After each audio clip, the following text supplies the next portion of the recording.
Chapter 148, Spying. Chapter 148, Spying. Translator, Nayabo Studio. Editor, Nayabo Studio. As they were walking to the clearing outside of the town, Susanna and Anfey saw Blavi kicking a gnome with another mage. Blavi would kick it to his friend, who would then kick the gnome back to him. Susanna frowned. She did not mind killing the creatures, but torturing one like this made her uncomfortable. Blavi, what are you doing? Susanna asked. Lady Susanna, Blavi turned around and replied. After Anfey and Susanna confirmed their relationship, the team members began to respect Susanna even more than before. Is everyone safe? Everyone's accounted for, Susanna said. She glanced at the gnome and appeared disgusted. The gnome had a large head and a small, thin body and was very disproportionate. Not only was it ugly, it reeked as well. Susanna took a step away from the gnome. She did not like things that she deemed dirty. Blavi, why don't you just kill it? Why torture it like this? You don't know what it was doing. When we found it, it was taking advantage of. Miss, what's your name again? Blavi turned and looked at the woman. Doris, are you all right? Anfey asked softly. Anfey? The weeping woman looked up, and her eyes landed on Anfey. She jumped forward, threw her arms around him, and began sobbing loudly. Anfey hesitated, then raised his hands and patted Doris's shoulders awkwardly. Susanna frowned and turned her gaze towards the sky. Seeing a stranger hugging her lover was uncomfortable, but she didn't want to say anything and make the situation even more awkward than it already was. Blavi looked like he did not know what to do with his hands. After Susanna joined their team, he found himself attracted to the powerful and beautiful swordsmaster. However, he knew that be it strength, family background, or looks, he was not good enough for Susanna. After Susanna and Anfey confirmed their relationship, he made a decision to keep the feelings to himself. He wouldn't do anything stupid or anything to harm the team because of unrequited feelings. This time at Moramatch, he had saved a girl and discovered that she was a senior mage. Blavi was a hopeless romantic, and imagined a romantic future between himself and the girl. He didn't know that she was a friend of Anfey's and was close to him. All right, Doris, everything will be all right, Anfey said softly. What are you doing here? I passed my test and I came here to. Doris was sobbing too hard to speak properly. To train? Why yes. Doris nodded and wiped her eyes. Her tears stained Anfey's shirt. As long as you're with me, no one will harm you. Here, let me introduce some friends to you. Anfey snuck a glance at Susanna. Susanna's expression was cold, and she was frowning. She was staring at the sky, seemingly lost in thought. Anfey blinked and turned back to Doris. This is my fiancée, Susanna. Susanna began to smile, and her eyebrows lifted. Her mood thawed as quickly as a block of ice tossed into a pit of fire. The suspicion she had a few seconds ago disappeared as well. Nice to meet you, she said. Nice to meet you. Doris wiped her tears and forced a smile. This is my friend, Blavi. Greetings, Lady Doris, Blavi said as he bowed dramatically. Greetings. Thank you, for saving me back there. No need to thank me. It is my duty. Doris, how did you end up here? Shouldn't you have gone to Forest of Death or Wild Plain to train? Anfey asked. An unfortunate story began to unfold through Doris's narration. The magic school in this world was different from modern schools. The school did not hold regularly scheduled tests. Instead, students would apply to take the test whenever they were ready. Students could keep studying in the school even if they failed the test. If a student wanted to, he or she could apply for as many tests as he or she want. As long as the fees were paid, no one would be thrown out of the school. Doris was lucky and passed the test on her first try. After that, she was desperate for money. She went to the country of mercenaries and joined a mercenary group. During one of her missions, her team discovered a werewolf with a slave brand. Due to systemic discrimination, the team did not treat the werewolf as an intelligent being. They tortured the werewolf and almost killed it. Doris, however, did not like their deeds. She rescued the werewolf in the middle of the night and released him, but the werewolf had lost most of his mobility. Leaving the werewolf alone in the forest would be a death sentence. The werewolf begged Doris to come with him, and Doris agreed. After she arrived in the town, she was not welcomed with grateful words. Instead, she was greeted by Barak and his lustfulness. Had Anfey and his team arrived half an hour late, she would have been assaulted. Anfey was speechless after listening to Doris's story. He had never met anyone who would willingly help a werewolf. When he was still studying at the academy, Doris was the only person willing to help. She talked with him and taught him many things about magic. She even warned him after seeing his dimensional ring. Anfey had experienced Doris's kindness firsthand, but this time she was too kind. The carriages entered the town slowly. After a careful search, the team found a few dozen dwarves and some gnomes who were either too young or too old to fight. There were some humans as well, either dressed in rags or naked. Clearly they were human slaves bought by the original residents of the town. Most of the residents were once slaves, and it made sense for them to act in retaliation after their escape. There were some residents who escaped into an underground tunnel. Killing all of them would be impossible, but the surviving ones were not enough to pose a threat. The team had just taken over the city, and there were a lot of things to take care of. They needed people to take care of the carriages and the horses, guard the prisoners, clean the battlefield, and search the tunnels. Christian couldn't do everything by himself. Thankfully, he had help from Black 11. Everyone in the team had their own role and began working methodically. The good thing about being in power was that one didn't always have to do what everyone else was doing. Anfey didn't care for the chores, so when everyone was busy, Anfey and Susanna snuck away to a hill outside of the town to watch the sunset. "Anfey, look at my hand," Susanna said after a few minutes of gathering her courage. She held out her hand shyly. If Anfey hadn't introduced her as his fiancée earlier, she would have never said that. "It's very white." "You?" "And beautiful," Anfey added hurriedly. "Look at it again," Susanna said. "It's very beautiful," Anfey said. He was thinking about Shansa's griffins, so his attention was not entirely focused on Susanna. "Don't you think it's missing something?" Susanna asked, slightly frustrated. 1, 2, 3, 4, 5, Anfey frowned as he counted Susanna's fingers. "You idiot!" Susanna stomped the ground angrily and pushed Anfey. However, without combat power, she was too weak compared to him. "It's not missing anything," Anfey said. He stopped thinking about the griffins and observed Susanna's hand carefully. "A ring," Susanna said. She was blushing furiously, and her face was redder than the sunset. "Isn't this a ring?" Anfey asked. "That's a dimensional ring." Susanna sighed and shook her head. "A person can only use one dimensional ring. I don't need a dimensional ring. It doesn't matter what kind of ring it is, as long as you're the one." Susanna's voice died down slowly, and was almost inaudible. She was too shy to finish. Anfey stared at Susanna's hand as if dumbstruck, and began recounting his time with Susanna. At first he only treated her as a friend, and her presence often reassured him. Women weren't the only people that need reassurance, men need it as well. Even if Anfey was a cold and calculating person and treated Susanna as a piece in his game, she had become an indispensable part of his game. Anfey rarely hesitated once he made up his mind. Susanna's hand was in front of him, but he did not take it. Taking her hand meant that he would take on more responsibilities, but he was fond of Susanna. Under her passionate gaze, listening to her slightly heavy breathing, Anfey's hand moved towards Susanna's. "Look!" Rizka called out. In his eye of the sky, Anfey and Susanna were moving closer together. "Enough is enough," Christian scolded him playfully. "A bit longer," Rizka said, grinning. Anfey may be smart, but he would never imagine his own teammates spying on him. If you find any errors, ads pop up, ads redirect, broken links, non-standard content, etc., please let us know. Report chapter so we can fix it as soon as possible. Chapter 149, The Beginning of an Absurd Event.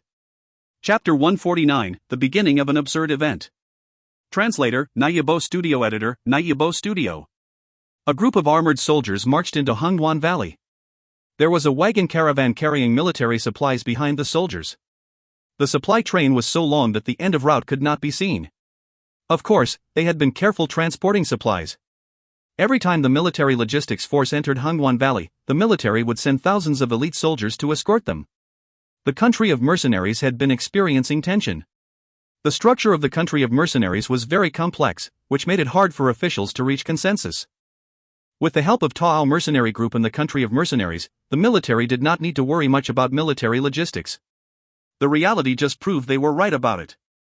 Since the war broke out, the transportation of supplies had not suffered any damage or loss. They were cautious about it because of the instincts of soldiers, not because they sensed any particular danger. Two merchant caravans moved to the side to allow the supply wagons to pass. The Shansa Empire soldiers coldly looked at the merchant caravans. They were ready for anything that might happen. They were real elite soldiers, so they would never let their guard down. Groups of people were not allowed within a radius of a dozen miles of transports of armor and supplies during peaceful times. Right now, they could not do it, at least not in Hangwon Valley. Merchants did not have high social status, but the influence they had could not be ignored. Every country had merchants working for the countries or private businesses. If any military had done anything in the Hangwon Valley, then merchants of their country would suffer revenge. If the military killed any merchant, their merchants would be slaughtered somewhere else. The problem was Hangwon Valley was not Shansa Empire's territory. They had no right to block any road for their use. Otherwise it would draw a response from the country of mercenaries. Before they could conquer Blackania City, they needed to keep a low key. In the far-off city of Moramach, Anfey was reading a magic book by candlelight. Two girls were making the bed for Anfey. They also spread some fragrant powers around to cover the odor left by previous owner. Black 11 walked in big strides with some excitement on his face. "Can you guys leave for a second?" Anfey asked in a low voice. "Yes, master," the two girls answered obediently and left the room. "Any update?" Anfey closed his magic book. "Yes, they have left. According to their speed, they should be passing us in 5 days, Black 11 reported." "Okay. Are they transporting dead or live boar beasts?" Anfey asked. "Dead ones. Blood could make griffins excited, so griffin riders usually do not feed them with alive animals unless it was the last resort." Anfey became quiet and slightly closed his eyes. More than 3,000 elite soldiers protecting their armors and supplies? That is too many people. Black 11 smiled bitterly. "If Christian and Risk were both senior magisters, we could set up a few more magic arrays of chaos with crystals. No matter what, we need to think in different ways, otherwise we would not be able to pose any threat to them." Anfey said. "Didn't you say I am wasting magic crystals?" Anfey smiled. When Anfey asked Christian to set up the magic arrays of chaos for the first time, Black 11 did not know what Anfey was trying to do and was against him. He realized later on that those trashy magic arrays could still work well as long as they were used properly. "Are you really going to set up magic arrays of chaos?" Black 11 asked. "No, we are just doing little things. There is no need to make a big deal out of it." Anfey said. "What do you want to do?" Black 11 asked. "How many people do you have?" "I mean, the ones disguised as soldiers in a logistical force," Anfey asked. 3. "The information I just gave you was from them," Black 11 said. "Pass my stuff to them. Tell them to leave it in the bodies of the boar beasts. I do not care how they do it. I only need to know they put the stuff in boar beasts' bodies. They cannot have Shansa Empire notice." "Are you asking them to do it?" Black 11 opened his eyes wide. "I can't?" Anfey asked. "Too risky, Anfey," Black 11 said. "To be honest, I do not want to attack Griffin aerial unit. You asked me to. If we need to take risks, why couldn't they take risks?" Anfey said. "I did not mean it that way." "Anfey, Shansa Empire is transporting more than 400 boar beasts this time. It would take a long time for 3 of them to do it. What if they were discovered?" Black 11 said. Anfey was lost in thought for a while. Do griffins eat rotten meat? They only eat fresh meat. They love to tear up live animals and eat the meat with their blood. For rotten meat, they might eat it when they are starving, Black 11 said. Would rotten meat affect griffins? Anfey asked. It would affect griffins just the way it would do to humans, maybe even worse. At least, we could cook the rotten meat. Griffins do not eat cooked meat, Black 11 said. We could think about this another way. Give your people this, Anfey said, taking out a bottle of green liquid from his shirt. What is this? Black 11 asked. Hagen made a rotting chemical. This can speed up the rotting process of the meat. It can spread as well. A few drops on each wagon would do the trick. If it is this simple, they should have no problem. Black 11 took the bottle. And then what? You have to purchase 500 boar beasts in 5 days and deliver them here, Anfey said. What? Black 11 was shocked by Anfey's request. The town of Moramach was located in the middle of nowhere. The natives in Moramach raised only 4 boar beasts in total. It would be really hard to buy so many boar beasts in such a short period of time. It does not have to be exactly 500. The more, the better. You just give your best try, Anfey said. Do we put that chemical in boar beasts' bodies and then sell them to Shansa Empire soldiers? Black 11 smiled bitterly. Yes, but we need to discuss more details, Anfey continued slowly. Didn't you say the boar beasts that they transported are dead? Didn't it take 7 or 8 days to get to their destination? How could they keep the meat from getting rotten? Anfey asked. The wagons for transporting armor and supplies were made special. Our Manhwa Empire does the same thing. There is a permanent magic array in each wagon. As long as the magic crystals can provide energy, the permanent magic arrays keep the temperature in the wagon low. If it were not a long journey, the goods in the wagon would not go bad, Black 11 said. I see. Hagen told me before that this chemical would work if the temperature is not too high or too low. Anfey said. There are still other problems that give me headaches. If we provide them boar beasts after they have just lost so many boar beasts, I am afraid it would raise a red flag, Anfey said. We definitely could not give them all the boar beasts all at once. We can sell them dozens of boar beasts first, and we can hint to them that we have more in stock, but those are saved for ourselves. We could do some bargaining with them at the end. Maybe we could even make good money out of it, Black 11 said. It sounds doable. Anfey smiled. I have one more question. I do not think Shansa Empire soldiers would just feed our boar beasts to their griffins. They may pick some to eat themselves first. It would be difficult if this is the case. What do we do if they find something unusual? Black 11 went quiet for a while and said slowly, we do not need to poison the first dozens boar beasts. That way they would not find anything wrong. But if their commander is a very cautious person, he would not just check once. Anfey shook his head. He would find out what we are doing to the boar beasts then. What can we do then? Black 11 heaved a long sigh. He was not willing to give up. They had gone so far when this problem happened. However, he had to admit Anfey's concerns were reasonable. It's better to think about how to solve the problem now than selling themselves out by their neglect later. It was getting quiet in the room. After a long silence, Anfey said, maybe I should do an experiment. What experiment? Black 11 asked. What do you think is the difference in the boar beast meat that griffins and humans eat? Anfey smiled. Black 11's eyes brightened.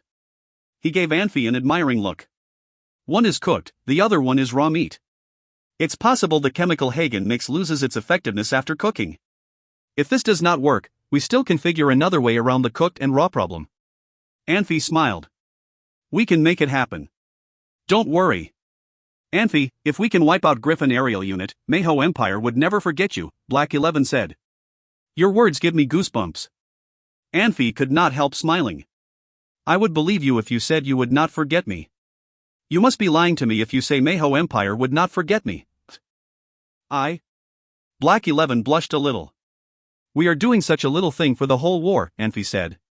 The king has said before that a little thing sometimes could be enough to make a big difference, or even decide which side wins and loses a battle, Black 11 said. Okay. We will stop talking about it for now. Can you hurry and send the rotting chemical to your people? Tell them to do it on the 3rd or 4th day. Count today as one of those days. This way Shansa Empire will have to continue to purchase boar beasts from us, Anfey said. I understand. Anfey, anything else? Black 11 asked. Let me sit on the details and other small problems, Anfey said slowly. If you find any errors, ads pop up, ads redirect, broken links, non-standard content, etc., please let us know. Report chapter so we can fix it as soon as possible. Chapter 150, Ancient Ruins. Chapter 150, Ancient Ruins. Translator, Nayabo Studio Editor, Nayabo Studio. After Black 11's departure, Anfey remained seated, deep in his own thoughts. He then left the room slowly. The campsite was brightly lit, and a lot of people walked about, taking care of their chores. Anfey spotted Christian across the camp. Christian had been busy at work ever since they entered the town. Seeing that he was still busy this close to midnight, Anfey felt somewhat guilty and wanted to go talk to him. However, he changed his mind and changed his direction. Anfey felt something stirring within him as he watched the stars. Speaking with Black 11 struck a chord in him. Saying that no one would forget him, that is an ode to a hero. He was very familiar with the topic and had seen it in countless books and movies. The old world may not be kind to him, and he may not miss it, but it was still his home. He knew where to go when he was sad or upset. He had familiar friends there. He could opt for traveling as well, and see the world for himself. In this world, however, he could do very little of that. Anfey knew that he was not a hero. Saving the slaves and creating an image for himself were something he did to hide who he truly was. He preferred to stay in the darkness and observe the world, but being observed by those in the dark. Even if he wanted to change something, he would do so in secret. He was not someone who enjoyed being the face of a movement. People's personalities may change, but for someone like Anfey, who had already experienced so much, it was unlikely to change unless something traumatic happened. Suddenly, he heard a voice from one of the rooms. He stopped to listen. Hui Wei, use your combat power. Quickly. Hagen called. Why? Aren't you a two discipliner? I want to try something. So is Anfey. Go find him, Hui Wei said. He doesn't have combat power. Go find Naya then. Hui Wei clearly knew his excuses weren't working because his voice was getting quieter. Are you a man or not? Fine, I'll cooperate this time. I have a condition, though. What is it? You have to tell me what kind of potion you've been making. No. Ask something else. Why not? So what if I know? I won't tell anyone. I still can't tell you. Hagen may have been desperate to find someone to experiment on, but he still had his standards. Really? Guess you have to find someone. Before Hui Wei could finish his sentence, he was interrupted by the sound of fighting and grunting. A few moments later Hui Wei said, Fine. Do your experiment. You should have known better than to fight with me, Hagen said. Shut up. You're the only alchemist here. You're precious. I didn't want to hurt you. What do you mean? Look at this. Can you fix it? Where did you get this? This is an advantage that comes with studying ancient languages. My favorite pastime is to look for ancient ruins, Hui Wei said. You're saying you found all these in ruins? How many ruins have you found? It's not that easy, I found one by luck, Hui Wei said in a hushed voice. Hagen, lower your voice. This is our secret. Don't worry, I won't tell anyone, Hagen promised. By the way, Von Merge told me you encountered Anfey when they were searching for treasure. Is that the ancient ruin? No, that was just something I found by luck, Hui Wei sighed and said. I've spent some time there already. Who would have thought there was treasure there? Or else he wouldn't have been the one to find it. Well, that's a good thing, or else you wouldn't have befriended Anfey. And we wouldn't be friends. It's a good thing to be friends with him? Did he not treat you well? He conned me. He stole my, never mind. What is gone is gone. You're too simple, Hagen sighed and said. What do you mean? Think about it. If other people found you, what would they do? They would try to take everything you have. If a necromancer found you, he might try to turn you into one of his little puppets. Has Anfey ever physically mistreated you? Not really. Now he treats you as one of his own, and comes to you for advice. What more do you want? He talks crap about me all day. You wouldn't like it, either. I am very comfortable. I like this mercenary group. Except for the name. You don't even know him. He is a... I do know him. Back in Blackwater City, he had me make a lot of things. I know what those things were for. While you guys were comfortable in your beds, he was out with Susanna, putting himself in danger doing who knows what. Who did he do that for? Hagen said slowly. After all this potion is done, Anfey will leave with Susanna again and you will stay where it is safe. I bet you. Hui Wei fell quiet. I don't care how he treats his enemies, I only know how he treats his friends. I feel very safe here. Whatever. Look. Do you think you can fix this? Hui Wei asked. I'm just an alchemist. If you don't mind me destroying this, I can try. Never mind then, Hui Wei said nervously. Outside, Anfey smiled faintly. He did not want to disturb the two inside. He turned and walked away from the house. He only took 2 steps before an arc of lightning swept towards him. This was the first time he had experienced a lightning attack, but as the lightning passed him, he did not feel any pain. The voices inside stopped, then Hagen called, Wait, let me do my experiment. No, does it hurt? Hui Wei sounded exasperated. Hagen, what are you doing? Anfey asked. The door was pushed open and Hagen appeared. Anfey, it's you. What is it? Hagen, how is it going with the potions? Anfey asked as he made his way into the house. I ran out of materials. Von Merge's friends should be delivering it in 2 days. Anfey was already inside the house. Hui Wei stood up and greeted him with a nod. He watched Anfey carefully, but Anfey wouldn't make mistakes in situations like this. He kept his face neutral. 5 more days. 2 more for you. Can you finish all the potion? I should be able to. Good, Anfey smiled and said. What were you doing just then? Hagen wanted to do experiment on me, Hui Wei complained. Don't injure anyone. Of course not, Hagen said. Their conversation was interrupted by a sudden ruckus outside. Anfey turned and walked out of the house. Two tiny figures dashed by, then two bolts of lightning appeared and struck the two figures. Both fell to the ground. By the time Anfey, Hagen, and Hui Wei approached, there was already a group of people gathered there. The dwarf children's bodies were strewn on the ground. Blavi, what happened? Anfey asked Blavi, who had just released the lightning bolts. They were getting away. I had to do something. Dwarves' defense may not be as good as the werewolves, but it was still very impressive. However, it was a result of years of strengthening themselves. Dwarf children could not have defended themselves against the lightning. The magic left two large, bloody wounds on the children's bodies. Anfey saw Doris and Susanna walking over as well. He assessed the situation quickly, then turned to Blavi and said, Don't worry about the children anymore. If they want to go, they're free to go. Don't try to stop them. For Anfey, these young prisoners were practically useless.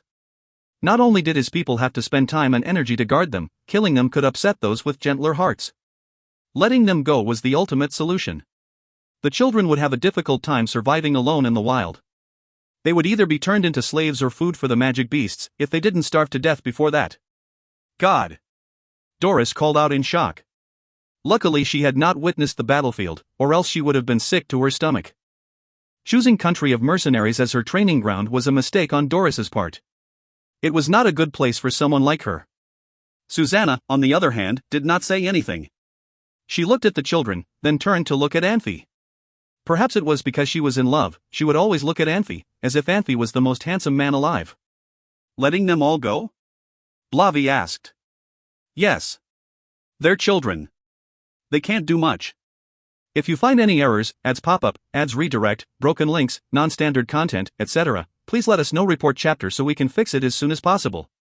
Chapter 151, Even More Arrogant. Chapter 151, Even More Arrogant. Translator, Nayabo Studio Editor, Nayabo Studio. What happened? Christian's voice came from a distance. Blavi, take care of them. Anfey raised his voice. Okay, everybody, mind your own business. If you have done everything, go rest early. Everybody left. Doris heaved a sigh, and then she was pulled away by Susanna. Christian landed from the air next to the dwarf bodies on the ground. His brows snapped together. What happened? They were trying to escape, but got hit by Blavi's magic, Anfey said. Christian slightly shook his head, but did not say anything. Christian, it is getting dark. Go get some rest. Don't make yourself too tired, Anfey said quietly. What to do? Someone has to take care of them, right? Christian did not buy what Anfey said. Capable people usually take on more tasks than they should, Anfey smiled. Forget about it. Christian was a little pissed. Don't find excuses for your laziness. I know I cannot manage it, Anfey said. I was just like you a long time ago. Christian suddenly became sentimental. A long time ago? Come on, how old are you? Anfey said. It was indeed a long time ago. I hated running errands. I would rather hide in my room to have my peace. Later, my father told me that every step matters in life.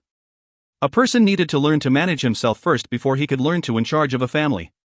Learning to manage a family was a prerequisite for managing a village. Learning to manage a village was required before managing a city, Christian said. Learning to manage a city is a prerequisite for managing a country? Anfey said casually. Well, Christian paused. I did not have such high expectations for myself. I hope I can at least manage myself well. Back then, my father asked about my dreams. I just answered that I hoped I could first manage myself well. My father later sent me out of the country. That's perfect. Keep up your good work, Christian. This place is similar to a village. I am helping you now. Anfey patted on Christian's shoulder. You are so annoying, Christian muttered. Why don't you see that I am actually helping you? Anfey said. I have no time to bulls *T with you. I have to finish something. Christian released levitation magic and flew away. He did not intend to bother with Anfey anymore. Anfey watched Christian flying away and smiled. His smile seemed to be more like a grin. Suddenly Anfey saw a person walking towards him. It was the princess of Shansa Empire, Alice. He hurried to turn around and walk back to his own room. He did not want to have any contact with her at this time. She was very smart. If she noticed Anfey was going to attack Griffin aerial unit, something nasty might happen. No matter how much Alice hated her father and siblings, Anfey did not expect Alice to contribute to this task. Giving her a small hint about this task was all Anfey could do. Asterisk asterisk asterisk asterisk. In the following days, everyone was busy. Most houses did not meet the standards and needed to be rebuilt. The ones that met the standards had some minor problems here and there. They needed to do a thorough inspection underground as well. Dwarves and gnomes had phenomenal digging ability. The whole town was like another vision of the TV show Tunnel Wars in Anfey's world. Almost every room had a secret tunnel leading to the underground tunnels. The large number of underground tunnels in the town gave Anfey's legion a huge headache. Blavi and Rizka took turns taking people to do site inspections in ground tunnels, where they were even attacked by dwarves and gnomes. When the werewolf Barak ordered the natives to chase after Anfey's legion, there must have been many dwarves and gnomes still working on the tunnels. They absolutely escaped a disaster. Blavi and Rizka estimated their number at somewhere between 100 and 300.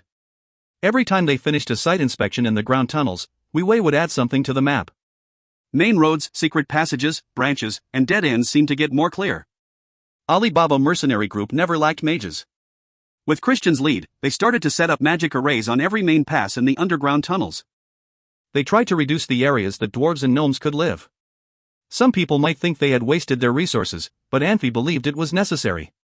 A base was a must-have if they wanted to do something here. Setting up the magic arrays could better ensure everyone's safety. As time went by, the first defensive system map was drafted in Alibaba mercenary group. Anfey had been hanging out with Hagen, experimenting on magic chemicals. Black 11 disappeared on the first night. He had become a boar beast businessman by the time he showed up again. He herded over 100 boar beasts back to the town. 2 days later, he herded more boar beasts back. There were over 400 boar beasts in total. Everybody thought those boar beasts were prepared for them to stay long in this town. Black 11 seemed really eager to do this business. Another day, he herded over 40 boar beasts out of the town. No one knew where he went. One day, people were enjoying themselves in the town. Girls washed clothes around the well as they sang. Black 11's subordinates were practicing. Hired guards were patrolling outside the town. Some people chatted together while others were flirting on the empty field. Anfey, Susanna, and Christian sat on an ancient tree, chatting. Suddenly they were all interrupted by a magic signal from outside of the town. Girls immediately picked up their basins and ran back to their rooms. There was a tunnel in each room. All they needed to do was to hide in the tunnels as fast as they could. Guards hurried to find their own weapons. They looked nervously at Anfey, who was still on the tree. They waited for his orders. Black 11's subordinates stopped their practice and hid in their assigned spots. Christian released his eyes of sky. He set up all the lookout posts, which could accurately locate who was coming into the town. A cavalry of around 200 riders showed in the eyes of sky. Their looks were not clear, but it did show they marched in perfect formation. The bright silver armor shone the cold colors. They looked powerful and magnificent. There was a group of regular people behind them. They should be the people herding the boar beasts. Here they are. Anfey heaved a sigh of relief. Since the Shansa Empire's soldiers were here, it meant their plan had worked very well. Rotting chemicals worked. It was showtime. The cavalry in the eyes of sky sped up. Not long after, Anfey could hear their loud hoofbeats. Anfey jumped off the tree and leaned against the giant rock. He looked forward lazily. Susanna and Christian jumped off the tree as well and stood by Anfey's side. They could already see the cavalry coming. It looked like they had sped up even more. Maybe it was because Anfey's spot was too obvious. Those soldiers rode with lightning speed into the empty area and directly rushed toward Anfey. Anfey looked casually, with his eyes squinted, but he felt something was strange. The riders did not rein their horses until they were only 24 feet away from Anfey. They all stopped together, and a guy who looked like their leader stepped out. He looked up and down at Anfey after he noticed Anfey did not seem to be affected by their presence. "Hey, man, are you in charge of this town?" "Yes, what do you want?" Anfey said. "Answer me carefully. Tell me. Are there many boar beasts in your town?" the leader asked. "Why do you care whether we have boar beasts?" Anfey was getting a little mad. There was no such scene in his plan. That leader was too rude. The guards standing not far from them started to laugh. They were definitely the soldiers of the country of mercenaries. Seeing other countries' soldiers so arrogant and rude, they were disgusted by it. They became mean in turn. "What is wrong with that guy?" a guard said. "Yes, what is wrong with him?" another combative guard said. "We raised those poor beasts, not you. Who gave you the right to yell at us?" Guards laughed. That leader looked mad and said coldly to Anfey, "Are they your subordinates? You'd better ask them behave themselves. Don't you understand evils come out of the mouth? I think your mom needs to behave first." Anfey looked even colder than that other leader. No matter what roles he played, Anfey had given a lot of thought to that role's attitude, identity, personality, and how that role would handle things. People would only believe it if he could understand and act out all of those traits. As the lowest level of administrator in the country of mercenaries, a town mayor, Anfey did not need to be scared by Shansa Empire's military. Even if Anfey had to fight with them, they would not have criminal charges. It was just a political confrontation. Shansa Empire's soldier would not dare to cause any trouble at this very moment. Looking at this confrontation from the other side, if the town mayor was not brave enough to face a confrontation, then how could he be a town mayor? The country of mercenaries was very competitive, a place where everyone respects the people who were strong and powerful. If Anfey was scared by men on horseback, it would raise the red flag. The guards laughed even more after they heard what Anfey said back to that leader. A few of them laughed so hard that they fell on the ground and rolled. Susanna almost lost it as well. She had to turn around and bite her lip to control herself. "You?" That leader's face turned purple. He pulled the sword out and radiated strong combat power. "So? Are you going to rob us? Come on!" Anfey yelled, "Brothers, get ready!" Guards rushed forward together. Susanna pulled her sword out, coldly looking at the leader. Christian flew to the sky. Intense magic surges flashed in the sky. The girls in the room ducked out one after another. Every one of them had a stick in their hands. Some sticks are longer than others. However, they looked scared and anxious. This was not what they usually did. From the rear of the town, mages flew into the sky one after another. It was hard to tell their magic levels, but the magic surges gathered over there were super strong. If you find any errors, ads pop up, ads redirect, broken links, non-standard content, etc., please let us know. Report chapter so we can fix it as soon as possible. Chapter 152, Business. Chapter 152, Business. Translator, Nayabo Studio Editor, Nayabo Studio. The leader was shocked and did not know what to do. The members of his cavalry all raised their weapons and stared ahead, tense. Even on open fields where cavalries had the advantage, mages would do a great deal of damage to them, let alone in a town. "Harrison!" Someone shouted. A man rode out slowly. The rider must have been around 40, and wore a shining plate without a speck of dust. His horse was beautifully groomed. However, this man carried with him the scent of blood. "Apologize right now," he commanded. "I apologize," the man called Harrison said. Anfey snorted but did not say anything. "You must be the town's mayor, Anfey," the rider said. He approached them slowly. "Let me introduce myself. Lieutenant General Kumaragosha. I don't care if you're a lieutenant or a general. It has nothing to do with me. I kindly ask you to leave immediately," Anfey said. "You seem to hold a grudge against us," Kumaragosha smiled and said. "I heard the residents of Moramach are werewolves, dwarves, and gnomes. Where are they?" "They refused to follow my orders, and they had to leave," Anfey said, alarmed. "You came from the south. If you keep heading north, you'll find them." People who were meant to do great things tended not to react strongly to humiliation or honor. Kumaragosha was either suppressing his anger, or Anfey's taunts did not get to him. Either way, he would be a difficult man to deal with. Those creatures had claimed Moramach for years. "It is impressive you can tame them this fast. I am just a normal citizen. I am no match for someone like you, Lieutenant." Anfey's attitude softened. Kumaragosha was playing nice, and was complimenting him. If he keep his attitude, it would appear suspicious. "When I was your age, I was only a foot soldier." Kumaragosha's gaze swept across the guards and landed on Susanna. "You are still young, but you are the leader of a powerful mercenary group and the mayor of a town. You have a bright future ahead of you. I am nothing in comparison." "You are too kind, sir," Anfey said. His expression was prideful, but his tone was mellow. "What are you doing here, sir?" Would you like to come inside for a drink or two and talk? No, no. I will spare you that trouble. Komuragosha said and waved his hand. I heard you have a lot of boar beasts in the town? We have some. I would like to purchase those boar beasts. Anfey frowned. He did not understand why Komuragosha would want to buy boar beasts. I am willing to pay double for them. Hui Wei. Anfey called after a moment of hesitation. Yes? Hui Wei hurried over. Check how many boar beasts we have in the city. Yes, sir, Hui Wei replied loudly. Anfey turned back to Komuragosha and asked, Sir, why do you want so many boar beasts, if you don't mind me asking? I cannot tell you that. Military confidentiality. I hope you understand, Komuragosha apologized. I apologize for asking such a question, Anfey said. Moramach isn't the largest town around. Why did you pick this town? I encountered a few of your men, and they led me here. There they are. Von Merge walked over with Black 11. Black 11 looked very dangerous with the scars on his face, and did not look like a businessman.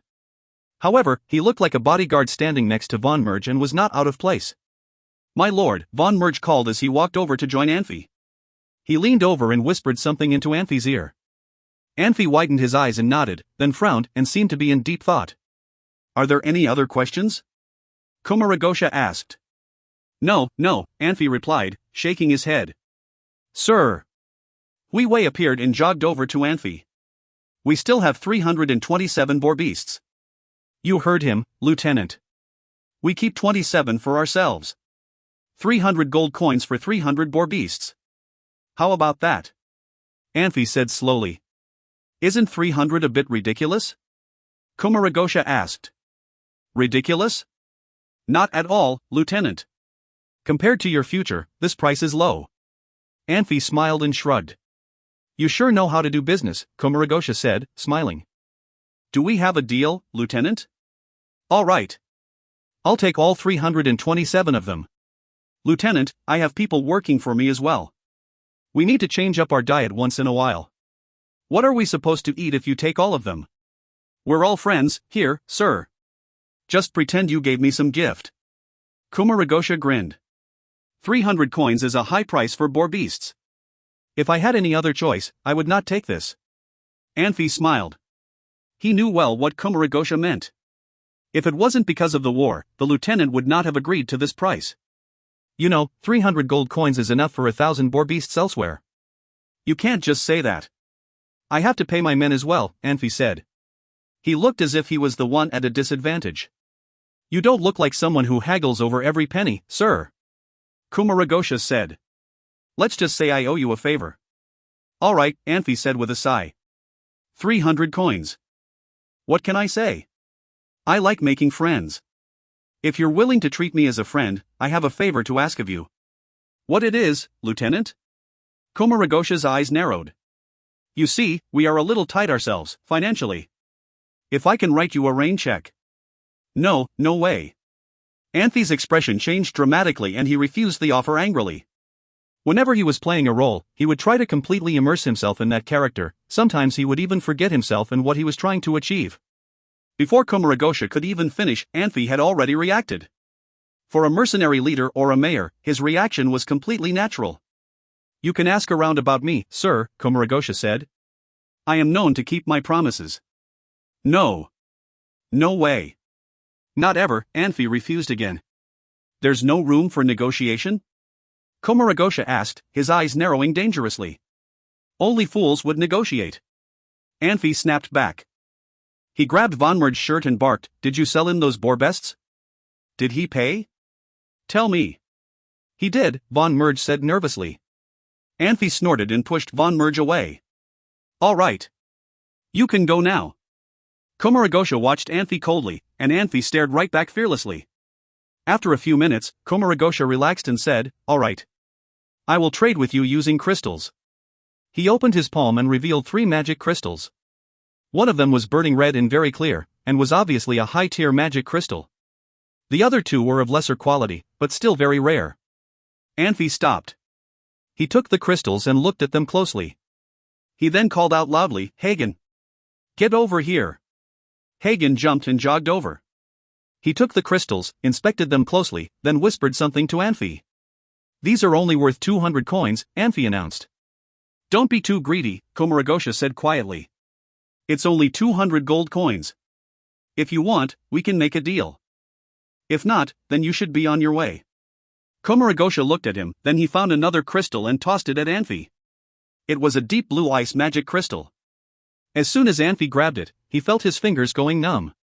Hagen's eyes shone. "Deal," Anfey said, grinning. Anyone could tell it was a top-tier crystal. "Hui Wei, gather the boar beasts for the lieutenant." "Lieutenant," Harrison walked over and said quietly, "do you think this may be a trap?" "If it is a trap, they wouldn't try to challenge my patience." "It's just a greedy youth," Komuragosha said slowly. "But, trading a top-tier crystal for boar beasts? That is such an unfair deal," Harrison said angrily. "It is what it is," Komuragosha said, smiling. "It's nothing unheard of. If you find any errors, ads pop up, ads redirect, broken links, non-standard content, etc., please let us know. Report chapter so we can fix it as soon as possible." Chapter 153, Accumulated Rancor. Chapter 153, Accumulated Rancor.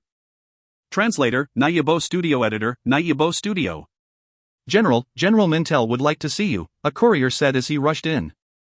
Komuragosha and Harrison looked at each other, and then Komuragosha jumped off his warhorse. "Show me the way." "General." Harrison followed Komuragosha jumping off the horse. "I am going with you. That guy definitely does not have good intentions." "No, you have such a temper." Komuragosha smiled. "Here is the military camp. Only disciplines matter here. I will be fine."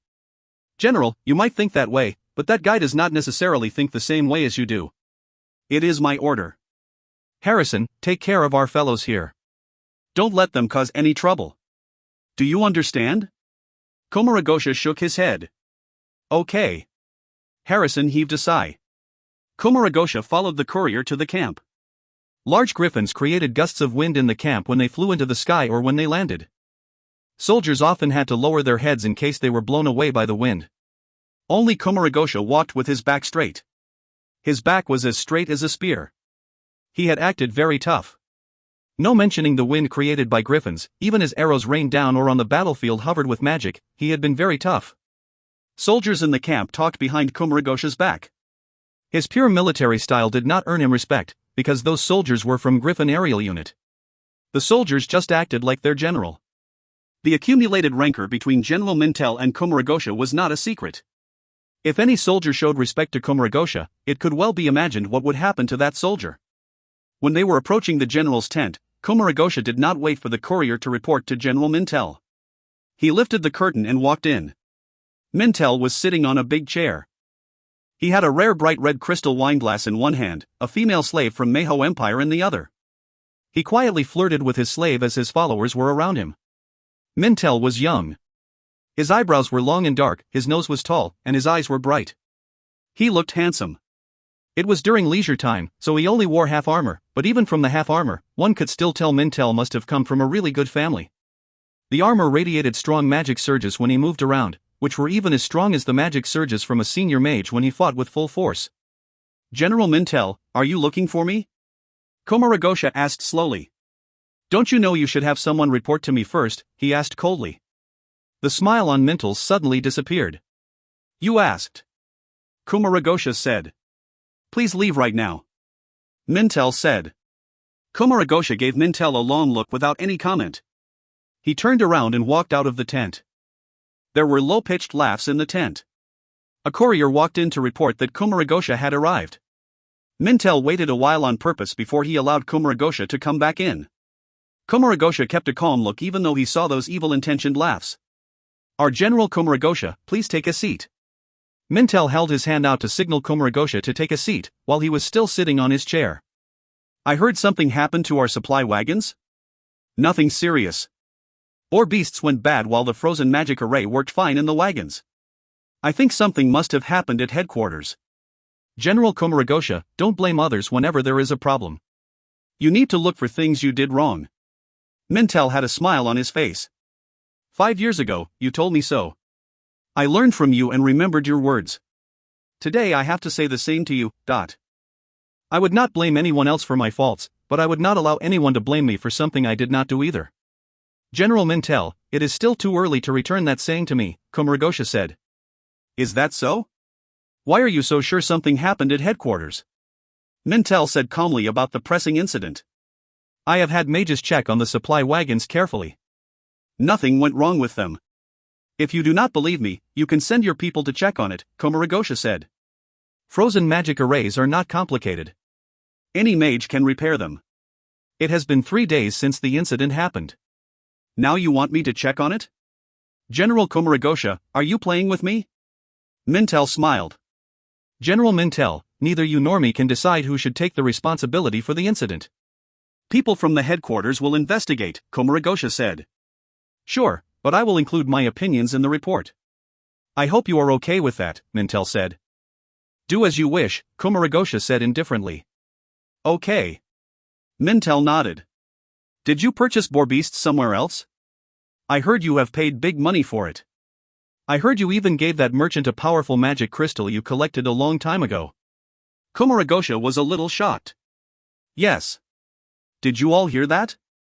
Mintel looked around. What an example for Empire soldiers. What an example. You just don't want to get punished for your mistake, one of Mintel's followers said with a mocking tone. Shut up. Komuragosha is not that kind of person, Mintel sneered. Only you understand me. Komuragosha smiled. If I did not know you, who else could know you? Mintel's smile started to look vicious. You are definitely not afraid of our military punishments, otherwise you would not make me a criminal and kill my brother. For the past 5 years, my brother's screaming has been lingering in my ears.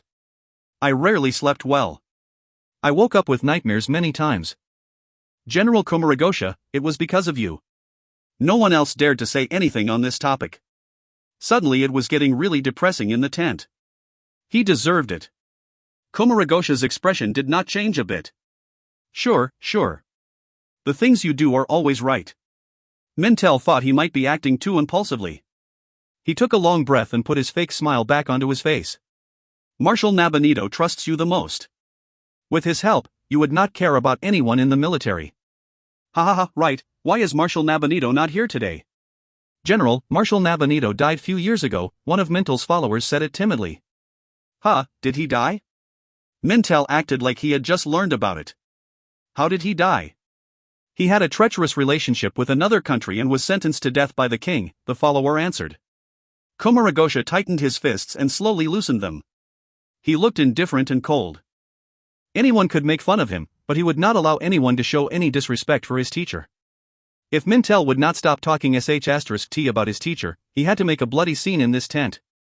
He had nothing to worry about because he needed to protect his teacher's reputation. All right. Marshal Nabonidus has fought for our country for several decades. He has done hard work even if he has not performed meritorious deeds. Let's talk about something else. Seeing Komuragosha's look, Mintel felt an unnoticeable fear. He even switched to a nicer tone as well. From a royal family to a military family, he had learned a lot before he became a general. He knew when to stop his venting. If he pushed too hard, he would have to face revenge from Komuragosha. Mintel had never meant to kill Nabonidus. He just wanted to vent on him. If he were nice to him, he would find an opportunity to stab him from behind. When his brother led his team to scout, he surrounded a town. He forgot about his assignment. He stayed and fooled around in the town for 3 days. As a result, the death-roaring mercenary group from Manhwa Empire made a surprise attack on the headquarters. 10,000 soldiers who stayed behind at the headquarters were killed. This was a mistake that could be forgiven. It was the first assignment for Mintel's brother, and he found several beautiful girls by chance. He was not able to take others' advices and caused a disaster for the military. It also had impact on Mintel. Looking at it from a different angle, Komuragosha was demoted a few times after Marshal Nabonidus passed away. Good leaders were getting less in the military. No one could deny the fact that Komuragosha was a brave soldier. It was fine to vent against him in a peaceful time, but Komuragosha was the person who could save lives when a war came. Knowing this, Mintel actually did not mean to kill Nabonidus. General Mintel, if you just want to tell me these things, I think we can find another time to talk. I have to set up a defensive system now, Komuragosha said slowly. General Komuragosha, you do not have to worry about defense. You need go to the headquarters first. There is another supply caravan that needs you as an escort, Mintel said. My job is protecting Griffin Aerial Unit's camp, Komuragosha said. Don't you know the country of mercenaries is in danger now? Our supplies could be cut off at any time. Before it happens, we have to make sure they have enough supplies, Mintel said. How about the safety issue here? Komuragosha asked. My warriors can fly to the sky at any time. You do not have to worry about it, Mintel said in a very formal tone. This supply caravan carries a lot of stuff. You'd better take more people with you. Don't let anything happen to it. Komuragosha went quiet for a while and said, Yes, sir, If you find any errors, ads pop up, ads redirect, broken links, non-standard content, etc., please let us know. Report chapter so we can fix it as soon as possible. Chapter 154, Deadly Party. Chapter 154, Deadly Party. Translator, Nayabo Studio Editor, Nayabo Studio. As dawn broke, the campsite of Griffin's aerial squadron became lively. The patrolling Griffins landed, and the Griffin Knights all climbed off the beasts and began heading toward tents for breakfast. Military elites were treated very well in every country, and almost no food was unavailable to them as long as they wanted it. Right now, however, the Knights did not care about what food they eat. They only wanted something warm and some ale. They needed sleep. Perhaps it was because teams like the aerial squad were fast at both attacking and retreating, and were rarely ambushed, or perhaps it was because there had been very little disturbance. Everyone in the camp seemed relaxed. After the night patrols returned, the day patrol did not immediately depart. Instead, they were still chatting with their companions. General Mintel made his rounds of the camp, but did not try to discipline any of the soldiers before returning to his tent. He treated the situation the same way his men did. Life was life, and war was just a way of life. If he did not have any fun, then life would be too boring. After their meal, the Griffins seemed uneasy. Their ruby eyes were slowly becoming bloodshot, and their eye color was getting darker. However, no one took notice of this strange phenomenon. Some of the knights finished their meals and walked into the Griffins' dens, ready for the daily check of their rides. However, no matter how they whispered or yelled, the Griffins would not leave their dens. The beasts leaned against each other, rubbing against each other and growling. A 12-foot Griffin was the first to attack. It struck its rider with its sharp beak. The rider was the deputy leader of the squadron and was powerful enough to be a senior platinum knight. However, he had not expected his ride would be attacking him, and did not have enough time to summon his combat power. Under the impact of the Griffin's beak, the man crumbled to the ground. A large wound on his chest began gushing blood. The other knights and the Griffin's caretakers looked on, shocked. These Griffins were all well trained, unlike the new, wild Griffins. Normally, these Griffins would never attack their riders. However, the Griffin did not keep on attacking. It moved over and pushed a smaller Griffin to the ground. Then it lunged at the smaller Griffin, its wings flapping and creating a strong gust of wind. The knights were still holding on, but many of the caretakers fell from their feet because of the strong wind. The smaller Griffin flapped its wings as well, but instead of struggling, it looked like it was cooperating with the larger Griffin. The other Griffins made their moves. All the Griffins were flapping their wings and trying to push each other over. Griffins were smart and knew how to cooperate with humans, but they were still beasts, and had physical needs. This squadron was a fighting team, and most of the Griffins chosen were males. Among the 70-plus Griffins, there were only a dozen females. Therefore, not every Griffin could find a partner. In human societies, when the two sexes were unequally distributed, there would be chaos trying to find a partner. Among beasts, this was even more common. After the initial chaos, the Griffins that did not find a partner were angered and began attacking the Griffins that had found partners. Even the leader of the pack was not spared. However, a Griffin's anatomy was similar to that of a dog's. It was easy for a male Griffin to initiate things, but ending it was hard. Normally, the larger Griffin would have no trouble fighting four smaller ones. However, now it was stuck and could not move around easily. It could only try to block the attacks with its beak, and was at a disadvantage. After a few minutes, it was already severely wounded, but it was still fighting, unwilling to give up. The den became a fighting ring, the wind from the Griffin's wings was getting stronger, and the howls were getting louder. The feathers falling from the beasts danced through the air like snowflakes. The soldiers couldn't tell what was going on. The dust and the feathers had obscured their sight. Griffins were ferocious by nature. Historically, there were records of armies losing their food supplies, and subsequently losing control of their Griffins, who resorted to eating the horses and even their own riders. Even though starvation was the most dangerous thing that could happen, having the Griffins going into heat at the same time was almost as bad. One of the knights climbed out of the den, covered in blood and feathers. Find the general, he yelled at the soldiers with raspy voice. So this is what you've been planning, Susanna said. She stared at the eye of the sky with wide eyes. Susanna, do you know that you messed up back there? Anfey grinned. Remember the mission with 7-winged magic flies? Those were all missions I told Von Merge to post. Why didn't he tell me then? Susanna asked, though it was unclear whether she was blaming Anfey or Von Merge. I told him to keep it a secret, Anfey said. He thought highly of Von Merge. Even though they were fighting for Susanna's affection, Von Merge did not try to sabotage anything. He knew what was more important, and Anfey knew he could be trusted. I did not realize you would do something like this, Black 11 said with a sigh. I only just now learned that fighting a war is like burning money, Anfey said with a shake of the head. Burning money? How? That is a waste of money, Black 11 said. In a world where paper money never existed, it was practically impossible to burn money. Anfey nodded. The money spent on the flies, the potion supplies, and some other miscellaneous supplies combined already cost me 3,000 gold coins. We will make it up to you, Black 11 said. 3,000 coins aren't bad. Do you know how much an aerial squad is worth? And 2 magic scrolls. Alright, I got it, Black 11 said, shaking his head. As long as you can destroy the aerial squadron, you can have anything you want. Anfey, should we act now? Rizka asked. Not yet. Anfey said, turning to look at Christian's eye of the sky. What if the griffins return to normal before we can do anything? It's not that easy, Anfey said. Hagen told me that those potions were enough for 50,000 people. Griffins only have to eat once a day, and consume around 100 boar beasts. They consumed enough potion for 10,000 people at once. I doubt they will return to normal anytime soon. Mintel dashed out of his tent and headed for the griffin's den. His entire body shook after seeing the den being obscured by dust and feathers. He left Kumaragosha in charge of the supplies, because he was afraid the mercenaries would try to trick them. He even sent most of Kumaragosha's men with him. Except for the Griffin Knights and some foot soldiers, there were only around 2,000 camp followers left. If they were ambushed right now, they were as sure as dead. This was not the worst thing. For a Griffin Knight, a griffin was a necessity. Griffins were rare, and their reproduction rate was low. After centuries of controlled birth, they only managed to create 1 aerial unit. If they lost all of their griffins, and all his men were forced to be foot soldiers, what would happen to him and his family? Who would be responsible for this? Tell me, what happened? Mintel grabbed one of the knights and yelled. They're mating, sir, the knight said. Before he could finish his sentence, 2 figures crashed through the wall of the den and fell to the ground. The 2 griffins were tangled together, tents, fences, stakes, and fire stations all turned to dust under their bodies. Both griffins were gravely injured.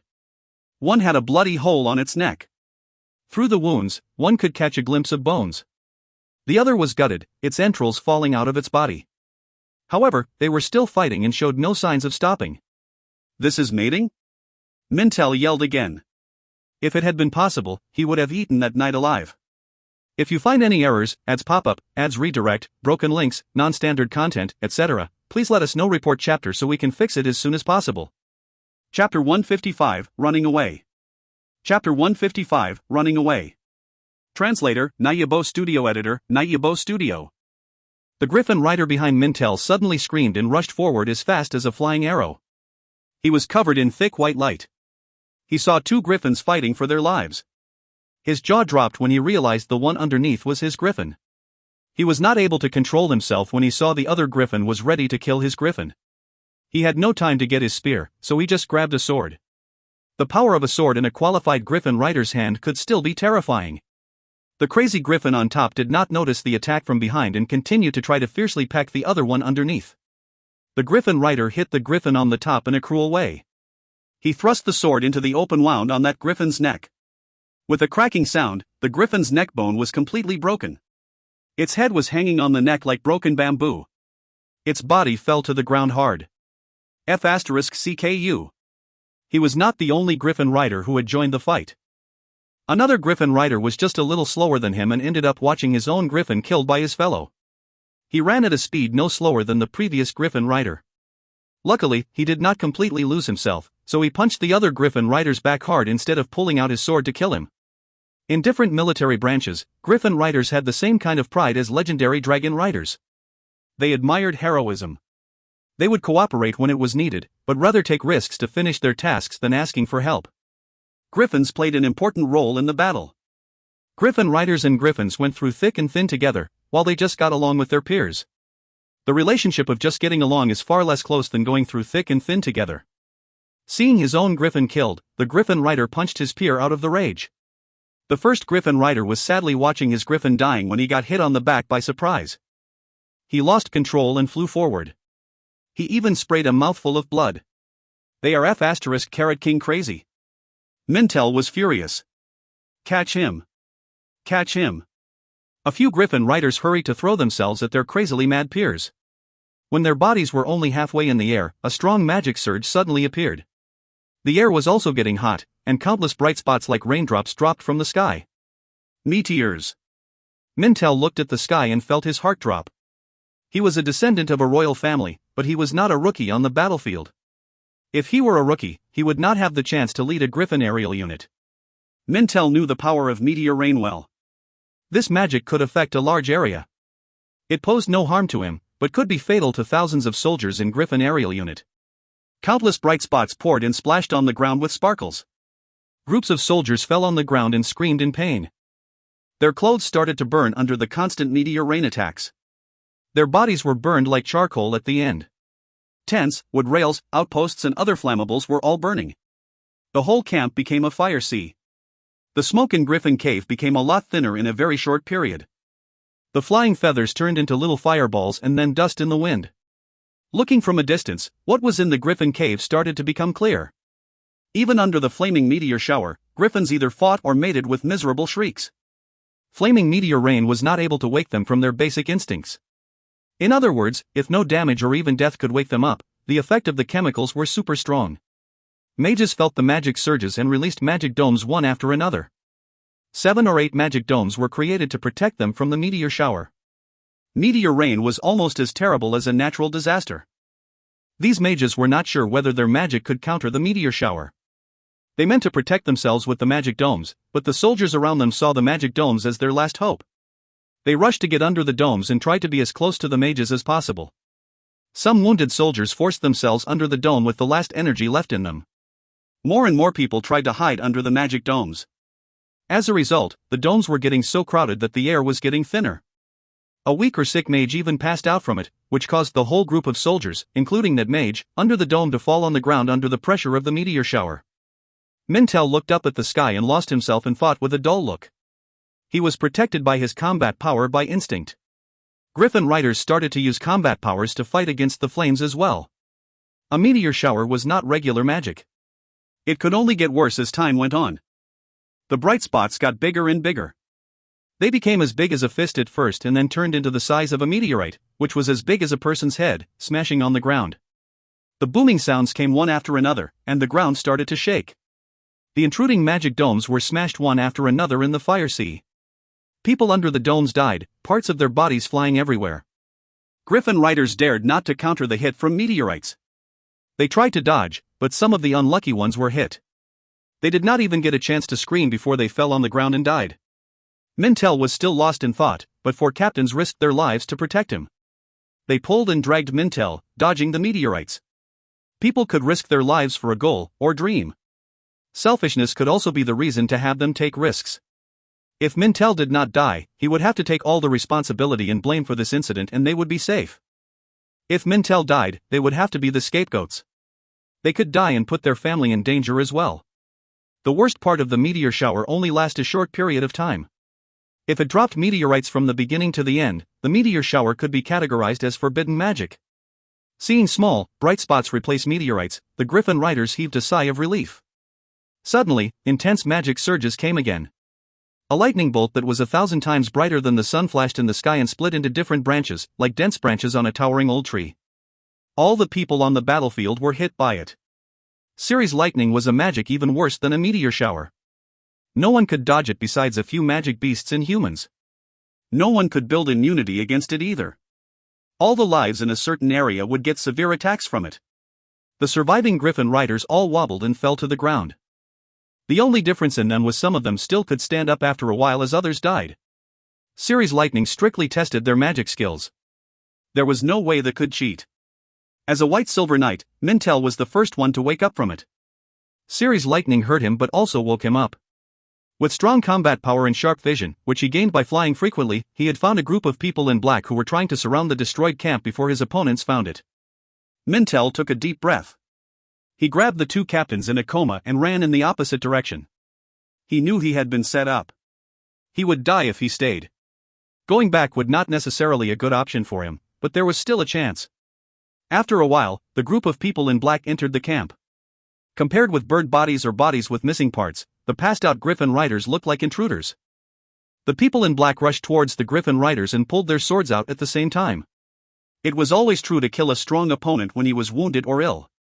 No one was stupid enough to wait until they woke up to have a fair fight. The respectable sky warriors were killed one by one. They did not die in honor, nor in any pain.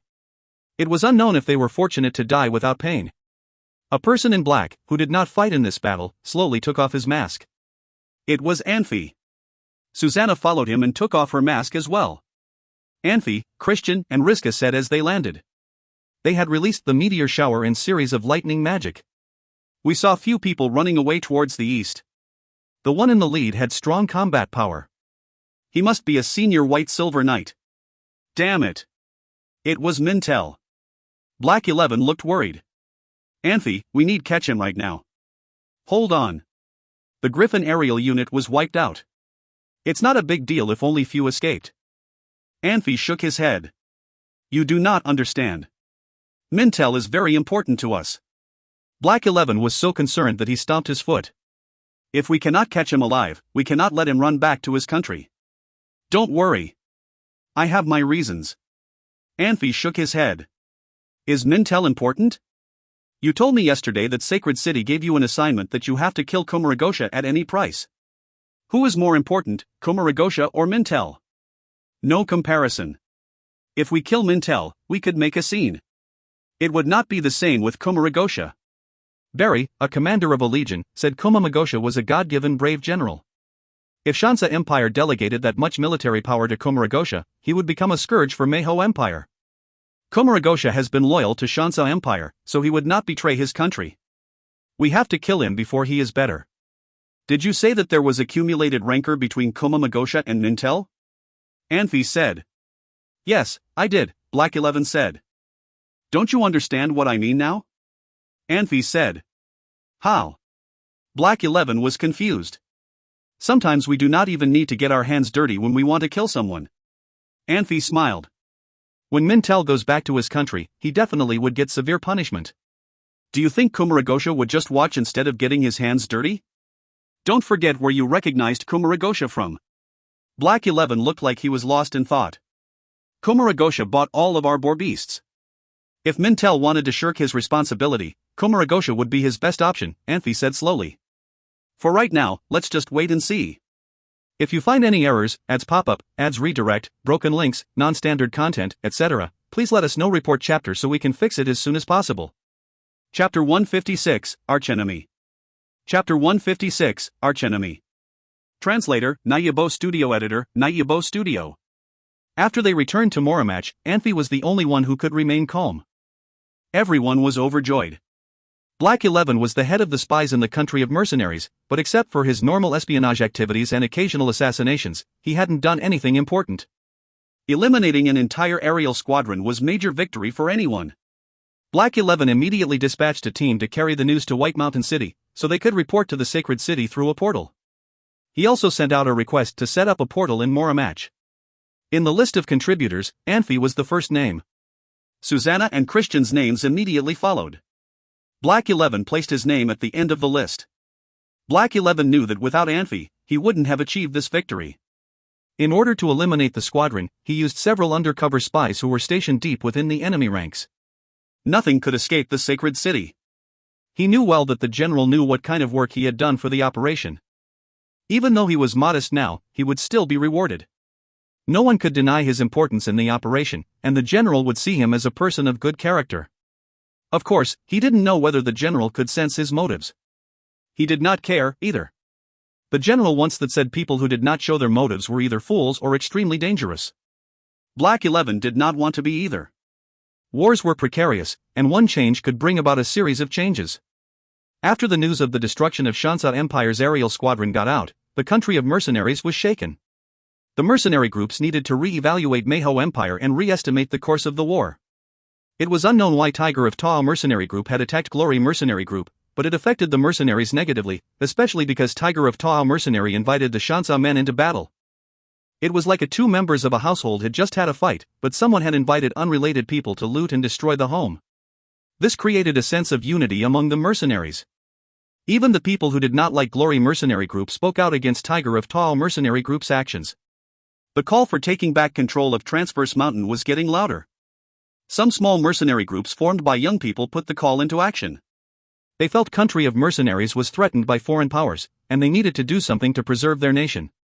More and more mercenaries arrived at Transverse Mountain.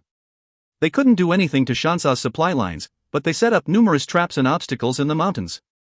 They claimed to be setting traps for magic beasts, and the Shansa soldiers couldn't do anything to them. This slowed the Shansa supply lines significantly. Tiger of Tao mercenary group became very secretive and kept a low profile. No matter what the mercenaries said, they had response. However, they quickly began to gain control over the city. The patrol teams were disbanded, and those who were willing to join Tiger of Tao were allowed a position. The others were sent home. Those working on the city council were dismissed as well, replaced by people working for Tiger of Tao mercenary group. Morta's goal was very clear. He didn't need to control the country of mercenaries. He only wanted to control Blackwater City. The other three major mercenary groups were all based in White Mountain City, and were too far away to affect the situation in Blackwater City. However, compared to the conflicts on the northern border of Manhwa Empire, the conflicts in country of mercenaries were only minor. With a sure victory in sight, the Dark Moon Magic Legion crossed the Yagra Mountains under the leadership of Nuyoheim and Sarig.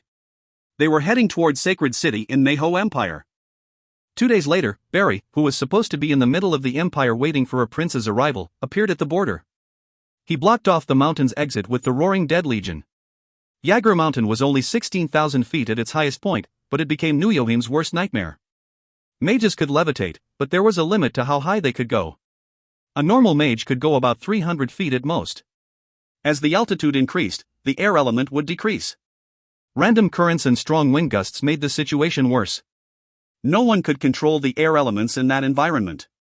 Even Nuyoheim himself could only go up 3,000 feet. If he couldn't cross the mountains using magic, normal mages couldn't even dream of it. The situation itself couldn't discourage Nuyoheim. Saul had spent a long time and wasted countless magic crystals to set up a guardian of God Kekai. This kind of Kekai was useless in most situations, but now became Nuyoheim's worst nightmare. Guardian of God Kekai cut off the elements and had a 25-mile radius.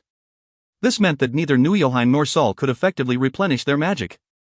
However, Dark Moon Magic Legion was made up mostly of mages, and the Kekai could render the mages powerless if all their magic was spent. The Roaring Dead Legion, on the other hand, was comprised mostly of swordsmen. They were not affected by the Kekai. These factors were not enough to make Nuyoheim despair, either. He still had Core of Wind, led by the famous master swordsman Jerofik. If he could plan everything else, he could fight his way out of this. In a small-scale contact battle, a ridiculous scene affected Nuyoheim's confidence. Jerofik was leading the charge against the enemies, but as a master swordsman from Manhwa Empire charged towards him, Jerofik panicked and admitted defeat without even engaging the man. Afterwards Nuyoheim learned that the man was called Ernest, and had once challenged Jerofik. When he was almost defeated by Jerofik, he stabbed Jerofik with a dagger dipped in poison. This shameless act made him a very hated man among the swordsmen. However, Nuyoheim knew that things were not as simple as the story had said. But now was not the time to dig up ancient histories. The most important thing right now was to lead his army away from the Manhwa armies. Manhwa Empire's famous master swordsman Philip joined the battle along with 2 of his students. This made the situation even more impossible. He knew what had happened between Saul and Philip. It would not be easy to forget about one's only successor being murdered in cold blood. There was only one man who could make the two forget their rivalries, and that was the old king, Yolanthi. He was the only man who had that much power in Manhwa Empire. Nuyoheim now knew that Yolanthi was still alive, and that he had fallen into a trap. He knew how bad the situation was, but he could not tell anyone, because that would discourage his soldiers. Manhwa Empire had sent out 5 master swordsmen and 1 archmage with Barry. What did he have? 3 archmages who could not replenish their magic, and a master swordsman who had lost his will to fight. Nuyoheim was desperate. In White Mountain City, Anthony was sitting in a chair, deep in thoughts. He looked like a common man in common clothes, and his long sword had no decoration. He looked more like a swordsman who had fallen from grace. However, all the servants in the room acted as carefully and quietly as possible. They were clearly very afraid of him. Next to Anthony was a senile man. He had a grave expression and was dressed lavishly. He held a black staff in his hand. "My lord, he is here. Do you want to see him now?" A mercenary appeared at the door and asked. Anthony nodded.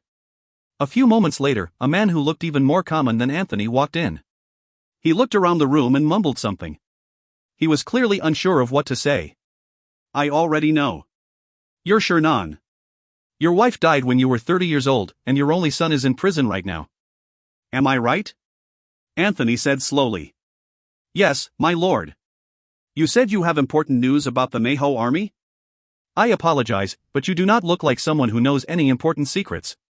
If it wasn't for Michael, you wouldn't even be here right now." Anthony waved his hand languidly. "This is Michael. Tell him what you know." "Thank you for the chance, Lord Michael," Shernan said, bowing. "Save us the formality. Tell me what you know." After seeing the man, Michael clearly agreed with Anthony. He didn't believe Shernan had any new information.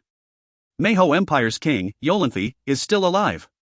Anthony and Michael both stopped in their tracks. They had learned about Dark Moon Magic Legion's current situation and had guessed this. However, they could not figure out how this man came by this information.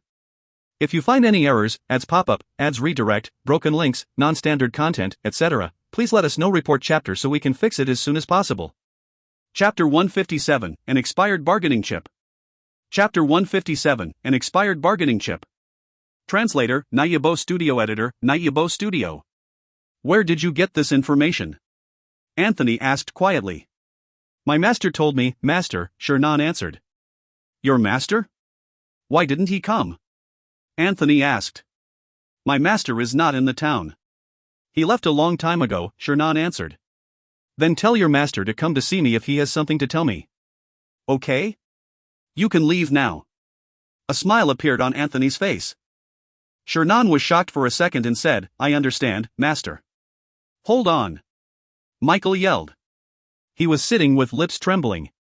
The veins on his neck were bulging. He looked incredibly mad. No one was sure why he was so angry. Master, how can I help you? Shernan asked in surprise. He looked sincere. No one could tell anything unusual. That was because he indeed had not done anything. Did you say your master asked you to pass that message to Master Anthony, and your master has been gone for quite a while? Michael asked in a serious voice. Yes, master, Shernan answered. Are you lying? Michael raised his voice. I swear I did not lie, master, Shernan said. Anthony was shocked, then he suddenly realized something. His face was stone cold. They had just learned that Dark Moon Magic Mercenary Legion got stuck at the foot of Suyagar Valley, and Anfey, the king of Mayho Empire, did not die. The guy standing before him had known this top secret for a long time ago. What did it mean? It meant they could have saved Nuyoheim and Dark Moon Magic Mercenary Legion if they had met this guy earlier. They could even have saved an empire. Anthony usually had a poker face, but this time color drained from his face because this information was too crucial. Why didn't you come to see us earlier? You should have come earlier. Michael suddenly stood up. Michael was the chief of the consolidation group that Elizan had sent to the country of mercenaries. He was just below the palace archmage, Nuyoheim. He had come to White Mountain City earlier to speak with Anthony. Before they could even agree on anything, Michael received the bad news that his old friend Nuyoheim had gotten stuck in Suyagar Valley. He had just learned that there was a chance to save him from the guy in front of him. He could not control himself and got really angry. Master, my master sent a messenger to let me know about it 3 days ago. He asked me to look for Master Anthony. I did not know about it before that, Shernan complained. Why didn't you come 3 days ago? Anthony asked. I came, Shernan said. What? Anthony and Michael called out in surprise at the same time. Michael quickly glanced at Anthony, which made Anthony feel very awkward. It seemed like he had not reported it to Anthony on purpose. Shernan, don't lie. How come I didn't know you came here 3 days ago? Anthony yelled. Shernan, don't be scared. Tell us what happened. Don't worry, Michael said right after Anthony. He sounded he was going defending Shernan against Anthony.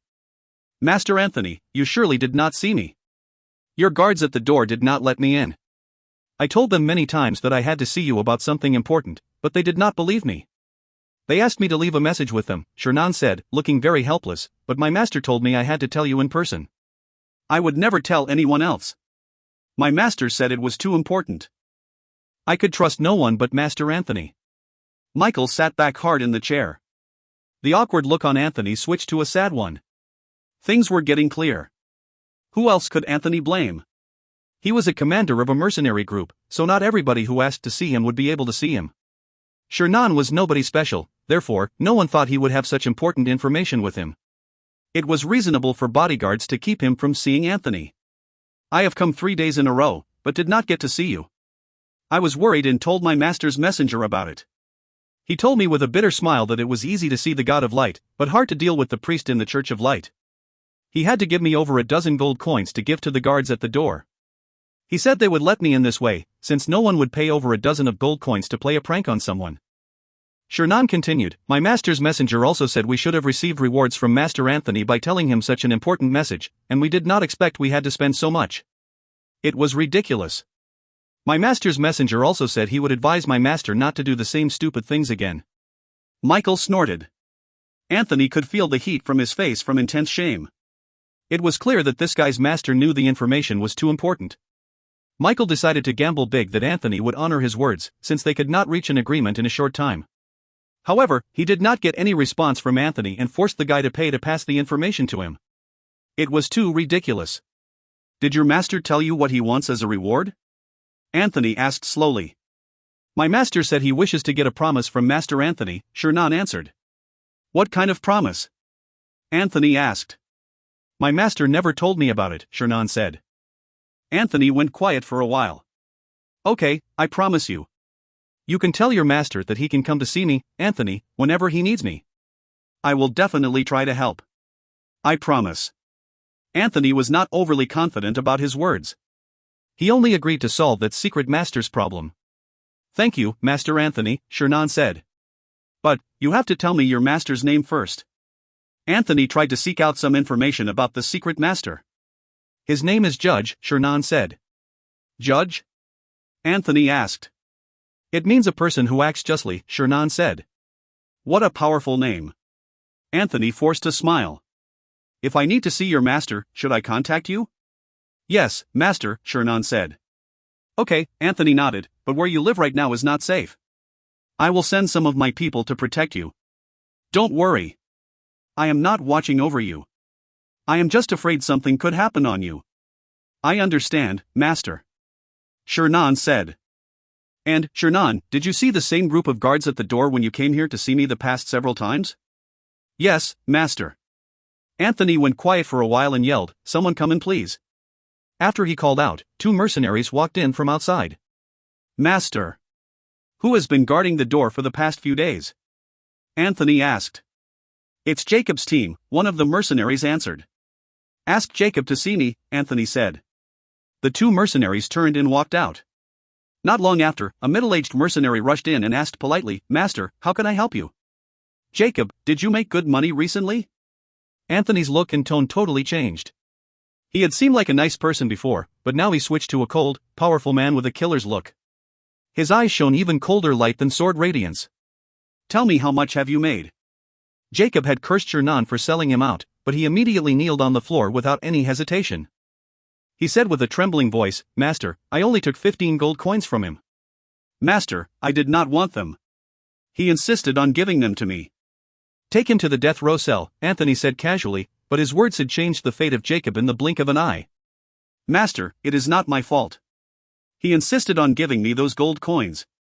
Master, if you don't believe me, you can ask him. Jacob said. Before Jacob finished his words, Anthony had already pulled his sword out. A glaring sword radiance flashed. He cut Jacob into halves like it was as easy as cutting a piece of tofu. Anthony had put his sword back into the sheath before the blood splashed everywhere. He sat back like nothing had happened. The bloody scene startled Shernan. He hurriedly lowered his head. He was just a regular person and got scared by such a scene. How dare he argue with me? I will just bestow a quick death to him, Anthony said slowly.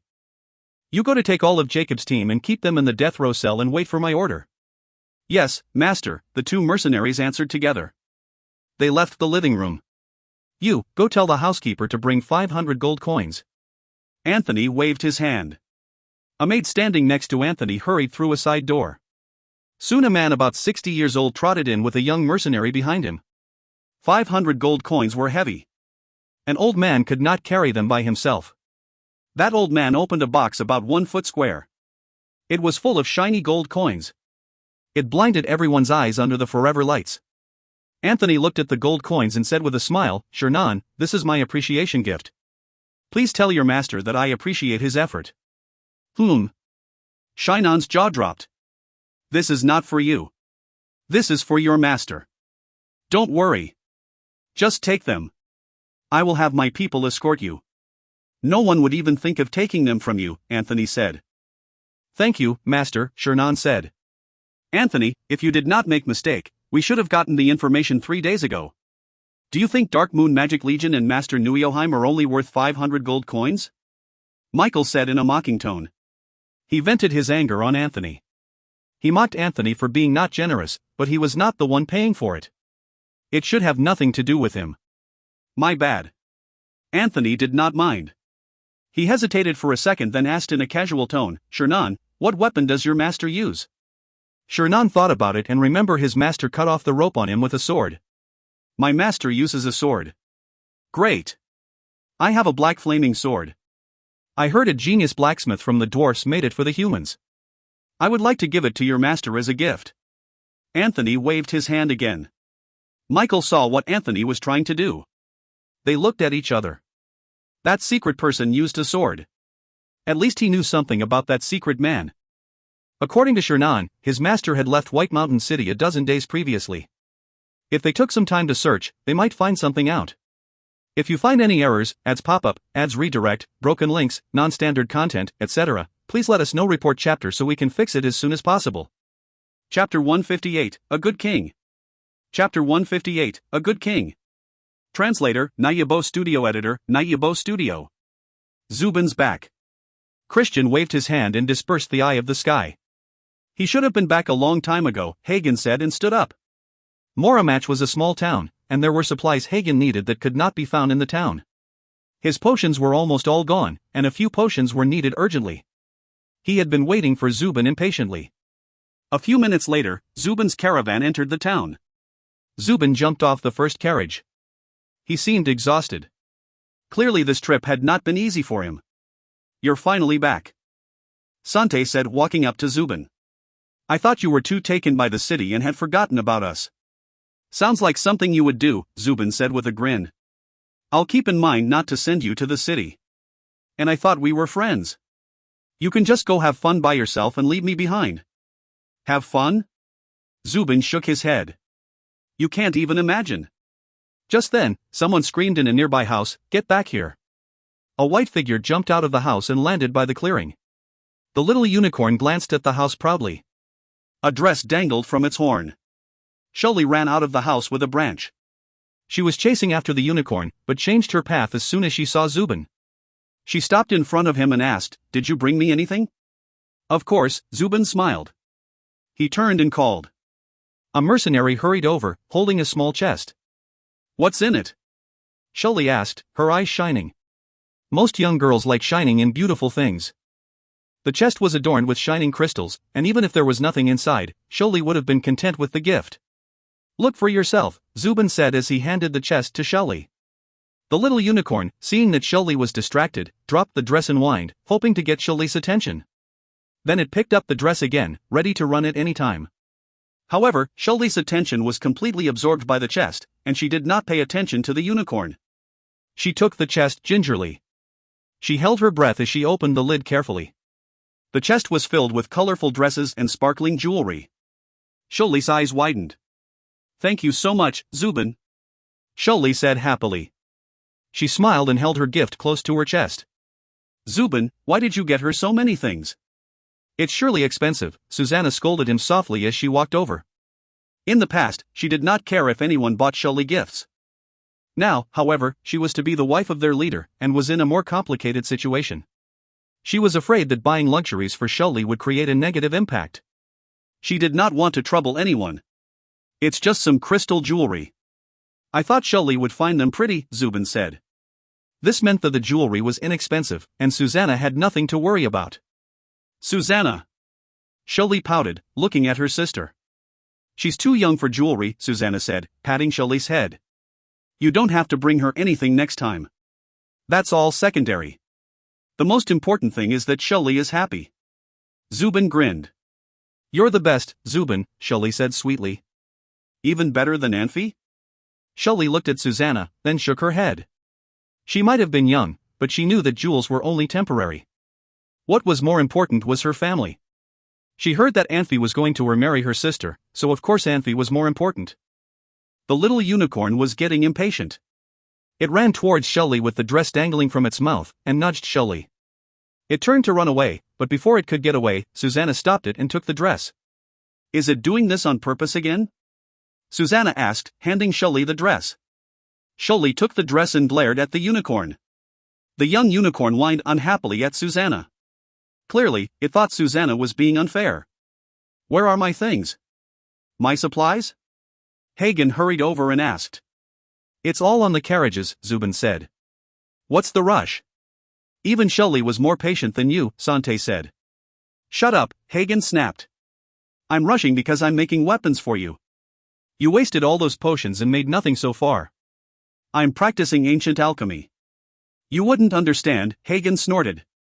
I'm still not familiar with it, but when I get the hang of it, you will be very impressed. Ancient alchemy? You've never told us anything about that, Edut. I've only gotten into it lately, Hagen said, turning his eyes away. The only person that knows ancient languages is Hui Wei.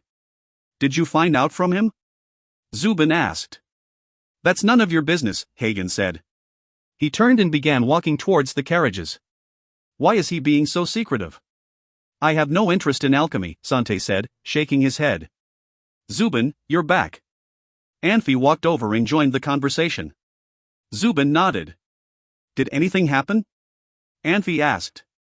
We encountered some bandits, but we were under the Band of Brothers mercenary banner, and they did not attack us. As long as there were no casualties, Anfey nodded. He looked at Zubin and said, Come with me. All right. Looking at Anfey and Zubin, Sante scratched his head. Since when did they become so secretive? Why can't they talk in front of us? Susanna, do you know anything? She doesn't, Shelley said before Susanna could reply. She wouldn't tell you if she did, Shelley, I've never done anything to you, have I? Anfey and Zubin had already left the clearing and rounded the corner. Anfey's residence was just ahead. Is everything done? Anfey asked softly. Zubin nodded. That guy named Shernan, he looked like he did not know anything. You sure he won't mess anything up? I use him because he knows nothing. If he knows too much he's unfit for the job, Anfey said. You're sure he met with Anthony? I saw Anthony escorting him out, Zubin said. He glanced around and said in a hushed voice, Anfey, are you sure dealing with Anthony was the right move? You're not doubting me, are you? Anfey asked jokingly. Listen, Anfey. After you saved us back in the sacred city, I knew I could respect you as a leader. Zubin stopped in his tracks, his expression grave. On that ship, you were the only one that remained calm after we fell into the trap. I am not a blind follower. Time after time you proved you are a good leader. I do not doubt your actions, or else I would have talked to you before I left. I apologize. I shouldn't have joked about that, Anfey said. He sighed and shook his head. Zubin smiled and began walking again. Actually, this was just to get acquainted with Anthony. We want him to be able to recognize us and trust us so we can use him later, Anfey told Zubin. What did we give up? Useless information. Nothing that would affect Mayho Empire negatively. Anfey, you better be careful. Anthony is not easily fooled. I know, and we only have one chance. We cannot waste that chance, Anfey sighed, looking up at the sky. My respect for someone has increased. Who is it? His Majesty, Anfey said with a smile. After Black 11 told everyone that His Majesty is still alive, I never expected everyone to be so happy. Blavi is a serious guy, and even he broke into song. Only the wisest, most respected king could manage to impact his subjects like that. His Majesty is a wonderful king, Zubin said with a smile. There's a time he was patrolling the city, and his carriage driver. The driver knocked over a commoner, and His Majesty helped the man up and apologized to him, right? Anfey smiled. I've heard it so many times. Anfey wasn't trying to downplay Yolanthi's achievement. Even though he suspected Yolanthi faked his own death as a stunt, he still respected him. People who did not know how to pull successful publicity stunts were not fit to be politicians. A king who did things for show was still much better than a king who did nothing. Yolanthi's policies showed that he cared for the rights of his subjects. This was a rare occurrence in this world. If you find any errors, ads pop up, ads redirect, broken links, non-standard content, etc., please let us know. Report chapter so we can fix it as soon as possible. Chapter 159, A Friend from Far Away. Chapter 159, A Friend from Far Away. Translator, Nayabo Studio Editor, Nayabo Studio. I have heard about it many times, but I feel excited every time though. Zubin smiled. Oh, right, Anfey, how did Christian react when he heard our king is still alive? Christian? Why are we talking about him? Anfey asked in surprise. You answer me first and I will tell you, Zubin said. Anfey blinked as he recalled. He was obviously happy about it. Not very excited? Zubin asked. A little excited, but not overly excited, Anfey said. Anfey, do you remember how Christian reacted when we first heard about the king's death at our professor's house? Zubin asked. Yeah, what about it? Anfey asked. Besides Naya, Christian was the only one crying. He looked so sad. Naya still seemed to feel bad about it the second day, but Christian looked like he felt a lot better, Zubin said. You have noticed a lot. Anfey smiled. I just happened to notice it. That night, I had trouble with a magic spell. I went to ask Christian for help, but he was not home. I even asked Blavi and Feller whether they saw where Christian went. First I thought he wanted to be alone to remediate his sorrow over the king's death, but I found something unusual the second day. Zubin paused a little. Even if we could say Christian found a magic way to make himself recover from his sadness, he should not have experienced such a tremendous change from being super sad to super happy. Zubin, what are you trying to say? Anfey asked.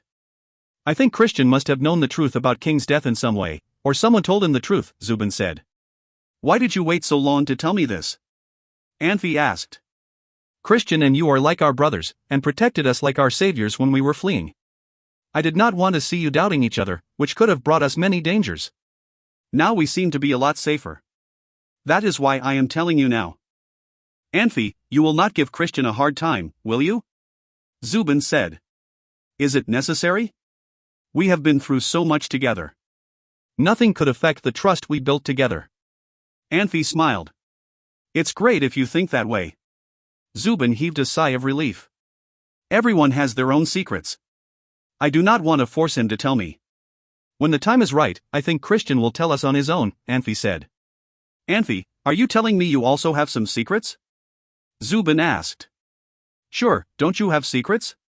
Anfey asked. Zubin shook his head with a smile. He changed the topic.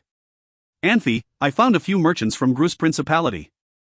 I asked them whether they had heard of Susanna, and they told me they had never heard of a name like Susanna. They should have heard of her. A senior swordswoman under 20 should be noticed, no matter where she is. Is it possible that you did not ask the right questions? Anfey said. They did not know about Susanna, but they do know about Shelley. They even took out their weapons to threaten me to tell them where Shelley is. I almost could not escape from them, Zubin said slowly. I caught one of them later. I interrogated him and found out Shelley is on the wanted list of Grus Principality. Do you know there is a reward for catching Shelley? How could I know? Anfey shook his head. Zubin had 3 fingers out. 300 gold coins? Anfey asked. Seeing the corners of Zubin's mouth curling up. He added a 0 after his last guess, 3,000 gold coins? Bingo! Zubin said. If they are willing to catch a little girl for 3,000 gold coins, they must have known something about the treasure map. Anfey could not help recalling the scene when the floor was covered with gold coins when they walked into that chamber. Then did not have enough space in their dimensional rings to carry those gold coins, so they left a magic mark. They also marked it on magic coordinates. They left there after they killed the orcs. They must know something about it. Do you know who Sholi's parents are? Zubin asked. He paused then said, former Grand Duke of Gris Principality, Darius. Former? Who is the current Grand Duke? Anfey asked. The former Prime Minister of Gris Principality, Trajan, led an uprising in protest against Darius's luxurious life and unsuccessful political career.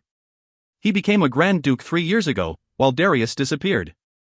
No one knows where he is now, Zubin said. So, Susanna is also. Anfey said. Anfey. A call interrupted Anfey. Susanna showed up at the corner of the street. She rushed to Anfey in big strides. Anfey, our magic outpost sent out signals. Riska saw Shansa Empire cavalry marching towards Moramach in the eyes of the sky. There are at least 1,000 of them. What should we do? Susanna asked. Anfey was shocked for a second and then yelled, ring the alarm. Everyone retreat to the underground tunnels. Hurry! Anfey, are we leaving all these here? Susanna looked around. She was not willing to give them up. There were many buildings going up in the town of Moramach. A few days ago, the werewolves, dwarves, and gnomes in the underground guerrilla warfare were either killed or surrendered. Anfey was nice to the ones who surrendered. He did not take them as slaves. They had the absolute freedom to decide if they want to leave or stay. They could make decent money if they decided to stay and work for Anfey. With this policy, it eliminated the racial discrimination and gave the natives of Moramach some respect. To all intelligent life, survival was their priority. They made the compromise fast. They switched from not being willing to cooperate to initiating work together. Right now, those dwarves and gnomes were working in Moramach Hall. To retreat, it meant what they had done for the past over 10 days would be for nothing. This was not even the main issue. The underground tunnels were built for dwarves and gnomes, so they were barely tall enough for humans. When Black 11 left White Mountain City, he wanted to build a base here. He brought a lot of his belongings with him. There were over 400 horses, not to mention other things. It was not possible to have horses in the underground tunnels. There were many supplies as well. Only a small portion of them could be moved to the underground tunnels. Most were still stored in the town. All of these would become the enemy's booty. Anfey had anticipated the revenge from Shansa Empire. With careful analysis, he thought the chances were slim. No matter why the Shansa Empire military would attack Moramach, they would give the country of mercenaries an opportunity to organize an invasion force against them. Anyone with some common sense about politics would not do such stupid thing. Of course, just in case, Anfey had asked dwarves and gnomes to speed up their underground tunnel project. This was a huge project. They still needed 1 or 2 days more to move their supplies underground. Shansa Empire just came at a bad time. We do not have much time. Withdraw now, Anfey said coldly. They had a lot of supplies with them. The differences in professions made Anfey feel it was a world part. He did not care much for war. His natural cautiousness had him avoid anything related to war. If supplies were lost, they could get them back in the future. If the people in his legion were gone, they would never come back from death. Okay. Susanna ground her teeth. She rushed back to the empty field. Anfey, where is all the stuff I just brought back? Zubin was worried. Zubin, take your stuff to the rear end of the town. You go and tell Christian to bring horses and wagons there as well. He should know what to do, Anfey instructed. Aren't we going to set up a magic array of chaos over there? Zubin asked. We have set it up. It will start once we put the magic crystals in. Anfey said slowly, we do not have other ways. I would rather ruin everything than have them get the supplies. I understand. Zubin smiled bitterly. He released levitation magic, flying to the sky. Anfey let out a slight sigh and ran toward Moramach. Blavi, who had climbed into an old tree, was nervously watching from the eyes of sky. In fact, he did not need to watch from the eyes of sky anymore, since Shansa Empire's cavalry had passed the S-shaped hill and reached the end of the dirt road. What is going on? Anfey jumped onto the outpost. They are here. Blavi pointed ahead of them with his chin as he smiled bitterly. The dust was blowing. Half of the cavalry was covered in a cloud of dust. Maybe they knew there was a huge difference in power between them, or they did not know what Moramach could do to them. Shansa Empire's military looked reckless. Without any investigation, they just rushed to Moramach. Anfey glanced at the eyes of sky. Obviously, the military suited Kumaragosha. Blavi had been following him after he caught Kumaragosha in the eyes of sky. From different flags in different sections, he could tell Komuragosha was in the first section. "You go first," Anfey ordered as he took out his bow, watching Shansa Empire's military carefully. Anfey knew the generals usually wore what other regular soldiers wore in the 19th century. It was to prevent attacks from ambush. The wars in the magic world were quite different. Anfey had recognized Komuragosha's armor when the first section of the cavalry was less than 700 feet. He took a deep breath and took out a manticore bone arrow Hagen made for him. He slowly pulled the bow back. "If you find any errors, ads pop up, ads redirect, broken links, non-standard content, etc. please let us know. Report chapter so we can fix it as soon as possible." Chapter 160, Slandering. Chapter 160, Slandering. Translator, Nayabo Studio Editor, Nayabo Studio. An arrow so fast it was hard to detect flew towards Komuragosha.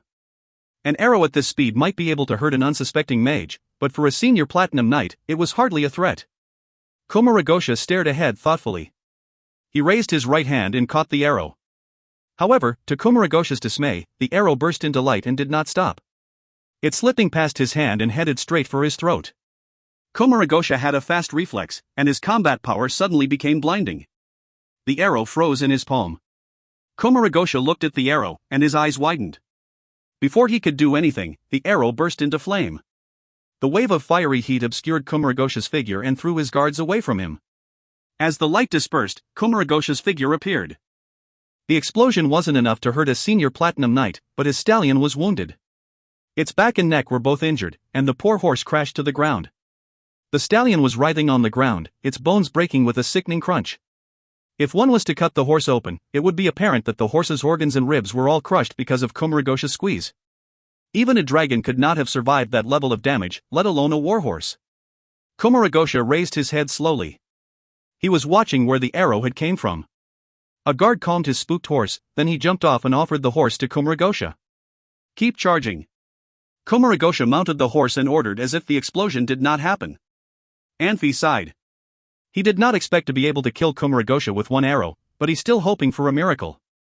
The first cavalry was only 200 feet away, and Anfey could see the grave and painful expressions of the riders.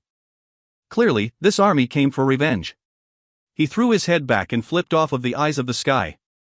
In the past, he would not try to jump from such a high structure. Now, however, he had a new understanding of magic and could control it far better. Even a common man could see the wind blades appearing under Anfey's feet. Every blade lessened the impact of the fall from such a height. A few moments later, Anfey landed on solid ground and began running towards the town. Komuragosha raised his hand, and the cavalry stopped. This cavalry was not Komuragosha's actual army, and he had spent some time away from the military. His influence in the army was far weaker, but this was an elite cavalry, and could follow the order of any general. Komuragosha narrowed his eyes and observed Moramach. Alibaba mercenary consisted of more than a dozen mages, and that was what he was most worried about. Compared to the mages, the female swordsmaster was not as threatening. "Komuragosha, I already know what kind of a person you are. I have been expecting you." Amplifying magic helping carried Anfey's voice all the way to Komuragosha. Komuragosha smiled. He did not care about Anfey's words. He had seen many people like this in the past.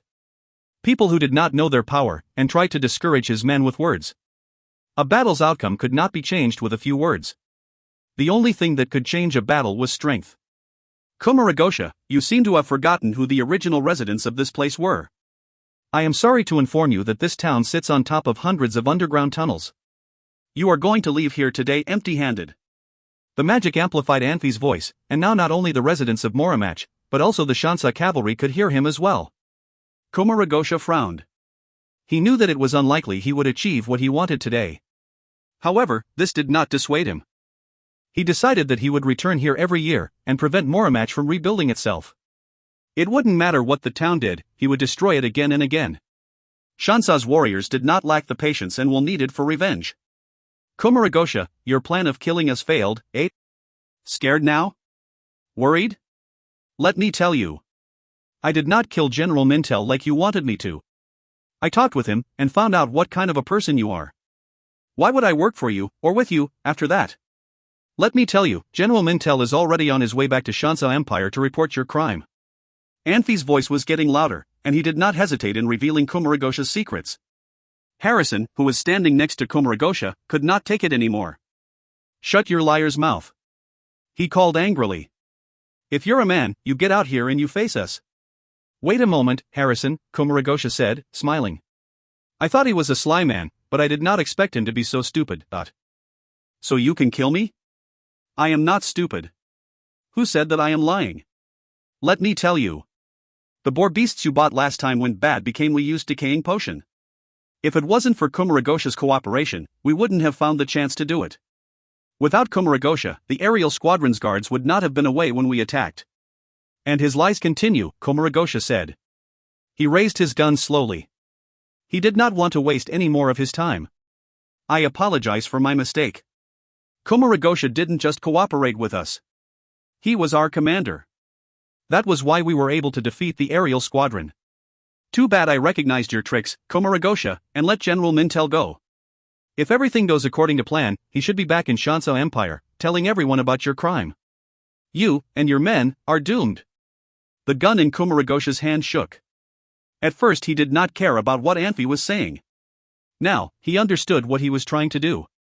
Kumaragosha was not a politician, or else he would try to avenge himself without orders, but he knew that tricks like this could kill a man, without the killer even moving a finger. He thought he had done nothing wrong, since he led the cavalry away under Mintel's orders.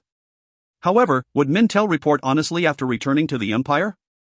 Mintel had lost everything, and if he wanted, Kumaragosha would be the perfect scapegoat. What should he do, then?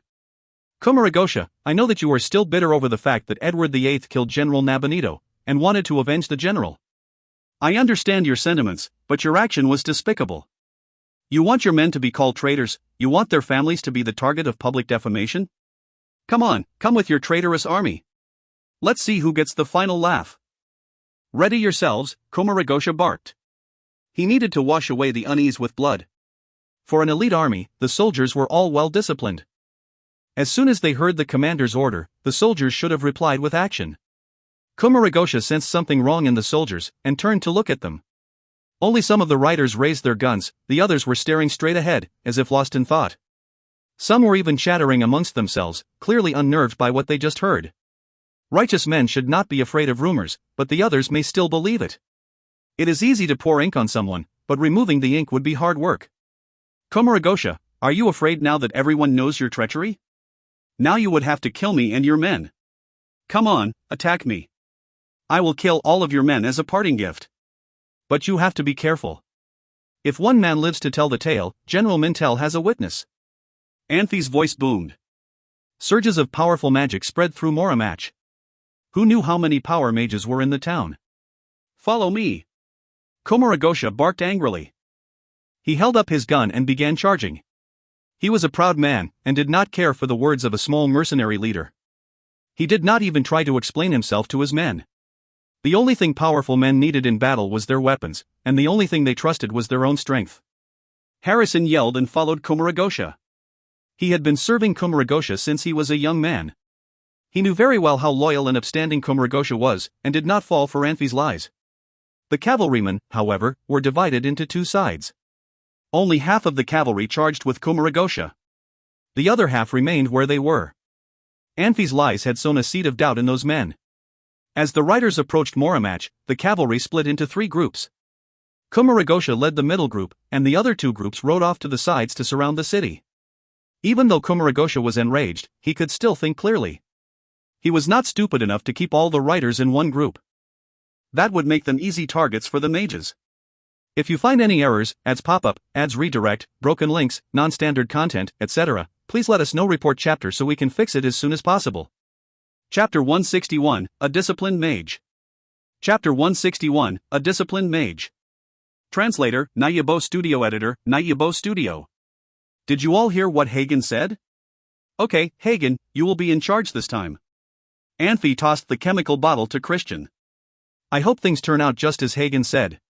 The reason he changed his plan to fight with Shansa Empire's cavalry was all because Hagen guaranteed him the effects of this chemical. Otherwise, he already would have been in the underground tunnels. Christian took the chemical bottle. He was shocked for a second and said, Anfey, what are you doing? I will be watching from behind. That way I can give you a hand at any crucial moment. If fighting an opponent on his own, Anfey could always think about many different plans and pick the best one to beat the opponent as fast and fierce as he could. However, when he was asked to give commands to a group of people, he was not that great. Anfey had realized the areas that he needed to work on in the past few battles. His weak area of leading a group in battle was because of his martial arts experience. Anfey needed to concentrate to the point that he would not forget about his surroundings. His combat power would reach its height this way. When he attacked the orcs in the forest, he had treated each of them as if they were powerful men. Overlooking and underestimating were fatal toxins to assassins. Anfey did not want to make any mistakes. It was hard for him to do two things at one time, so he asked Christian to give commands. Besides Susanna and he, everyone else was mages. Maybe Christian could help the Legion perform better. Okay. Christian nodded. But I need Susanna's help. You are in charge. We will do what you say. Hurry up. They are coming, Anfey said. Christian chanted in a low pitch. A thick wall of dirt appeared in the town. Riska, take the chemical to the left side of the town, and Blavi to the right side. Do not fight hard with them. It would be great if you can buy us some time. Got it. Riska and Blavi showed respect to Christian and took the order from him. They took the chemical and flew to the sky.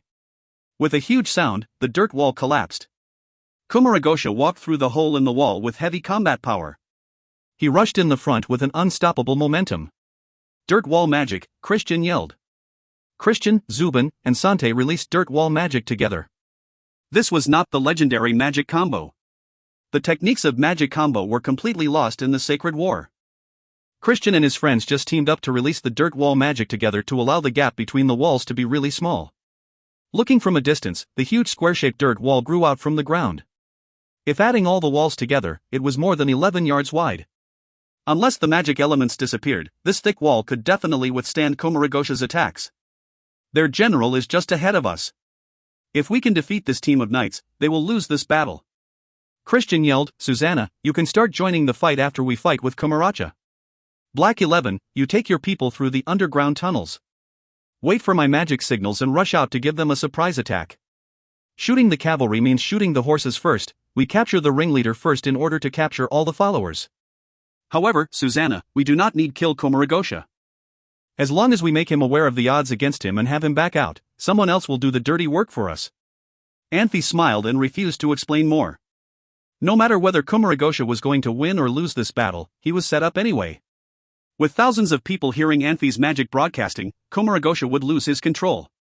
If Mintel were an upright person and never thought of setting Kumaragosha up, there might be some evil ideas flashing in his head after hearing some gossip about Kumaragosha. Got it. Susanna nodded. She understood what Anfey meant. He was afraid she would give herself the mindset of having to kill Kumaragosha. Everyone, toss your chemical bottles, Christian yelled.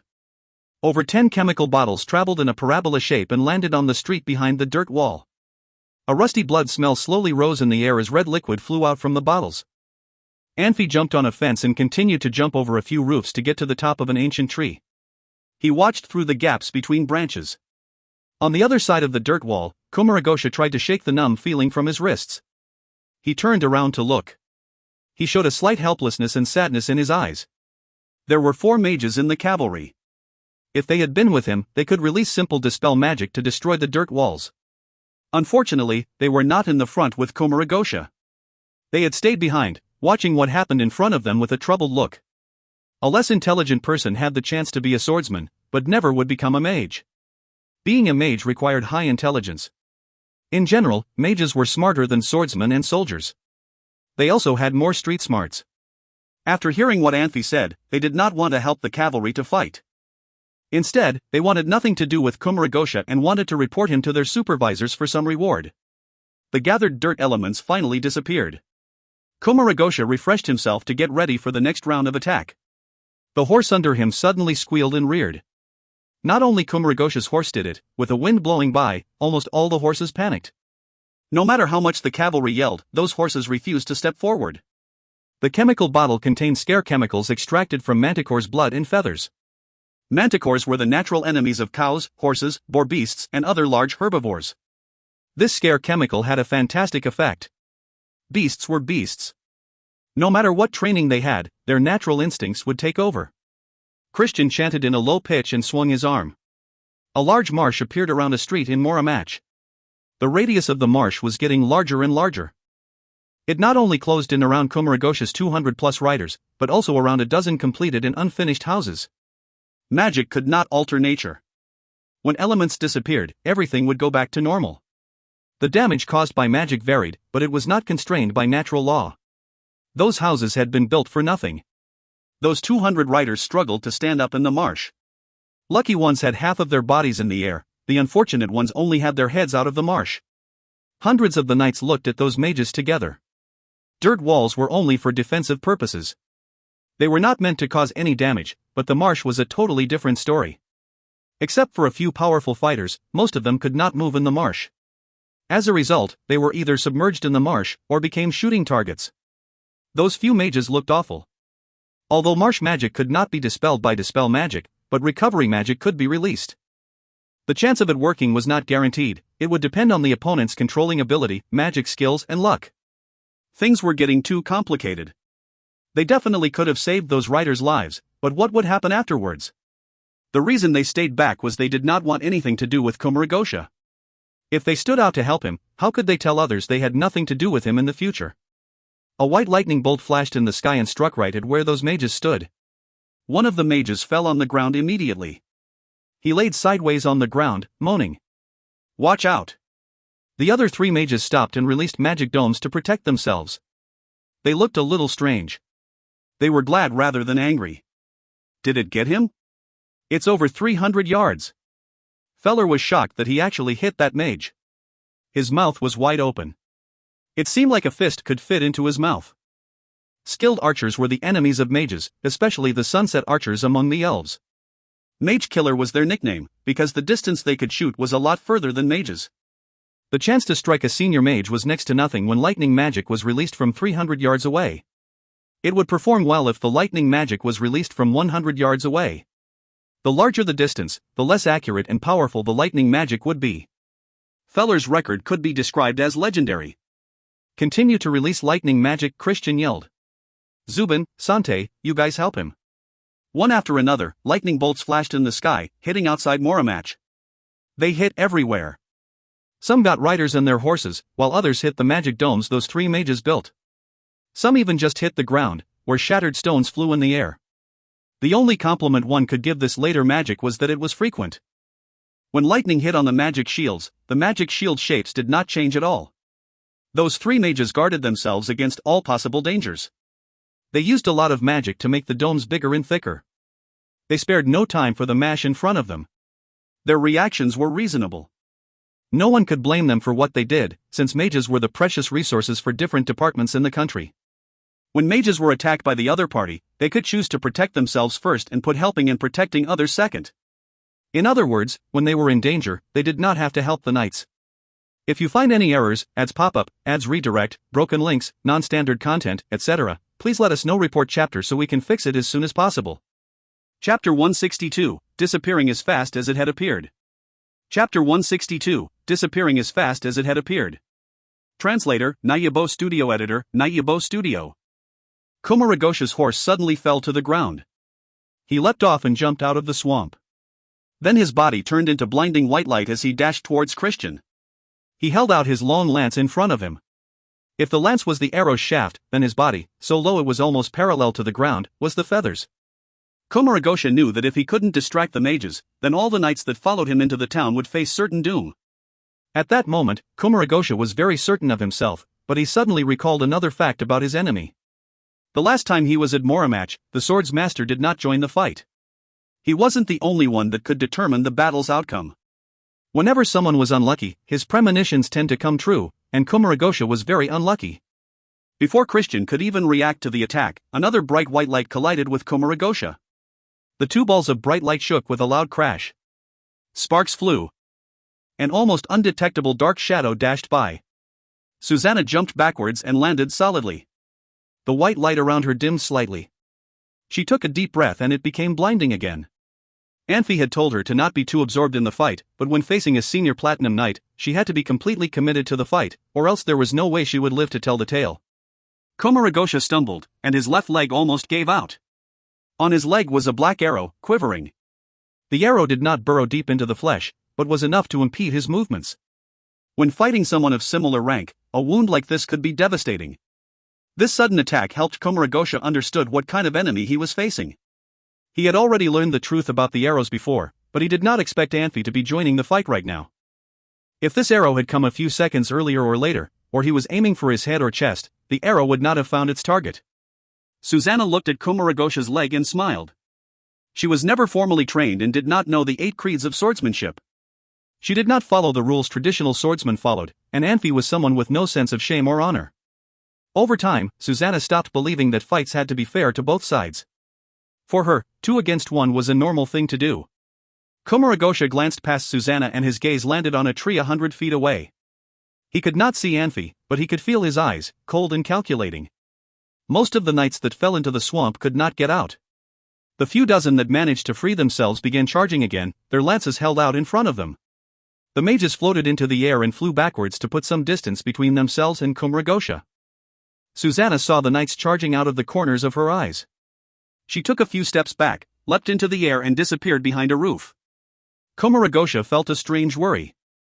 Before he could figure it out, a knight to his left screamed out in agony. His body was thrown back like he was punched by an invisible fist.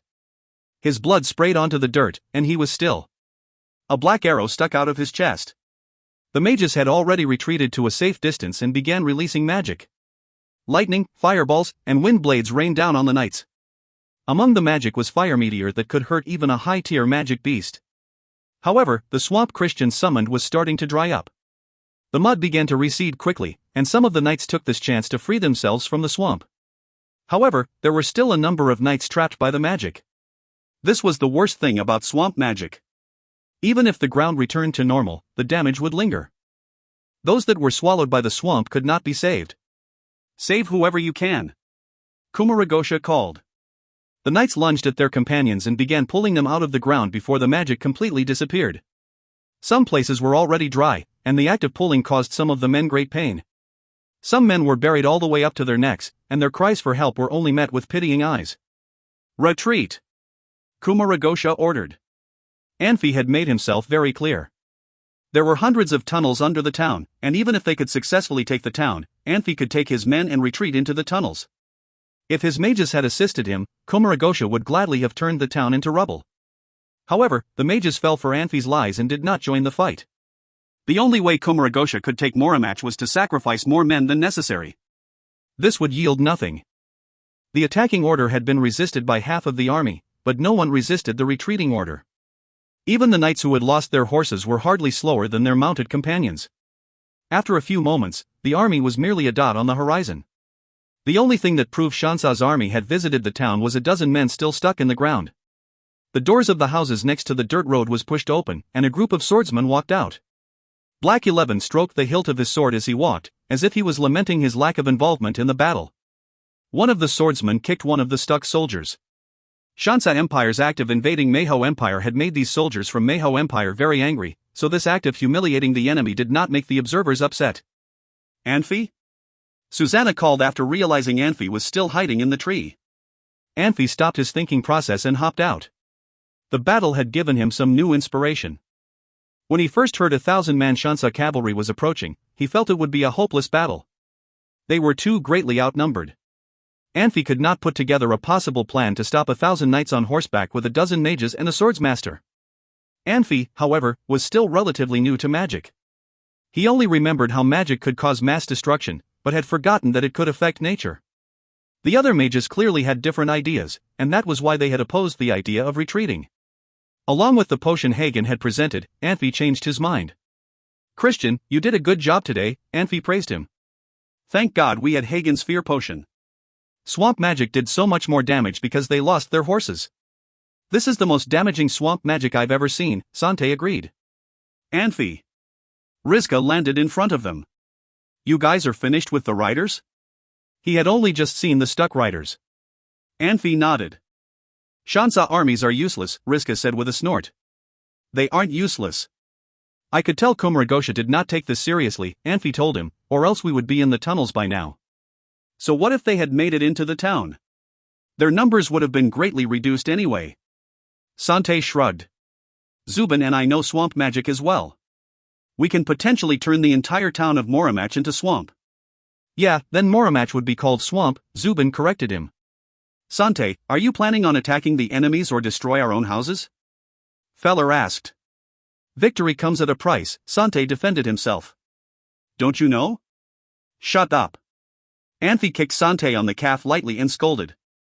Christian, you had Feller attack their mages on purpose, didn't you? Zubin asked. I felt that their mages didn't want to fight, so I gave them a reason, Christian said. He continued, Anfey, what should we do with those people? Anfey looked at the Shansa riders, who were still writhing in the ground. Tell the dwarves and gnomes to dig them out tomorrow. Have them start widening the entrances to the tunnels tonight. They must finish by tomorrow morning, and we will begin moving our belongings down there. I don't think they can wait until tomorrow. Black 11 walked over and joined the conversation. The knights' bodies were tightly restrained by the ground, and they were struggling to breathe. Anfey frowned. Personally, he did not care whether those riders lived or died. However, he could not bring himself to tell Black 11 to kill those riders in front of a group of inexperienced youth. Black 11, have your men dig them out. Me? Black 11 frowned, then smiled bitterly. It seems like my presence was not needed. If you find any errors, ads pop-up, ads redirect, broken links, non-standard content, etc., please let us know. Report chapter so we can fix it as soon as possible. Chapter 163, Allies. Chapter 163, Allies. Translator, Nayabo Studio Editor, Nayabo Studio. The sun slowly set behind the hill. The town of Moramach was aglow with red rays from the sunset. Anfey and his legion had successfully scared away Shansa Empire's cavalry. Besides some collapsed houses, they did not lose anything else. They deserved to be happy about it. Christian and his companions, Black 11 and his subordinates, and hired mercenaries all looked happy and excited. They chatted and laughed in groups. Dwarves and gnomes worked hard on the underground tunnel project. Anfey commanded them to finish the project before dawn the next day. They had to make the main tunnel entrance higher and wider to allow horses to come in. If they could not finish the project in time, they would be punished. Of course, to encourage them, Anfey had raised their wages to 10 times higher than normal. There was a not too deep, but very steep valley behind Moramach where people were on watch. The other side of the valley was steep as well. Christian and his companions had set up many alarming magic arrays and magic outposts. If any enemy tried to come over through there, they might escape people's watch, but would trigger the alarming magic. People in the town would know there were enemies coming. The main underground tunnel was at the foot of the valley. Gnomes and dwarves were working hard on the project. Anfey and Susanna chatted under an ancient tree not far from the entrance of the main tunnel. They looked quite different. Anfey looked confused while Susanna blushed as she rolled her eyes at Anfey. Why am I bad? Anfey asked. You know why, Susanna said. I don't know. Why am I asking you about it if I knew? Anfey said. Think about what you have done, Susanna said. I have done a lot of things. How do I know which one you are talking about? Anfey argued. Is it because you have done so many bad things? Susanna asked. Okay. Give me some hints, Anfey suggested. Did you forget about that wine? Susanna hinted for him. What wine? Anfey still did not get it.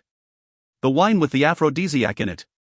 You put it in the wine and forced me to drink it. Susanna blushed even more. Anfey blinked and then he finally remembered. When did I force you to drink it? I was just playing with you. Who would know you drank it without even asking about what it was? Anfey said. Hung. Susanna snorted. I did take it away from you right away. You only had a sip. I drank the rest of it, Anfey said. Why did you come to see me when everyone had gone to rest? You knew that wine had aphrodisiac in it, what did you want to do to me? Susanna asked. I wanted to. Anfey tried to explain. You had evil thoughts, didn't you? Susanna asked. I wanted to experiment with the effects of the aphrodisiac on myself. You see, my plan was to give aphrodisiac to griffins. I did not want to see our plan fail if the aphrodisiac was not strong enough, Anfey said. Excuses. Susanna rolled her eyes as she pulled a handful of grass next to her. She was a little regretful of bringing this topic up. It made her feel awkward, shameful, and nervous. When people were nervous, they always had some unconscious habits. So did Susanna. I am telling you the truth. Anfey tried to convince Susanna that he was innocent. I do not believe you. You had evil thoughts, Susanna said. Okay. I had evil thoughts. What do you want then? Anfey said. Susanna did not know how to answer that question. There was a saying that went, aggressive women tend to be touched by men who keep showing interest in them, and good girls are scared by lazy boys. What could Susanna do to Anfey? I still have some 7-winged magic fly chemicals left. Do you want me to buy you drinks? Anfey decided to be naughty all the way. He even grabbed Susanna's hand. Stop it. Susanna shook off Anfey's hand. I wondered why I felt weird after having your wine. I was kind of scared of you and horny? Anfey helped Susanna with the words she could not say. Go to hell. Susanna could not take it anymore. She threw that handful of grass on Anfey's face. Susanna spoke a little too loudly, so the gnomes and dwarves who were working not far from them heard their conversation. A few heads stuck out of the cave, looking at Anfey and Susanna. Shoo, quieter, if you don't want to be others' joke, Anfey reminded Susanna. I am not talking to you anymore. I am going back to take a nap. Susanna stood up. Sit down, take a seat. What are you rushing back for? Anfey grabbed Susanna's arm. Sometimes Susanna was a lot stronger than Anfey, but other times Susanna became very weak. With Anfey's pull, Susanna could not help wobbling and sat back. Anything else? Susanna talked as low as a mosquito's buzzing sound. Of course, I said I will buy you drinks, Anfey said. You are so bad. Susanna tried to shake off Anfey's hand one more time, but she failed this time. You are so bad. Anfey sighed as he shook his head. Why am I bad? Susanna said. You know it. They had the same conversation not long ago. They just switched their roles. I don't know. Susanna looked a little unhappy. Since she was more sensitive than Anfey, Susanna could say that Anfey was bad but not allow him to say the same thing to her. I only want to buy you some drinks, but you were thinking about me in the wrong way, Anfey said. You said you still have some chemicals left and now want to buy me drinks again, Susanna said angrily. Right, I am buying you drinks but not poison ones, Anfey said sincerely. What are you afraid of? Why are you still talking about chemicals? Susanna felt she was so wronged. Anfey, Black 11 rushed in as he called Anfey's name. Something happened. What? Komorogosha came back? Anfey suddenly stood up. No, a mercenary group is marching towards us. Watching from the eyes of sky, I think there are about 120 to 130 mercenaries in it. Telling by their flag, they seem to belong to the Dragon Rider mercenary group, Black 11 said. Dragon Rider mercenary group? What an arrogant name. I never heard you talk about them before? Anfey said. It is just a name. It does not mean anything. If there is a mercenary group called Home of God, would all of them be gods? Black 11 smiled as he shook his head. As far as I know, they are just a secondary mercenary group, but I am not sure what they are coming here for. Send your people out to ask around and find out what they are coming here for, Anfey said. I already did, Black 11 said. Who did you send? Anfey asked. Leiko. Black 11 smiled. Leiko was the leader of the hired mercenary group. It's risky to be a messenger. We'd better ask an outsider to do it. Let's go. Let's take a look at them, Anfey said. By the time Anfey and Susanna got there and spoke briefly with Christian, Leiko had already come back. A few mercenaries followed him. The one in the front was a guy around 40 years old. His eyebrows were thick and dark. He had a wide and big forehead and sideburns. He looked tall and strong. The sword shafts over his shoulders showed he used a two-hand sword. Two-hand swords in general were longer and heavier than regular swords. Some two-hand swords were even wider than palms, so it was not possible to hang them on waists. The mercenary in the front looked around and laid his eyes on Anfey at the end. Everyone else stood behind Anfey, which made him look like the moon surrounded by stars. It was easy to tell who the leader was. Hello, you must be Anfey.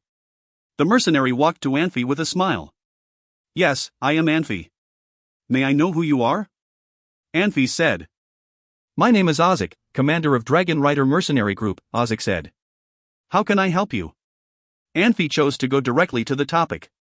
He did not even bother with courteous expressions like I have heard so much about you or it's my honor to have a guest like you. Anfey was not great with social skills and definitely needed more practice. He used to observe and criticize others in the dark rather than helping coordinate for the team. The reason I came here was I got news that Shansa Empire's cavalry is coming to attack Muramatak. Ozek looked around again. It looks like they haven't come yet. No. Anfey tried to answer before anyone else could. Is your information accurate? The battle had ended very quickly. The town did not show any trace of fighting. Those collapsed houses did not mean anything. Outsiders could not tell that a battle had happened based on the collapsed houses. Absolutely, Audiobooks answered. Are you coming to help us fight the Shansa Empire military? Anfey asked. Of course. Audiobooks said with justice. Shansa Empire and Tiger of Tao mercenary took over our Hangwan Valley. It was unbearable. They are thinking of taking over our village. They acted against the law and reason. Our Dragon Rider mercenary group has decided to fight Shansa Empire all the way to the end. You really impress me. Anfey nodded hard. In fact, we did receive the same information and sent our people to ambush them. This is why they haven't gotten here yet. If I calculated the time right, they still have over 100 miles before they can reach Moramach. They should be here tonight or tomorrow. We are thinking of withdrawing from Moramach. Your coming is such an encouragement for us. Let's fight together. Anfey held his hand out. Are you saying Shansa Empire's military is still over 100 miles away? Audiobooks was shocked for a second. To be more specific, it should be less than 100 miles now, Christian said slowly. If they were still at Saul's house practicing their magic and had not experienced so much, they would have given weird glances when they heard Anfey's lies. Maybe some of them would even ask Anfey if he was making any mistakes. Everybody seemed to hide their emotions better now. Christian could even team up with Anfey in the lie. Good. Audiobooks shook Anfey's hand. Anfey, I know you have many mages. You are familiar with Moramach as well. How about I take my Dragon Rider mercenaries to fight the Shansa Empire military first to buy you some time? You guys can stay and set up defensive magic arrays. If you find any errors, ads pop up, ads redirect, broken links, non-standard content, etc., please let us know. Report chapter so we can fix it as soon as possible. Chapter 164, Trader. Chapter 164, Trader. Translator, Nayabo Studio Editor, Nayabo Studio. This is too dangerous. Anfey said. He looked very gratefully at the man. That is part of being a mercenary. Audiobooks said, laughing. Shansa Empire had publicly challenged us. This problem is all of ours together. We must band together against this common threat. Well said, Anfey agreed, nodding. Then I won't hold back my request. We do need help. Why don't I send some mages to assist you? There is no need for that. My Dragon Riders mercenary group isn't big, but we have been working together for a long time. We all trust and rely on each other. If there are some new people, we may not work as efficiently. Don't worry, we can handle this, Audiobooks said, with a wave of his hand. Time isn't on our side. I will head out immediately. This soon? You came all this way, you must be tired. Why don't you rest a bit before leaving? We will rest after we defeat the Shansa army. By then, even if you want me to leave I won't, Audiobooks said, grinning. All right. Be careful, Anfey said slowly. If the Shansa army outnumbers you, don't engage them head to head. Try to stall for as long as possible. I understand. I am not stupid enough to do something like that, Audiobooks replied. You have to start your part of the plan soon. Anfey nodded. Audiobooks did not say anything else. He left town quickly with his men. Christian stared at the departing men, then turned to Anfey and asked, Don't you think there's something strange about them? Not really, Anfey said with a smile.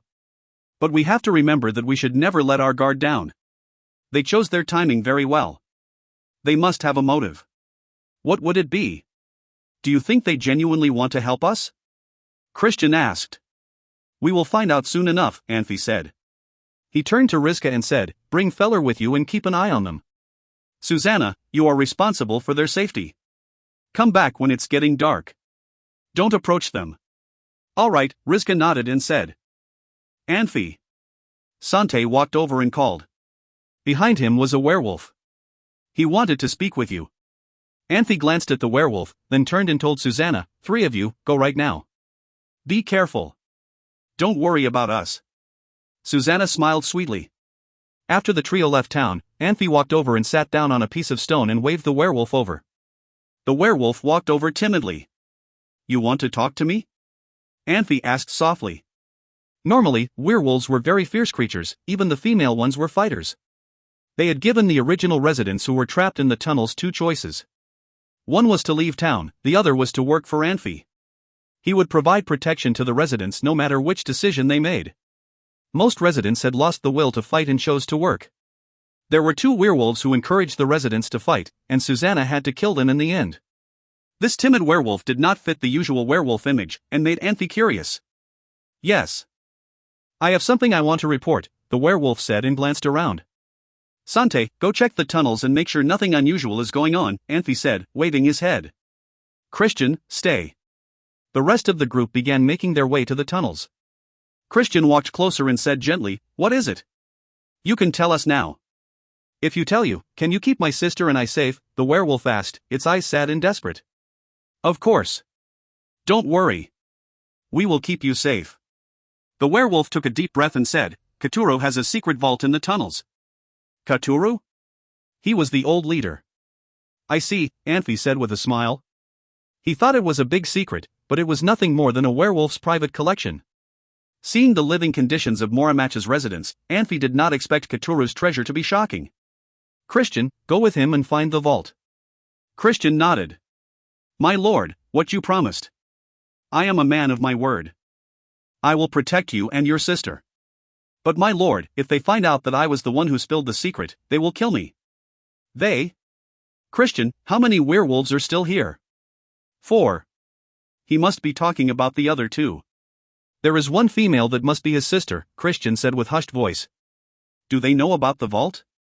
All the werewolves do. The others left to find backups. We were left to guard the vault. Then why did you tell me about the vault? Anfey narrowed his eyes in disdain, but he was able to hide his sentiments well. Even though werewolves like this were beneficial, if this werewolf could betray his own kind, he could betray Anfey and his companions as well. Because they are terrorizing my sister. Can't you protect her? I'm too weak to take on 2 of them, the werewolf said, lowering his head. Unbelievable, Anfey said slowly. Yes, my lord. I couldn't take it anymore and this was my last resort. Seeing that Anfey understood him, the werewolf appeared very grateful. Christian, kill the other 2 werewolves.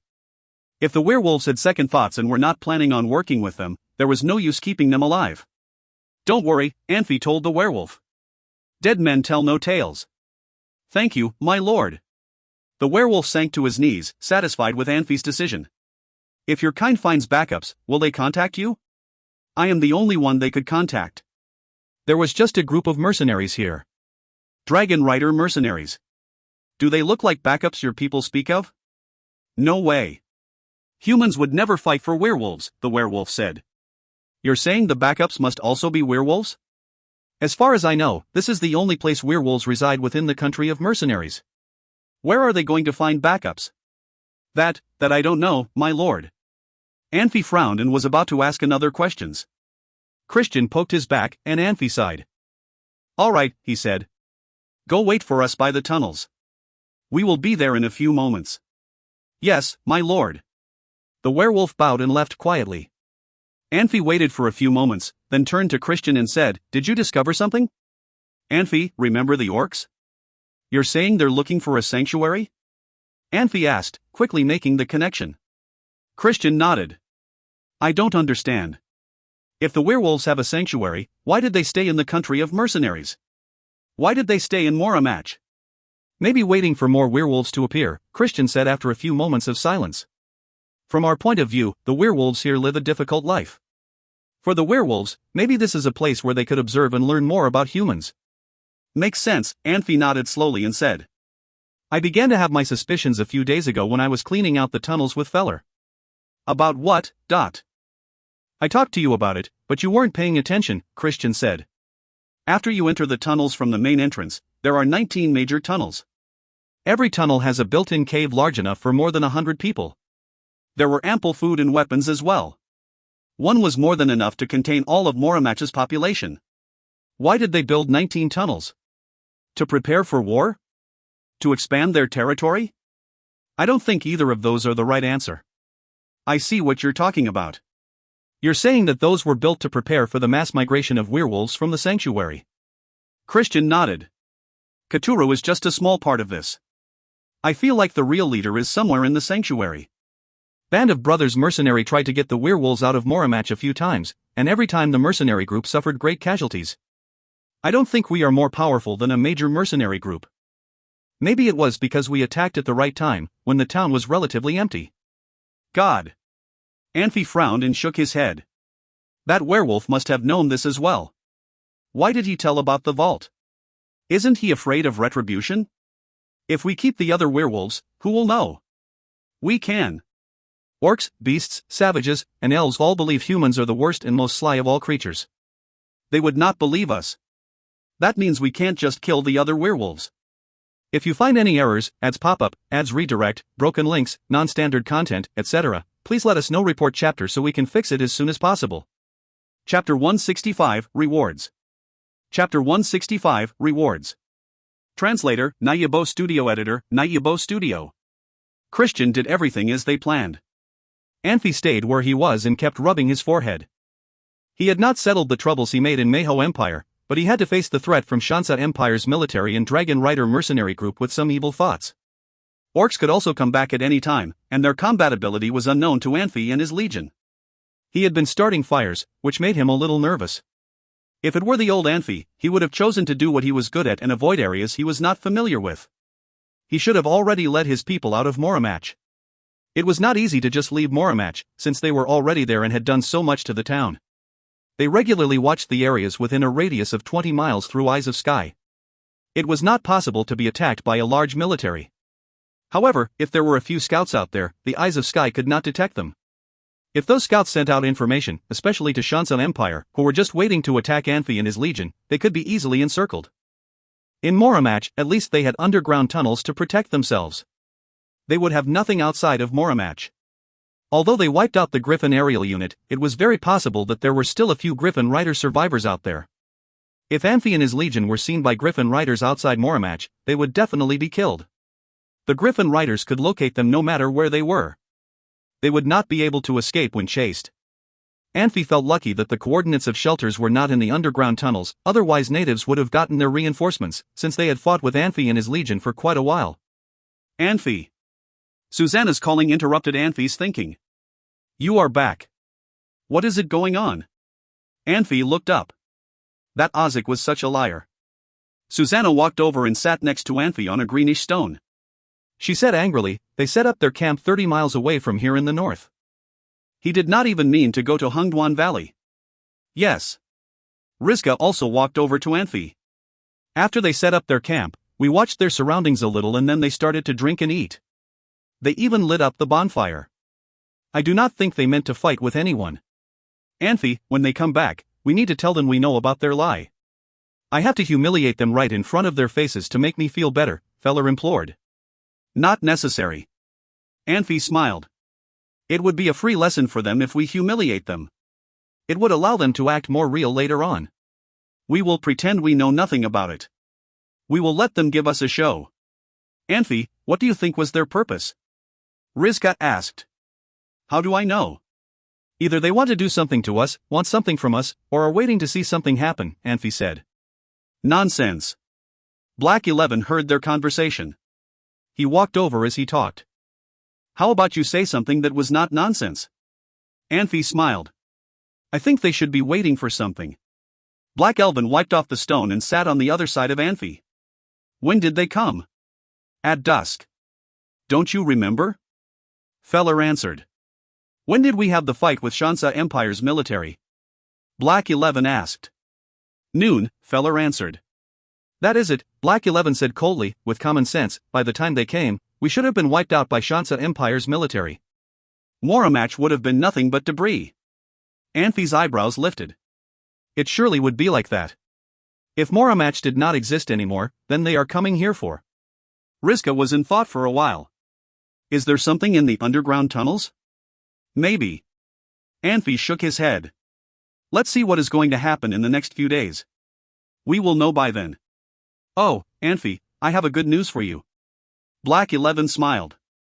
What good news? Anfey asked. The king found out that we wiped out Griffin aerial unit, and he was really happy about it. Do you know you are a duke now? Christian, Susanna and Zubin and everyone else are all granted titles of nobility. Last time, when the king gave you the title of nobility, he kept it secret. This time he put signs up everywhere.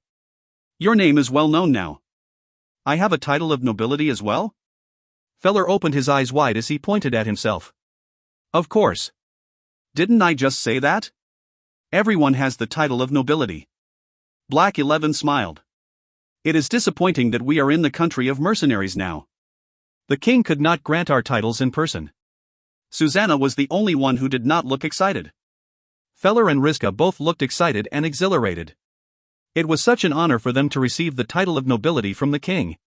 So, is my name also on the placards? Feller kept asking Black 11. Yes, Black 11 said. Awesome, awesome. Feller almost jumped for joy. It does not feel right. Anfey was not excited about the rewards from the king. He recalled the saying, if you want the horse to run, you have to feed the horse grass. As a king, he surely knew the importance of giving rewards. Receiving rewards was not out of Anfey's expectation. What's wrong? Black 11 asked in surprise. We are in the country of mercenaries right now and we still have things to deal with here. If this news travels here, we would expose ourselves. It would cause a lot of trouble for us. Yes, it is a little inappropriate. However, you should look on the positive side, Black 11 said slowly. You guys cannot stay in the country of mercenary for your whole lives. You will go back to Manhwa Empire someday. Our king is going to make you guys heroes of our country this time. What do you mean make us heroes? We are heroes, Feller complained. He seemed to be very sensitive to anything related to honor. Who wiped out the Griffin aerial unit?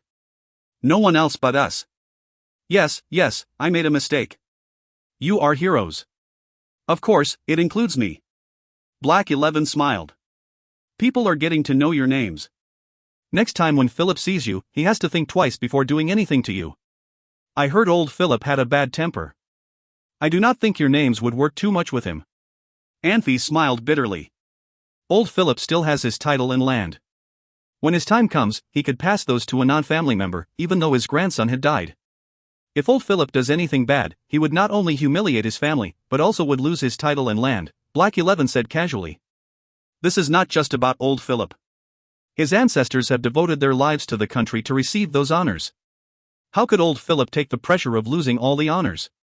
If he were not constrained by anything, he would not have hurried back to North Line and fought together with Master Saul. I hope you are right, Anfey sighed. He felt helpless when he dealt with old Philip. The reason he could not kill Philip was not only because he was powerful and influential, but also he thought it would be too much to kill Philip and his grandson. He had already killed his grandson. It would be too much to kill both of them. In Anfey's world, he was used to living by himself. The experience of being lonely and highly tolerant had made him cold. He got a taste of a different life when he reincarnated in the evil abyss. He experienced what power could bring him in the evil abyss. In this magic world, he saw a big contrast between friend and father like Saul and Ernest. Saul and Ernest were at the same level in terms of their power. Ernest always did everything on his own, which caused him to bear it when he was wronged. He knew who he should take revenge on, but he had to wait for the right time. Saul was so influential that his daughter, innocent Naya, could bully everyone in Sacred City. If Saul didn't have her back, Naya became a regular girl, and she could have been charged and enslaved. Anfey was never greedy about power, but that did not mean he would be against authority. Being against authority would not do him any good, but instead cause more trouble for him, or he might even die because of the troubles. Even if the news that we wiped out Griffin aerial unit leaks out, it still would take some time for them to know, since the country of mercenaries does not know we work for Manhwa Empire. Do not worry. Black 11 smiled. Things have changed. What changed? Anfey asked. Band of Brothers mercenary group held ambiguous attitudes as to which side they were on. Now everyone on Pan Continent knows that our king feigned his death. Band of Brothers mercenary group had claimed to be on the side of Manhwa Empire. If something happens, we could immediately ask for help from Band of Brother mercenary group. They would give us a hand, Black 11 said. My concerns were nothing but Tiger of Tao mercenary group and Glory mercenary group.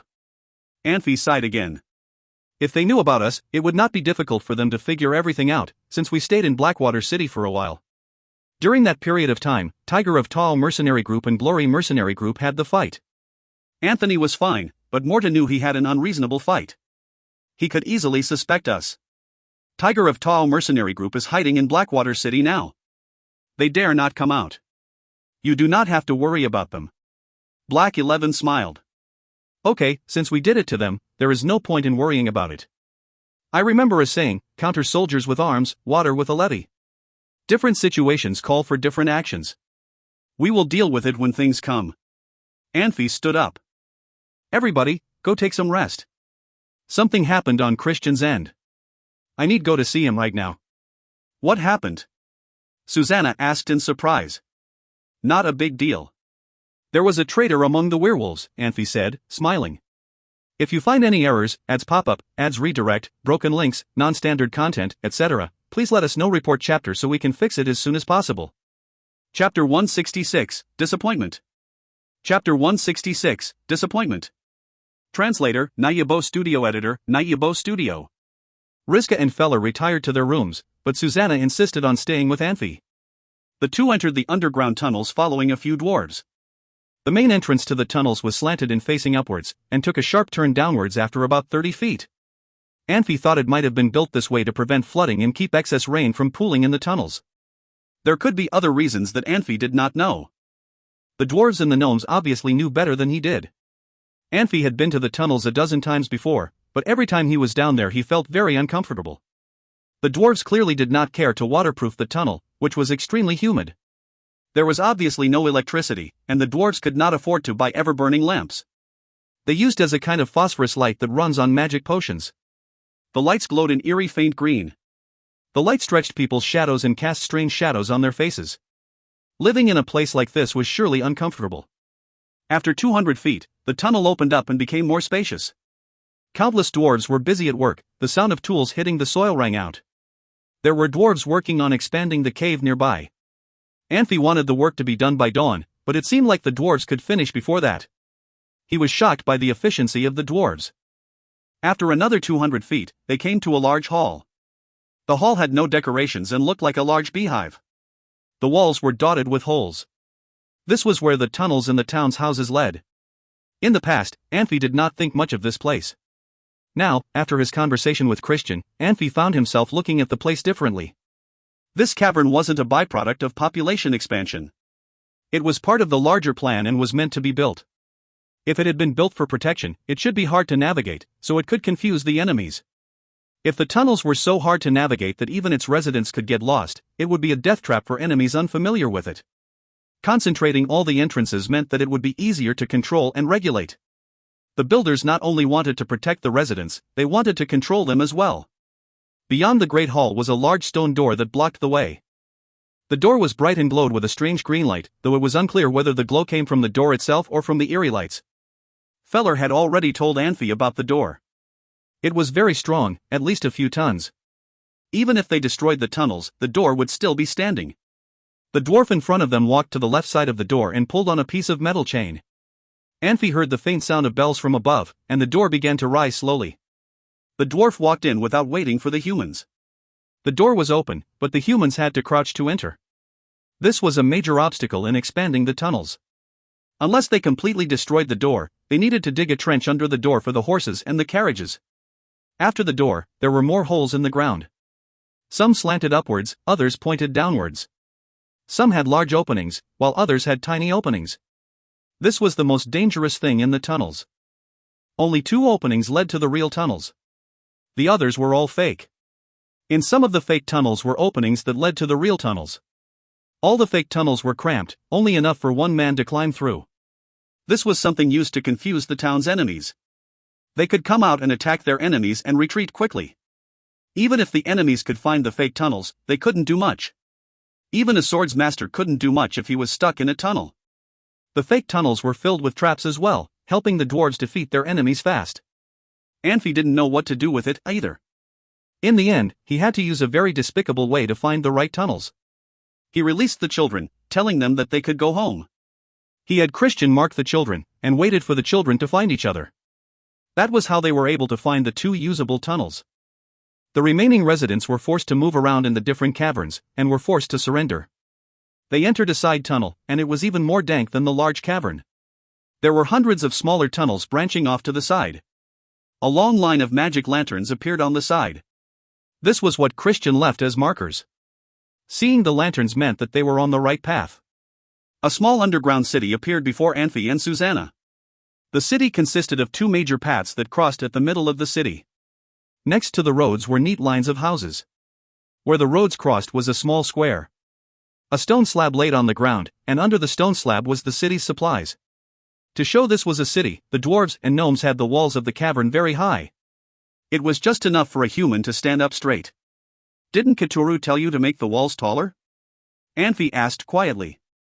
Unless the dwarf was trying to provoke him, he was always gentler with the dwarves.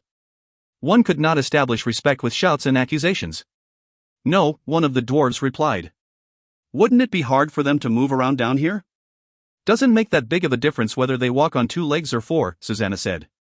"I've never seen one walking on 4 legs, though." Susanna shrugged. "It's probably because of their dignity. They had to prove that they are not like the wild wolves." Susanna giggled. Anfey did not intend to make fun of the werewolves, and intended his words as a joke. However, the dwarves took it differently. After Moramach fell under the control of Alibaba mercenary, the discrimination towards the dwarves ceased. The dwarves and gnomes' lives improved greatly, as well. They had time to drink ale and eat chicken after work every day, and they had wages. These things had been unthinkable in the past. Therefore, they laughed at Anfey's words instead of getting angry. "My lord, Lord Christian is already down there." A dwarf lifted the stone slab and told Anfey. "He just went down there like that?" Anfey frowned. He knew the danger of carbon dioxide. Carbon monoxide had a distinct smell to it. Carbon dioxide was scentless. When the buildup in the air exceeded 10%, it could cause loss of consciousness. If it exceeded 20%, it could cause paralysis and death in seconds. "Yes. Christian." Anfey hurried to the cave and called out. "Down here." Christian called back. Anfey spotted a segment of thin rope swaying by the mouth of the cave. He realized that although dwarves might not know exactly how much carbon dioxide would lead to death, they knew the importance of keeping the air flowing. Anfey jumped into the cave and glanced around. The cave was very unorganized. The food bags were pushed aside, exposing another cave's entrance. There were lights flickering down there. Sante was sitting on the food bags. He looked at Anfey and grinned. Next to Sante were 2 bonded werewolves. They seemed like they were still conscious, and were struggling. Did they cause any troubles? No. I told them that I had to talk to them, and they fell for it. Christian and I knocked them out easily, Sante said, grinning. Good. Anfey nodded. You're going to be disappointed, Anfey, Christian said. He appeared through the cave, floating. He left the lantern down in the cave, and looked like a ghost in the eerie green light. I looked through everything. Nothing worth our time. Really? Anfey walked to the cave and peered down. These are things those werewolves treasure. There has to be something more valuable. What did you expect? Like last time? Christian smiled and shook his head. Go look for yourself.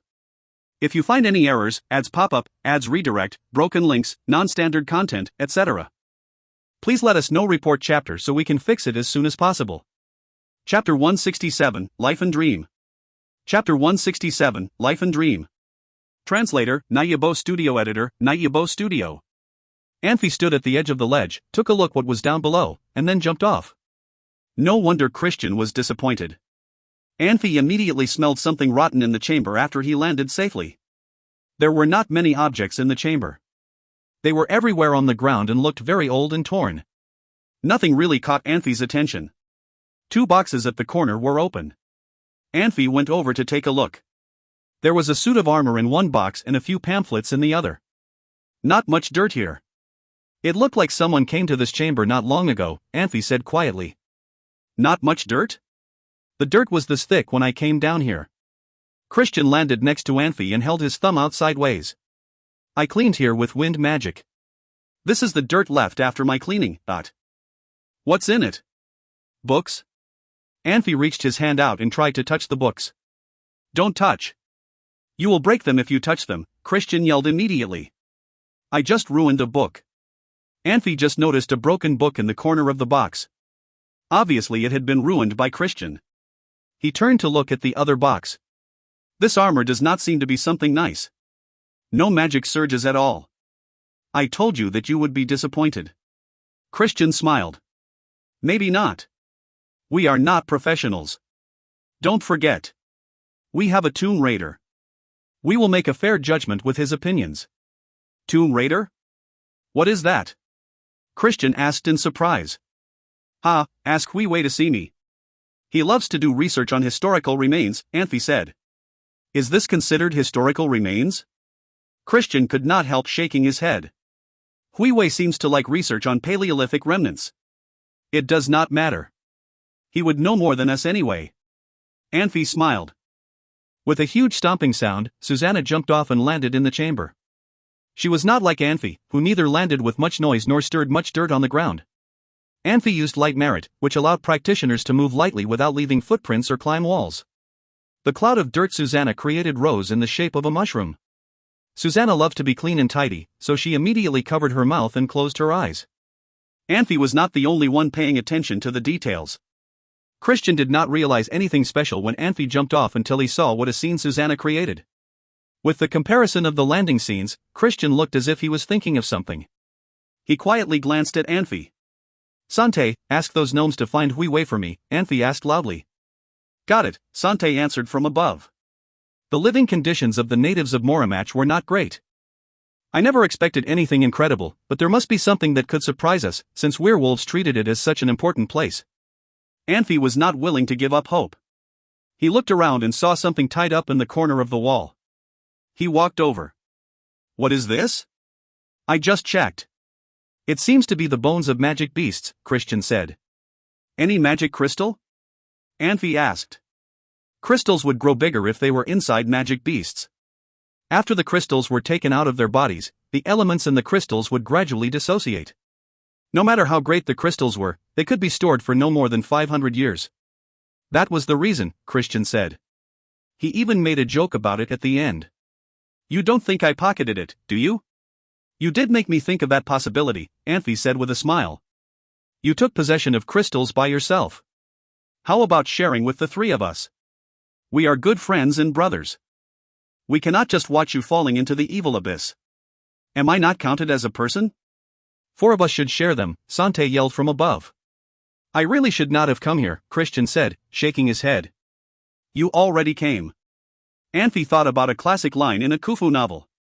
He pulled a bone out of the pile and looked at it carefully. It does not make sense. How could this chamber have nothing valuable, unless werewolves had moved them to somewhere else? Then why are they keeping this place secret? They probably did not move anything to other places. There was so much dirt when I came down. You could tell nobody had come here for hundreds of years. All werewolves are scared of this place. That werewolf was only willing to tell me the location of this place. He refused to come down with me. He told me this was a punishment room, where the messengers of God of the beasts punished betrayers. It would bring werewolves misfortune if they come here, Christian said.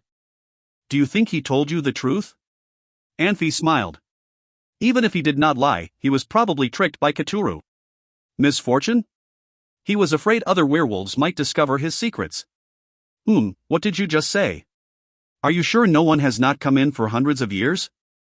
Yes, that werewolf said this is Cthulhu's secret chamber. I do not think it was right though. I think this is the room where Cthulhu protected his ancestors' relics, Christian said. Does it mean these underground tunnels have been here for a long time? Anfey asked. How could it be short? Christian smiled. If you start to walk and go through every city in the underground tunnels now, you would not come out until morning. Dwarves are hard-working, but they would not build such a huge project, even in a few decades. I do not know how much dwarves can do. If you say so about them, at least I feel relieved. Anfey smiled.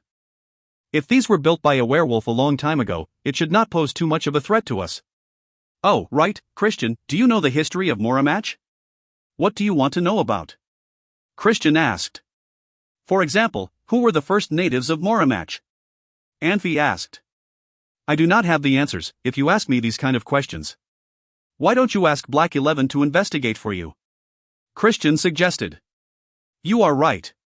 I should have not asked someone who privately took public possessions and fell into the evil abyss, Anfey said and smiled. You, stop. Why don't you search me now? You think it is a joke. Others may not treat it as a joke. Christian could not help rolling his eyes. Susanna, can I search anyone's dimensional ring? Anfey turned to Susanna. No, Susanna answered without any hesitation. Anfey shrugged, which implied there was no point in searching Christian, since he could easily hide stuff in his dimensional ring. Anfey, I did not make you mad today, did I? Christian smiled bitterly. Only they could play such jokes to each other. If it were anyone who did not have so much trust, they would surely think Anfey was implying something. Christian did not think that way. I think people in the past are so weird. Why did they try to leave something for the people in the future? Do they think this stuff could be passed to their offspring? Anfey switched the topic with a smile. We have found 2 places like this since we left Sacred City. Are we that lucky, or were people in the past too stupid? People's lives are confined, but not their dreams, Christian said slowly. Christian, what do you mean? I did not get it. Limited and unlimited has nothing to do with the stuff here, right? Sante asked from above. Anfey was shocked for a second and said with a smile, Christian meant that people's lives are limited, but many people want to do something special with their limited life. If a person didn't complete what he set out to do, or had not even gotten started when his life had already reached the end, then he might want to try to keep his work for the people behind him. He would have no chance to know whether people behind him could complete what he did not finish, or interfere in their work. After his talk, Anfey went quiet. Although he kept searching through items in the chamber, he looked very troubled. Sante had been slow on things, but he kept thinking about Christian saying, there was no young man who did not want to do something big. Christian's thought was short, but it had such profound meaning, especially when they were in an ancient chamber. They would have so much to think about and consider regarding Christian's saying. Without knowing how much time had passed, they heard Hui Wei's voice from above. Anfey, did you want to see me? Anfey, I heard you found the werewolf's secret chamber? Hagen's voice came down as well. They got along very well, to the point they were always together, just like the steelyard would not exist without the weight and vice versa. They specialized in 2 different areas and had different personalities, but they had a lot in common to talk about. You guys are coming at the right time. Hurry up. Take a look if there is anything valuable, Anfey said. Hui Wei and Hagen came down to the chamber one after the other. They paid attention to different things. Hui Wei was looking at the wall and roof decorations and the texture and colors of the bricks. He believed that everything created by intelligent beings bore different cultures' backgrounds. People could talk, so could a piece of paper, a pen, a sword, and other objects. These objects could tell you where they were from, how long they had been there, and much other information. The reason the tense relationship between Hui Wei and Anfey got better was that Anfey would listen to what Hui Wei said. When he talked to humans, they rarely could understand him. Sometimes they even thought he was crazy. Only Anfey would listen to him carefully. He could tell from Anfey's look that Anfey really understood what he said. Hagen paid attention to the objects on the ground. He saw the box with armor in it first. He carefully cleaned a spot on the armor with his hand and dropped an unknown chemical on it. He disappointedly shook his head after a long stare. This armor is not useful, is it? Anfey asked. A long time ago, this would have been a magic suit of armor, but it was seriously damaged. It did not get any repair. After a long time, it has become a pile of steel, Hagen said, shaking his head. If you find any errors, ads pop-up, ads redirect, broken links, non-standard content, etc., please let us know. Report chapter so we can fix it as soon as possible. Chapter 168, Surprise Finds. Chapter 168, Surprise Finds. Translator, Nayabo Studio Editor, Nayabo Studio. There is no hope of fixing it? Susanna asked quickly after learning that it was magic armor. She already had armor, but Anfey did not. Anfey's magic badge was only for show, and whenever he was in danger, he relied on hand-to-hand combat. Her armor was custom-made for her and was too small for Anfey, or else she would have been bugging him about wearing it long ago. Hearing that there was a suit of armor, she got excited. Magic armor is living armor. You cannot bring back the dead. My hands are tied, Hagen shook his head and told Susanna. There is no way? Susanna did not want to give up. No. Hagen glanced at Susanna and frowned. Susanna, you already have magic armor. Do you not like it? Do you want me to make you a new one? We don't have any materials right now, though. I will keep an eye out. No. I really like the armor you made, Susanna explained hurriedly. Susanna, you don't have to hold back. I know I am just a normal alchemist, and I can't add powerful spells to your armor, but I am doing my best. Trust me, one day I will be more than just a normal alchemist. One day I will make armor better than any other. I really do like your armor, Hagen, trust me. Susanna did not know what to say, but she did not want to tell everyone what she was really thinking about. I think, Hagen said with a smile. He did not believe Susanna's explanation, and believed that she was trying to make the situation less awkward for him. Hagen was determined to work harder and improve himself. This way, he could help the team more. Can you fix the books? Anfey asked. Books? Hagen glanced at the other chest. He ran his hand over the paper and said, I can try, but I promise nothing. Good. I will send the chest to your place. I'm worried that moving it could damage it, though. Leave it to me, Hagen promised. What kind of book is it? Hui Wei asked. Are you a paladin or a minstrel? Anfey smiled and joked. What can you tell? The decoration is clearly werewolf style. Obviously. If Hagen could fix them, I could tell you what it is. Nobody move and everyone hold your breath, Hagen said. He pulled out a bottle of potion and dropped some onto the books. The light blue potion turned into thousands of blue sparks and enveloped the books. After the blue sparks disappeared, the books were a light gray color. Hagen tapped the books and smiled. It's petrified, he explained. I will clean away the potion after it's at my place. It's a petrifying potion? Anfey asked, shocked. He knew about petrifying magic from books, but the spell was lost during the Holy War.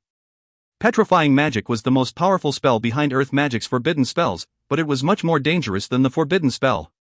If one side of the fight was turned to stone, then the outcome was obvious. Yes. Why didn't you tell me? If we have petrifying potion, can't we just turn all of our opponents into stone? Hui Wei chuckled. He knew he shouldn't, but every time he heard Anfey talking about magic, he could not control his laughter. Is that possible? Hagen asked. Is it not? Anfey asked. He already knew that he had proposed a stupid plan when he heard Hui Wei's laugh, but he was not embarrassed. He needed to find out why. If he was embarrassed whenever someone laughed at him, he would not achieve anything. Living things are different from non-living things. It could turn a person into stone, but you have to trick them into drinking at least a dozen bottles. For someone who is resistant to magic, a whole barrel might not work. They will have a killer stomachache, Hui Wei said. Stop it, Anfey said. Hagen, let's go look at the other things. Hagen glanced around and found the magic beast bones. He walked over slowly. Hui Wei got to make a jab at Anfey, and was already satisfied. He looked up and stopped suddenly. He hurried to the exit and climbed up. The stone that covered the exit was a stone slab that looked like stone and gold at the same time. Christian and Anfey did not notice, but Hui Wei saw a corner of the stone and thought there were some runes carved into the back. Hui Wei poked his head out and lifted the stone slab. He was right. There was a very complicated magic array carved into the back of the slab. A piece of dull magic crystal was inserted into the middle of the array. There were no more magical surges, and as Hui Wei touched the crystal, it fell to the ground and shattered. Hui Wei climbed out and observed the stone slab carefully. Guys! He called as he began pushing the slab into the cave. Is that an array? Anfey asked as he saw the carvings on the slab. It is, but I don't know what it is. Christian, do you know? Hui Wei jumped down. Christian walked over and stared at the carving. I have never seen one like this. Where did you find it? Flip it over, Hui Wei said, frowning. I didn't know werewolves knew how to use arrays like this. Christian flipped the slab over and immediately recognized it and what the array was used for.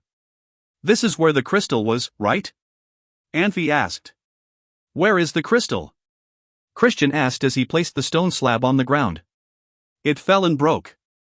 Guess what part of the body this came from?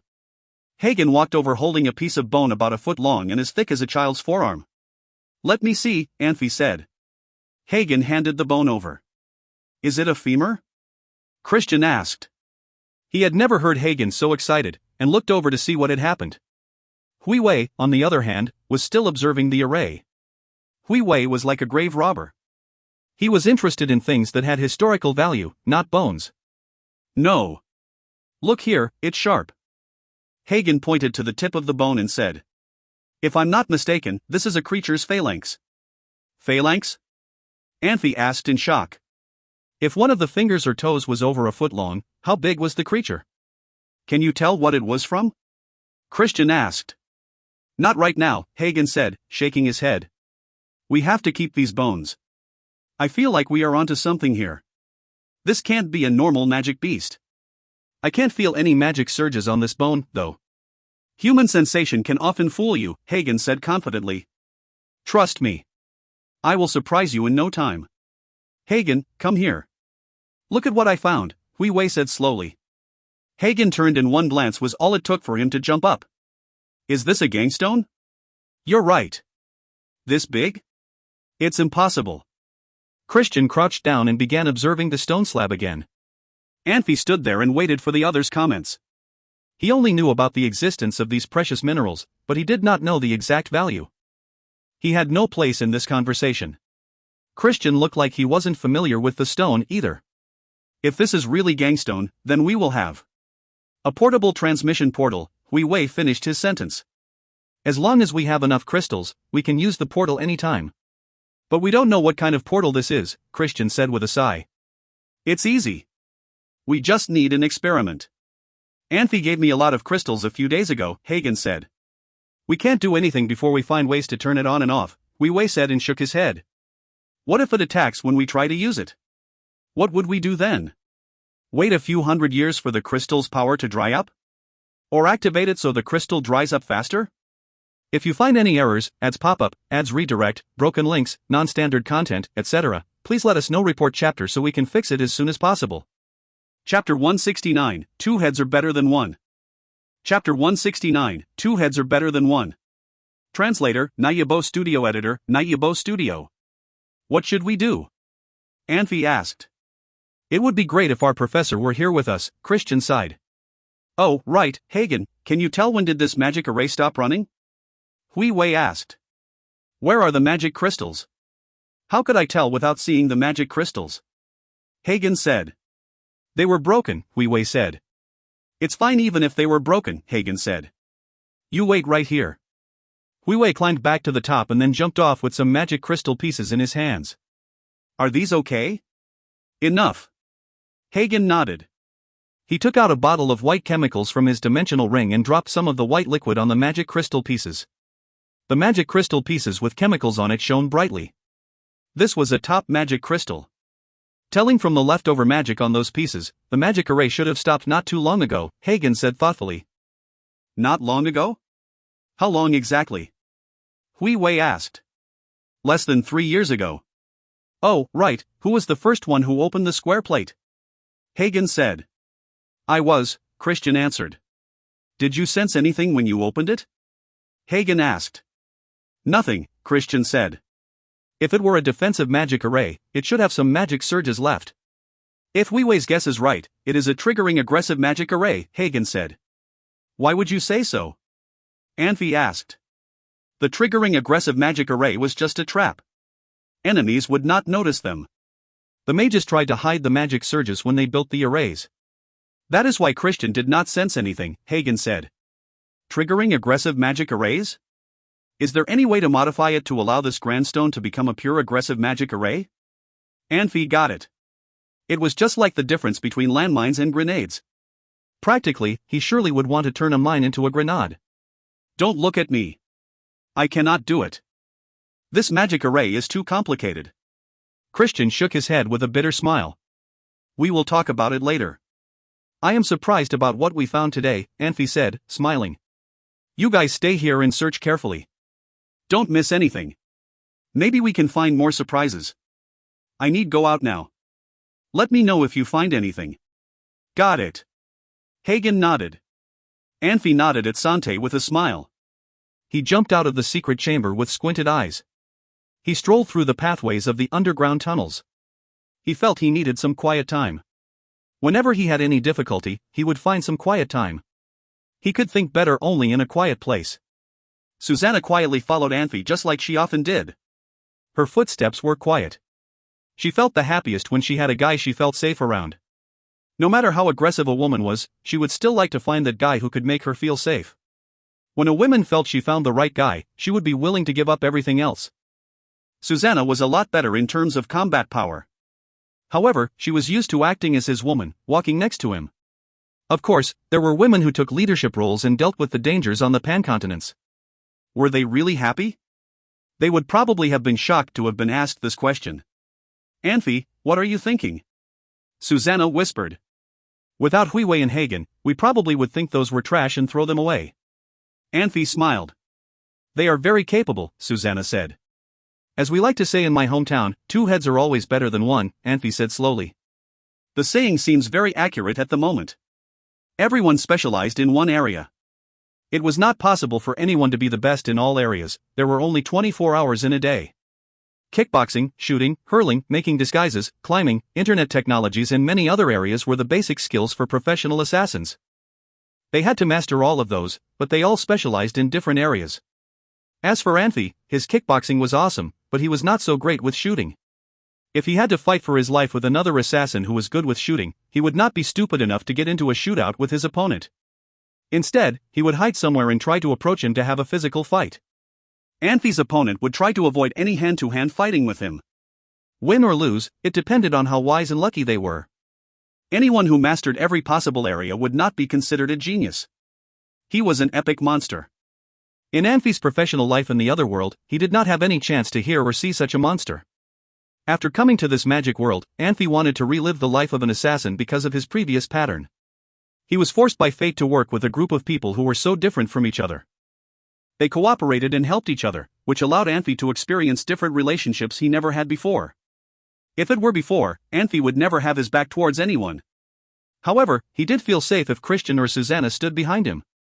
He felt happy and rewarded when he saw a group of silly young men grow up.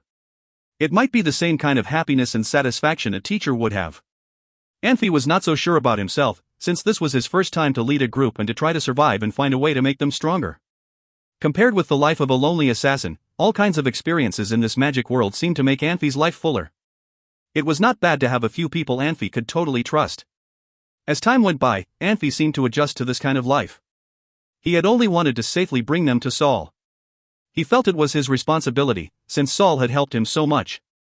After he had completed that task, he could have his own freedom back.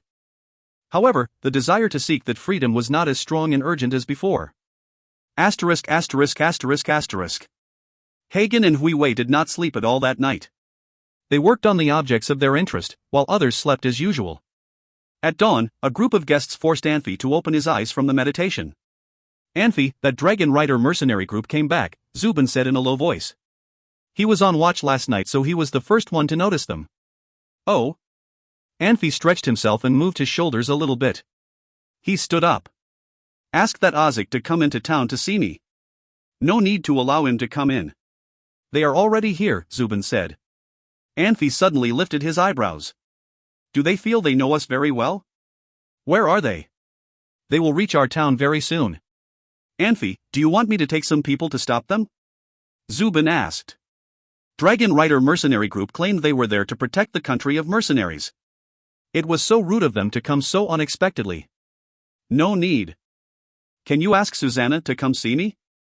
Maybe Anfey felt really calm to have a senior swordswoman next to him, or Anfey would like to have a beautiful girl to look at. For whatever reason, he developed a habit of bringing Susanna with him, no matter what he needed to do. When Anfey and Susanna arrived at the empty field in the town, they could already see Dragon Rider mercenary group. The previous time, Audiobooks only brought one of his followers to see Anfey. This time he brought the whole group with him. Those mercenaries looked around as they walked. They looked at the town in curiosity.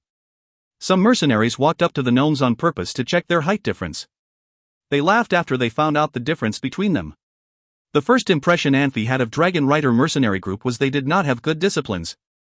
Anfey never stressed discipline in his legion. It might be because their mercenary group was just established and lacked a set of rules and discipline. However, no one in his group would do those silly things if they walked into a town like this. Audiobooks walked in the front. He walked towards Anfey with a bright smile. Ha, Anfey, I said that I would come even without your invitation. I hope you don't think I am too rude. How would I? Are these your people from Dragon Rider mercenary group? Anfey asked quietly as he looked at the mercenaries behind Audiobooks. They are my brothers. We had been through thick and thin together. Audiobooks seemed to be a little sentimental.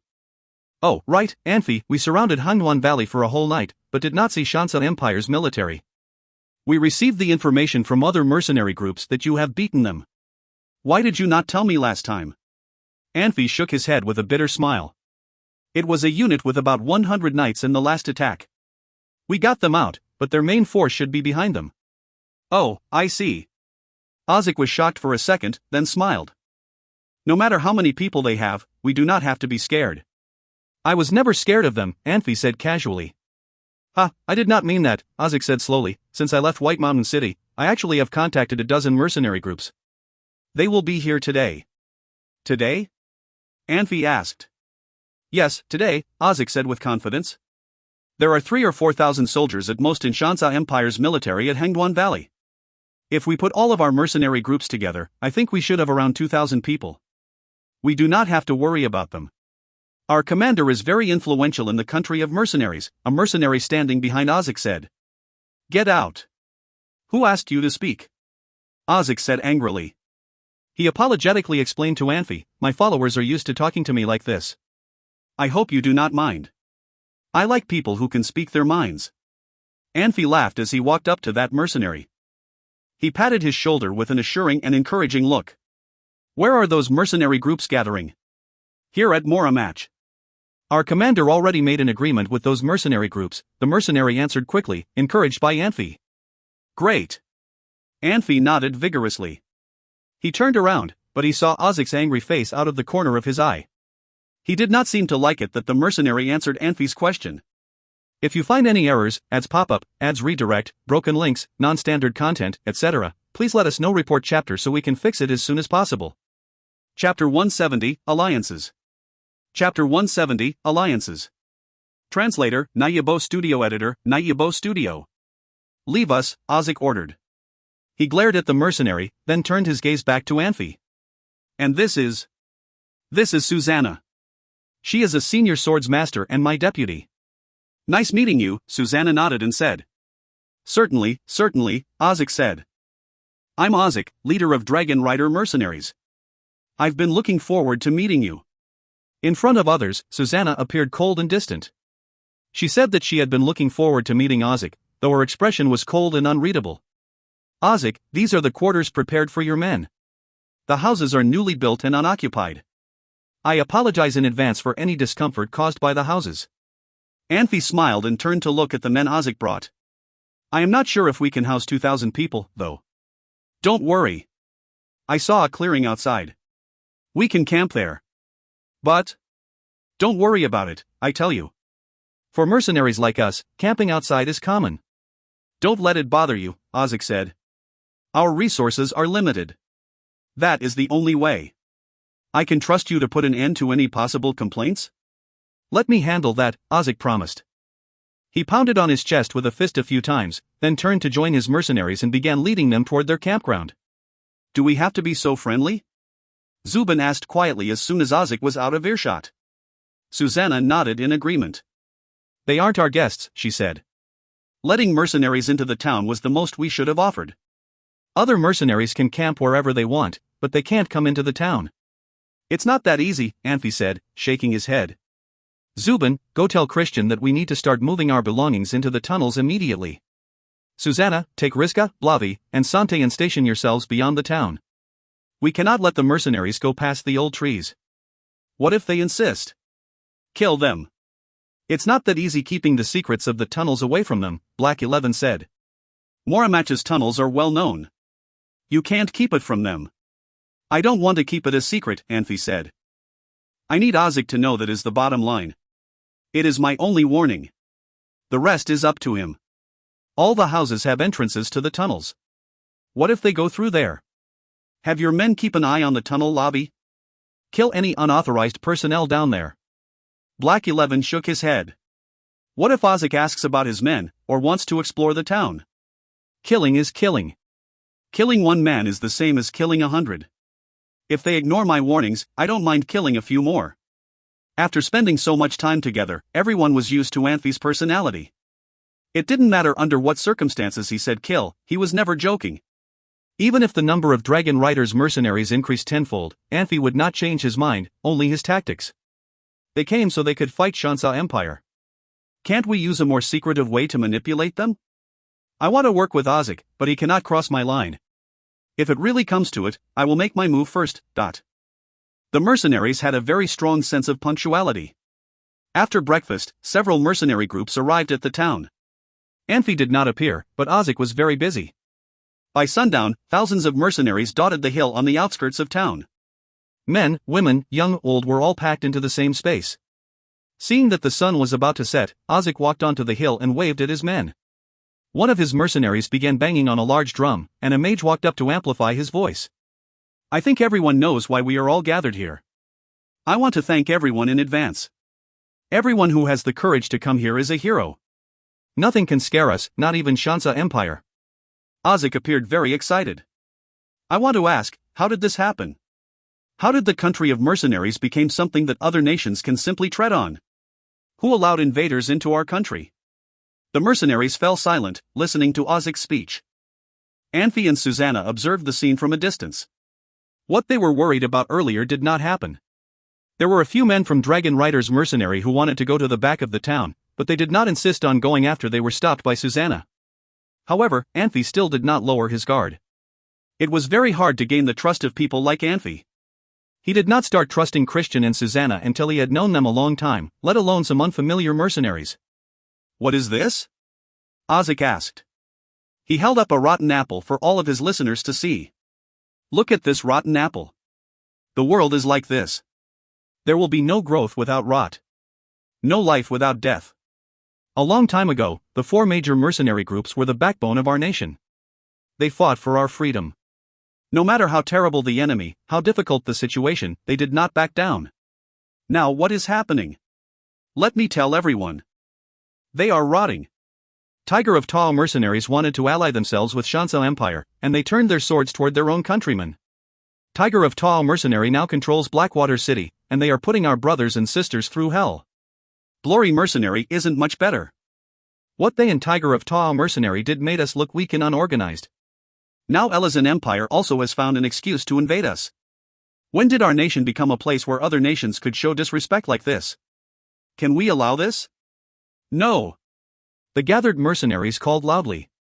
The 4 mercenary groups are not to be trusted anymore. We can only rely on ourselves to defend our country. Take up your weapons and let us unite against our common enemies. Anfey shook his head and turned away. Let's go. You don't want to listen to the whole thing? There's no point. I've seen a lot of people like him. What they say and what they think could be 2 different things. Anfey shrugged. Even if I'm wrong, and Ozik really is a hero, nothing could be solved by waving his arms. I sense you don't like Ozik, Susanna said. You're right. Why is that? Instinct, I suppose. When I meet new people, sometimes I find myself liking and gravitating towards them. Sometimes I dislike them. Some people makes me nervous. I can't exactly tell you why. What about me? You're the first type. What is the first type? Susanna said, searching for a clearer answer to a question she deemed important. Anfey had already answered, but Susanna wanted a more straightforward answer. Of course I liked you. This wasn't about lying or not.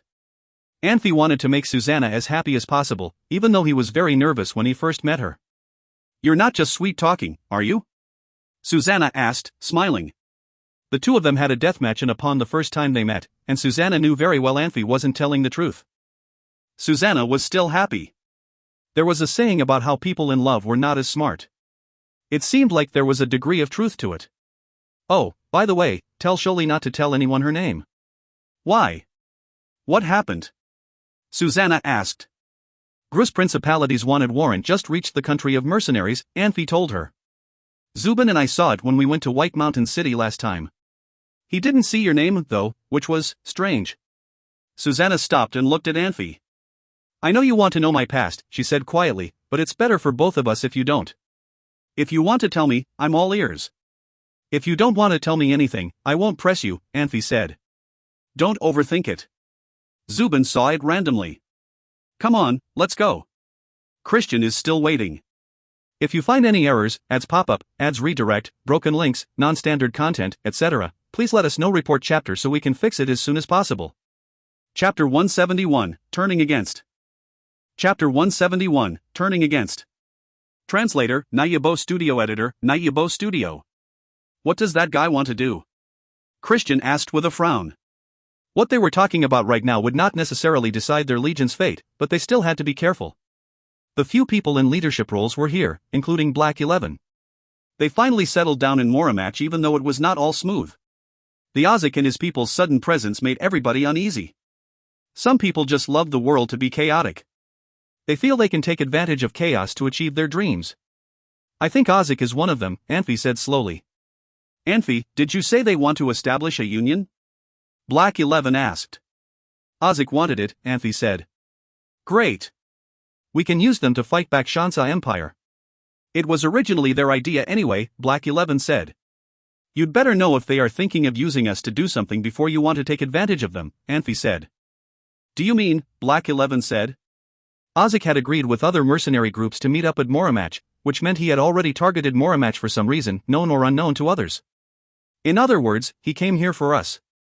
Everybody looked at each other and went quiet. Anfey. Audiobooks walked in with big strides as he called out. Dozens of mercenaries followed Audiobooks in. It was easy to tell that one of them was the leader, while others were just his followers. Anfey, why did you not attend the union meeting? Audiobooks smiled. I did, but they were looking for me, so I came back, Anfey said casually. Please allow me to introduce these men. This is the commander of Warflame Mercenary, Orsi. He is famous for being tough. This is Anfey, the commander of Alibaba Mercenary Group, Audiobooks said. Anfey nodded at Orsi. Orsi was a young man around 24 or 25 years old. He looked normal but with an obvious military vibe. He nodded at Anfey as well. I heard you beat Shansa Empire's military badly, and they had to flee like rats. You defended our mercenaries' honor. You are our hero. It was a small cavalry unit. If Shansa Empire sent their main unit to Moramach, I would run away like a mouse. Anfey smiled. Interesting, Orsi laughed with Anfey. This is the commander of Wuming Mercenary Group, Tiger. Audiobooks pointed at another guy. Anfey followed Audiobooks' hand to take a look. The man was half beast and half man. His features as a beast were not obvious. His fur was not as thick and messy as the werewolves Anfey had seen before. His face was similar to humans, but his nose was not as tall as humans. It looked like someone punched his nose into his face. The tip of his nose was big and round, like a tiger's nose. As Anfey looked at him, Tiger was closely watching Anfey as well. Beasts had been looked down upon. They had been living in the human world for a long time, so they had developed a habit of quietly observing others' attitudes and deciding what attitudes they would present in return. Hello. Tiger nodded as well. Commanders of the rest of mercenary groups introduced themselves one after another without Audiobooks having to introduce them. Anfey did not show anything on his face, even though he may have thought negatively of them. He still greeted them politely. Anfey, on their behalf, I would like to invite you to join our union. What do you think? Audiobooks asked. I understand that no one can whistle a symphony, it takes a whole orchestra to play it. We have to be united to fight Shansa Empire. However, I would like to know who will be the leader of this union. Anfey asked. We have not selected the leader yet, but I think he has to have a good name for himself, qualified, and trustworthy. Audiobooks smiled. Please allow me to nominate one person for our leader. When Shansa Empire threatened our country, Anfey was the first to lead his legion to fight back. I never have any doubt about Anfey's ability and position. I recommend Anfey to be the leader of our union. What do you think? I don't agree. A woman called Elizabeth stood forward. She was the commander of a mercenary group. She had greeted Anfey very enthusiastically before, but also became the very first to disagree on the issue of having Anfey as the leader of the union. Audiobooks, you stated the qualifications of our union's leader well. Our leader has to be well-known, qualified and trustworthy. I just want to ask one question. Can we trust him? A commander from another mercenary group snapped, I first heard his name just 2 days ago. It would be a long time before we can trust him. Audiobooks, if you insist on having him as our leader, I would take my people and leave the union. Okay, we will talk about who is going to be the leader later. Audiobooks gave an awkward smile. Let's first talk about the pressing issue. It is not a small issue about feeding over 1,000 people. It is commonly said that generals do not send their soldiers on the battlefields with empty stomachs. Nothing can be solved if we have hungry soldiers. We have enough food supplies for 7 days, Elizabeth said. Mine is enough for 4 days, a commander from another mercenary group said. We have prepared a lot, but there are a large number of mercenaries in my group. It should be fine for 10 days. I promise everyone that we do not need to worry about food. I can find a solution for it. Anfey, how long would your food supplies last? Audiobooks said. A long time, Anfey said casually. A long time does not mean anything. We have a lot of people here as well. I need to know how long will it last feeding over 1,000 people, Elizabeth said. I don't think I am obligated to answer your question. Anfey could neither be seduced by cajolery nor threatened by coercion. He was being polite to even answer the question. What do you mean? Elizabeth said angrily. Everybody, calm down. Ozzy hurried to mediate the situation. Anfey, how about you take us to see where you store your food supply? Is it in the underground tunnels? We can help do the estimate. Ozzy, you are asking me this as the leader of the union, friend or guest? Anfey asked. Well, I am not the leader of the union, Ozzy said, smiling bitterly. Then are you asking me as a guest? Don't you think you are asking too much? Anfey said. We have not chosen our leader for the union yet, but we still can make a decision by majority vote. This is the command from everyone here, a commander said. Don't. We can talk it out. Ozzy sweated as he was getting worried. Our union is just established. We are a family. Don't do anything to hurt our brotherhood. Majority rule? It's a joke. Anfey did not even look at Ozzy. When did I say I would join your union? Some of them were shocked after they heard what Anfey said. Ozzy had his mouth open wide. They looked at each other. Elizabeth said slowly, You don't want to join the union? Okay, then we do not have to worry about you anymore. We are confiscating Moramach now. Get out of Moramach now. Immediately. You must be kidding me. I rented Moramach from Band of Brothers mercenary group. I am the legal renter of this town. If someone has to leave, it's you, Anfey said. Sorry, we think the reason that the country of mercenaries got to this point is that those 4 super mercenary groups did not do anything for us. The founding theory of our union is to clean up the corruption. The lease between you and Band of Brother mercenary group does not mean anything to us, Elizabeth said. Anfey, calm down. Ozzy stepped forward. Our union is to fight against Shansa Empire. Didn't you just say it's better if we can work together? If we are not united, how could we fight against Shansa Empire? I understand everything you said, but I do not agree with how you guys do things, Anfey said disdainfully. So, if I join your union, everything we own will be yours? I have seen many robbers, but this is the first time I have seen robbers could be so shameless.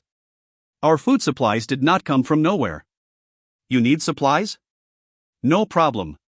We all have sympathies. I definitely would not want to see you guys starving to death. However, you have to exchange food for something else. A trade-off. Are you saying we have to buy the supplies from you? Ozzy asked. Anfey nodded. There is no point in making things complicated, a commander said with a grin.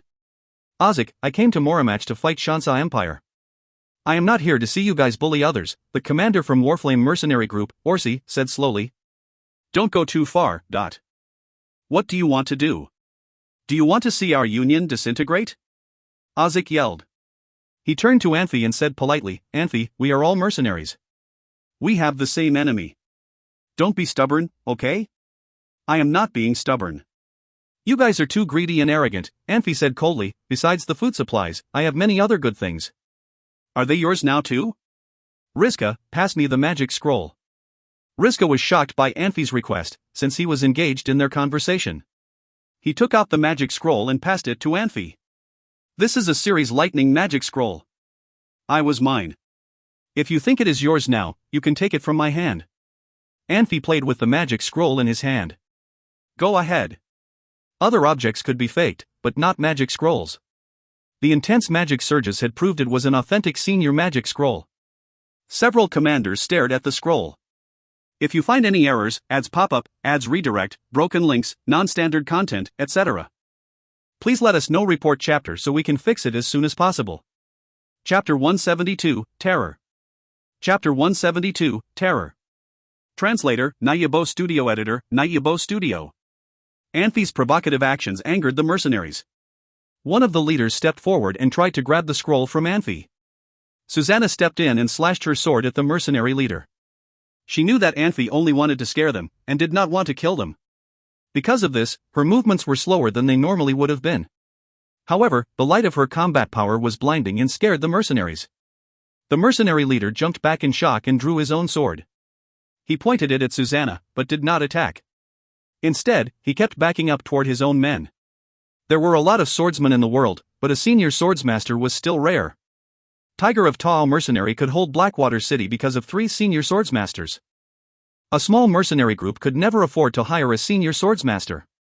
Susanna's combat power was very pure and bright, and any swordsman could tell that this was a sign that she was close to a breakthrough. The mercenary leaders all took a step back. Their glances fell on Susanna, then back to Anfey. Country of mercenaries was a place of the survival of the fittest. Usually, the leader of a group was the most powerful person, or else it would be hard to control his mercenaries. If the deputy leader was a senior swordsmaster, how powerful must the leader be? A master swordsman or an archmage? Anfey held up a finger arrogantly and flicked it. Susanna returned her sword to her sheath and walked back to stand behind Anfey. Anfey must be even more powerful than Susanna if he could command a senior swordsmaster. Calm down, everyone, we are allies. Audiobooks called. That's what you think, Anfey said. I don't think you qualify as my ally. Don't be so arrogant. We have thousands of men outside, one of the leaders said. Is that a lot? Anfey asked. I did not tell you earlier, but it wasn't a cavalry squadron that attacked us. It was a 2,000 elite riders led by Kumaragosha himself. If my men can defeat them, we can defeat you as well. What? Audiobooks asked, shocked. I told you. You said there was another reason. You see now? They must have done it. Elizabeth said quietly. There are a lot of villages near the Transverse Mountains. Why did Kumaragosha attack Moramach? If it was just him, Anfey wanted to put these mercenaries into their places. However, he could not act based on his emotions. Even kings had to fear other, more powerful beings, let alone a small mercenary group that was just started. He didn't want unnecessary conflict. He wanted to instill some fear into these mercenaries without shedding any blood. Why is that? He repeated. But I led my mercenaries on a mission that destroyed a Griffin's aerial squadron. Kumaragosha had to take this town to prove his innocence. Clearly, he failed. It's impossible, Audiobooks whispered. Griffin's aerial unit was not as terrifying as Dark Moon Magic Legion or the Roaring Dead Legion, but it was still a formidable army. Defeating them might be possible, but destroying them was nothing short of a miracle. Audiobooks did not believe this mercenary group could manage it. I didn't need to lie. You will be hearing about the news very soon, Anfey said slowly. I am telling you this because I want to give you a warning. We are all mercenaries, and I don't want any bloodshed. The mercenary leaders glanced at each other. They were not sure about Anfey's strength, but they didn't want to retreat like cowards.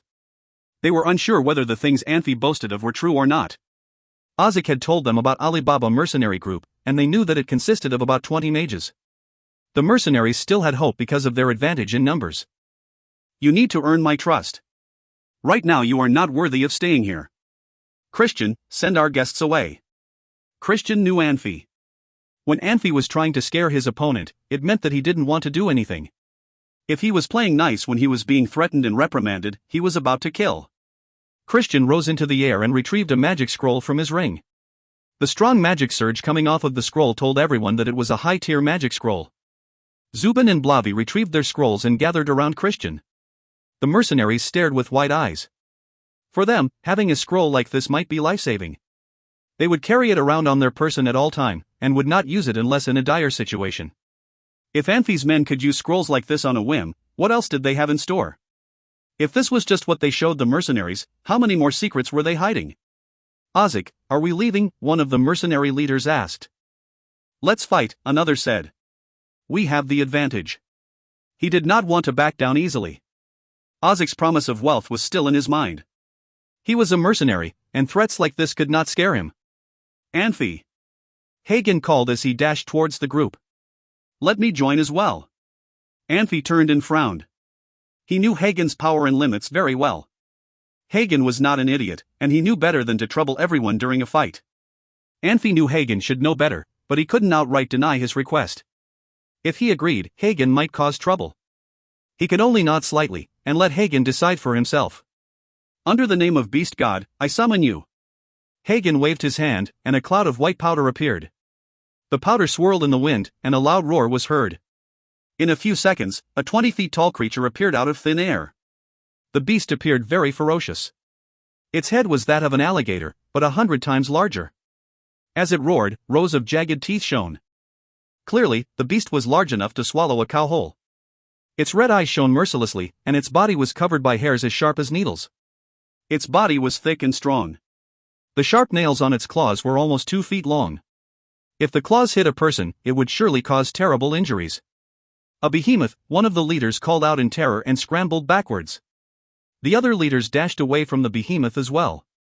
Ozek stumbled back and stared at the creature in horror. "Fight for me!" Hagen ordered loudly. The behemoth stepped forward, and the ground shook under its paws.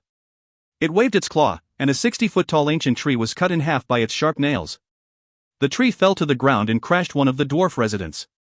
The behemoth proved that it was a real, living thing, and not an illusion. Ozek retreated quickly. The mercenaries placed at least 100 feet between themselves and the behemoth before stopping.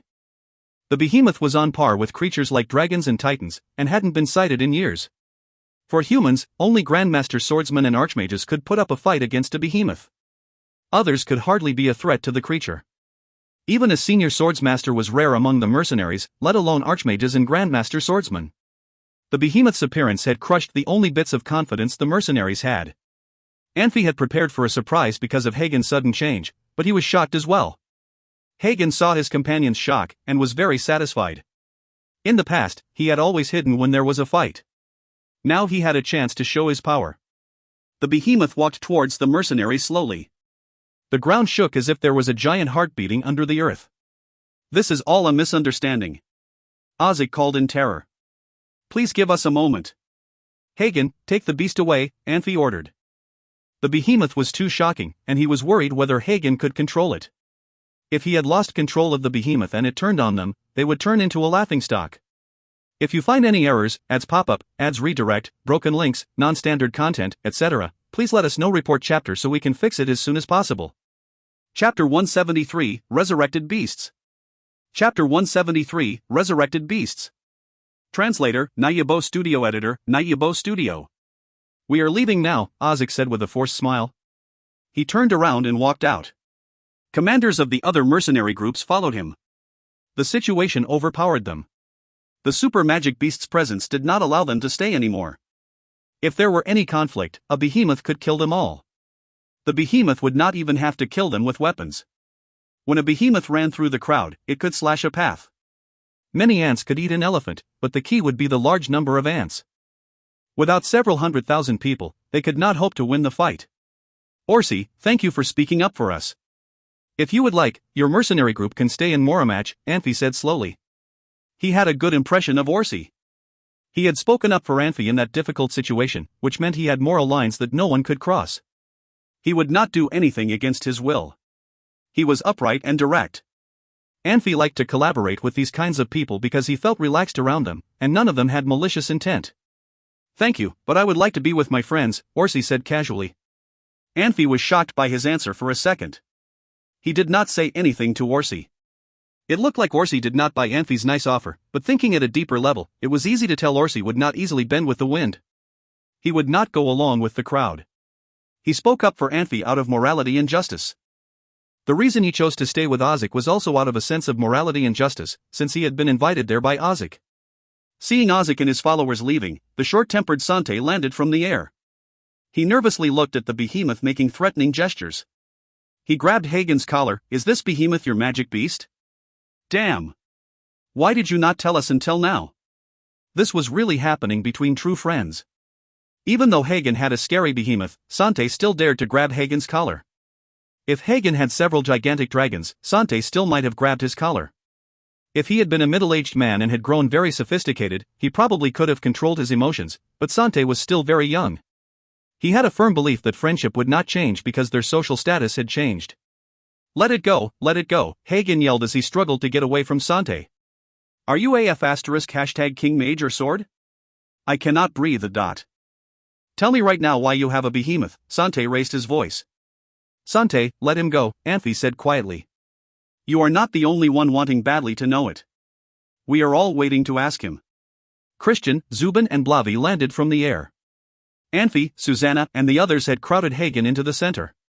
They looked quite different from each other though. They all knew how powerful a super magic beast could be. With such help in the Legion, they all wanted to know the real story behind it. Suddenly, the behemoth stopped screaming and threatening them. The gigantic body had turned into millions of grains of powder and blown away in the wind. The behemoth disappeared, which made everyone think something had gone wrong with their eyes or they just had a weird dream. What happened? Christian asked in surprise. Hagen, tell us please. Do you remember the magic beast bones in the werewolf's chamber? They are behemoths. Hagen gave Sante a dirty look as he rubbed his neck. It was actually really easy. I made some resurrecting potion. With behemoth bones, I can make a behemoth. It does make sense. Anfey looked at the ancient tree, which had been broken by the behemoth. The behemoth also had destroyed houses. The behemoth was alive. He was not an illusion. Of course, it was a real behemoth. Hagen laughed.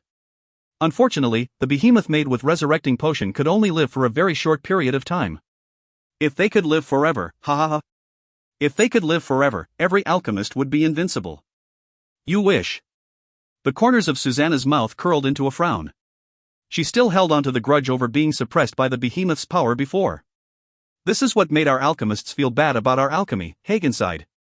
When I learned to make resurrecting potion for the first time, I thought it was the trashiest of all the potions. Not useful at all. Why would you say so? Christian asked. For example, if we had found the bones of a unicorn and made a real unicorn with the resurrecting potion, his speed and attacking power would be less than 1/10 of the real unicorn's. He would barely be a match for a few magic wolves. His existence is short, so he could be disappeared before even the battle ended, Hagen said as he shook his head. I just realized now that our ancestors would not study any unpractical stuff. Senior magic beasts could represent the power of resurrecting potion.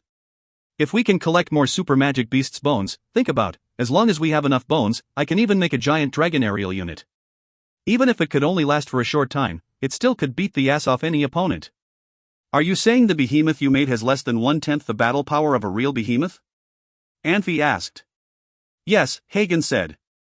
I see now, Christian suddenly realized something. What did you get? Anfey asked. Behemoth's screaming is extremely powerful. The sound waves from their screaming could knock anyone down within 100 yards. That behemoth's screaming only made those mercenaries scared, but without any real attacking effects, Christian said. When Christian spoke, everyone seemed to realize it as well. Hagen laughed. Do you realize there is no way I could get control of a real behemoth? Hagen, what contributes to keep resurrected magic beasts for a long time? Anfey asked. The purity of the resurrecting potion and my telepathy, Hagen responded. How many bones are left? How many beasts can you make? Anfey asked. There were some bones missing. I used some for experiments. I think I could make 2 magic beasts out of the leftover bones, Hagen said. Does that mean you can make 2 magic beasts when we need them? Anfey asked. The presence of the super magic beast could change their disadvantaged position in battle. Anfey needed to get a precise answer. No, my resurrecting potion is gone. I do not have ingredients to make more, Hagen said. Black 11, you will be in charge of getting any ingredient Hagen needs. You need to get them for Hagen as fast as possible, Anfey said. No problem, Black 11 said with a nod. Hui Wei. Where is Hui Wei? Hagen suddenly called for Hui Wei. Here, what's up? Hui Wei took his time walking out after he heard Hui Wei's calling. Hui Wei, you have been interested in ancient relics. You must know where the dragon tombs are, Hagen said urgently. I suggest our mercenary group's mission is digging as many of the dragon tombs as possible, Titan Cemetery, Demon Cave, Blissland, and as many others as possible. As long as we have enough bones, we would have the power to do anything. Hagen's eyes brightened. As the only alchemist in the Legion, Hagen received considerable attention in the Legion. He had won everyone's admiration today after he was able to recreate the behemoth. Admiration and high attention were totally different. Hagen felt he could do so much and had so much hope. The hopes he had were like symphonies, getting more exciting one after another. He even daydreamed to remake thousands of super magic beasts to win everywhere on Pan-continent. Alright, Hagen, you are not the only alchemist in this world. What you have thought of, I believe, other alchemists have thought of as well. The reason we have not come across any superpower alchemists was the number of super magic beasts were far less than alchemists. It was really lucky of you to be able to find the behemoth's bones, Christian said slowly. Christian's talk was like a double whammy. Hagen's face suddenly turned pale. He grabbed Hui Wei even harder. Hui Wei, you say something. You must know, right? Are you crazy? I don't know about it. Even if I knew, I would let everyone die for it. Hui Wei shook his head. Don't do this to me, Hui Wei. Help me, please. Hagen had a hard time letting it go. Dragon tombs? There are spirit dragons in each dragon tomb to protect it. How are we going to beat spirit dragons? Hui Wei pushed Hagen away. Titan Cemetery has countless stone people and robotics. There are also as many gargoyles as flies. They could bury you there like nothing. The flaming demons in Demon Cave are vicious as well. They could turn us into powder in a blink of eyes. Hagen, you need calm down. Hui Wei talked very reasonably. Hagen was very disappointed and had his head down. He became quiet. Hagen, why don't you think about what you can do to improve the battle power of resurrected magic beasts instead of thinking of collecting more super magic beast bones, Christian said with a smile. Huh? Hagen lifted his head. Christian, what do you mean by that? You just said that the purity of the potion and your telepathy contribute to the power of recreated magic beasts. If you improve the purity of the potion and your telepathy, you might recreate a magic beast that would not disappear forever. You would have magic beast pets, and not just one, Christian said. Stop playing with me. Hagen became disappointed. The master alchemists in the legend could not even do that, not to mention me, Hagen said. How many of those master alchemists in the legend could collect a large amount of super magic beasts' bones? Christian asked. Hagen blinked. Christian's advice was a lot subtler than Hui Wei's. The master alchemists in the sacred battle could not collect a large amount of super magic beasts. Neither could any alchemist do it in their time. Okay, everyone go to sleep. Anfey waved his hand with a bitter smile. Hagen, everyone was thinking for you. Your ideas were not practical. You need to calm down a little bit. If you find any errors, ads pop up, ads redirect, broken links, non-standard content, etc., please let us know. Report chapter so we can fix it as soon as possible. Chapter 174, Different Paths. Chapter 174, Different Paths. Translator, Nayabo Studio Editor, Nayabo Studio. After seeing a living behemoth, the mercenaries all left the town during the night, and the town returned to its former peaceful state. After a few days of peace, Black 11, who left the town to collect supplies for Hagen, brought in shocking news. The conflict between Glory Mercenary and Tiger of Tao Mercenary had escalated into a full-scale war. Even Shansa and Ellison Empire's caravans had not been spared. The mercenaries who gathered at Moramach were not the only ones angered by the wrongdoings of the four major mercenary groups. Despite ending in failure, the alliance inspired thousands of other mercenaries. 6 large coalitions formed, and more than 4,000 mercenaries were on their way to the Transverse Mountains. Their target was very clear. They wanted to drive out the Shansa soldiers. These mercenary coalitions all wanted to expand their power and ensure a position of power for themselves. What could they do to make a name for themselves? Victories in blood of their foes. Therefore, the mercenaries had become even more methodical and ruthless. Not only the supplies lines were targeted. Even full-size armies were not spared by the mercenaries' tactics. Mercenaries may not have as much people as a full-size army, but they mastered element of surprise. No one knew the mountains as well as the mercenaries, and the Shansa army could not defend themselves against the guerrilla strategy of the mercenaries. Shansa Empire was losing men at a staggering rate. Band of Brother Mercenary was a major mercenary group, and was the first to send out spies against Shansa Empire. Due to the chaos in Country of Mercenaries and the arrival of Meiho Empire's Golden Knight Myrich at Blakani City, the chance of victory for Shansa Empire was very slim. That, and the sudden riots in the eastern coastal region, led Edward VIII to recognize the improbability of winning the war, and he began to recall his armies. For Yolanthe, this was amazing news, and he was greatly relieved. This allowed him to put his plans into actions. For Anfey and his companions, however, this was terrible news. The mercenaries that were gathered at Moramach before knew that Alibaba Mercenary was the one that destroyed the Griffin's aerial squadron, and so did Komaragosha. This news had already spread throughout Shansa armies and Country of Mercenaries. Alibaba Mercenary had become an almost legendary mercenary group. Sometimes too much fame was not a good thing. Anfey was confident that he could defeat 1,000 men, but some sources stated that the first group of Shansa soldiers that were recalled had 30,000 men. What if these men wanted revenge for the aerial squadron? After the news arrived, Anfey and his men sat around in a circle, silently, with their heads down. A few days ago, they had defeated a group of mercenaries and defended their territory. Now, the threat was much greater than a few mercenaries. To make things worse, Black 11 and his men were attacked by a group of mercenaries on the way back to Moramach, and the supplies they bought for Hagen were mostly lost. Only 2 men made it back to the town alive. Most of the mercenaries wanted to serve their country, and that was why they were gathered at the Transverse Mountains. However, their leaders had other plans. This was the first and only chance since the founding of the country of mercenaries that they could challenge the leadership of the 4 major mercenary groups.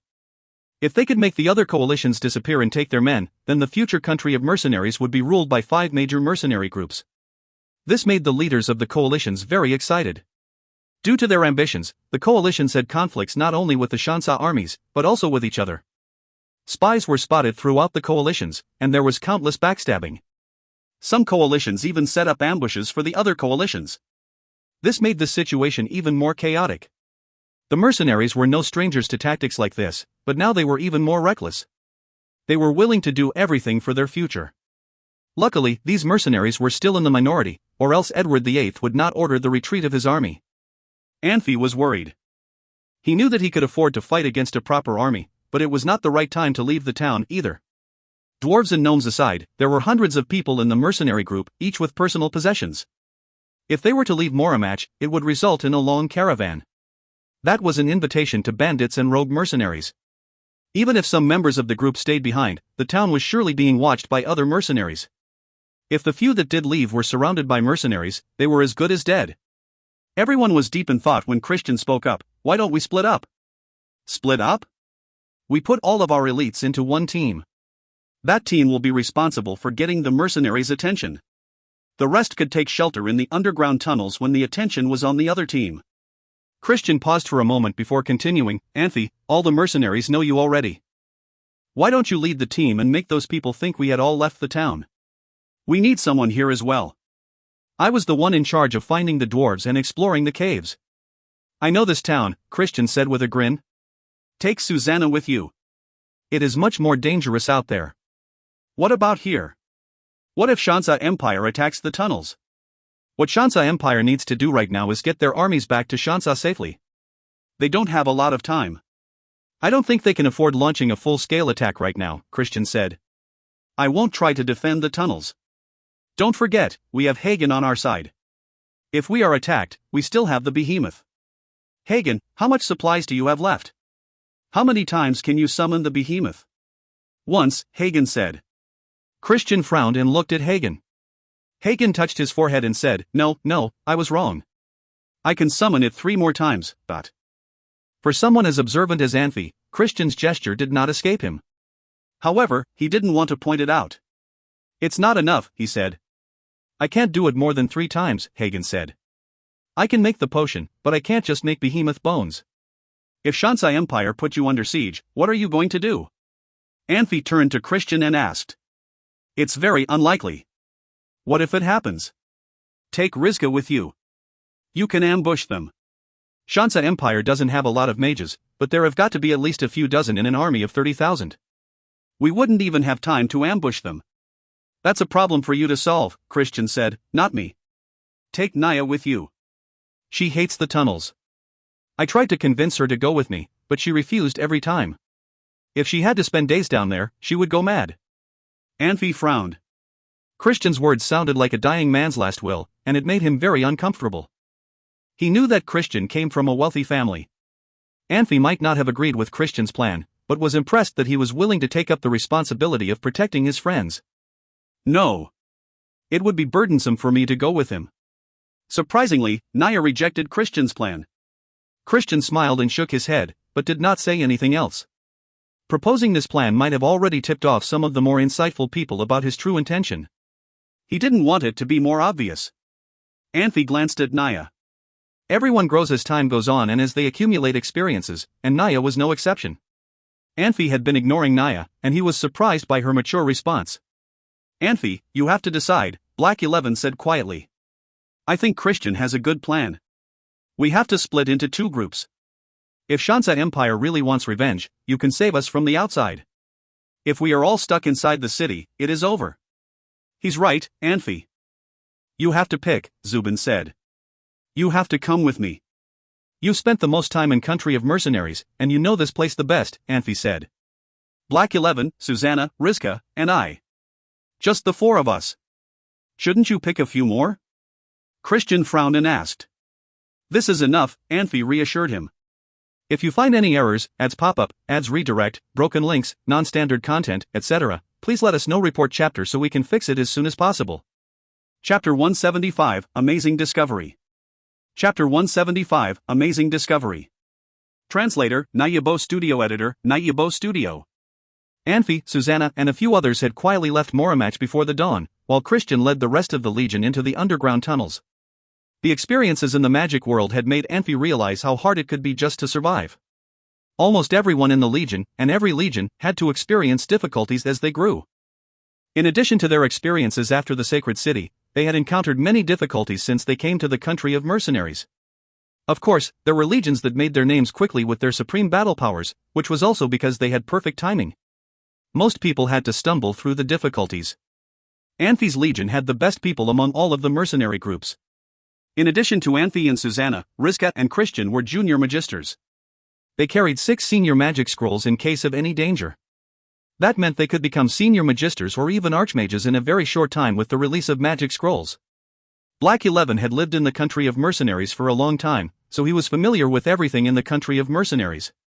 He could report to the spies in other departments to ask for help if they were in any danger. Anfey did not ask too much from them, but their jobs were not easy either. They needed to fight and flee as needed. These few people met Anfey's requirements. Anfey and his small group of companions traveled 50 miles while it was still dark. They did not stop walking until the sun sent shimmering rays. They were already deep in the Hangduan Valley, where different mercenary groups came often. They decided to take a break in case they ran into other mercenary groups. Black 11 took out the bread he brought with him and passed it around to everyone. The bread was so dry that it was far from being delicious. Luckily Anfey and his group were tough people. They took the breads and ate them quickly. Anfey, what is your plan? Black 11 said in a low voice. We will travel to the west to look for Shansa Empire's army. We will see what happens when we find them, Anfey said. If that union of mercenary groups found out no one is in Moramach, would they want to do something to the underground tunnels? Rizka asked. I don't think so, Black 11 spoke for Anfey. The news that Shansa Empire has retreated is out. How much stuff can they confiscate from us? How much supplies does Shansa Empire's military have?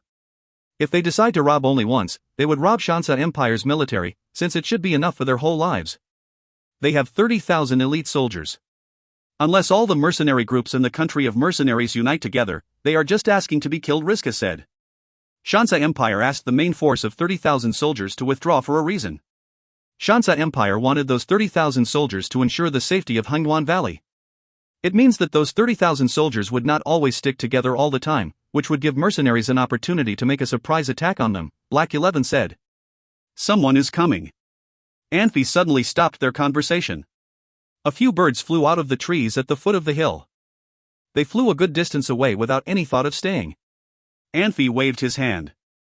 Susanna and the others jumped into the trees and hid themselves in the tree crowns to quietly watch their surroundings. Before long, 2 people stumbled outside the forest. They had to pass a grassland no matter whether they wanted to walk along the valley floor or climb up on the hill. The 2 people hesitated for a second. Obviously, they did not want to walk over that grassland. One of them suddenly screamed in pain and fell on the ground, while the other one rushed forward without even thinking about which route to choose or looking after his companion. He was only able to run a dozen steps before a black ball-like object flew out of the forest and hit the guy right on the back. A mage in a black gown slowly walked out of the forest as the guy was falling on the ground.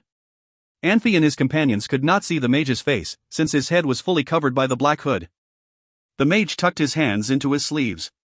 From a distance, he looked like a black phantom. The mage looked like he was afraid of sunlight. He raised his arm to cover his face with the sleeves. He slowly walked to the guy who had fallen on the grass. He did a rough search of the guy and hurriedly retreated to the forest. Homicide usually happened and ended very quickly. Before Anfey could decide whether he should help, everything went back to normal. He looked like a necromancer, Black 11 said quietly. I think so too, Rizka added. Everyone laid their eyes on Anfey. Necromancers were hated by everyone. When educated people saw something like this happen, their first reaction would be to chase after the necromancer and kill him.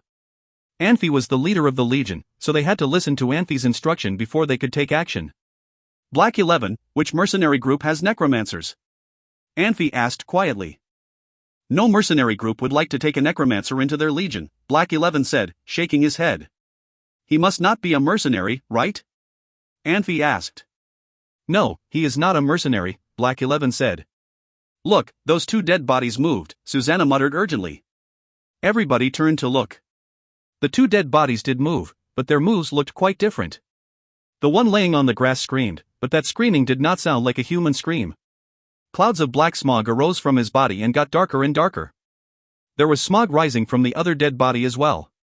However, when he crawled back to the forest and got away from the sunlight, the smog disappeared. The screaming sounded horrifying and it got louder, then gradually quieted down. He could not even struggle anymore at the end. Only smog kept rising up from him. His companion walked to the forest like a robot. It's a zombie. Bastard. That evil necromancer turns humans into zombies in broad daylight, Rizka yelled in anger.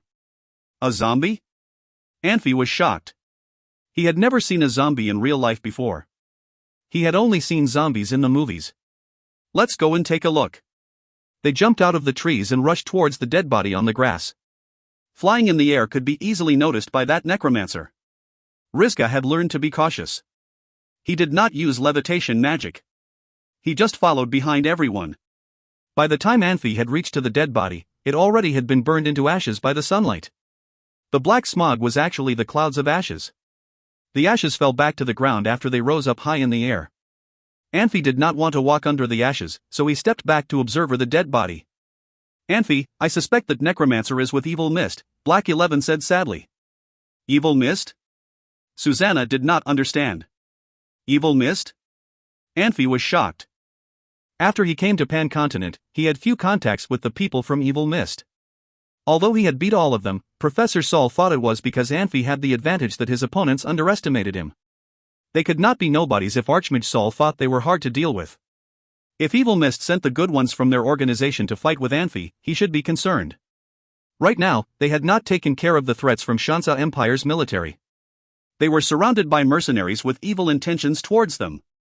Anfey did not want to have any other enemies. However, things could just happen in a way they did not want. Anfey felt really helpless. Weird. Why would the people from Evil Mist be here? Black 11 asked with a confused look. I am not from Evil Mist. Why are you asking me? Anfey heaved a slight sigh. Are you sure? Necromancers are loners. They could not survive on Pan Continent. No matter if they are willing or not, they have to rely on others. Black 11 smiled bitterly. Necromancers were cursed by gods. As far as I know, only Evil Mist would take necromancers without any concerns. I heard two of the leaders in Evil Mist are senior necromancers. Anfey, let's follow him and kill him, Rizka surprised everyone and said worriedly. I can sense that zombie. As long as we follow that zombie, we surely could find that necromancer. It would not be that easy. Anfey shook his head. Is there any mercenary group in the country of mercenaries with only 2 people in it? Anfey, are you saying their whole mercenary group was killed by that necromancer? Only 2 of them got the chance to escape? Black 11 had the fastest response. Yes, they must have been fleet of foot, Anfey said. There are not many magic beasts in the Hangwan Valley.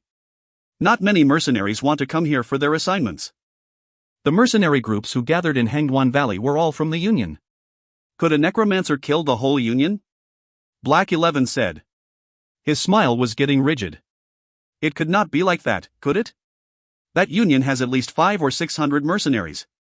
What kind of necromancers could ambush them? I had a few contacts with necromancers. That one was not that powerful. What if it was not just one necromancer? What if there were a group of them? Anfey asked. A group? Black 11 murmured to himself. The smile on his face looked more fake. When did necromancers get the guts? Susanna asked with a bitter smile. She had never seen a necromancer before, but she knew how powerful those necromancers could be. Hearing the possibility that a group of necromancers were in the Hangwan Valley had her nervous. Anfey, should we let the union of those mercenaries know about it? Rizka asked. Would they believe what we tell them? Necromancers would not pose too much of a threat to us, but to other mercenary groups they would. I think they would fight us if we tell them we are from Alibaba Mercenary Group. Anfey shook his head. He hesitated for a second and said, we'd better go with your suggestion for now. My suggestion? To notify other mercenary groups? Rizka asked. No, to follow the zombie to see what that necromancer would do? If you find any errors, ads pop up, ads redirect, broken links, non-standard content, etc., please let us know. Report chapter so we can fix it as soon as possible. Chapter 176, Threat. Chapter 176, Threat. Translator, Nayabo Studio Editor, Nayabo Studio. Zombies were slow creatures, and it wasn't hard following one even in the forest. To avoid being detected by the necromancers, Anfey and his companions would purposefully lag behind. They took that time to observe their surroundings and make sure nothing was following them. The longer they followed the zombies, the more terrifying it became. In the beginning, there were only a few zombies. As time wore on, more zombies appeared. Some rats and dogs wanted to feast on the dead body's flesh, but one bite was all it took to turn the creatures into zombies that followed the line. Ants climbed out of their dens, hoping for a good meal. Their small bodies stood no chance against the power of the necromancers. The stiff ants fell off of the zombies like raindrops. The zombies' speed increased significantly as they marched on. By dusk, the zombies roared at the same time, as if they sensed that their god had taken control of the world again. Anfey stopped. Judging from the sound, there should be hundreds of zombies present. Even the most powerful Susanna's expression changed from confidence to dread.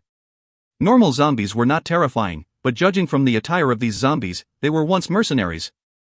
If any of the men had combat power before their deaths, the combat power would be preserved even in death. Fighter zombies were much harder to fight than the normal zombies. Fighter zombies were extremely agile, had strong bodies, and were immune to magic. This was not the worst thing. If there were hundreds of zombies, the necromancers might want the zombies to fight each other until the creation of killer zombies. Killer zombies were only created when master swordsmen were killed by necromancers. The power of a killer zombie could be as powerful as a dark knight. If this group of zombies really gave birth to a killer zombie, and Anfey and his men were discovered, they would be as good as dead. Should we keep going? Black 11 asked. The zombies are much more sensitive in the dark. They can easily discover us. I'm not scared of the zombies.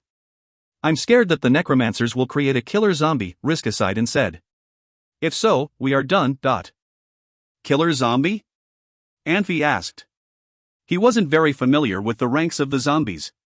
He had spent some time in the evil abyss, but everything in the abyss existed as spirits. Since the spirits considered themselves to be superior, they did not care for physical beings. Anfey did not know anything about zombies. Normally, necromancers wouldn't bother to create killer zombies, because they can't control creatures like that, Susanna said quietly. Explain to us why the necromancers are driving the zombies to the same place then, Riska said. Maybe they have an agenda we do not know. It doesn't make sense, Black 11 said. Even though country of mercenaries isn't blessed by the Church of Light. Wait, are all the countries blessed by the Church? Anfey asked. Most of them are, Susanna said. I've never heard anything about the Church or Priest of Light in the sacred city. It's a long story, Black 11 said. After a few moments of silence, he said, Church of Light was originally founded to defend the world against dark magic and creatures. In the beginning, the Church was supported by all nations. However, as time went on, the Church became much more powerful than everyone had intended it to be. It required the citizens of every nation to convert and interfered with the politics of the nations. The Church even had a say on matters of succession. This caused the kings to dislike the Church, and they united against the Church. In the end, the Church conceded its rights and promised not to interfere with the countries again. What happened to country of mercenaries, then? The people of this country worship freedom, Black 11 responded. They do not want the Church dictating what they can and cannot do. When Country of Mercenaries was founded, the mercenaries denied the Church's request to build churches and preach in the country. This made the priests very angry. One of the cardinals said then that the Church will never bless the country of mercenaries, even if its soil is overrun by dark creatures.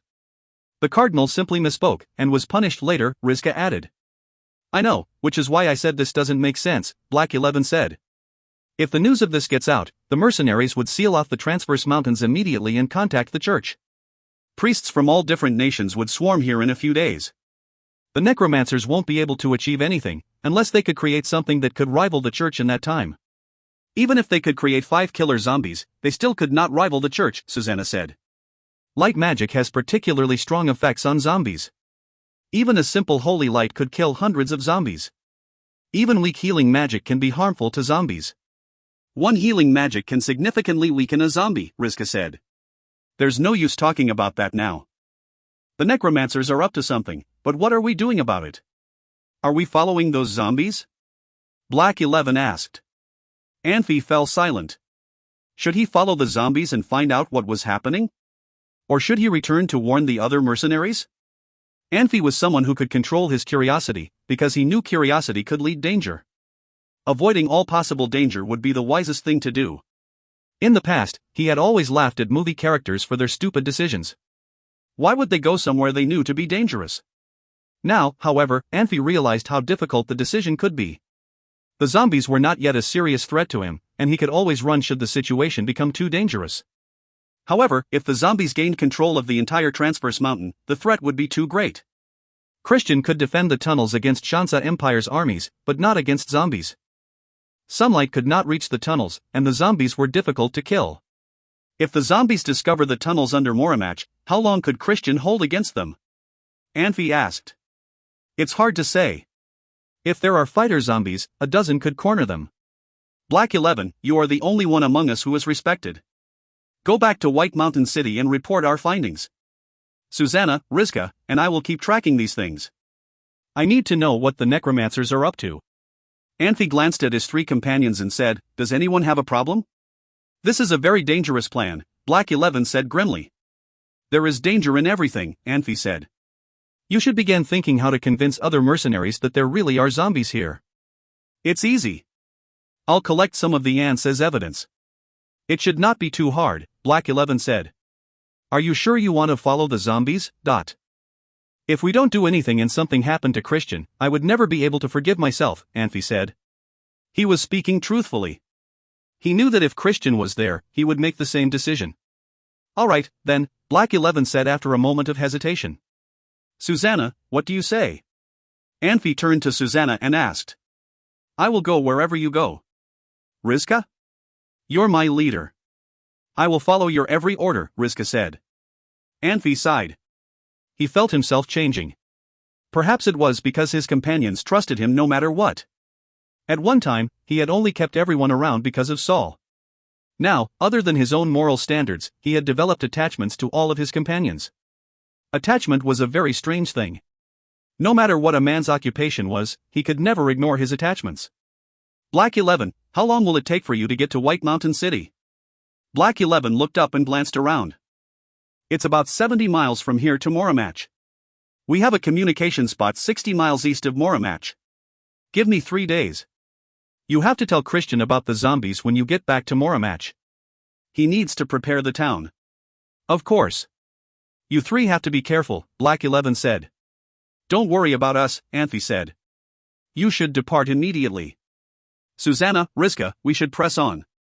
If you find any errors, ads pop up, ads redirect, broken links, non-standard content, etc., please let us know. Report chapter so we can fix it as soon as possible. Chapter 177, Acquaintance. Chapter 177, Acquaintance. Translator, Nayabo Studio Editor, Nayabo Studio. There used to be a humid and rotten smell in the forest when they walked there. The smell had changed now. The rotten smell had changed to something unbearable. Rizka was a little weak and had been dry heaving already. Susanna had her brows twisted and tried to suppress her desire to throw up. Only Anfey seemed not to be affected by that smell. Let's take a break, Anfey said slowly. He could tell Rizka was not able to walk anymore. Rizka heaved a sigh of relief, but hurried to cover his mouth immediately. He released a levitation magic and flew onto the tree. He set up a simple magic boundary and waved Anfey to come up to the tree. Susanna did not release any combat power, but to a senior swordswoman, it was not hard to jump into a tree. She followed Anfey and jumped a few times before she landed where Rizka was. She took a seat next to him. How many zombies exactly? This smell is unbearable, Rizka complained. He was simply complaining, but never had the idea of going back. Of course, he assumed that Anfey wanted to go forward. If those necromancers wanted to attack a mercenary group, they should have at least 500 or 600 zombies, Anfey said in a worried tone. This is only our guess. No one would know how long these necromancers have been in the Hungduan Valley. What if they have attacked a few mercenary groups? Oh, my God, Rizka's jaw dropped. He thought this would be even more terrifying than Anfey's original guess. Let's wait here until dawn, Anfey slowly said. Night is too dangerous for us. Anfey had been believing in his instincts. What was ahead of him gave him an unknown pressure. That pressure was very strong. No matter how much they wanted to kill necromancers or help Christian, they had to ensure their own safety first. This is the only happy thing I have heard the whole day, Rizka said with a bitter smile. Rizka, would sunlight affect necromancers if we fight with them in the daylight? Anfey asked. Of course, it would affect them. Rizka nodded. If they were senior necromancers, they could release dark fog, death twirling and other magic to change their surroundings to allow themselves to have the maximum combat power. If we were surrounded by dark fog, would our combat power be affected as necromancers under sunlight? Anfey asked. You would be affected unless you were a creature living in the dark, Rizka answered. Anfey turned to Susanna and asked, what percentage of combat power do you have if you are surrounded by dark fog? Susanna shook her head. I never fought with necromancers before. I am not sure. I guess we will have to see when it happens, Anfey sighed. It had not been very successful for them to collect information. He had to think up a plan. Anfey, you take some rest first. You have been busy since last night. You have not gotten any rest yet, Susanna said quietly. You guys take some rest. I am fine. Anfey smiled. Susanna and Rizka did not insist. They did not waste their time arguing and went to sleep. Everyone knew Anfey's ability to stay up late. The rotten smells were kept outside by the magic dome. Anfey quietly sat there with his legs crossed. Rizka found a random tree crown, which was not very good for sleeping, but it was not reasonable to keep looking for a place to rest while countless zombies were in the forest. They had to take what they could. Susanna and Rizka both chose thick branches parallel to the ground. They wrapped clothes they had with them on 2 branches to create a simple hammock. They could barely sleep on it. Anfey felt it was better to practice than sleep. Without knowing exactly when it was, his practicing had stalled. The main reason was his practice instructions were very complex. He did not have any experience with it. His ancestors did not even believe in the things he was told in the instructions. He did not have teachers and experience to help himself. Neither did he know what was waiting for him in the future. He would not know whether the effects he gained were good or bad. He did not know anything he should be aware of. He had to stumble through as he learned in this new area. He knew the instructions well, which only gave him a general direction and provided him steps to follow. He had so many things he did not get, but had no one to ask. Every time after he finished his meditation, he would do a reflection on it. He always thought his practice belonged to another world. He missed his home. He thought no other place could compare to his hometown. No matter what kind of honors and social status he acquired here, Anfey still wanted to go back to his hometown and tell his parents his experiences in front of their tomb. As time slowly passed, the sound of a bird's flapping wings suddenly woke Anfey up from the meditation. He slowly opened his eyes and looked toward where the sound was from. For some reason, birds' sensibility was a lot better than those carnivores, like magic mice and wild dogs. Magic mice and wild dogs could be driven by their desire for food to attack and eat zombies. Birds would just fly away. Since they had started to track zombies down, Anfey had not seen a birding hovering above them. It only proved that Anfey was right to be concerned.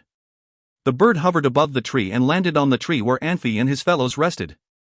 The bird tucked its wings back and watched Anfey and his companions with head tilted.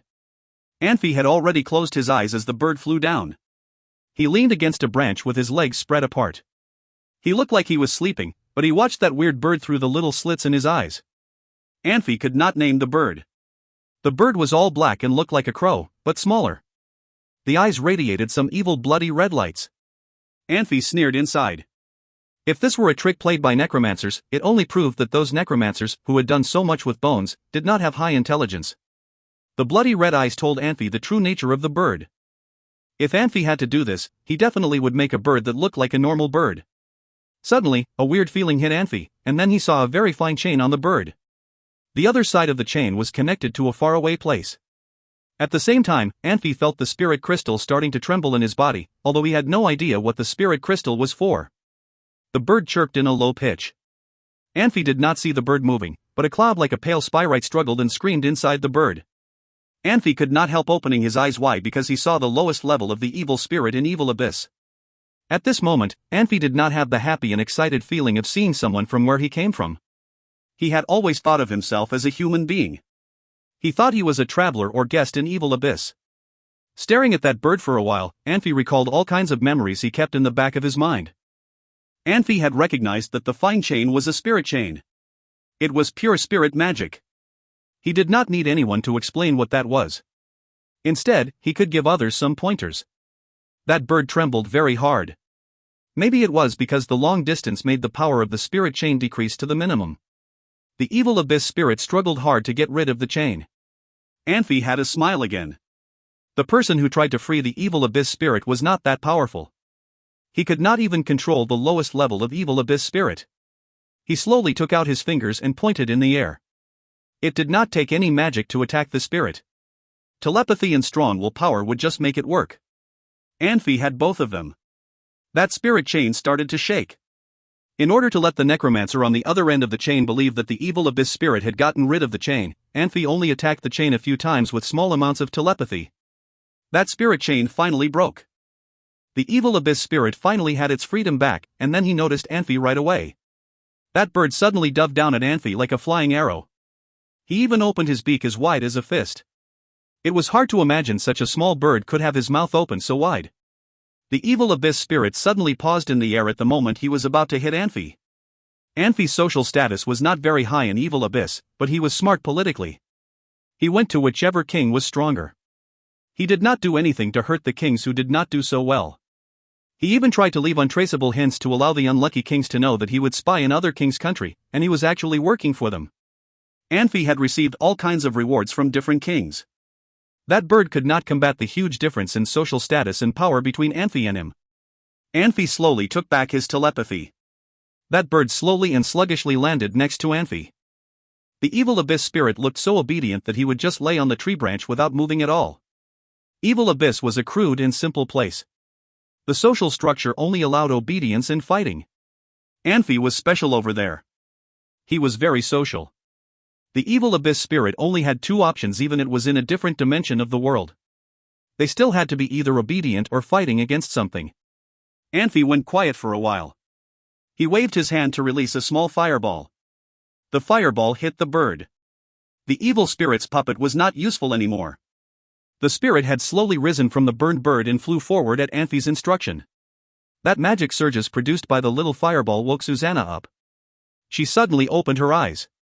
What happened? Nothing. A bird got in. Anfey smiled. Riska rubbed his eyes and sat up to look around. It's almost morning.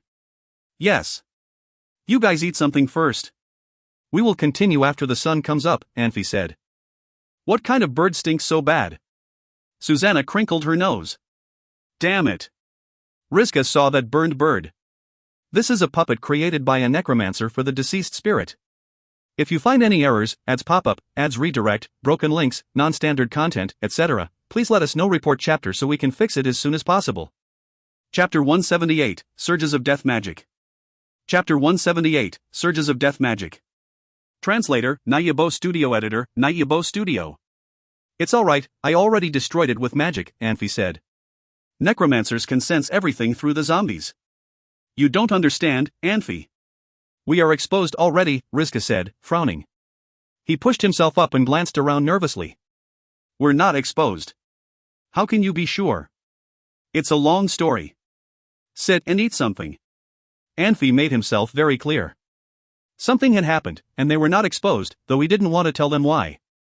Susanna and Riska trusted him, and both relaxed visibly. After a quick meal, the three of them meditated to wait for the sunrise. The night breeze had no effect on the rotten smell in the forest, but the sun was the bane of anything dark and unclean. As the sun rose higher in the sky, the rotten scent dispersed. Riska sighed and looked much more relaxed. It's a miracle the smell didn't kill us, he said. You still lack training, Anfey said with a smile. Still? Riska repeated with a frown. He felt the things he experienced in the last few days were much more interesting and dangerous than what he was used to. If this wasn't training, then what was? Have you ever been to prison? No. You will see true hell in a prison. The air there is always foul, and the ground covered in feces and urine. You won't find a single clean space on the ground. You can find at least a dozen lice just by scratching your head. Even rats are rare, because for the inmates a rat is a good meal. No one wants to let the rodent go. People eat the lice as well. Of course, Anfey wasn't talking about modern prisons. He was talking about medieval prisons he had only read about in books. Really? Riska asked. He was a commoner, but he was lucky enough to become Saul's student and was not familiar with terrible things like this. You'll know if you ever find yourself in a prison. How did you know? Have you ever been to a prison?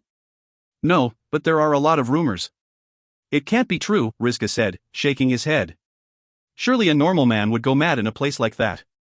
If prisons are all like that, no prisoner would survive. You are underestimating how strong a person's will to live can be. Humans can survive in environments much worse than that. How? Go see for yourself if you don't believe me, Anfey said. Don't curse me, Rizka said with a shake of his head. I don't ever want to see it for myself. He's telling the truth, you know, Susanna interrupted. Her expression was unreadable. Rizka, you have never seen the prisons the nobility set up. I have seen a man, his body bound by a dozen chains, immersed underwater for years. When they pulled him out, his body was covered by maggots, but he was still alive. Stop, stop. Rizka jumped up and shouted. Stop it. That is disgusting. Susanna turned and glanced at the sunlight on the forest floor. Should we get going? She turned and asked Anfey. Anfey frowned and cursed Rizka for interrupting Susanna's story about her past. Now it would be hard to make Susanna talk again. He stood up slowly and said, All right. Let's get moving. The three of them had stopped for the night, but the zombies had not. However, the zombies left an obvious track behind. The thick surges of death magic on the forest floor were a clear indication of the direction of the zombies' trek. Anfey and Susanna were dashing through the forest, while Rizka was following in the air. The two on the ground were going so fast that Rizka found himself falling behind at times. Rizka tried to warn them, but Anfey just smiled and did not say anything. As the three reached a nameless mountain, Anfey waved his hand to stop Susanna and Rizka. However, he didn't need to stop them. They already felt strange and were stopping. From the other side of the mountain, surges of death magic reached them. Normally, surges this strong could be felt hundreds of miles away. Neither Susanna nor Rizka felt anything until they were up close. They have a senior necromancer. Rizka exclaimed quietly. Even though his voice could not be heard by people on the other side of the mountain, he still spoke softly. There has to be a large magic kekai that hid all the surges. It's your turn now, Rizka, Anfey said. The necromancers won't feel the magic surge of eyes of the sky, right? Highly unlikely, Rizka said. He waved his hand and conjured eyes of the sky. The mountain appeared as if it was right in front of them, but it was still about a dozen miles away. With the mountain as a coordinate, Rizka was able to focus the eyes of the sky with only 2 tries. Anfey had already prepared himself, but he was still shocked when he saw what was happening on the other side of the mountain. He didn't know what kind of a kekai it was, but it was powerful enough to block out even the sunlight. The kekai was surrounded by white fog, and the entire backside of the mountain was obscured by the fog. Under the fog were thousands of zombies, all packed into the same, small area. If all the zombies were once mercenaries, the necromancers must have attacked more than one mercenary group. Other than the zombies, there were also a dozen normal-looking men in black robes. They were patrolling the zombies. The middle of the kekai was covered by thick, black smoke, and the eyes of the sky could not see what was in the fog. I need to rest, Rizka suddenly said. He sounded exhausted. What? I don't know what kekai that is, but I can't hold on anymore, Rizka said. He took a breath and relaxed, and the images in the eyes of the sky quickly disappeared. Even you don't know what kekai that is? I know nothing about death magic, Rizka said. I've never fought necromancers, either. Maybe Susanna knows something. I don't know anything either, Susanna admitted. Rizka, Anfey said after a few moments of silence. Tell me, what do you think the necromancers want? It could be a lot of things. Maybe they want to take advantage of the zombies' power and taint this place, turning it into a graveyard even the priests of light cannot clean. What good does that do to the necromancers? It will give them advantages we don't have, Rizka said with a grimace. Remember how Hagen summoned a behemoth using the creature's bones? If bones of creatures similar to behemoths end up in the necromancer's hands, they can summon a bone behemoth.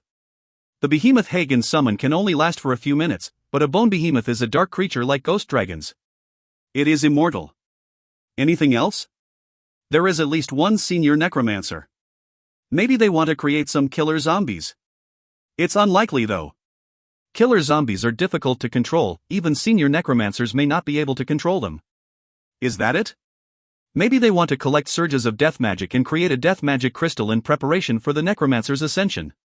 Ascension? Necromancers need the taint of a large amount of surges of death magic to advance in rank. As long as there are enough crystals, they can even. Guys, something's wrong. Susanna suddenly called. Listen. Anfey frowned and waved his hand.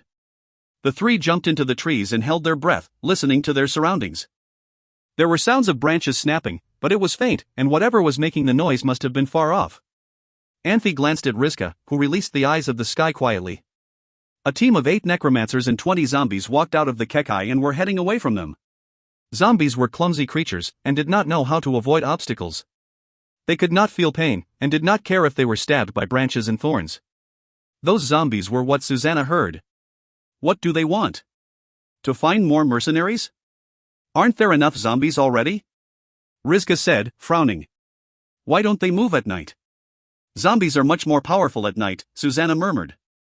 They cannot hide themselves during the night. Sunlight can kill zombies, but it can also mask their trail. Their greatest enemy becomes their ally, Anfey said. We can't let them go on with this senseless murder. We'll follow them. The threat would be too great if more zombies were created. No matter what, Anfey could not allow the necromancers to continue on with what they were doing. If you find any errors, ads pop-up, ads redirect, broken links, non-standard content, etc., please let us know. Report chapter so we can fix it as soon as possible. Chapter 179, Sniper. Chapter 179, Sniper. Translator, Nayabo Studio Editor, Nayabo Studio. Anfey and his team did not have to follow those necromancers long this time. The necromancers only traveled 20 miles, they stopped at a grassland with bright sunlight over them. They looked like they were busy doing something, which made Anfey and his team feel uneasy. Without the magic Kekai, Rizka could easily see what was going on the grassland with the eyes of sky. Zombies were buried underground one after another, while the necromancers were searching for something under the sunlight they hated. Those zombies look like battle zombies, Rizka said in a low voice. It would be great if I knew spells of light. Anfey searched in his head for everything he knew about spells of light. It had been a long time since he had used spells of light. He did not pay too much attention to it when he first learned it. He had forgotten most of it.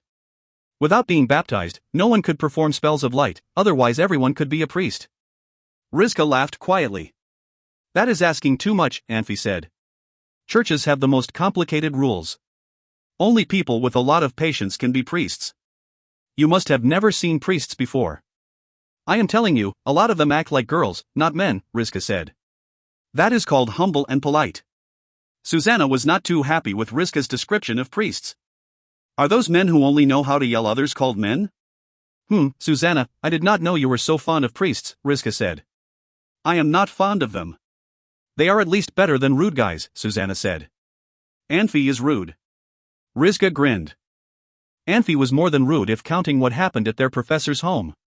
He pulled out his sword and killed people without even saying anything. Who said Anfey is rude? Susanna got even madder.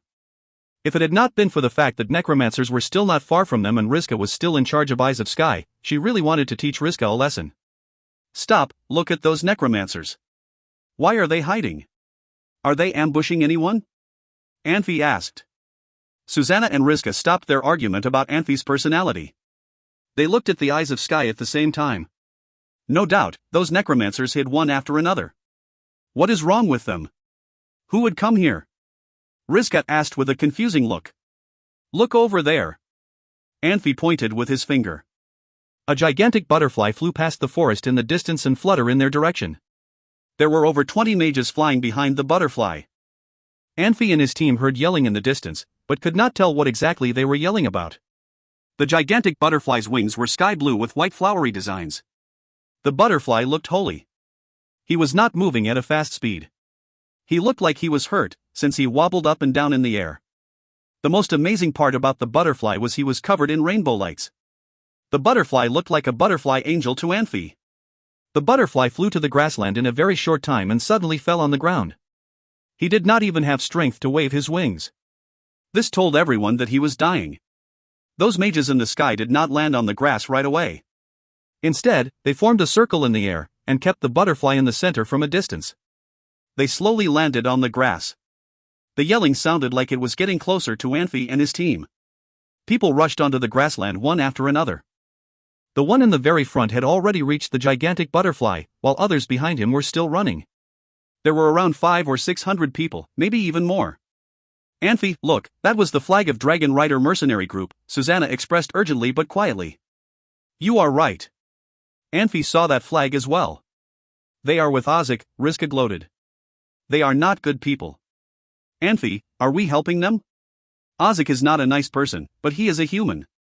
We can reason with him, or even threaten him when it is needed, but nothing would work with zombies. Either we die or we kill zombies. Anfey slowly took out his bow from his dimensional ring. Mercenaries had formed a circle at a distance and slowly approached the butterfly in the formation of a circle. Anfey already could not see the butterfly from his angle. Anfey tapped Susanna and said, Riska, you stay here to cover us when it's needed. Anfey held his right hand out and a wind blade appeared and started to spin around his right hand. In terms of personal growth, Anfey grew the fastest because he was not only smart, but liked to think and was good at finding solutions for their problems. He had downtime as an assassin in the other world. He never stopped thinking since he came to this magic world. Thinking provided Anfey the opportunity to make progress, while every step forward in turn helped him acquire new experience. He would start a brand new thinking process again from the experiences he gained.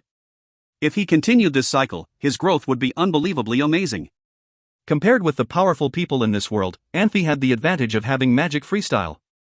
His controlling skills for basic magic were a lot better than regular mages. In Christian's eyes, wind blades were just wind blades, but Anfey did not think so. A 2-meter-long gigantic arrow made by a wind blade appeared in Anfey's hand. Anfey slowly drew the bowstring back. He used to use real arrows, but not anymore.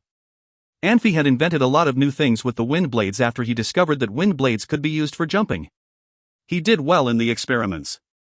This kind of arrow could be shot a lot farther than he could even see with his naked eye, but the accuracy was not guaranteed. Intense magic surges appeared above the grassland. A sticky fog-like substance sprayed up from the grass and created a gigantic spider web in the air. The gigantic spider web covered the whole grassland. Wrinkled zombies crawled out from underground. They rushed into the crowd where blood had spilled. The necromancers showed up from everywhere as well. A necromancer in front raised his staff high. His mouth was moving. Obviously, he was chanting. Everything happened in the blink of an eye. Suddenly, a sliver of white light appeared in the sky, which was not easily seen. Everywhere the light passed, the leaves turned to powder. The end part of that light carried a gust, blowing the grass and shaking the trees. The stomach of the necromancer in the front suddenly exploded with blood. His head and his chest flew upwards while his legs and hips slowly and sluggishly fell to the ground. His torso totally disappeared. The light hit hard on the ground with the effects of the exploding small magic array of chaos. Gravel and dirt flew everywhere. The dirt splashed on some necromancers and they screamed in pain. Zombies did not seem to feel any pain, while the necromancers still could feel the pain even when they was losing their body. Ozek and his people were surrounded by the spider web, which blocked their view to the outside. Almost half of the necromancers were still able to see, but they were not sure what hit their leader's head.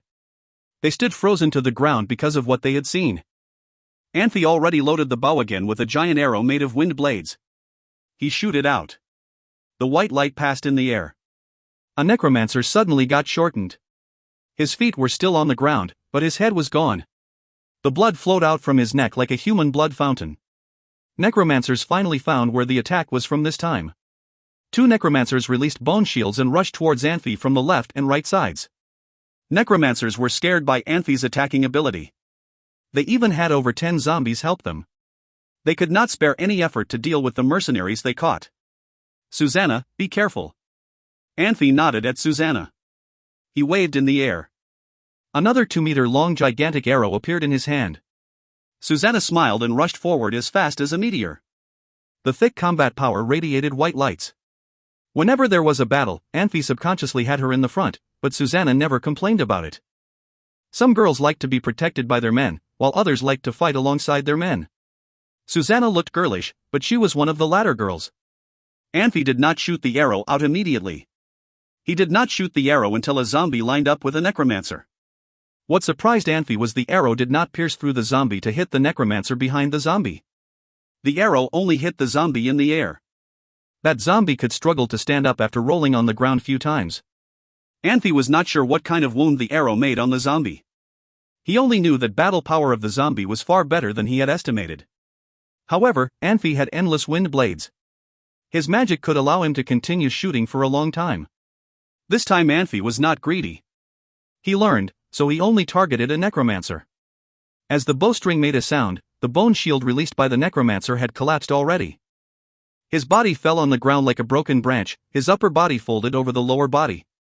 Another necromancer noticed that bone shields did not work against the arrows.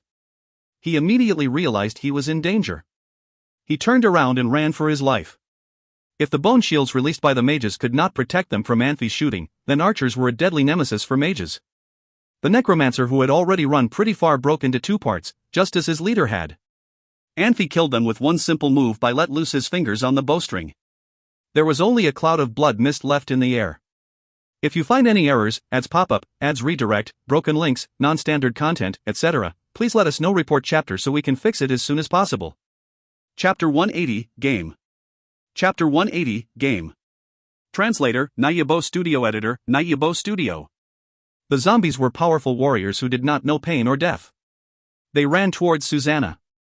There was no rank or order to their charge, but facing the stone-like gray skin and the red eyes of the zombies, Susanna still felt anxious. She danced away from the zombies and tried to pick one of the zombies as her first target. Susanna's sword rippled and lit up, then she slashed at the neck of the zombie. Susanna struck out at her highest possible speed, because she just saw a zombie taking an arrow. She knew she had to kill the zombie with one blow. The zombie did not try to block the blow.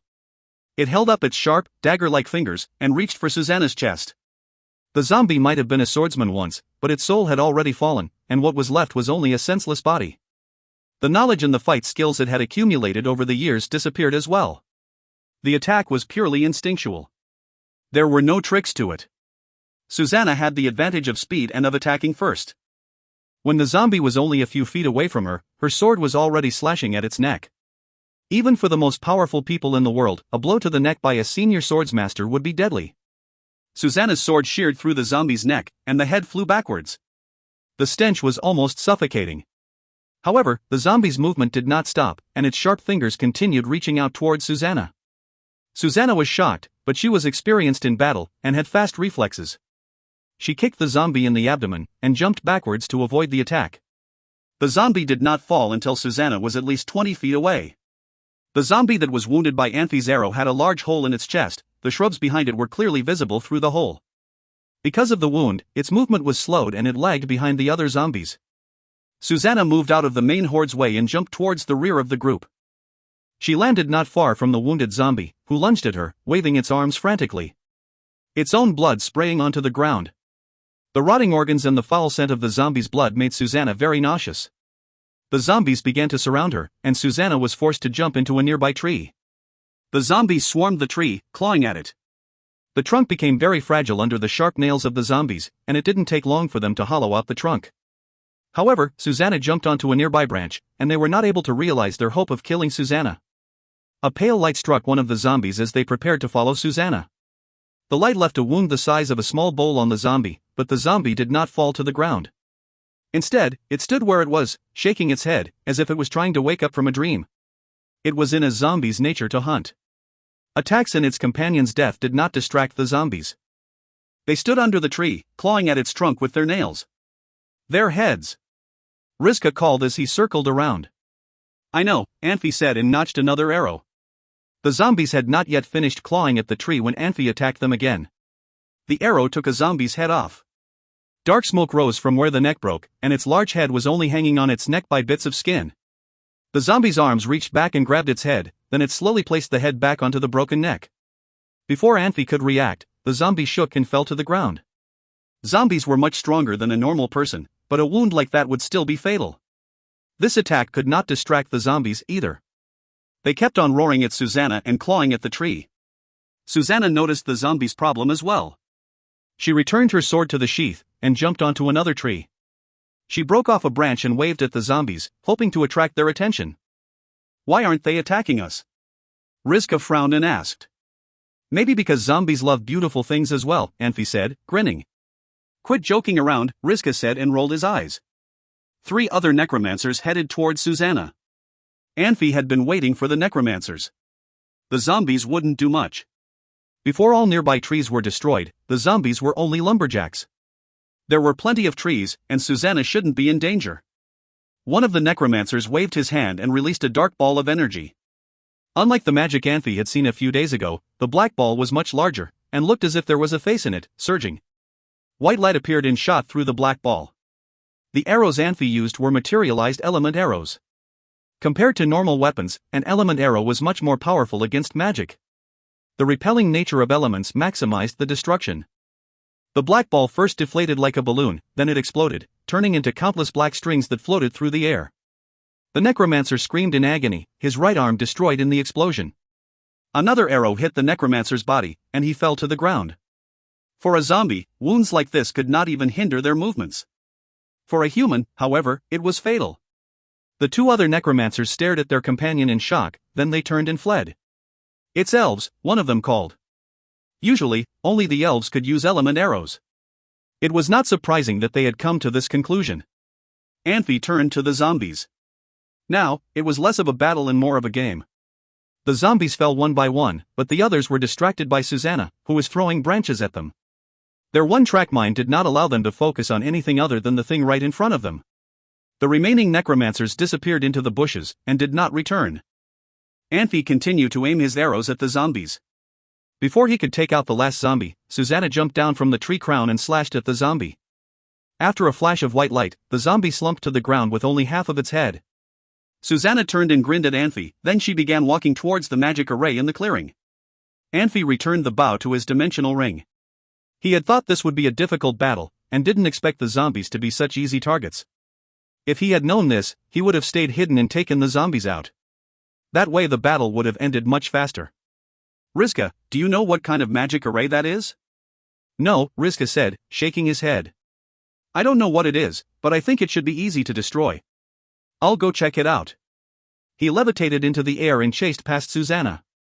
The entire clearing was concealed by a magic array, and people on the outside could not see what was going on inside. However, they could see shadows of movements on the inside, and hear the sound of fighting and cursing. "I thought there were only a dozen zombies left," Anfey said, frowning. "How did they turn into so many people?" "Rizka, can you destroy it?" "It's easy," Rizka said. He pointed to a nearby bush, and nodded at Susanna. Susanna walked over to the bush and struck the bush with her sword. The earth split open and revealed a black stone tablet with strange runes carved onto it. Rizka brushed off the soil and looked at the tablet. He nodded at Susanna again, who pressed her sword against it. With a flash of white light, the tablet shattered into a dozen pieces. The keki over the clearing began shaking, and cracks as fine as spider webs began spreading all over it. "This is it," Rizka said with a relieved sigh. "Creation is hard, but destruction is easy." It seems like the necromancers had been here for a while. Neither the keki nor the magic array are things you can set up overnight. Anfey frowned and turned to the clearing. The magic array was destroyed, and what was happening inside the keki became apparent for those outside of it. When the people saw the blue sky appear above them again, they all sighed with relief. In the middle of the clearing, there was still chaos. Suddenly, a shrill scream ripped through the air. "My God, it's zombies! Zombies!" If you find any errors, ads pop up, ads redirect, broken links, non-standard content, etc., please let us know. Report chapter so we can fix it as soon as possible. Chapter 181, Drama. Chapter 181, Drama. Translator, Nayabo Studio. Editor, Nayabo Studio. It was easy to think about notorious necromancers whenever zombies were mentioned. People on the outside of the crowd suddenly run away. Anfey only saw a few areas of fighting there. Maybe it was because their friends and families had been killed by zombies, or they had nowhere to hide from if the zombies chased them. Each battle had over 10 mercenaries fighting hard with one or a few zombies. When people were pushed to the corner, they usually would become terribly crazy. At that moment, the roaring of the zombies was overcome by mercenaries' noises. Without the protection of dark magic, warm sunlight had caused a lot of damage to the zombies. They were just struggling before they died. Anfey made a decision not to join the battle, since it was obvious the mercenaries were going to win. "Anfey, what are you doing here?" A person walked in big strides towards Anfey. "Orsi, we are seeing each other again." Anfey had a good impression on Orsi. He was the commander of Warflame mercenary group. Orsi was the only one who had spoken up for Anfey. In other words, he was the only one who spoke up for justice. "Why are you here?" Orsi looked up and down at Anfey. "Anfey, are you messing with us?" Ozik came from nowhere. He looked angry, and few mercenary commanders followed him. "Don't be so rude. If we had not destroyed their magic array, you would have turned into zombies," Rizka said coldly. Ozik was shocked for a second. The other mercenary commanders looked at each other and had awkward smiles on their faces. They would not have become commanders if they were stupid. They felt they were in an unknown dark world with that unknown magic array. They could not see anything, but were still able to hear each other. The endless dark weakened them physically and mentally. They had felt like they were about to go crazy. Mages found their ability to call elements slowed down to nothing when they chanted. They heard their companions screaming and felt helpless. They were finally saved from the dark when the beautiful sunlight came. Audiobooks and other mercenary commanders thought it might have been Anfey who had saved them, and now were sure it could only have been Anfey saving them after hearing Rizka speak. We discovered a group of necromancers in Hangduan Valley. We have been tracking them since yesterday, Anfey explained. Audiobooks suddenly looked terrible. Anfey, what did you say? A group of necromancers? Yes, a group of them. I am not sure about the specific number, Anfey said slowly. There is a senior necromancer in that group. He is the leader. I did not want him to see me, so I was only able to watch from a distance. A senior necromancer? Audiobooks raised his voice. It was rare to see a necromancer. They never thought they would see a senior necromancer. Audiobooks started to doubt whether he was blessed by Moros. He had stumbled into all kinds of bad luck. You are right. You are not the first mercenary group that came under surprise attack by necromancers. You will not be the last one either, Anfey sighed. There have been several mercenary groups attacked by them. How do you know? Audiobooks asked. There are more than 1,000 zombies. Where are they from? Anfey asked a rhetorical question. These damn necromancers. Audiobooks cursed and gritted his teeth. He had killed other mercenaries for his own benefit or some other reason, but could see others killing mercenaries in the country of mercenaries. From one side, mercenaries were united. From the other side, there had been conflicts and struggles among mercenaries. This could be a rare scene for the country of mercenaries. The battle with the zombies had approached its end. The zombies who received direct sunlight had no strength to fight back. They were slayed on the ground one by mercenaries. Some mercenaries worried that slaying them on the ground was not enough to kill them. They got cruder. They cut the zombies into pieces until they thought the zombie had no way to survive. Over a dozen of mercenaries who had first joined the battle finally felt relieved. They felt like they had beaten vicious senior magic beasts. They straightened their backs and walked to Audiobooks with proud faces. They did not realize how other mercenaries looked at them until Audiobooks stepped back to dodge them. They were shocked and froze in their places. The battle was over, but the wounds on their bodies were still there. One of the mercenaries had been bitten on the face. His left cheek was so bloody that it was hard to tell the bare bone from the flesh. The blood ran down his face and neck, and dyed half his shoulder a blood red. The wound caused by zombie scratches on another mercenary's chest was so deep that his bones were exposed. 2 mercenaries were missing an ear. They stood side by side, which made them look funny. At least half of the other dozen-plus mercenaries were hurt to some degree. Other mercenaries seemed to have similar situations as they did. Most of them had gotten hurt fighting with zombies. Audiobooks felt discomfort in his throat, and he swallowed. He looked sophisticated. He looked like he was making a tough decision. The mercenaries standing over there seemed to know what had happened. Some mercenaries immediately looked for wounds on their bodies, while others looked desperate, since they knew they had wounds on them. They had been through thick and thin together. They might not be scared by death, but they got scared by actually facing the reality they were turning into zombies. Do not panic. I know a priest of light. He can remove the breath of death from you, Audiobooks suddenly said loudly. All the people who got hurt by zombies need to step out. Stand here. Let me make arrangements for you guys. Audiobooks' claims had encouraged those desperate mercenaries. They looked relieved and gathered together quickly as Audiobooks instructed. Audiobooks, where is the priest of light?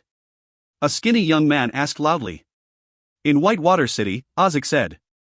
How would the priest of light come to Whitewater City? The skinny young man asked. That is not your business. It is my secret, Audiobooks yelled in anger. Okay, it is your business.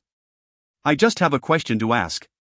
How long does it take for us to get to Whitewater City? The young man named G asked, neither in an arrogant nor obsequious tone. Audiobooks did not know how to respond to that question. He slowly lowered his head. The breath of death will come out when dark prevails. They all will become zombies. Unless you are a Space Series Archmage, they could not reach Whitewater City before the sun rises, he said slowly.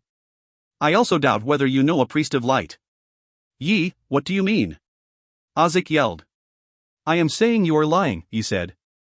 Ozick had nothing to say in response. His body started to slightly tremble. Actually, everyone knows about it, but they do not want to admit it, he said, looking around. Even if the Priest of Light suddenly showed up here, he might not be able to save them. I did not mean to say all of this out loud, but I had to. They were our companions and brothers before, but they will die soon. Right, they will attack us, a mercenary yelled. Ye's speech had won some mercenaries over. The wounded mercenaries went quiet. They turned to look at Ozick, waiting for their union leader's promise that he would keep his word. Ozick suddenly squatted down. He pulled his hair hard with a painful look. His reaction made those wounded and unwounded mercenaries all understand what was happening. Anfey had a slight grin on his face. He had not had much contact with Ozick, but he knew Ozick had many schemes. Anfey did not believe Ozick could not control himself and had to show his struggles visibly. Obviously, Ozick knew what strategies he needed to take at the right time. He wanted to win those wounded mercenaries' sympathies. Therefore, he and that young man, Yi, had this show. An older mercenary around 50 years old coughed to draw everyone's attention. He said with a coarse voice, I am getting old and not afraid of death, but I do not want to be a zombie without any spirit in me. That old mercenary kneeled on the ground with his eyes closed. He prayed silently. Other wounded mercenaries followed him and kneeled on the ground. Everyone could hear their praying. The sad atmosphere was hard to describe in words. The female mercenaries at the scene could not help crying. Men's face became tense and their fists clenched. They looked like they were ready to hit someone. The wounded mercenaries knelt down, which meant they had made their decision. It would just be a sad scene if they would not make any compromise. No matter whether they chose to try to convince the unwounded mercenaries to ask them to save their lives, or chose to die themselves, the situation would have a horrible outcome, but the latter choice was slightly better than the former option. If you still think we are your friends, please save us, the older mercenary said as he opened his eyes. I am sorry. Yi hesitated for a second before he pulled out his sword. He quickly went up to the old mercenary. He raised his arm and thrust his sword into that old mercenary's chest. No! Ozick yelled with such a painful voice. He rushed forward, but stumbled and fell on the ground. Obviously, he looked like he was in such pain that he had passed out. Orsi and other mercenary commanders were shocked by what they saw. They surrounded Ozick. Don't worry. Let me take a look. Anfey walked up to Ozick. He grabbed Ozick's wrists and shook a little bit. He pressed the chi on Ozick. He did not try to save Ozick with the martial art skills passed on in his family. Those martial art skills, Finjin Kwogo, could tear tendons and break bones like nothing, which caused tremendous pain for the opponents. So many mercenaries were willing die to save unwounded mercenaries' lives, while Ozick was still putting on a show for everyone. Ozick made Anfey feel sick, so he decided to teach Ozick a lesson. The pain from Finjin Kwogo was unbearable for most people. Ozick screamed and sat up like a spring. He looked at Anfey in panic. If you find any errors, ads pop up, ads redirect, broken links, non-standard content, etc., please let us know. Report chapter so we can fix it as soon as possible. Chapter 182, Magic Butterfly. Chapter 182, Magic Butterfly. Translator, Nayabo Studio Editor, Nayabo Studio. Are you all right? Anfey asked, holding out his hand. Why yes, Ozick said. His voice was shaking and he was trying to calm himself down. There was nothing wrong with Anfey's warm, bright smile, but it set Ozick on edge. All right. Everyone please be quiet. Let's. Anfey's eyes turned to the young man called Yi, and stopped. Even though he was still keeping up the act with Ozick, there was an uneasiness in his expression, as if he was uncomfortable. As he killed, he was fast and determined. As Anfey and Ozick talked, he had already killed half of the mercenaries who were injured by the zombies. Even though the mercenaries did not resist, his ability of killing his former companions without hesitation shocked Anfey. It seems you do not have any experience dealing with necromancers, Anfey said, walking over to him. Thank God I do not, he said, or else I would not be here, talking to you. He was talking to Anfey, but he did not stop slashing at the mercenaries. Another wounded man slumped to the ground. This won't stop them from turning into zombies, Anfey said. He glanced around and found that all the mercenaries had sword wounds. One could kill a man this way, but could not stop them from turning into zombies. How do you propose we do this? Find some mages. Only fire can stop them from changing, Anfey said. He raised his voice and said, Everyone, listen to me. The necromancers have escaped, and trust me when I say they will return with even more zombies. We have to leave immediately. Leave? No. We cannot let our brothers die in vain, one of the mercenary leaders called out. You do what you want, Anfey said. I am leaving. He glanced at Susanna, who walked over slowly. Coward, the mercenary leader spat. Be quiet. Ozek bellowed. If it wasn't for Anfey and Susanna, we would all be dead. It was unclear what Ozek thought of Anfey, but no matter what, he had his own moral standards he needed to follow. For a leader of a group of mercenaries and the person who forged a major mercenary coalition, he had to have some good qualities, or else no one would work for him, and he would not survive in the world. Are we just going to run, then? What of our fallen brothers? The mercenary leader asked. There are thousands of zombies back there, Anfey said, pointing in the distance, and at least a dozen necromancers, one among who was a senior necromancer. This isn't the time for revenge. What we should do is prevent the number of zombies from increasing. The mages ye had fetched released fire magic, and turned the middle of the grassy clearing into a fiery inferno. The sun shone bright overhead.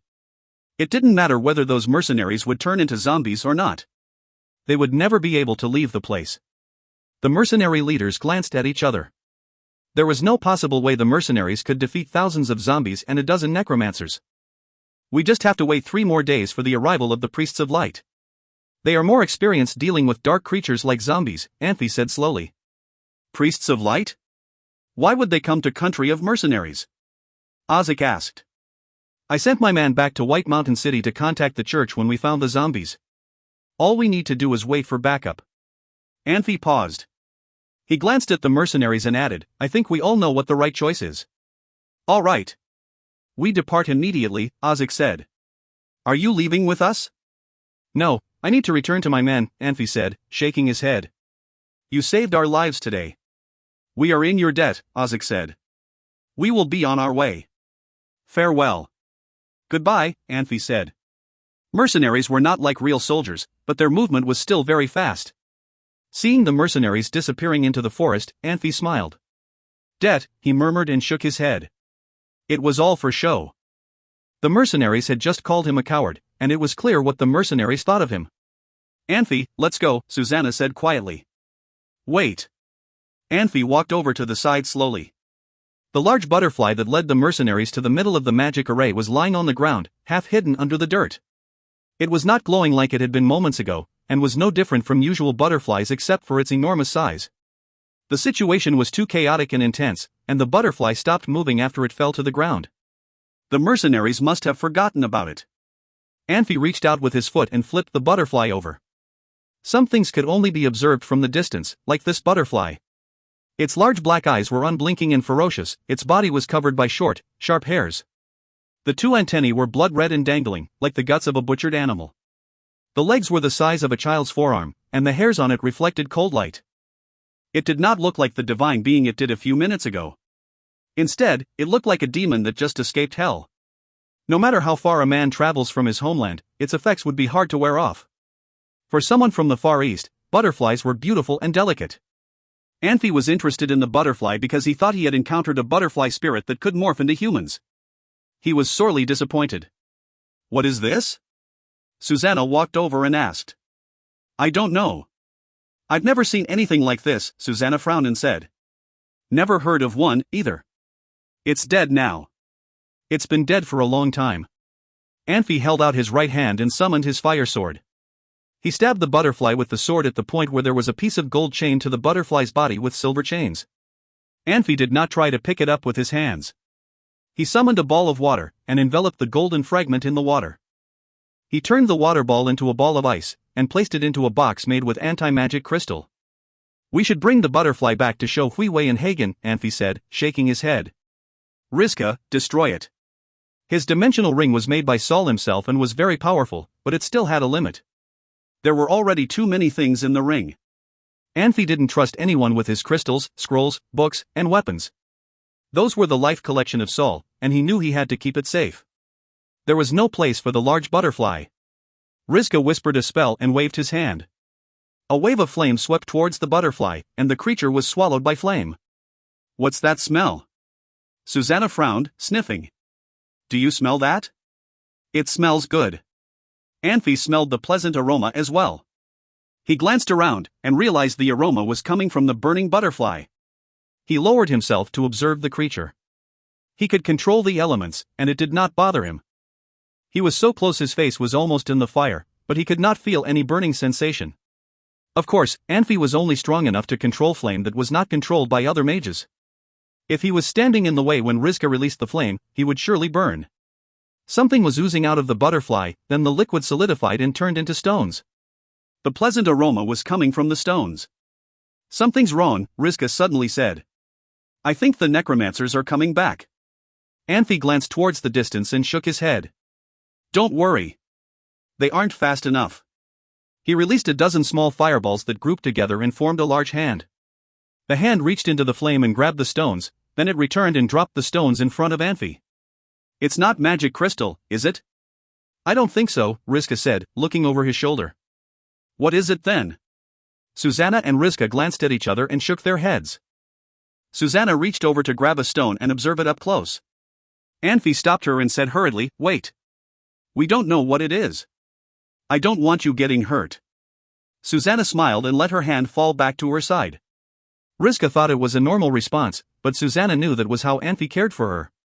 Anfey found another box and placed the rocks inside. Let's go, he said.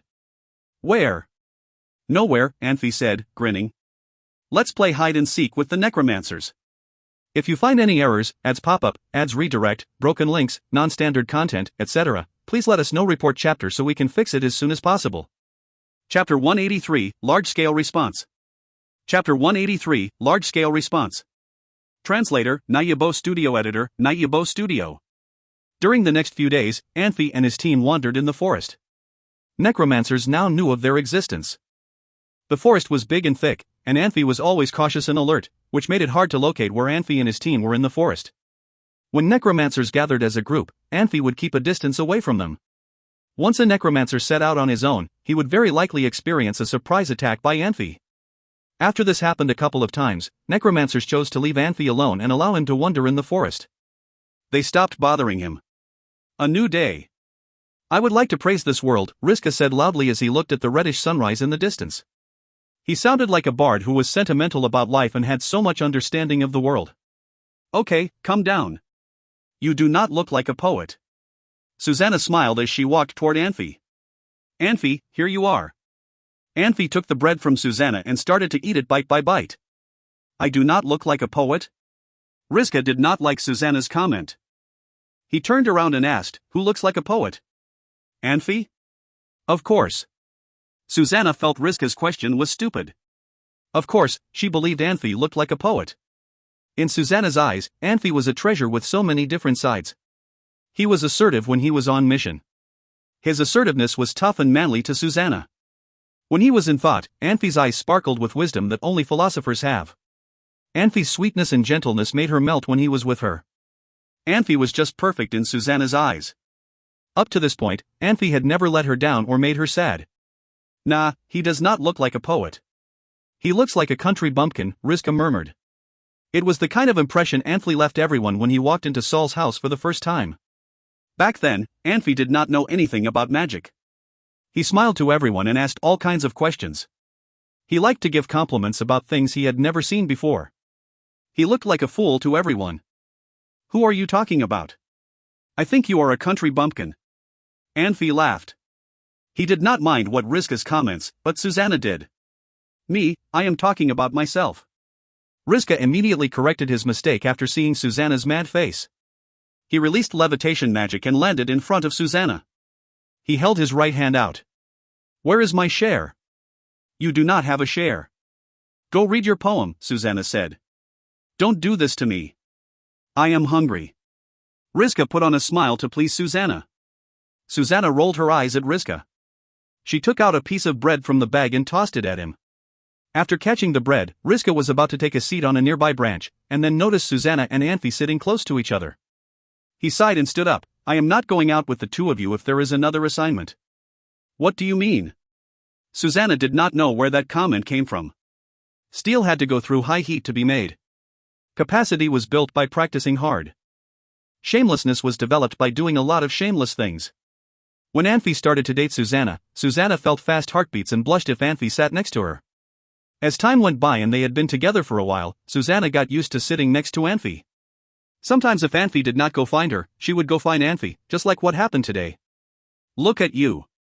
You're together all the time, Rizka sighed.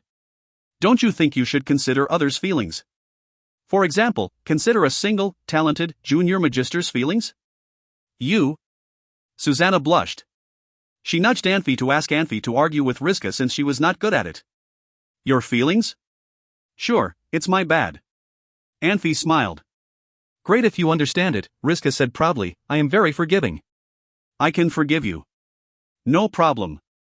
After we go back to Moramatch, I definitely will make it up to you. Rizka, what kind of girl do you want? What kind? Rizka was a rookie at dating. He felt a little embarrassed talking about what kind of girl he liked. I do not have specific criteria for a girl, as long as she treats me well.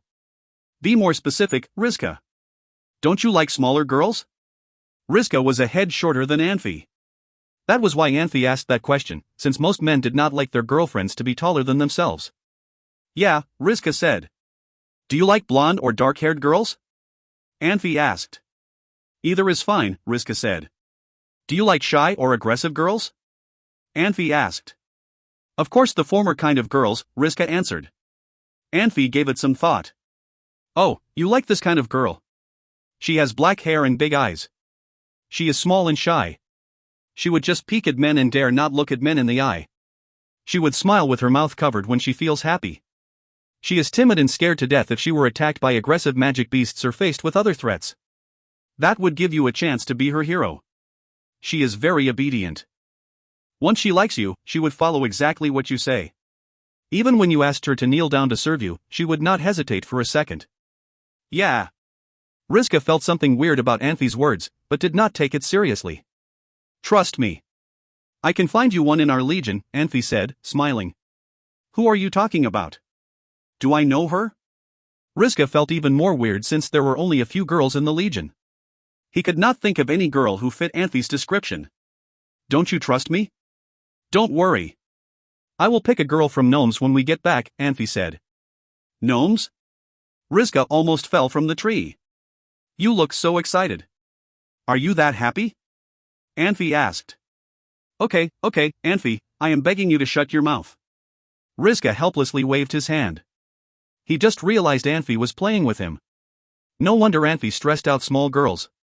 Gnomes were indeed the smallest in terms of their body type. You don't like gnomes? Dwarves fit into your criteria as well, Anfey said. F***K those dwarves. Rizka stood up. Let me take a walk over there. If you like dwarves, you can keep them as long as Susanna does not mind. Wait a second, Anfey said. I cannot wait. Rizka released his levitation magic as he shook his head. When he turned around to look at Anfey, he was shocked. Anfey's smiles had gone, and he had put on a serious look. Anfey, what happened? Susanna noticed the look on Anfey as well. Not much. Today those necromancers should take large-scale action, Anfey said slowly. Not long ago, he sensed an evil spirit from the evil abyss screaming and struggling. Obviously, the evil spirit he sent out had been found by a necromancer. That necromancer must have the ability to attack an evil spirit and at least have the ability to kill a low-level evil spirit from the evil abyss. How do you know? Rizka asked in surprise. Let's get ready for it. Anfey did not respond to Rizka. It had been a clear day, but suddenly it was getting dark. The dark clouds were in all kinds of weird shapes. They looked like pieces of lead floating in the sky. They were getting bigger and connected together at the end. The clouds covered the whole sky. Looking from the ground, the sky looked like it had turned into a gigantic turtle shell hovering in the sky. This kind of darkness was not as pitch dark as late night, but made people feel worried. Even the wind slowed down in the forest. It seemed that the wind even took on a lot of pressure. Rizka saw groups of zombies walking out of Kekai and stepping into the forest. The Kekai behind the zombies used to give Rizka headaches, and now was disappearing at a speed that could be noticed by the naked eye. Rizka hurried to switch the angel's eyes of sky to the areas he wanted to watch the most but could not see. The thick dark fog had moved away and showed the real scene behind it. Rizka was confused since he did not see anything but bones everywhere. They have finished it, Rizka murmured. No matter what it was that the necromancers wanted to do, they have finished. Not exactly. Anfey shook his head. Necromancers sent out all the zombies. They must want to do something big. Maybe this is what they really wanted to do the whole time. Anfey, did you notice we still could not sense the breath of death even though those zombies had left Kekai? Susanna said in a worrying tone. Anfey and Rizka looked at each other. They could see the shock in each other's eyes. Necromancers were powerful, and their potential had no limit, but they did have a fatal flaw. Once they used the death magic, they would be hanging a plate on their neck, saying, "Come to kill me." The more death organisms necromancers would call out, the more powerful they would get. Of course, they exposed themselves in a shorter time. If that senior necromancer could hide his magic surges when he called out the death organism, it meant death magic had reached a milestone in their magic. People usually would not feel terrified if their enemies were not easy to beat, since there were one person in their legion who definitely could beat them. However, it was terrifying to have an invisible enemy. What do those necromancers want to do? Rizka sounded like he was asking himself. He looked confused. I don't know what made them take such a large-scale action. Anfey shook his head. I have no other way but secretly following them. Rizka, I feel. Anfey hesitated for a second. Those zombies seem different. I have noticed that as well. Rizka nodded. When those death organisms reach a certain number, necromancers would add contract incantation to death organisms to better control them. It is nothing. It is only used to prove the ability of that senior necromancer. If you find any errors, ads pop-up, ads redirect, broken links, non-standard content, etc., please let us know. Report chapter so we can fix it as soon as possible. Chapter 184, Observing the Battle. Chapter 184, Observing the Battle. Translator, Nayabo Studio Editor, Nayabo Studio. This time, Anfey was much more cautious. The necromancers had brought their entire army, which had one, or possibly several, senior necromancers. This was not like the other battles. This was the matter of life and death. Anfey thought the necromancers would not go through so much trouble for someone as insignificant as him, but it was still better to be safe. When a man was looking for something, sometimes it was easier to simply stop looking and let the thing come. Anfey, Susanna, and Rizka were following the zombies, and discussing amongst themselves what the necromancers wanted. However, they could not dream of a possible answer. When Rizka was changing the angle of the eyes of the sky, one of the coordinates was slightly off, and what appeared shocked all three of them. Even Anfey could not keep calm anymore. An army appeared in the eyes of the sky. The soldiers marched in close formation, the tips of their spears gleaming under the sunlight. This wasn't just a scout. This was the main body of the army. Flags fluttered in the wind, weaving into a sea of red, black, white, blue, and gold. According to Anfey's source, Shansa Empire had recalled 30,000 of its elite soldiers. Now it seemed like the news was right. Even as he watched the army march through the eyes of the sky, Anfey felt intimidated by the army. The army kept marching. Behind the infantry were thousands of men on horseback. Compared to the infantry, the formation of the cavalry was looser. Flags with a black scorpion flew over the cavalry. This indicated that these riders belonged to the fearsome Magic Scorpion Cavalry Legion. Like the Sacred City Palace Guards of Manhwa Empire, the Magic Scorpion Cavalry Legion consisted of elites among elites. It was mainly tasked with the safety of Shansa Empire's royal family. Only a legion of similar prowess could slow this legion. Hundreds of mages followed the cavalry. The eyes of the sky was too far away for Anfey to tell exactly what rank these mages were, but if they were serving in the army, they had to be at least senior magisters. What was more shocking, there were 5 carriages among the mages. Those who could afford carriages must be exceptionally powerful. Anfey took a deep breath. He realized he had severely underestimated the necromancers. He didn't know when the Shansa army had reached the Transverse Mountains, but the necromancers knew the army's route very well. What he was seeing made Anfey realize how limited his resources were, and how powerful the evil mist was. Clearly, the evil mist either had spies among the Shansa army, or they had been watching the Shansa army very closely since the army set foot in Transverse Mountain. Anfey knew that he had underestimated how powerful the necromancers were. The Shansa army had 30,000 men, and the necromancers would not be this ruthless unless they knew they could defeat the army. Suddenly, the skirmishes seemed stupid and useless. 1,000 zombies were a terrifying number. What would happen if the necromancers turn all 30,000 men into zombies? Rizka had tried to figure out the necromancers' plans, but now, it didn't matter whether they wanted to build a graveyard, create a killer zombie, or collect death magic. They would have no trouble achieving it with 30,000 zombies in their hands. What should we do? Should we warn them? Rizka asked.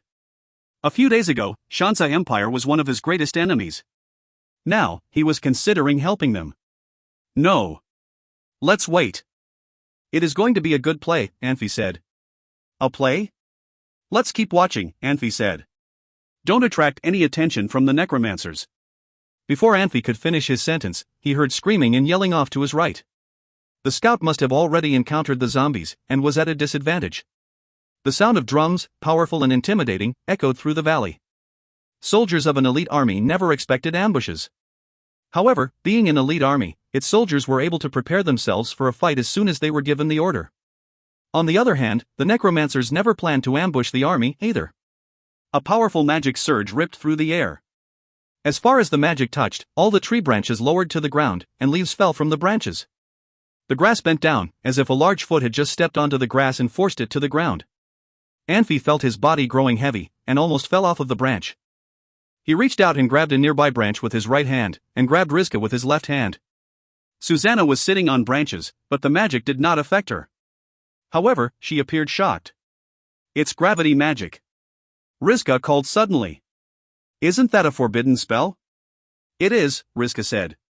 How did they know it? No one could answer his question. In the distance, a dark gray ball of light raised above the tree crowns and exploded in the air. Thousands of sparks scattered throughout the forest. Rizka frowned, staring at the sparks. Clearly, he did not know what kind of magic it was. Can you use the eyes of the sky? Anfey asked. Yes. We are far enough from the scene, Rizka said as he released Eyes of the Sky. The Shansa soldiers are in big trouble. Anfey didn't feel anything when Rizka said that the Shansa soldiers were in trouble, but saw that it was something different. In the Eyes of the Sky, he saw that all the trees were bent into strange shapes. The trunks held their shapes, but the branches had all broken off the trees under the pressure of the magic. Compared to the trees, the people were much weaker. The soldiers writhed on the ground.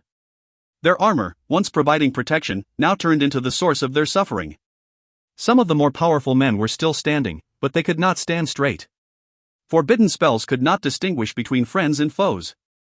The soldiers were affected, and so were the zombies. However, Anfey could tell the zombies were still moving towards the soldiers.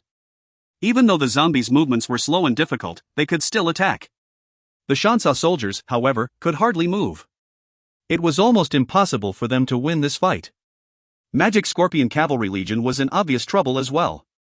When the spell took effect, only a few soldiers jumped off of their horses. Most horses were crushed under their riders, and the riders in the Cavalry Legion were heavily armored. Because of this, the soldiers could hardly stand, even though they were carefully selected elites. A single forbidden spell was enough to change the outcome of the battle. Anfey finally learned how powerful and terrifying senior magisters could be. If this continued, the Shansa army would be decimated. Suddenly, a bright light shone from one of the carriages. The light expanded and covered the entire area in a few seconds. The soldiers pushed themselves off of the ground as the light touched them. They didn't immediately attack. Instead, they began organizing their armor and weapons. The attack was surprising, and they had lost their horses, but the riders did not panic.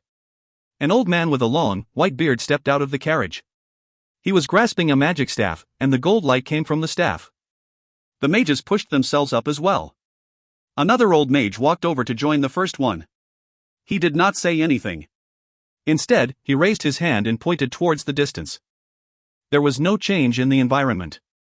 Rizka moved the Eyes of the Sky several times before finding a wall raised out of the earth. Brilliant, he murmured. Brilliant. Now the Shansa army has the advantage. He was very excited, and the Eyes of the Sky disappeared with a flicker. Why? Anfey didn't understand why it was so brilliant. An earth wall was only an intermediate spell, something even Anfey was sure he could do in a few weeks. Magic has time limit, and forbidden spells are no different, Rizka explained, grinning. The necromancers wanted to use the gravity spell to briefly disable the army, and kill as many soldiers as possible to create more zombies. So? Anfey still could not figure out why it was so brilliant. What is the most precious thing? Time. If the army could hold off the zombies until the magic wore off, they could fight again. The zombies are affected by the increase in gravity as well, and there was no way they could climb over that wall. Not even killer zombies. Rizka rubbed his hands together and smirked. This is a real magic duel. Using intermediate magic to cancel out the effects of forbidden spells is a brilliant move. If you find any errors, ads pop-up, ads redirect, broken links, non-standard content, etc., please let us know. Report chapter so we can fix it as soon as possible. Chapter 185, Fight for Life. Chapter 185, Fight for Life. Translator, Nayabo Studio Editor, Nayabo Studio. Did you say those necromancers lost the battle? Susanna asked. Well, maybe not. Rizka faked a smile, and then his smile froze on his face. No, that is not right. What is not right? Anfey was shocked by Rizka's comments. If that mage released the magic from middle unit, how could the location of the wall be so far away? It was several miles away. Could he be the Archmage Dardanabri? Rizka asked. Is that the Archmage who has a nickname of playing with space? Susanna was shocked as well. Who is Dardanabri? Anfey asked. He is Th. E Chief Palace Mage in Shansan Empire, just like our professor. He is a Space Series Archmage. Rizka had a bitter smile. Anfey went quiet for a second and sighed. Hurry up and release the Eyes of Sky. We need to check it. I feel those necromancers would not lose that easily. The situation on the battlefield had changed a lot when Rizka released the Eyes of Sky again. Zombies actually could not crawl over the wall, but black worms had crawled all over the walls, although it was difficult for them to tell when this had happened. Anfey and his team tried to see the sizes of the black worms from the Eyes of Sky, but they could only see worms emerging from the wall like receding tides. Those worms did not seem to be affected too much by the great gravity. They still could move very fast. There were more worms coming out of zombies' eyes, mouths, and even their wounds. They moved forward with momentum more terrifying than a flood. The howling wind was heard from a distance. A visible green hurricane swept through the whole battlefield. That visible green hurricane actually had been called out by mages. That hurricane picked up and carried many leaves, branches, and grass with it. Looking from the Eyes of Sky, the hurricane appeared green.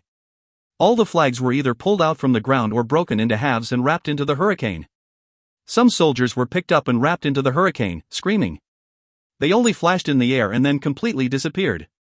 Everything had two sides to it. So did magic.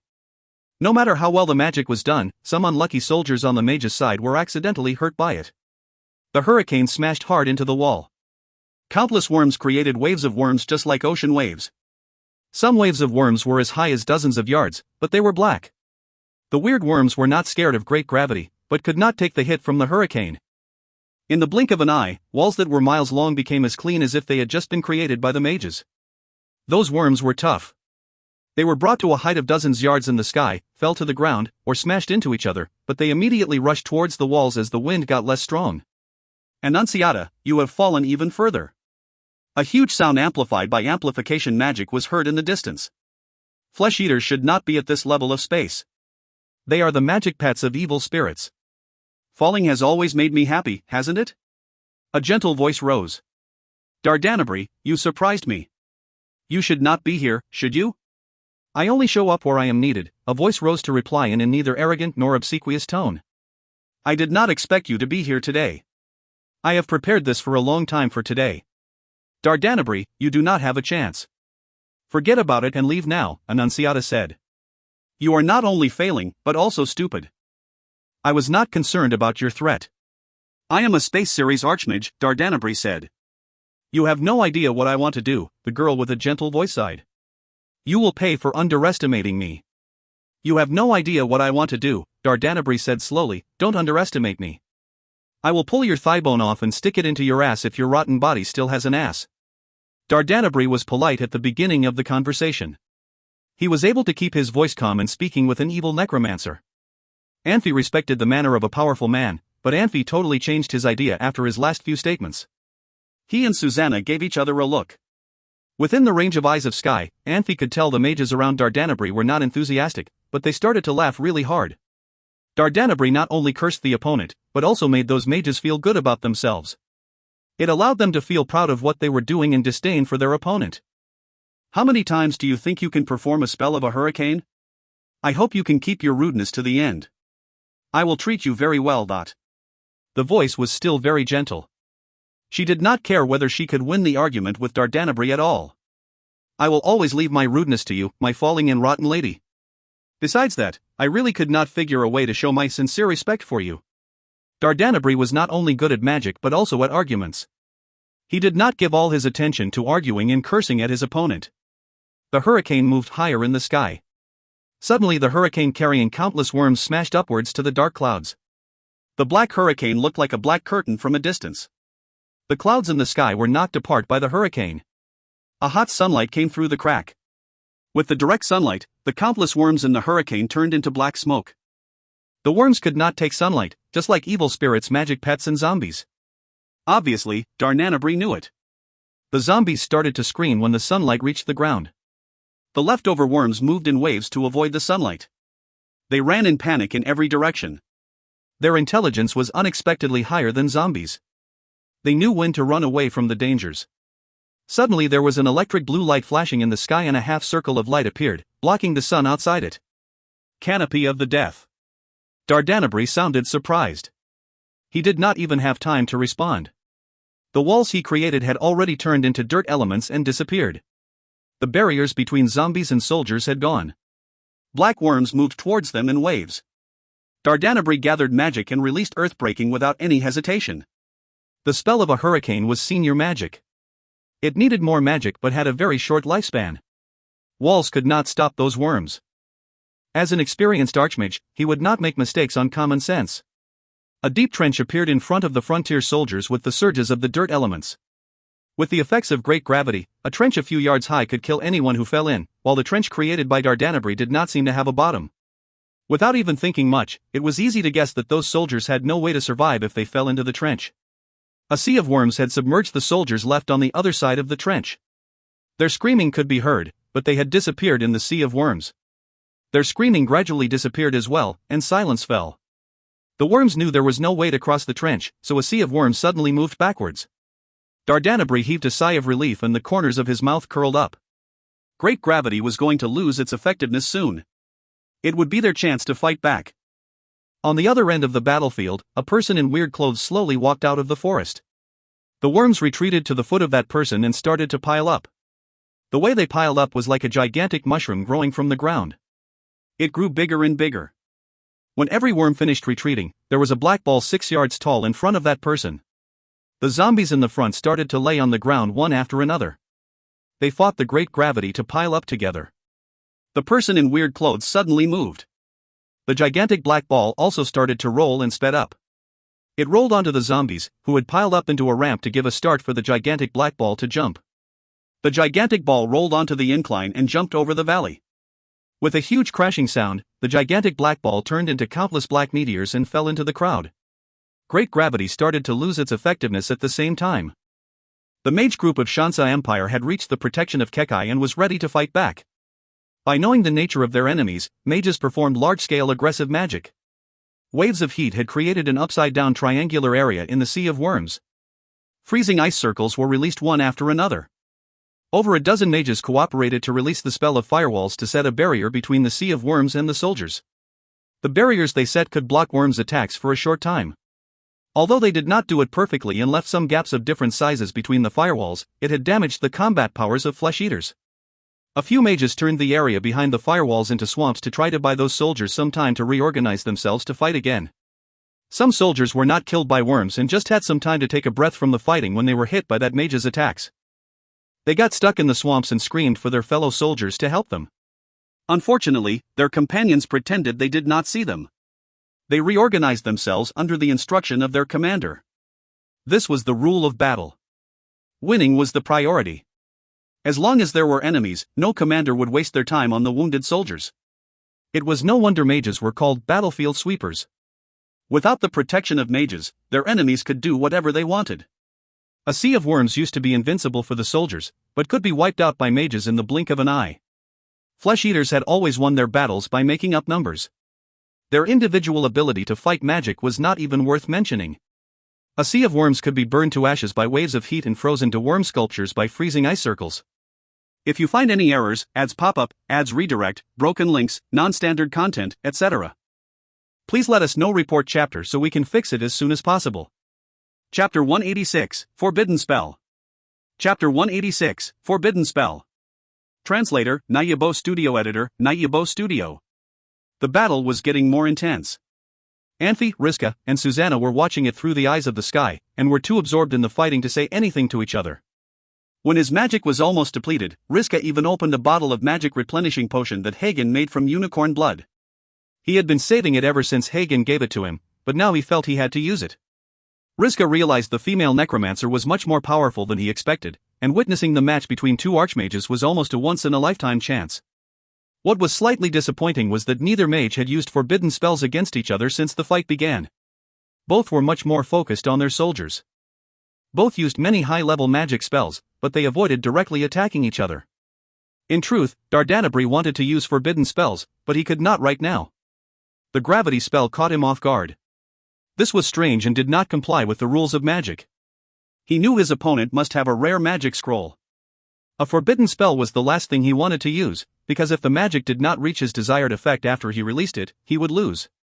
The depletion of his magic combined the cooling-off period after a spell was used would turn him into a useless man. His opponent, on the other hand, would have enough magic to perform another forbidden spell. For the two sides on the field, the battle was ferocious. For onlookers, the fight got boring after a while. The only thing that kept Anfey, Rizka, and Susanna watching was the anticipation for the match between two archmages. Time ticked on, and the Shansa soldiers were too absorbed in the fight to notice that a normal man was slowly changing the battle. The man's first action was to push back large black balls made up of hundreds of flesh-eaters, and soon he joined the fight himself. However, he was only a little stronger than a zombie, and did not attract any attention. Even a common junior swordsmaster could easily have defeated him. However, his recovery rate was much faster than a zombie's. Whenever he was severed by a soldier or burned to a crisp by fire magic, he was able to recover and return to the fight. Due to the intensity of the battle, however, none of the soldiers and mages noticed him. Even Dardanabri, who was observing the fight through eyes of the sky and aiding the soldiers with magic from a distance, did not notice him. The man may not have been powerful, but there were soldiers who were less powerful than he was. Several soldiers fell before him. Corpses of people who were killed by zombies were usually bloody and unrecognizable. After a while, the body would turn into a zombie as well. However, the bodies of the man's victims were all dry. There was no blood, no eyes, and no breath of death. The bodies turned to dust under the feet of the soldiers and zombies. The sun was covered by a dark gray cloud, and it was very hard to tell time. No one knew when night would fall. The tactic of Shansa Empire's mages had turned from attacking in unison to taking turns attacking. Only a dozen mages would be using magic, while the others were meditating and replenishing their magic. Zombies, on the other hand, never became tired. Compared to the flesh-eaters, they were much more tenacious. No spell could effectively slow down the attacks of the zombies. Some zombies were still fighting, even though their bodies were charred by fire magic. The most effective way to stop a zombie was to remove its head, but it was very hard for the mages to achieve that. Using soldiers for that task would be sending thousands of men to their deaths.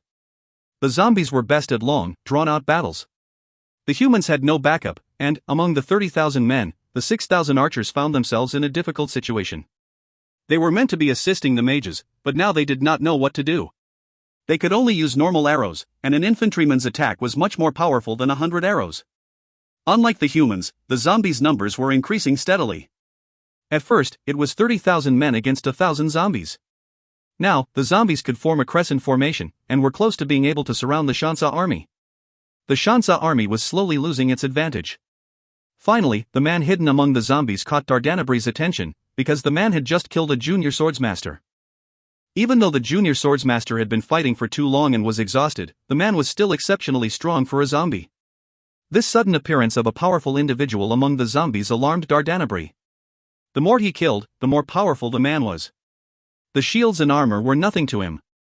The generals noticed him as well, and sent a man with the intermediate swordsmaster badge to stop him.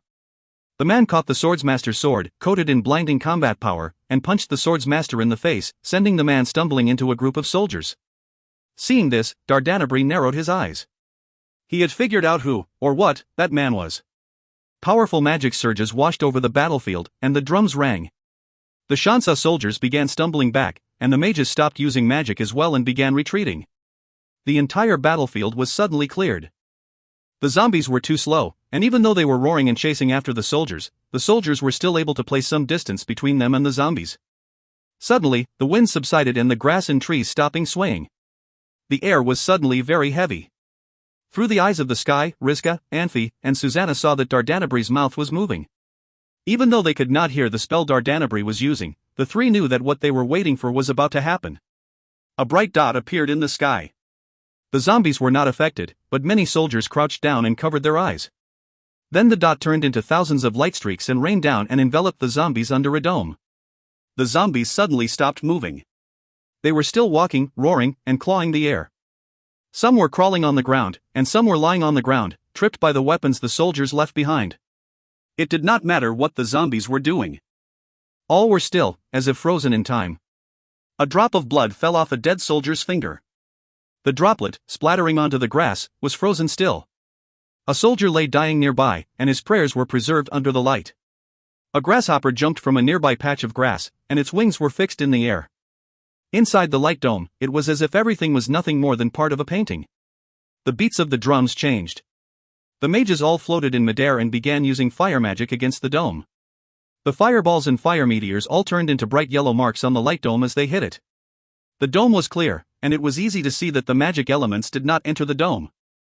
However, they were not stopped by the dome either. Except perhaps for Dardanabri, no one could say where the elements had gone to. The Shansa mages kept releasing magic. Their movements were so fast their hands began to blur. Some mages had used up all their magic and returned to the ground. Those still in the air was still releasing magic. More and more marks appeared on the dome. The entire dome was almost completely covered by the yellow marks, obscuring what was inside, and the light dome turned a bright yellow. There were only about 20 mages in the air. They were using meteor magic, which was high-level magic with a brief cooling-off period. However, they did not stop attacking during the cooling-off period. They used fireballs to attack when they could not summon meteors, adding to the brightness of the light dome. The old mage who was standing next to Dardanabri walked over to the soldiers, his expression grave. He pointed his staff straight towards the sky, whispering a spell. A magic shield began to lower over the remaining soldiers.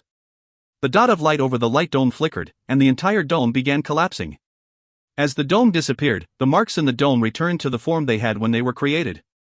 Fireballs and meteors rained down. The amount of fire magic stopped by the dome was so great, the bright blaze had turned the dark gray cloud yellow. With a loud explosion, the ground shook violently, roaring. Magic surged across the field, and grass, shrubs, and trees were reduced to dust in the blink of an eye. Rocks, some as large as a wheel, flew through the air. The rocks had appeared as light as leaves when the magic sent them tumbling. Perhaps it was because the magic's perimeter was too great, the shield shook upon impact. The outer edge was quivering visibly like a balloon in a storm. The old mage was sweating, but his arm was still straight and stiff. If you find any errors, ads pop up, ads redirect, broken links, non-standard content, etc., please let us know. Report chapter so we can fix it as soon as possible. Chapter 187, God Blessed. Chapter 187, God Blessed. Translator, Nayabo Studio Editor, Nayabo Studio. There were still some rocks and dirt falling from the sky after the explosions. The area that had been attacked by magic already had a big hole, and all the zombies had gone. No matter how powerful the zombies were, they would not survive such an attack. Those zombies lucky enough to be outside the light dome were torn into pieces by the shock waves. The soldiers from Shansa Empire could not see how deep the holes were. Anfey could not see it clearly either. As the magic explosions were about to happen, Anfey felt something wrong by instinct. He grabbed Susanna and Rizka and jumped off the tree. They hid behind a little dirt mound. They were not in the mood to continue to watch what was going on through the eyes of the sky. Luckily, they were far enough away, otherwise they would have gotten hurt as badly as those zombies if they had been 200 or 300 yards closer. Anfey got hit the most among three of them. Susanna protected herself with combat power, while Rizka released a protection shield. Anfey did not have any way to block the rocks and dirt falling from the sky. Anfey stood up when the explosions were over. He looked like he was made from dirt. He immediately performed chi to shake off the dirt on him. He bent over to get the dirt out of his hair, but he could not get all the dirt off him. Annunciata, you lost. Dardanabri's voice rose. It was a victory claim, but he sounded like he was tired. The female necromancer did not respond to him with an argument, but with magic. A terrifying magic surge swept the forest. The magic surge got stronger and stronger. After a moment, the surge suddenly disappeared. Hundreds of black balls flew up from the forest. They flew towards the battlefield like flocks of birds. Those black balls did not attack right away. They only hovered over the hole with a radius of 50 yards. Black fog arose from the big hole. The amount of fog was getting larger and larger. The black fog seemed like it got instructions from somewhere. It gathered to create a black light pillar more than 10 yards high. The soldiers from Shansa Empire were amazed by what they saw. No one dared to walk out of the magic dome. They knew there was no point for them to be part of this battle anymore. The black pillar continued to condense and turned into an egg-shaped object. Only the shape was not so irregular. The shell of the egg was constantly moving. It looked like there was something inside the egg, trying to crawl out. It was a battle, comparable to a checker game. There was no time to think what was the next step was for the battle. A few meteorites fell from the sky and hit the egg-shaped object. The egg-shaped object suddenly gave out a bright light. The hit did not break the eggshell. After the bright light disappeared, that weird egg still floated in the air. Before the mages could attack again, the eggshell shattered like glass. It turned into countless black lights. A person showed up in front of everyone. Because of the distance, most people could not see the person's face clearly, but the long hair flowing in the wind indicated it might be a woman or female monster. Annunciata, why don't you give up? Dardanabri's voice rose again. Are you talking to me? The voice was low compared with the voice before. The talking was not from the forest. Instead, it sounded like the person with long hair was talking. You? Dardanabri's voice trembled. Later everyone knew what made his voice tremble. The spell of great disassembly? Dardanabri only knew a few forbidden death magic spells, but he had never seen any of them. When he saw Annunciata came out from the eggshell, he knew the answer. She had used the spell of great disassembly. Powerful attack. Who was that person? How did she appear? Anfey asked in surprise. Rizka released the eyes of Sky, but could not see anything in front of him. I do not know. It seemed to be a woman, Rizka said in a low voice. Okay, I asked for nothing. Anfey helplessly shook his head. What is great disassembly? Is it forbidden magic? Oh, right. Rizka, can I practice death magic? Anfey was not scared of death and was interested in everything. No. Rizka rolled his eyes. Annunciata's voice arose. Dardanabri, you ruined everything I did for the past decades. Do you know how would I respond to you? Annunciata had always sounded sweet, but her voice suddenly became very high-pitched. Obviously, she could not control her anger anymore. Do you want to use advanced great disassembly? Dardanabri asked. Annunciata answered his question with silence. The magic surges around her body started to get stronger and stronger. No wonder you dare to do this. The reason you dared to get out of your cave is your body. Oh, no, your bones are about to collapse. Dardanabri knew he had guessed right. He sounded happy about it. If Annunciata could move one more level, it would take a lot to destroy her. Of course, he knew Annunciata was a lot more powerful with great disassembly. He had to be ready to face Annunciata's anger, but he would never regret today's battle. Go to hell! Annunciata yelled in anger. She started to chant with her head down. The mages from Shansan Empire immediately released magic, trying to attack Annunciata before her spells could be completed. Annunciata's spells were finished a lot quicker than they expected. A gigantic person's shadow suddenly appeared in the sky. It stood right in front of Annunciata. All the attacks were blocked by that shadow. The fallen angel? Dardanabri yelled in surprise. The gigantic shadow was more than 10 yards tall. The two black wings on its back moved like light fog. The shadow held her right hand in front of the chest with a sword. Her left hand was down, with a shield 6 or 7 yards in length and width on her arm. Meteorites and lightning hitting on her did not cause any damage. The fallen angel had slammed her sword down on the magic dome. The gigantic sword and magic dome collided and made a huge clashing sound. That older magic made a low-pitched noise in pain. The magic dome broke, and so did the fallen angel. Dardanabri heaved a sigh of relief. It was fine as long as it was not fallen angel's magic. But his smiles disappeared right away. Gigantic bone spears appeared in Annunciata's hands. Those gigantic spears flew towards the soldiers. Regular bone spears should disappear after hitting the target, but the bone spears from Annunciata were really unusual. They were moving around like fish swimming in the ocean. They moved everywhere, thrusting to the left, right, up and down. Everyone who got stabbed by the bone spears had a big bloody hole in their bodies. Those bone spears did not stop or disappear. They quickly moved on to their next targets. One bone spear should not have too much power, but dozens of them moving around in the crowd looked terrifying. A few powerful swordsmen from Shansa Empire had successfully broken some bone spears. However, for every bone spear they broke, 5 more were released by Annunciata. Bone spears moved everywhere in the crowd, which did not allow swordsmen to push soldiers away from the spear with combat power. Swordsmen could not chase after the bone spears either. They had to stand there and wait for the spears to come their way. Fear Kekai, Weak Kekai, Older Kekai and other spells were performed on the battlefield one after another. Spells could not turn soldiers into lambs waiting to be slaughtered as great gravity. However, when the effects of all spells were added together, it made soldiers lose over half of their combat power. Especially, Fear Kekai had put the whole military array in chaos. The over 6,000 archers finally got the chance to showcase their talent. With mages in the center of their formation, Dispel Magic had taken the cursing effects off them. At the instruction of the commander, they uniformly pulled their bowstrings and aimed at Annunciata in the sky. Countless arrows shot towards Annunciata. It looked like a flock of birds departing together. A gigantic bone shield appeared in front of Annunciata. The bone shield easily blocked the arrows.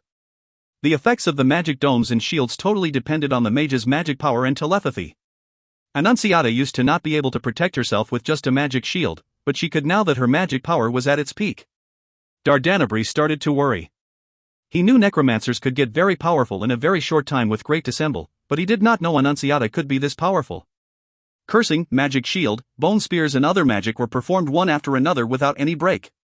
Even Dardanabri could not do it. Only legendary archmages could release their magic like this. The soldiers who got hurt by bone spears suddenly started to move. There was rotten power in Annunciata's bone spears. Therefore, every soldier she killed would become a zombie. Around 40 zombies on the other side of the battlefield rushed into the battlefield from the forest. They howled as they ran. Judging from their speed, they had advanced to become battle zombies. Dardanabri took a deep breath, smiling bitterly at his own dimension ring. In the blink of an eye, there were hundreds more zombies. There would be more zombies coming. Dardanabri could not waste any more time. Everyone carried some responsibilities that they could not shake off. If Dardanabri wanted to leave, Annunciata could not stop him, even though her power had increased dramatically. Dardanabri could not leave thousands of soldiers behind. Where could he go without them? God bless. A clear and elegant voice suddenly came. The voice was not loud, but everyone on the battlefield could hear it clearly. That voice sounded so soothing. The soldiers from Shansa Empire stopped panicking. Zombies looked up to look at her. Dardanabri was shocked for a second when he heard this familiar voice. He looked so exhilarated. Dardanabri was rude, but he could always keep calm when something big happened. He rarely lost control of himself. Annunciata screamed in the sky in the way girls might react when they saw snakes, rats and roaches. She backed off as she screamed. Obviously, she knew the newcomer and had lost many battles to her, otherwise she would not have backed off when her power had increased dramatically. If you find any errors, ads pop-up, ads redirect, broken links, non-standard content, etc., please let us know. Report chapter so we can fix it as soon as possible. Chapter 188, Befriended. Chapter 188, Befriended. Translator, Nayabo Studio Editor, Nayabo Studio. The sudden change on the battlefield made Anfey even more interested. He leaned in closer to the eyes of the sky to observe the battle. However, the eyes of the sky flickered and disappeared. Rizka? It's not my fault, Rizka said hurriedly. He looked shocked. Judging from the magic surges, he knew someone had used a forbidden spell. However, this was the first time he learned that a forbidden spell could disrupt other elements and cause his eyes of the sky to disappear. On the battlefield, the forbidden spell had already taken effect. What was surprising was that the forbidden spell did not unleash blinding lights or deafening sounds. There was only a small halo that hung over Annunciata's head. Annunciata screamed in agony. She didn't use any amplifying magic, but her scream could be heard for miles. She moved around, trying to get away from the light halo. However, no matter what she did, the halo followed her persistently. Suddenly, thick, black smoke obscured Annunciata's figure. People could not see Annunciata, but they could see the small halo, hanging in midair. The black smoke streaked through the air as Annunciata escaped. Clearly, the halo was still following her, because her scream could still be heard. The necromancers have lost, Rizka said. He could not see the battlefield, but the scream told him what had unfolded. Anfey narrowed his eyes, and Susanna reached for her sword. Rizka looked like he did not feel anything was wrong, and kept on talking. Did you hear that? He asked. By the mercy of gods, the priests of light have arrived. Thank God Black 11 spread the news. Who's Black 11? A deep voice asked. Rizka frowned and summoned an earth wall, then a magic shield appeared around his body. He floated through the air and was about to use a lightning spell when he realized neither Anfey nor Susanna were moving. Rizka hesitated, but did not use the lightning spell. Don't worry, the voice said. I mean no harm. A man in his 70s stood by an old tree, looking at the trio, grinning. He looked like a normal old man. His clothing and his appearance were common, and did not seem threatening. However, Anfey still felt strange. He could see the old man, but he could not feel him. It was as if the old man was a part of the forest. Who are you? Anfey asked. He was very respectful towards the old man, because the man was able to approach him without alarming him. That proved how powerful the old man must be. Bruzeriano, the old man said. Who is this Black 11 you speak of? His real name is Armin, Anfey said. Black 11 is just a nickname. That's an interesting choice for a nickname, don't you think? Bruzeriano said with a smile. He looked at Anfey and said, let me guess. You must be Anfey. You must be an acquaintance of Armin's, then, Anfey said. And this young lady must be Susanna. Bruzeriano? Which Bruzeriano? Susanna asked. She did not treat the old man with the same respect Anfey did. Are there a lot of people with this name? Bruzeriano asked. I never expected to run into you here, sir. Once she confirmed his identity, Susanna replied respectfully. I'm old now, and there are very few things that interest me. I heard the commotion at Transverse Mountain, and I had to come and see for myself, Bruzeriano said. Who knows if this will be the last time I will witness something like this? Bruzeriano smiled and turned his gaze to Rizka. You must be Rizka. Yes, Rizka said. Nice meeting you, sir. All good men, Bruzeriano said. You are younger than most junior magisters. He turned to Susanna and said, and you, my dear. I think the world will see the rise of a new master swordsman in no time. I am nothing compared to you, sir, Susanna said. Compared to me now? If you can beat me, then that means I have accomplished nothing in my 70 years in this world, Bruzeriano said. No, that is not what I meant, Susanna explained, blushing. I can't really understand you, child. Bruzeriano turned his gaze to Anfey and observed him carefully. Surely you don't have to understand everyone, sir, Anfey said. He knew that Bruzeriano meant no harm to him and his companions, or else he would not engage Susanna and Rizka in conversation. He also knew that Bruzeriano must have been one of the most powerful men in the world at that moment. Logically, men like Bruzeriano did not lack respect. In reality, being favored by a woman and being favored by a powerful man were two very similar things. One needed to be as interesting as possible to gain their attention. People like Susanna and Rizka would not catch the attention of a powerful man.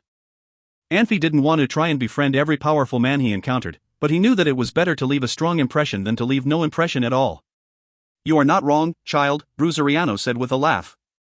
Sir, are you here to fight the necromancers? Rizka asked. He wished he could see the old man in action, even if it meant there would be another group of necromancers. I just wanted to see what had happened. Hunting down those necromancers is Slandria's job. Slandria? Susanna gasped. The High Priest of Light? You are here with him? But... Anfey smiled and shook his head. Another powerful man? Plus Annunziata and Dardanabri, this was a gathering of the most powerful men and women of the world. But what? Bruzeriano asked. He knew what Susanna wanted to say, and was clearly toying with her. But you are an archdruid, sir. You and Slandria. Susanna hesitated. You mean Slandria is my arch-rival, but...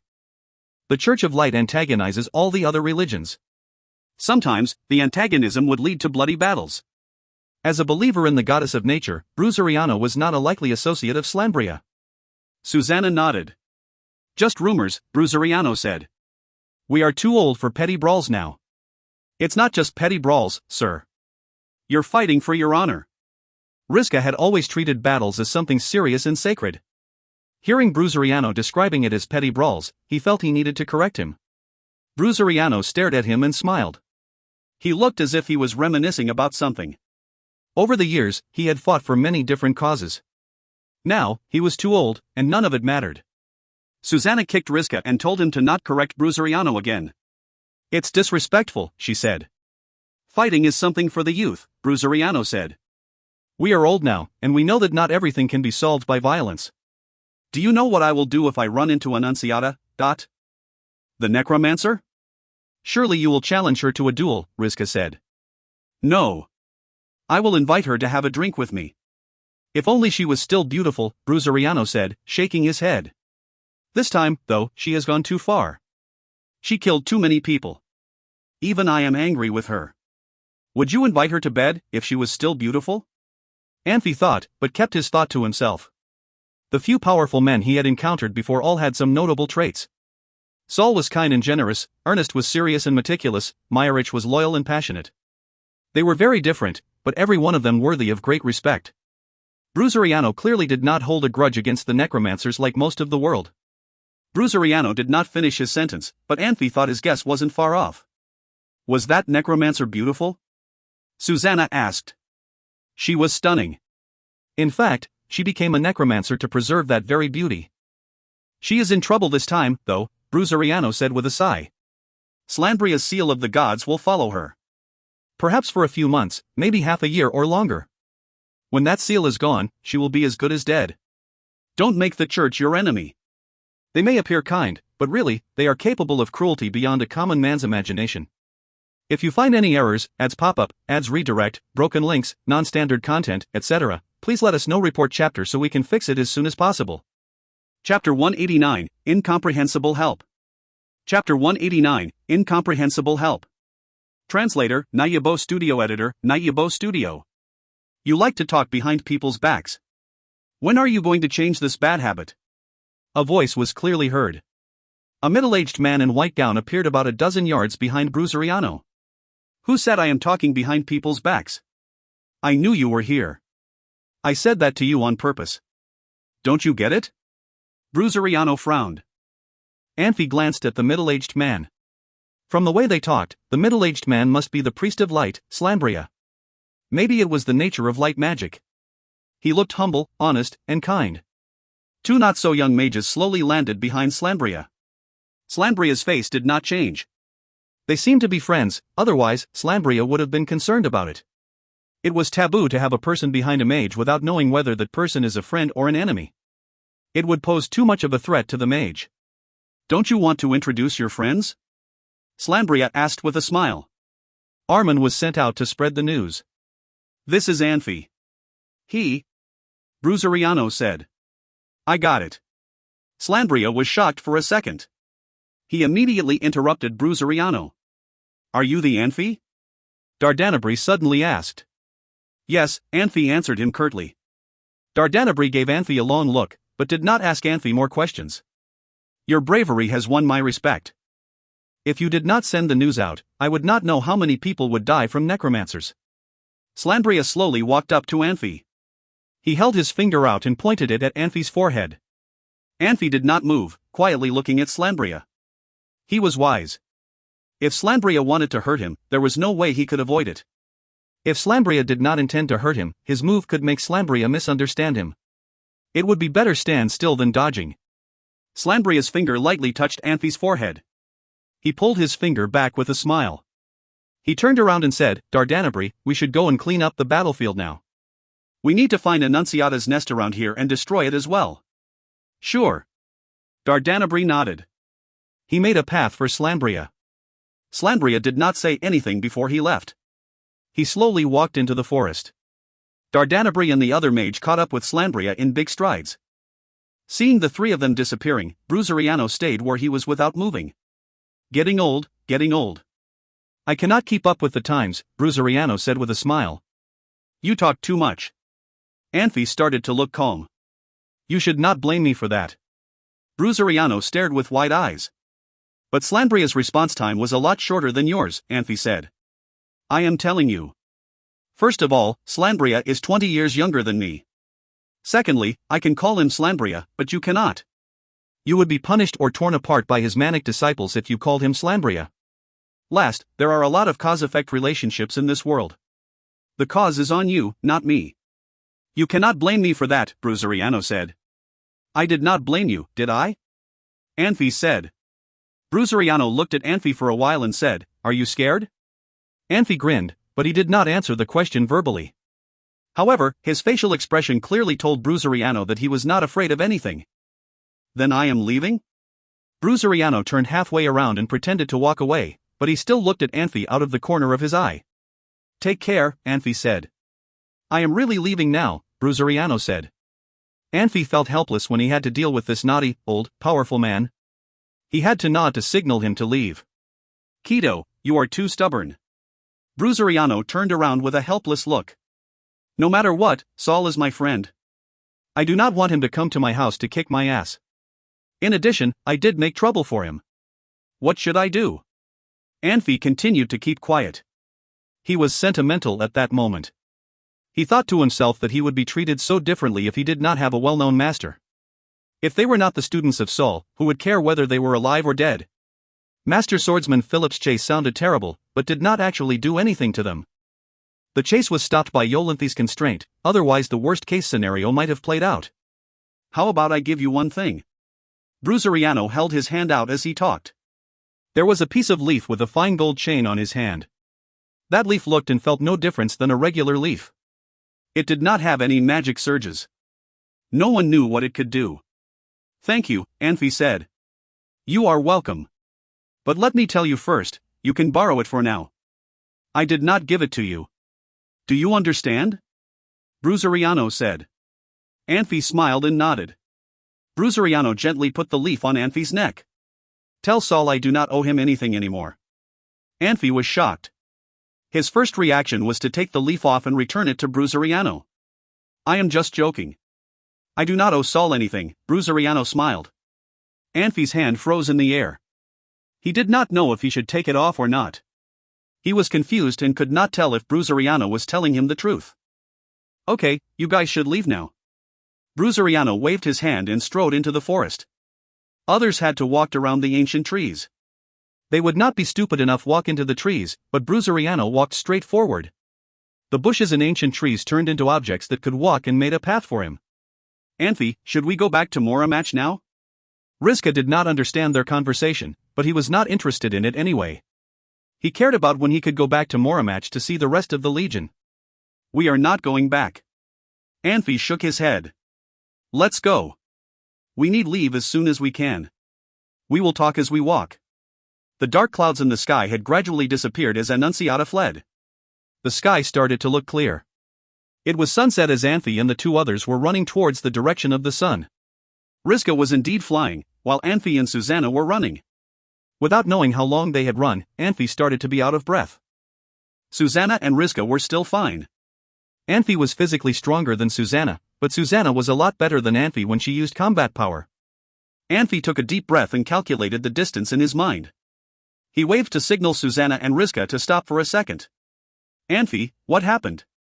Susanna immediately asked. She had no idea what this running was for. Anfey looked as though he was in thought when he ran. She did not want to interrupt his thinking. She finally found an opportunity to ask. That Dardanabri would not just let us leave like this, Anfey said in a low voice. Susanna and Rizka gasped quietly. The news that Anfey wiped out a Griffin aerial unit had spread. Dardanabri must have known about it. He was as a palace mage of Shansa Empire and would not easily just let Anfey go. I got it. Bruzeriano slipped. Damn it. Bruzeriano was one of the most powerful men, but he was not here. Rizka did not care what he said about him. It was not that simple, Anfey said slowly. Of course. Top powerful men are never simple, Rizka said. I did not mean it that way. I mean he slipped on purpose and then. Anfey said.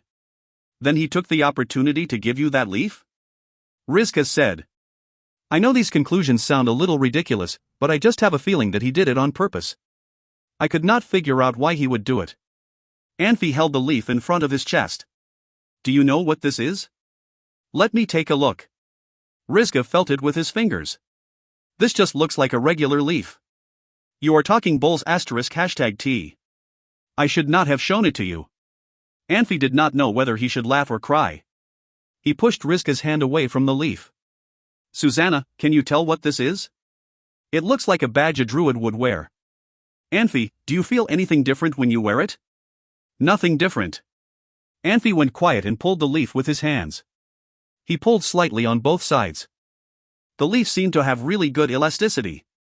When Anfey let his hands go, it went back to its original shape.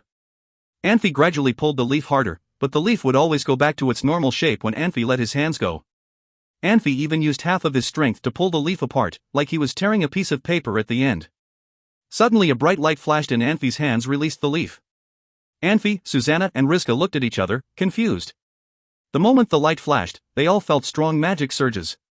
Obviously, this was not an ordinary leaf. Never mind. We will study it when it is dark. Anfey gave it up. The magic surges were too strong. If Dardanabri chased after them, the magic surges would allow Dardanabri to find them easily. Anfey dared not experiment with it anymore. Oh, right, Anfey. Did that Slandria do anything to you? I saw him pointing to your forehead, Susanna asked in a low voice. I feel something went into my head, but it seemed like nothing happened either. Anfey looked confused. This difference in ability made him feel helpless. If a patient had surgery and the doctor refused to tell the patient what organ he had cut out, that patient must be confused as well. Do you think it was a good thing or bad thing? Susanna asked in a worried tone. I do not know, Anfey sighed. If they wanted to hurt me, they did not have to go through so much trouble. If they wanted to help us, what is the reason? I still do not get it. If you find any errors, ads pop-up, ads redirect, broken links, non-standard content, etc., please let us know. Report chapter so we can fix it as soon as possible. Chapter 190, Mirage. Chapter 190, Mirage. Translator, Nayabo Studio. Editor, Nayabo Studio. After a short rest, Anfey, Rizka, and Susanna continued traveling to the west. Anfey decided that it was very unlikely Dardanabri would come after him. The Shansa army just battled the necromancers, and had suffered great losses. As the heart of the army, Dardanabri should stay with the soldiers. However, he could not eliminate the possibility of Dardanabri sending an elite team to hunt him down. He only had Susanna and Rizka with him, and would be severely outnumbered. If he could make it to Moramach, he could stop worrying about having an elite team on his trail. However, Moramach could be placed under siege. Shansa Empire's Griffin's aerial unit had less than 1,000 riders, but every single Griffin's knight was a treasure to the nation. Destroying an entire squadron was disastrous. Anfey could only imagine how much Edward VIII must hate him. Even though he was the one that warned the church, Shansa Empire could ignore that and still try to kill him. The three did not stop until the moon was high in the sky. Anfey stopped and estimated how much they had left to travel, then gestured for Susanna and Rizka to stop. They were lucky, and found a hole in a tree where they could rest. The trio was ready to rest, but not before they prepared the hole. The tree was very large, and the hole was big enough for Anfey to stretch himself out. However, it was infested with ants, insects, and venomous animals like snakes. Anfey was responsible for the cleanup. For someone who could control hundreds of fireballs, it was a very easy job. After a few minutes, the entire interior of the hole was charred. Touching the wall would result in a handful of soot. Anfey looked at his hand, reached over and wiped the dark soot on Susanna's face. Anfey could control his emotions, but Rizka couldn't.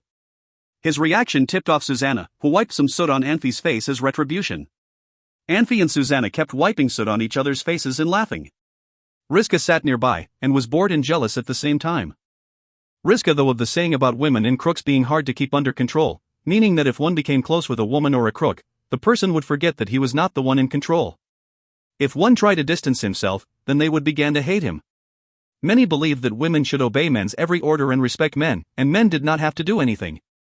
Anfey had always thought the belief to be nonsense. When he was still an assassin, he believed that a home was somewhere he could be by himself and completely relax. Since he could not and would not relax, he had always rejected every woman. For the longest time, he had never had a relationship that lasted for more than a night. If Anfey hadn't believed that home was a place where he should relax, he might have already married.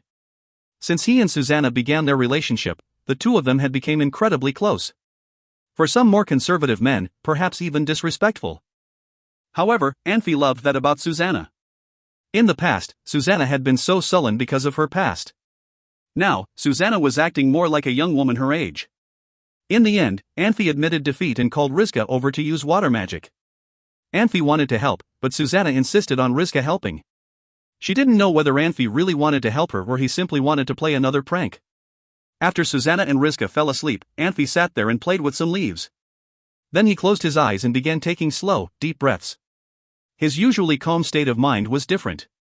Anfey discovered that this time, the meditation was a whole new experience. Not only his surroundings, but almost the entire forest was clear in his mind. If he wanted to, he could see everything. If he was a normal person, maybe he would try to see as far as he could, or try to see everything. However, Anfey knew the effects meditation could have. When a person's mind was calm enough, he could see many realistic mirages. Like the woman he fancied, the beasts he feared, his troubles and joys. Everything was a simple mirage, and it was a difficult step in achieving the next level in his skills. If one really believed the mirages, he risked losing himself. When he was learning, his mentor stressed that he should be calm at all times. Nothing was real. Anfey was not moved by the mirages. He took a deep breath and began to calm his mind down. A colorful snake slithered towards the hole. It stopped outside, hissing. It turned away and left as if it could sense what was inside. Two bugs nearby were mating, but before they could finish, a bird swooped down and pecked them off of the ground. The bird chirped happily. Normal birds could not see in the dark. Clearly this bird was not a common species. A group of rats were ripping chunks of flesh off of the body of a small magic beast. There were too many rats, and the body was soon picked clean. A wounded rat limped over, but the small magic beast had no flesh on its bones anymore. Driven by hunger, the wounded rat began licking the bones. The rats swarmed the wounded one, and soon only bones were left. Anfey frowned. Usually, he only needed to concentrate and calm himself to make a mirage disappear. This time, however, the mirage lingered. What was even stranger was that the mirages happened all at once instead of one after another. In this moment, his mind seemed infinite, large enough to hold everything. Anfey decided he should stop meditating. He took a deep breath and opened his eyes. The leaf on his chest burst into blinding white light. Anfey's heart skipped a beat. What was even more shocking than the glowing leaf was the fact that he could see the forest even after he had opened his eyes. He realized he might have just lost himself meditating. Anfey took another deep breath, and did not panic. He kept his breathing steady, and began to search for ways to escape the mirages. Even after more than 300 breaths, Anfey still could not find a way to escape. Mirages could cause people to lose themselves because people chose to believe the mirages were real. Anfey always tried to keep warning himself that what he was seeing was not real. After a few minutes, Anfey began trying to move his body. He couldn't just sit and wait for the mirages to disappear. It would take forever. Waiting wasn't the right thing to do. He could see the inside wall of the hole and the tree's bark. He could even see something between the inside and the outside of the tree. He closed his eyes, then opened them slowly, but he discovered that no matter what he did, the image did not change. There was a caterpillar climbing down the tree. Anfey walked out of the hole and poked the caterpillar.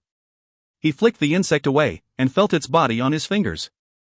He had to admit that the mirages were unbelievably real. No wonder so many people lose themselves because of these mirages.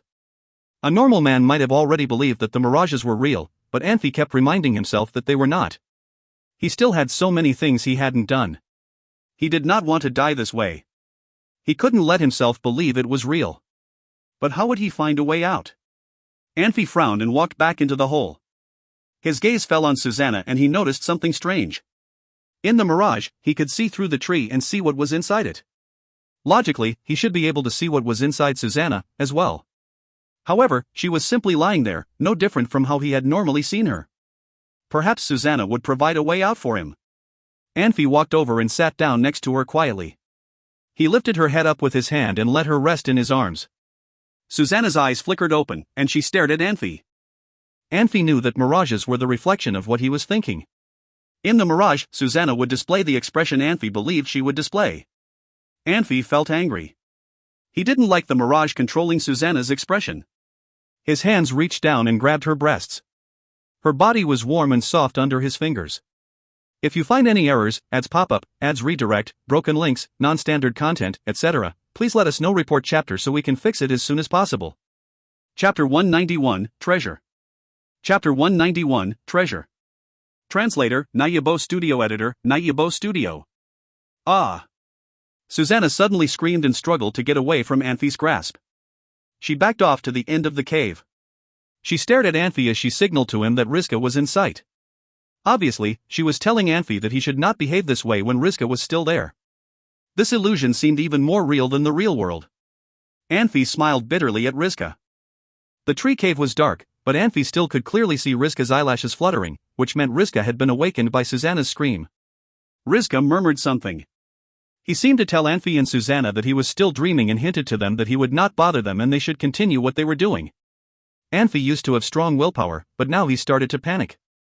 He was not afraid of strong enemies, danger or death, but he did not want to sink even more into this illusion. Pain, sadness, bitterness, reluctance to give up, helplessness and other negative feelings accumulated in him and exploded into a long scream. Anfey's scream echoed in the dark. Rizka could not pretend anymore. He suddenly sat up.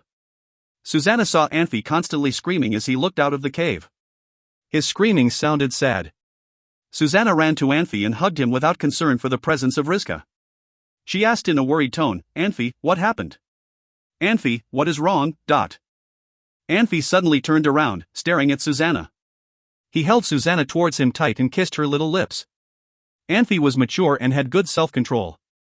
When he knew he could escape from the illusion, he was at the edge of losing his self-control. He had to do something to vent it out. Knowing Susanna was just an illusion, he still wanted to do it. Rizka was startled.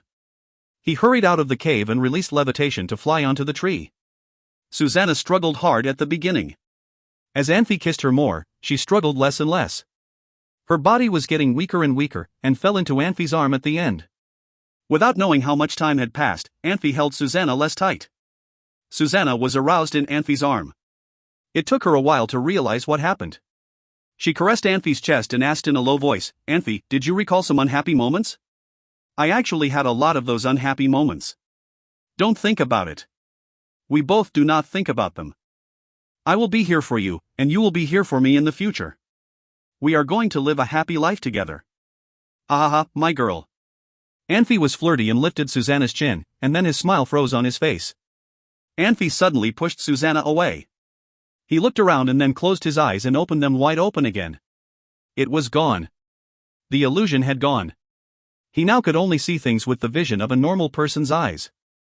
For those insects, birds, magic beasts, or even trees outside in the forest, they were all gone.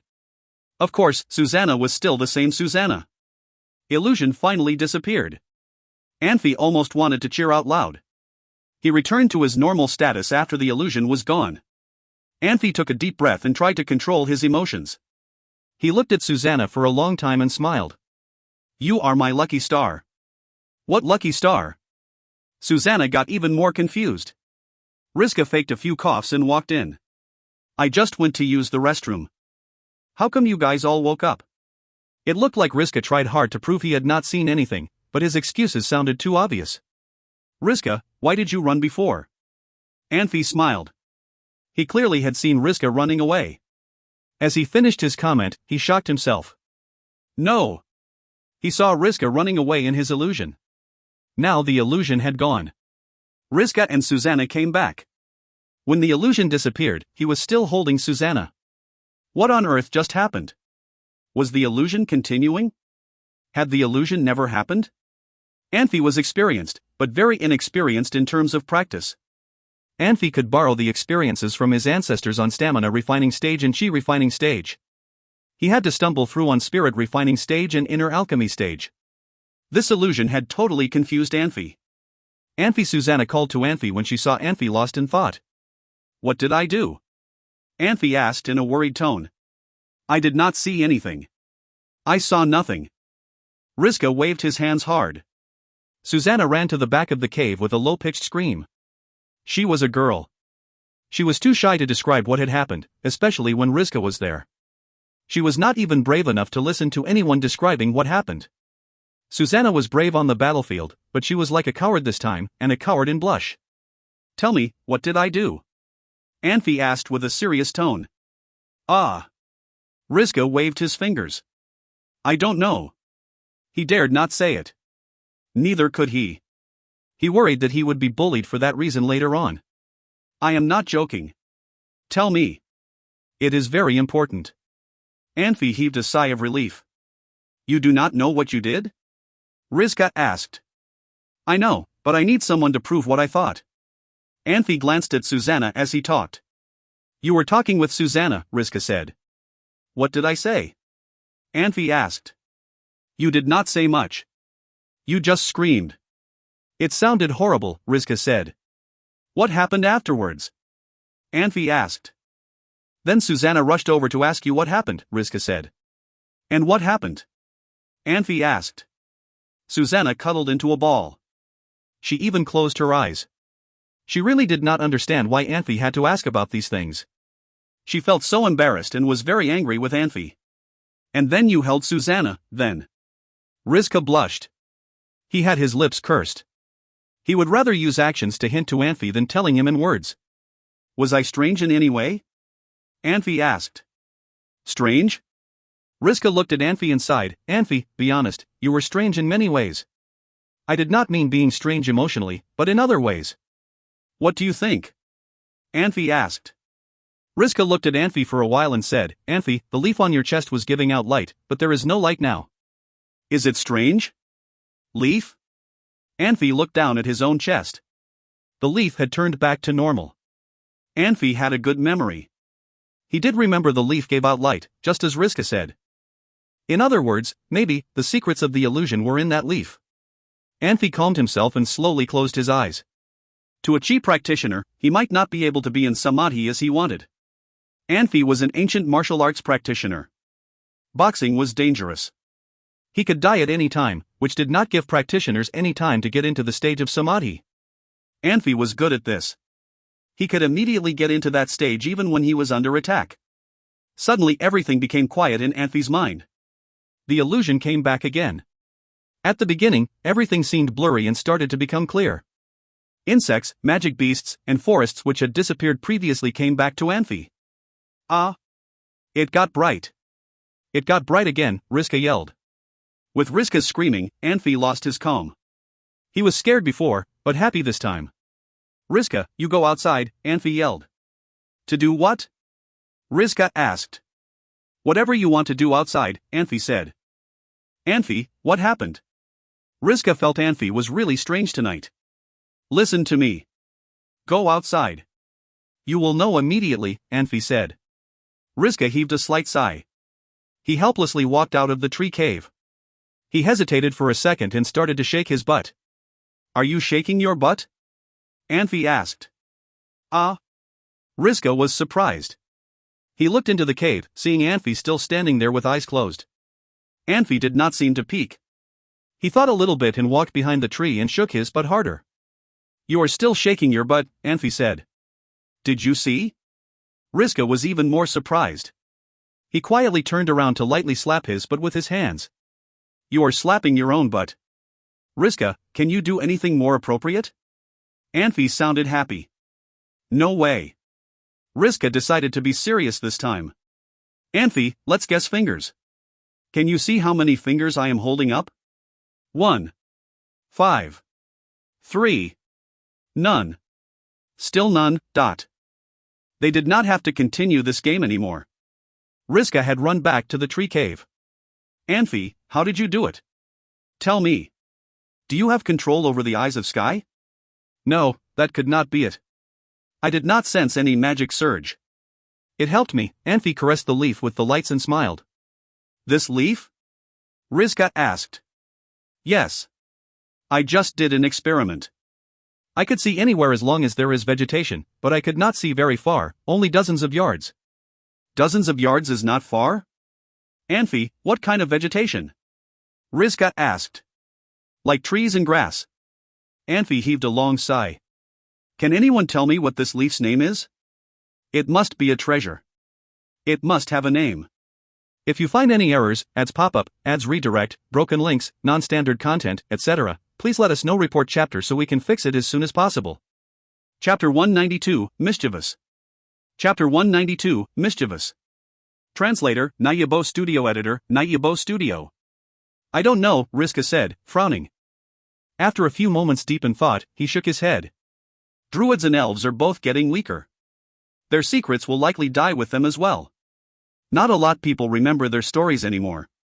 I only know about the two races because of the few books that recorded their history. I know their artifacts. This isn't one of them. How could you know? There would be a sign, Rizka said, pointing to the sky. Interesting, Anfey said, frowning. Is Bruzeriano that powerful? He's an archdruid and is hundreds of years old, Rizka said. What do you think? All right, Anfey said, nodding. He didn't know anything about artifacts, and he did not have the time to read about them. However, he knew how to use the leaf. As long as he had the leaf, no one could find them, but he could find anyone. Bruzeriano must have found them using the leaf as well.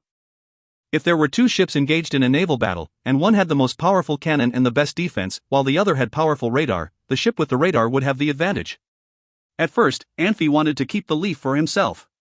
After Rizka's explanation, however, he had to abandon the idea. Humans were greedy, and Anfey was no exception. What made him different from others was that he knew what he should do, and what he should not. Greed was natural, but a man who covets everything he could not have would be in terrible trouble. Controlling one's greed could be very hard. A man might consider his requests normal and justified, but others might think he was too greedy. "All right," Anfey said. "You two should get some more rest." Rizka and Susanna rolled their eyes. They were already resting, and Anfey was the one who woke them up. Susanna especially had conflicting feelings. Not only had she been woken up suddenly, she had been kissed suddenly as well. It wasn't just a small kiss, either. It was a deep kiss that almost took her breath away. Anfey could pretend nothing had happened, but she could not. Even now, her heart was still fluttering. However, Anfey's attention was completely taken by the leaf. He was sitting there with his legs under him, ready to begin meditating again. Susanna opened her mouth to say something, but wasn't sure what to say. She glared at Anfey, and returned to her corner again. After Rizka informed him about the artifacts, Anfey felt more relaxed and completely immersed himself in his meditation. He realized this leaf was not only a treasure for the archdruid, it would also be a treasure for someone on the path of Wu. The path was essentially the path of nature, and breaths were intended to take in the power of nature. With the druid's treasure, the rate of taking in nature's power increased significantly. Anfey realized his mind expanded and what he could see was much more vast than before. It was as if he could see every corner of the world if he wanted to. Anfey was still worried about losing himself, however, and decided that he would allow everything to happen on its own accord. He didn't try to probe or purposely see and listen. He did not allow himself to grow excited or happy. The only thing he did was keeping his breath even. In the end, Anfey began to forget what he was doing, and it grew natural. At first, his mind was like a leaf, quivering in the wind. It did not have any emotions and did not fight against the wind. This was natural. Then, it morphed into the earth, vast and silent. It did not know what emotions were and it did not know what was fighting again. This was freedom. For people on the path, being natural when meditating was very difficult. It was the watershed between controlling one's own mind and returning one's spirit to nothingness. Perhaps because he had practiced this before, Anfey quickly mastered controlling his breathing in his mind. Now, he was returning his spirit to nothingness. The stages before required hard work and dedication, but this stage relied purely on chance and insightfulness. Anfey was very insightful, but he could not completely relax because of his paranoia. His progress had been stalled because of his inability to relax, but using the leaf, he was able to learn how to let himself go. Anfey slowly opened his eyes and saw the dawn breaking. His eyes were clearer than before.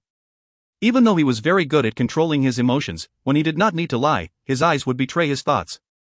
Now, the only thing in his eyes were calm. As if she had felt something, Susanna opened her eyes and stared at Anfey. For a young woman, her first love would be very passionate. She would learn what it was like to give instead of take.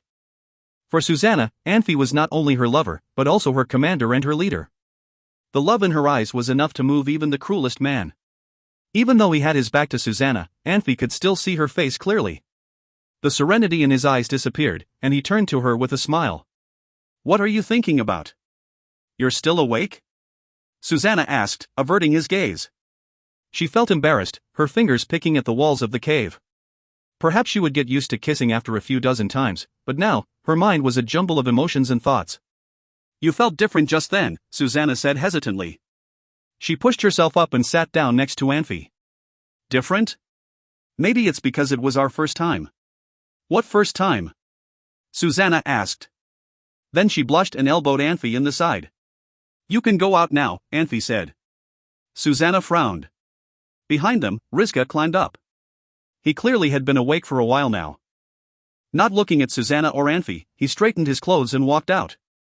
As soon as he was out of the hole, his figure disappeared. He landed on the ground with a loud thud. "What the hell?" Rizka complained loudly. "How did this tree grow this much?" "Really?" Susanna frowned and asked. She stood up and wanted to see it for herself. Anfey grabbed her hand and pulled her back. Susanna stumbled and almost fell over. "Are you running away?" Of course not, Susanna said. She sat back down with her back straight. Both worlds had bold extroverts and shy introverts. Susanna was obviously the latter. Her normal personality was very different from her personality when she was fighting. Anfey grinned. He looked very at ease and relaxed, but was in fact very confused. He had just returned from meditating, and the way he looked at people and things had changed. If it wasn't for Susanna, maybe he would not return to his normal state for quite a while. Anfey didn't know what to make of this new change. Only time could tell whether it was a good thing or not. Quit smiling like that, Susanna complained.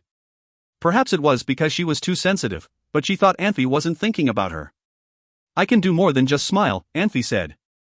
Susanna was a fearsome fighter, but here she looked more like a young girl. Anfey knew that he was the only one who could cause this change in Susanna. Susanna was hardly 20 years old, but she was already a senior swordsmaster, and was already exhibiting signs of a breakthrough. She would be lauded wherever she went. Not only was she skilled and powerful, she was very beautiful. She may be cold sometimes, but to her friends, she was always kind and loving. It was very hard, but satisfying, to win the love of a girl like Susanna. Rizka is still outside, Susanna said. She was still scared that Anfey would do something like last night. He can't hear us, Anfey said. Come here, Dot. No, Susanna said, blushing furiously. She pushed Anfey away and stood up, but Anfey was persistent and followed her. Susanna didn't know what to do except when she tried to push him away, but she didn't want to hurt his feelings, either. Anfey latched onto her, keeping her from getting away. When she realized she couldn't get away, she moved her head as far away from Anfey as possible. Anfey suddenly released her. Just as Susanna thought he had given up, she felt Anfey lifting her into the air. Susanna glanced at Anfey, and saw the mischief in his eyes. She sighed and closed her eyes. After a few moments, Susanna felt something warm on her lips, and it ended as soon as it had happened. All right, Anfey said. Don't worry. I won't do anything else. Susanna blushed and punched Anfey on the arm. She wriggled out of his arm and moved over to prepare breakfast. Her attention was obviously not on the food, however, because she was still taking food out even though she had found more than enough already. If you find any errors, ads pop up, ads redirect, broken links, non-standard content, etc., please let us know. Report chapter so we can fix it as soon as possible. Chapter 193, Giving and Receiving. Chapter 193, Giving and Receiving. Translator, Nayabo Studio Editor, Nayabo Studio. That day they traveled less intensely than the previous day. The day before, they had to stop to hide whenever they suspected something might happen. They had to make sure everything was alright before they could continue their traveling. They all could sense magic surges around them. There were not as many magic beasts in Hangduan Valley as in Forest of Death, but there were still some magic beasts in the valley. They could not tell whether it was a person or magic beast just judging from magic surges, which cost them a decent amount of time as they tried to figure it out. With Bruseriano's gift, Anfey could observe his surroundings for a couple of miles, even up to a range of 12 miles. Samadhi was a basic skill for a qualified martial arts practitioner. Samadhi in simple words meant the practitioner could be in a fighting state in a very short time. If a martial arts practitioner could not calm down, concentrate, or had to ask to restart everything for some reason, he would get killed. A martial arts practitioner without good foundational skills might escape from being killed one day, but would be killed eventually. Anfey caressed the leaf on his chest for a while. This was the first time Anfey had felt possessive about something. This leaf made Anfey's life so convenient. Sometimes even having many mages there with Anfey, they still could not observe everything in the eyes of Sky at any one time. However, he could do it by himself. All the enemies seemed to show up in front of Anfey. With this leaf, he would rather hide in the dark. Of course, there was the question of why Bruseriano wanted to give that leaf to Anfey for no apparent reason. Anfey did not believe Bruseriano had taken a liking to Anfey when they only met once. Back when Saul and Ernest wanted to help Anfey, he was a harmless and useless person. He had to have both qualities to feel that the person who helped him would have no intention of taking advantage of him. People would become cautious or even hate a person if that person was harmful. If this continued, it could cause conflict and end in a bloody fight. Being useful was not a good thing either. People would try to get useful people on their side, socialize with them, help them, and then take advantage of them. Take the handsome Jinka for example. Others tossed the gold nuggets into the water only because he liked to hear that sound. A guy cut off his beloved wife's hands only because he said her hands were pretty.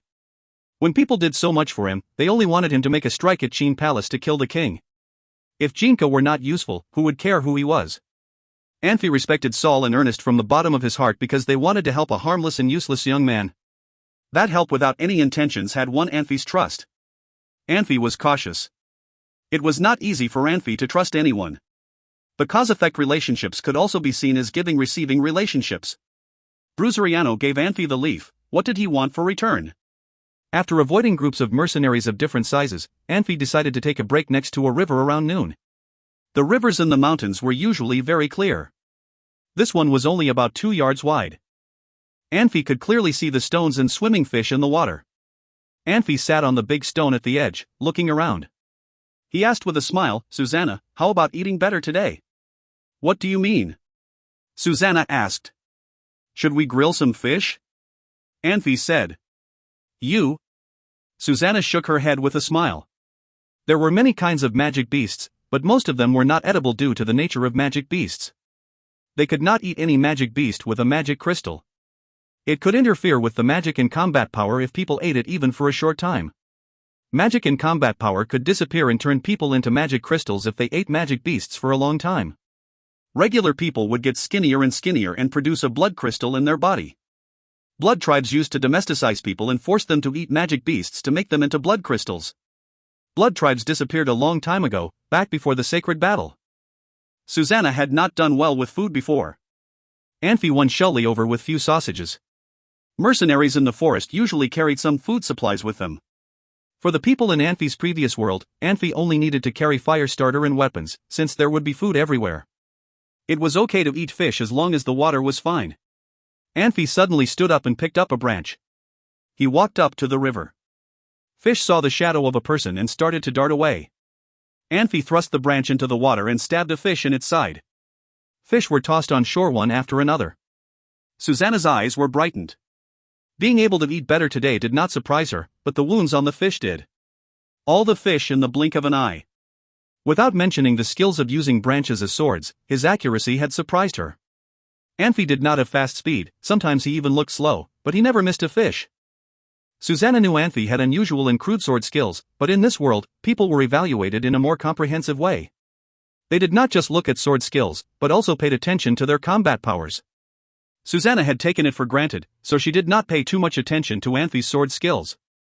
Right now she felt something she could not describe in words. If she tried to catch fish, she did not think she could do as well as Anfey. "Are we grilling them?" "I will find some branches." Rizka smiled. "No, I got them." Anfey walked back. "Anyone got salt?" Rizka and Susanna looked at each other, confused. They carried just regular breads with them, no salt. "Never mind. Let's boil them." Anfey took out a crystal box from his dimensional ring. "Rizka, can you find something to set up a stone and put this box on it?" People could continue to be shaped no matter how experienced they were. Grilling fish was so meaningless and ridiculous for old Anfey. He would be fine as long as he had food. Without knowing how, maybe it was because of the unicorn, Saul, Ernest, or Susanna, Anfey's personality had gradually changed. He changed from being dark to more positive, from pretentious to sincere. Anfey rarely pretended to be someone else, at least not in front of the people he trusted. "Okay." Rizka took the box. "Can I put it on stones?" "Sure," Anfey said, smiling. He took out a knife and cut the fish open on its belly. He licked a little bit of blood and tasted it. Raw fish had a strong fishy smell, but he had to taste the blood to make sure it was safe to eat. If described in medical terms, he was trying to feel the microvascular and peripheral nerve to see if they were contaminated. If animals were contaminated, the toxin could be categorized into 3 types: neurotoxin, blood toxin, or cardiotoxin. Although modern medicine had categorized it in a simple way, Anfey's purpose was not to save a poisoned person. He only needed to make a judgment whether the fish had toxins in it. This kind of categorization was good enough. Anfey quickly cleaned the fish, released a few fireballs to boil the water. He was doing 2 things at the same time.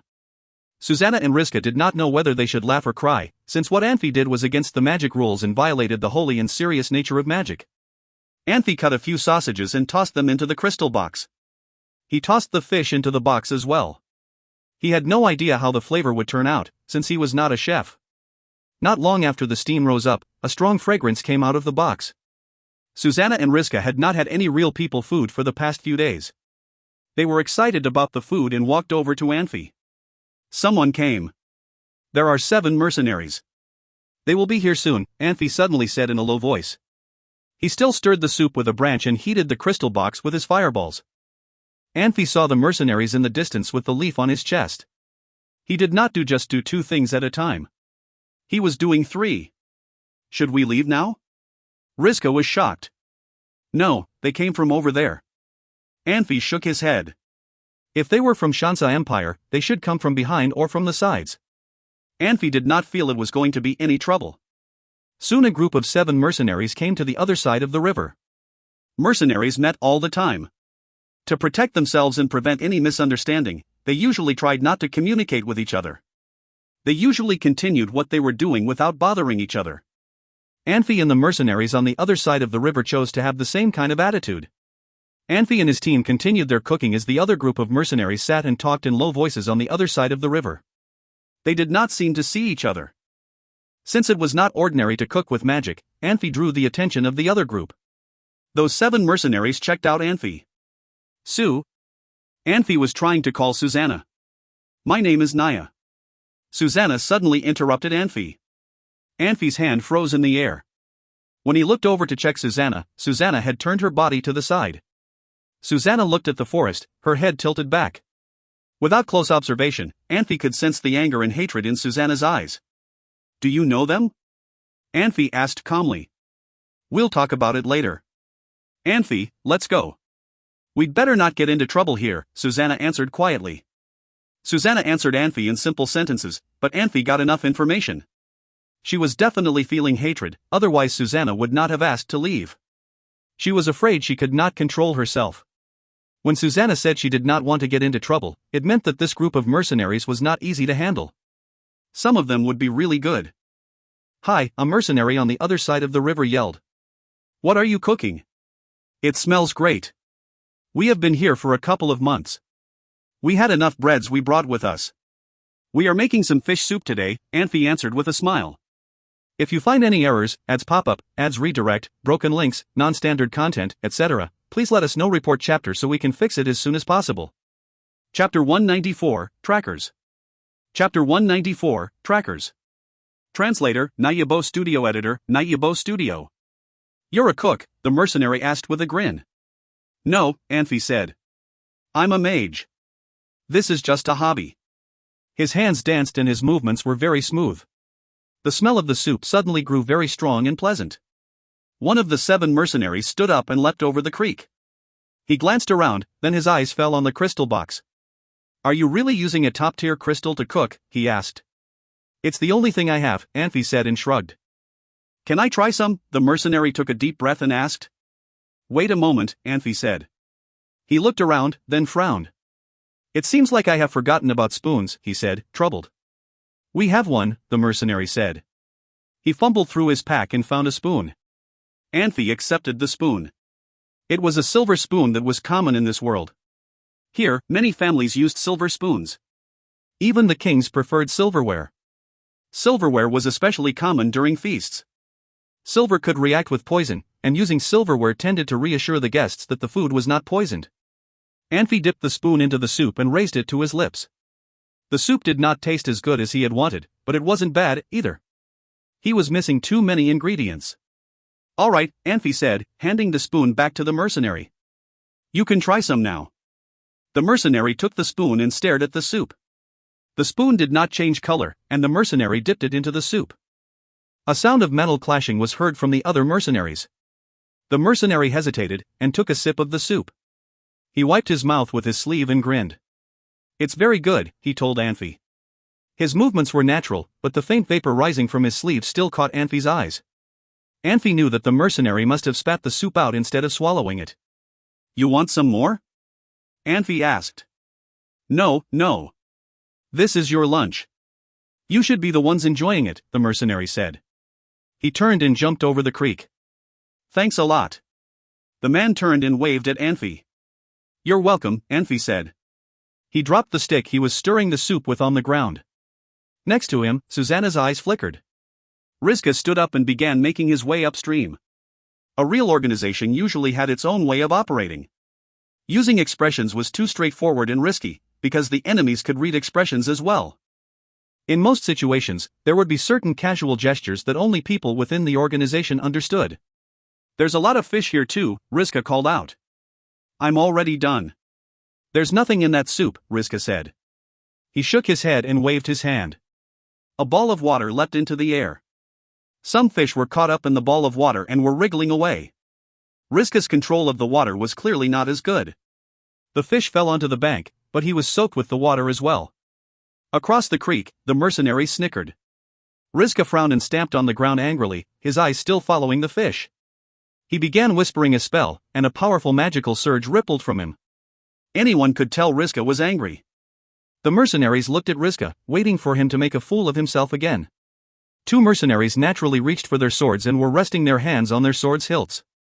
They were staring at Rizka. Anfey frowned and marveled at their cautiousness. "Give it up," he called to Rizka. "It's just some fish." Susanna stood up slowly and joined Rizka. She still hadn't shown her face to the mercenaries. Anfey took a deep breath and said, "Stop playing around. Let's leave here." "What?" Rizka frowned and asked.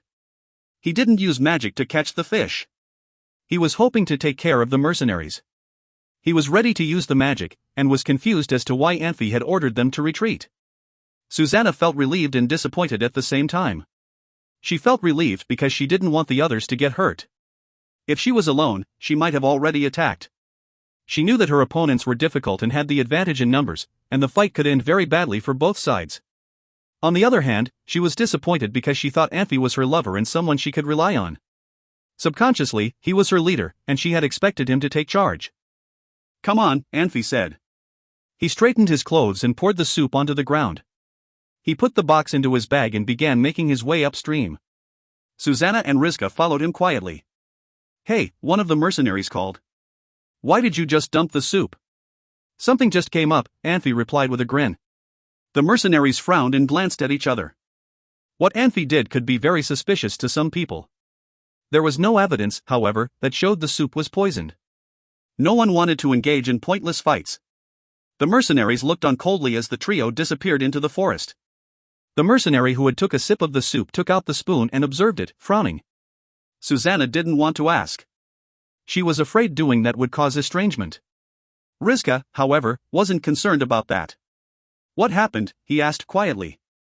"People from Shansai Empire are catching up," Anfey said. He had just spotted a dozen people who looked like mercenaries. The clothes they wore were the same, and except for the two leaders, the rest of the men all had the same sword.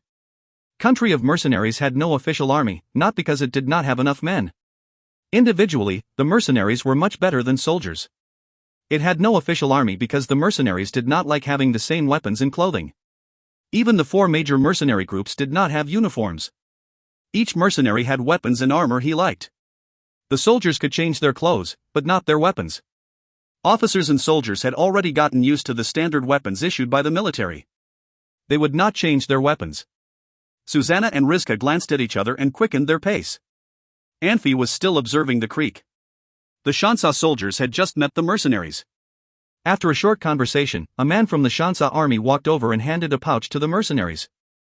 The leader of the mercenaries took the pouch and cleared its content into his hands. He smiled at the coins, clearly satisfied. Then he pointed towards the direction Anfey, Rizka, and Susanna had gone. Another soldier walked over and handed another pouch to the mercenary. The leader hesitated, then he waved his hand. The rest of the mercenaries quickly stood up and began organizing their equipment. Clearly, a deal that had broken the fundamental rules of the country of mercenaries had just taken place. Anfey was shocked. The 7 mercenaries were exceptionally good at tracking, and the route they followed was the exact one he had just taken. Anfey had tried to confuse the mercenaries by zigzagging, but it clearly did not work. They had found all the places he had changed path. The mercenary that was interested in his soup seemed like the best of the 7. The 6 other mercenaries walked in a V-shaped formation around the man. Dardanabri clearly intended to capture him. Anfey did not know what kind of signal the soldiers were using, but more and more soldiers appeared. Anfey thanked Bruzeriano silently. Without that leaf, he would be surrounded. "Susanna, go with Rizka," Anfey stopped and instructed. "What? What did you see?" Susanna asked. "Some unpleasant men," Anfey said. "Rizka, remember. Leave some markings along the way. I will meet up with you two later." Rizka can go by himself. I'm staying with you. I'm just going to annoy them a bit. Don't worry, Anfey smiled. He trusted Susanna, but she was good at direct fights. This time, he wasn't planning on directly engaging the soldiers. No, Susanna said, shaking her head. I am staying here. Listen to me, love, Anfey said. Susanna blushed and took a step back. Trust me. I can take care of this. If you find any errors, ads pop up, ads redirect, broken links, non-standard content, etc., please let us know. Report chapter so we can fix it as soon as possible. Chapter 195, Hunting. Chapter 195, Hunting. Translator, Nayabo Studio Editor, Nayabo Studio. People usually would develop a habit of giving orders when they were in high positions long enough. Even if it was not very obvious. There were always traces to show. Without close observation, Anfey could tell who was in lead. Sometimes experience could help him make the right judgments, but those judgments could not be explained in words. If Anfey were asked to talk about the reasons why he believed that a particular person was in charge, he probably could not explain. He just knew it. A legion like this one would pay attention to their surroundings to look for traces and be ready for their leader's orders when they were on assignment. Maybe when they waited for their next order, it would send out a message that Anfey could catch with his instinct. A wind blade arrow formed in Anfey's hand. Anfey slowly pulled his bowstring. This wind blade arrow looked terrifying. It was 3 yards long, and the end of arrow was about 12 inches wide. The whole arrow had a great flow and looked very powerful. It was not hard for Anfey to make an arrow like this since he gotten the ability to turn elements into real objects. Anfey was far less powerful than top-level leaders in terms of comprehensive power. However, he could be a genius in some ways. Anfey was very wise. He never thought he was a genius. Maybe things could be just handed to other people without any cost, but not to Anfey. If Anfey had tried to follow the traditional way to practice magic and combat power, it would have taken him a long time to catch up with those top-level leaders. Anfey could not wait so long and did not have time to wait. He knew he had to figure out a different way. The difference between him and the most powerful leaders could not be made up by practicing hard. Time was the key. Saul was a highly powerful leader, but he still spent a long time practicing magic every day. So did Ernest. How long had it been since they started to learn magic and combat power? They had probably started before Anfey was born. It seemed like it would take a very long time to catch up with most powerful leaders on the same path. Therefore, from the very beginning, Anfey did not want to follow the traditional way to learn magic and combat power. He was not sure whether he had chosen the correct route. Fortunately, he acquired something else, martial arts. As the gigantic arrow shot out, it flew over 200 yards with great momentum in the blink of an eye and hit a soldier in the chest. With a huge sound, that soldier's upper body was shattered into pieces. The body pieces were flying everywhere. There was a soldier 5 or 6 yards behind him who got hurt as well. His lower body below his waist had gone. He screamed in pain, with only half a bloody body left. The rest of the soldiers were shocked but did not panic. They quickly hid themselves and quietly waited as they held their breath. Anfey jumped off the tree. Their hiding places were like a joke for Anfey since he could clearly see everything within a radius of 10 miles. With this ability, hunting and counterattack was a game for Anfey. Another arrow formed in Anfey's hand. This time the arrow was quite small, even smaller and narrower than a regular arrow. Anfey let his fingers go and the arrow quietly shot out. A soldier leaning against an ancient tree heard some sound behind him. The arrow went in from the back of his head and came out from his forehead before he even knew what happened. This shot was even more terrifying than before. The rest of the soldiers lowered their bodies even more. They almost curled themselves into balls. Unfortunately, they made a big mistake. If they kept moving at high speed, it would have been hard for Anfey to shoot them. Anfey did not find his targets with vision. Instead, he did it with his instincts. It took some time to aim at a target. Those soldiers who stayed right where they were turned themselves into targets. A soldier took out a magic scroll and released a magic signal. At the same time, the other mercenary group with 7 mercenaries and over a dozen of people from Shansan Empire had walked to where Anfey and Susanna departed. They stayed there and talked about something. Obviously, the traces on the ground leading to 2 different directions had confused them. They did not know which direction they should follow. Within Anfey's observation range, Anfey saw the soldiers from Shansa Empire had sent out signals to ask others to surround the area. The soldiers and mercenary group with the 7 mercenaries stood together and turned around to point at where Anfey was. The mercenary who showed interest in the fish soup squad down and did some studying. He firmly shook his head and pointed in the direction Susanna and Rizka had taken. Anfey had changed his position and jumped into the tree. A soldier from Shanxi Empire laid in a pit. No one could see him from the ground level, but Anfey could tell his location since he had half his head out from Anfey's angle. It was enough for Anfey to get him with half of his head sticking out. Anfey started to gather elements and aimed at that soldier. As the element arrow hit him, his whole forehead was cut off by his element arrow. Yellow, white and red fluid came out of his head. Others in the same unit start to panic. Almost at the same time, they all released their magic signals. One magic signal meant they found the trace of their enemy. Several magic signals released together meant they needed help. Anfey slowly pulled his bowstring again. He saw two black dots out of the corner of his eye. He was shocked and hid himself in the leaves. A male and female mage flew in the air towards him. Maybe because they were high up, Anfey did not see them. They could have changed this whole hunting game. They flew straight towards Anfey. Their location in the sky was obvious. Anfey found them first, but they had not seen Anfey yet. Anfey quietly waited there. As the two mages observed their surroundings, he immediately shot his arrow. Because he was not sure about their combat power, Anfey aimed at that female mage first. Anfey reasoned that women's powers usually were not as good as men's. Female mages were not as passionate about their power as men either. They rarely devoted themselves to practice. It was easy to make this kind of judgment since most of the more powerful people on Pan Continent were male. That female mage released a magic dome shining with yellow lights. The magic dome was shattered. The moment she felt she was attacked, she switched her position. Anfey's shot did not kill her. It only got her leg. That female mage fell from the sky with a scream. Anfey ran out as fast as a flying arrow. He ran towards the falling female mage. "Be careful," the male mage screamed. A lightning bolt shot at Anfey. As the male mage released the lightning magic, a wind blade showed up underneath Anfey's feet. With the wind blades, Anfey was able to change the position of his body and flew toward the female mage. The female mage was covered in blood. Her body was like a rotten piece of wood falling. She rolled down and was submerged into the forest without a sound.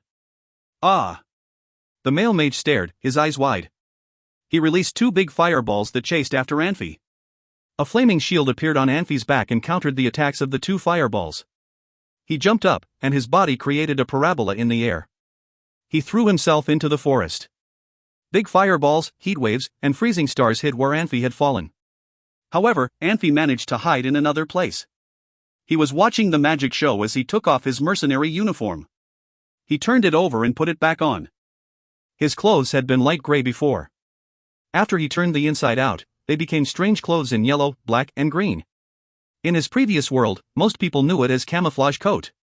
The magic show continued. Anfey quietly followed behind the male mage. Anfey loaded a wind blade arrow. Unexpectedly, that male mage suddenly turned around. That electric arc just swept through Anfey. Anfey felt numb and felt there was no strength left in him. He did not practice ancient martial arts for nothing. Anfey screamed in a low pitch. The moment the big fireball swallowed him, he regained his body control. With a huge sound, the big fireball exploded on the ground. Anfey had run over a dozen of yards away and hid behind an ancient tree. What had just happened? Anfey could not help frowning. He was in thought for a while, and it suddenly struck him. He had shot the wind blade arrow. When wind blades turned into real objects, they did not have magic surges. That was why the opponents did not notice him. When he shot the wind blade arrow again, the male mage noticed magic surges and attacked Anfey beforehand. Anfey felt better after he noticed what had just happened. Anfey took out two arrows from his dimensional ring and loaded one on the bow and had the other one between the little finger and ring finger. He watched the Shanxi Empire soldiers trying to surround him. He slowly walked below the male mage. He looked up but he could not see the male mage's face, only two big feet. Slowly and quietly he pulled the bowstring. As the arrow shot out, the male mage's magic shield suddenly shattered. When Anfey just had a smile on his face, the male mage had bright red light on him and countered Anfey's shooting. The opponent released two magic shields at the same time. Anfey rushed forward as the big fireball exploded 2 yards behind him. He could even feel the heat waves. Anfey yelled in a low pitch. He slightly bent his legs and kneeled on the ground. He slid forward with the momentum. His upper body leaned back, almost touching the ground. He had already pulled the bowstring and taken another shot. The second attack was too fast. The male mage did not have time to release a new magic shield. The arrow went in through his groin and came out from his chest. He could even feel the arrow tearing his body apart. Later his sensation had gone. Everything turned into endless darkness. If you find any errors, ads pop up, ads redirect, broken links, non-standard content, etc., please let us know. Report chapter so we can fix it as soon as possible.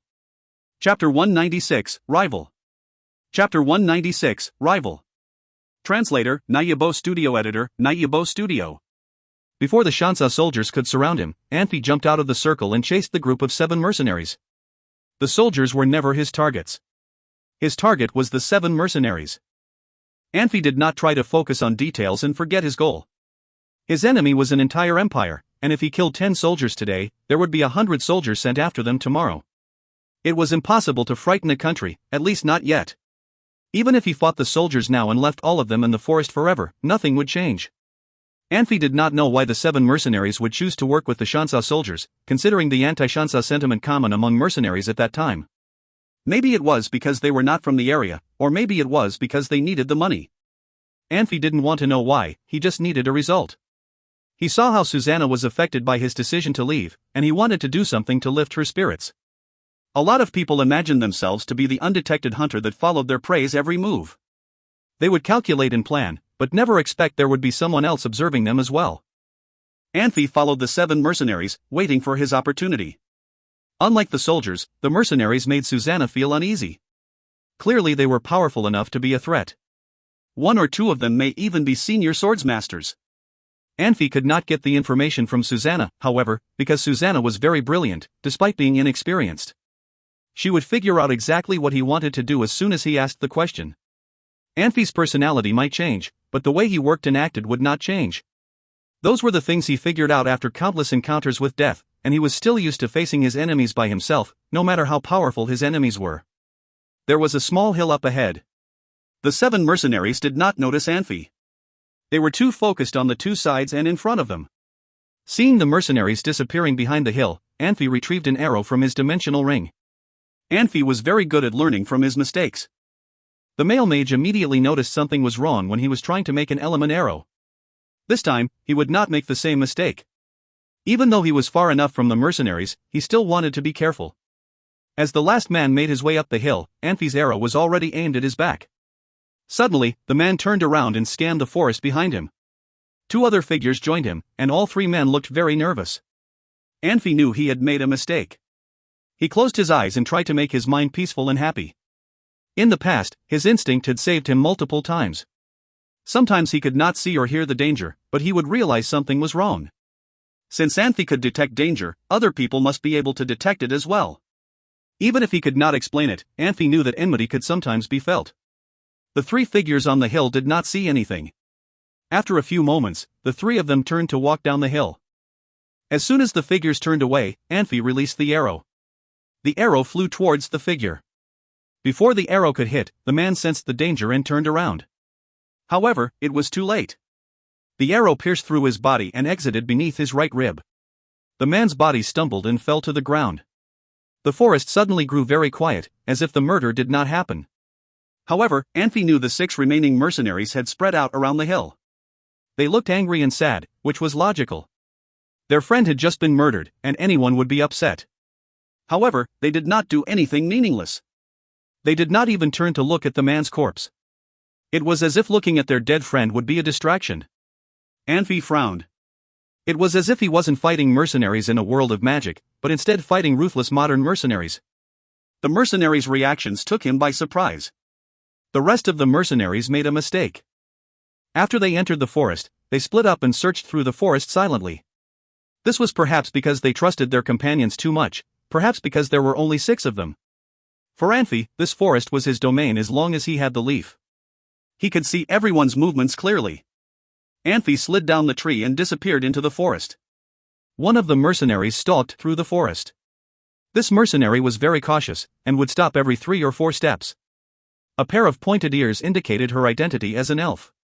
She held a dull long sword in her hand. The sword looked unsharpened, but it was sharp enough to shear a leaf in half. She had advanced a few hundred feet, but already took a good amount of time. She did not appear irritated by how slow she was going. Anfey reached down from a tree's crown and flicked a small rock on a tree about 100 feet away. The rock hit the tree trunk with a faint thud and landed on the ground. This was a forest, and it was filled with the sound of insects and birds and the howling of wind. The sound of the rock hitting the tree was very faint. However, the elf's ears flicked and she clearly heard the sound. Anfey slipped out of the tree and dove towards the ground. He tried to control his speed, because if he was going faster, his body could cause wind. It could alert the elf to his presence. When he was about 10 feet away from the elf, she suddenly sensed something. She whipped around and swung her sword upwards. The sword bursted into light and met Anfey's dagger. Metal clanged against metal. Even though Anfey was very practiced at close combat, he was in the air and his movements were limited. His hand was numbed from the clash, and his body stopped moving forward. Anfey lunged forward at the elf's face. His attack changed too quickly and the elf had no time to block it. She took a step back, but Anfey's knee caught her in the chin. The elf grunted in pain and jumped back. Anfey landed on the ground and launched himself forward. His right hand raised into the air and aimed his dagger at the elf's throat. Anfey's movement was very fast, but the elf wasn't slow either. Even though she was injured, she could still fight. She lashed out with her sword and caught Anfey's dagger, which was only half a foot away from her throat.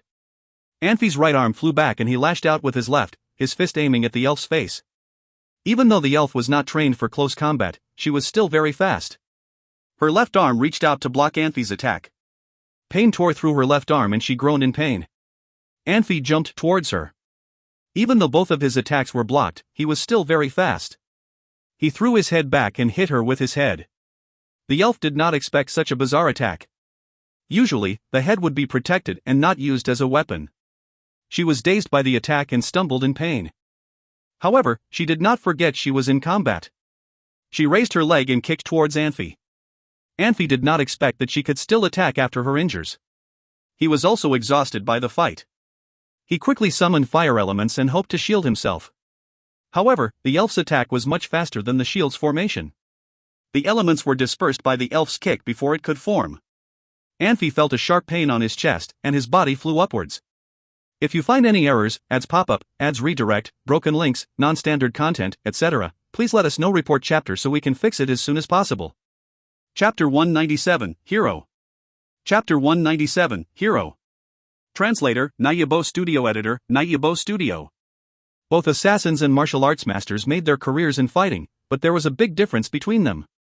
One went to extremes, the other one was neutral.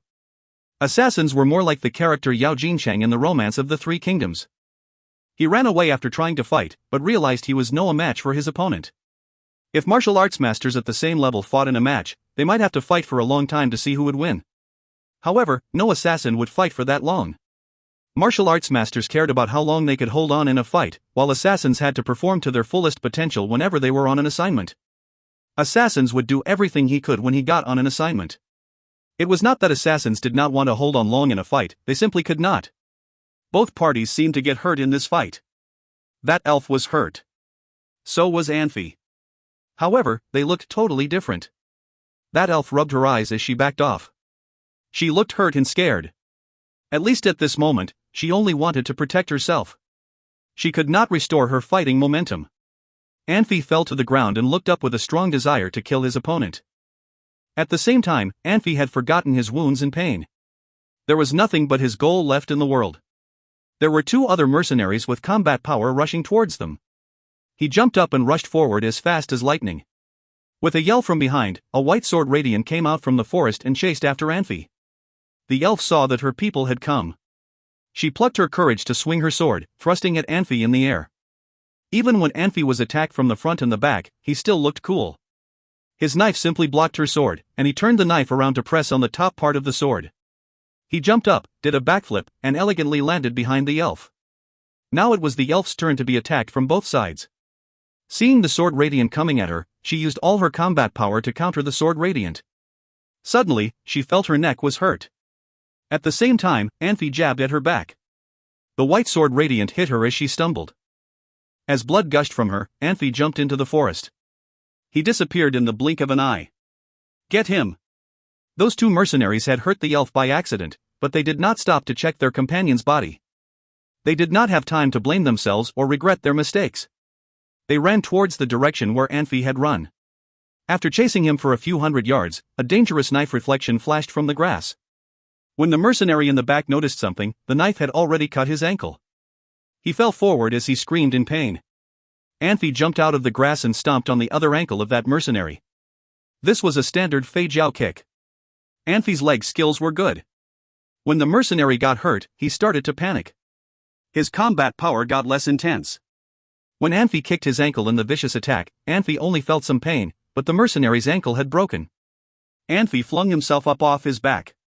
He flipped backward using the mercenary as a vault. He dodged the swordlight, moved a few times, and came to a tree dozens of yards away. He slowly pulled his bowstring back, looking at those two mercenaries coldly. Actually, a fight was not only about how powerful they were. It was also about how smart they could be.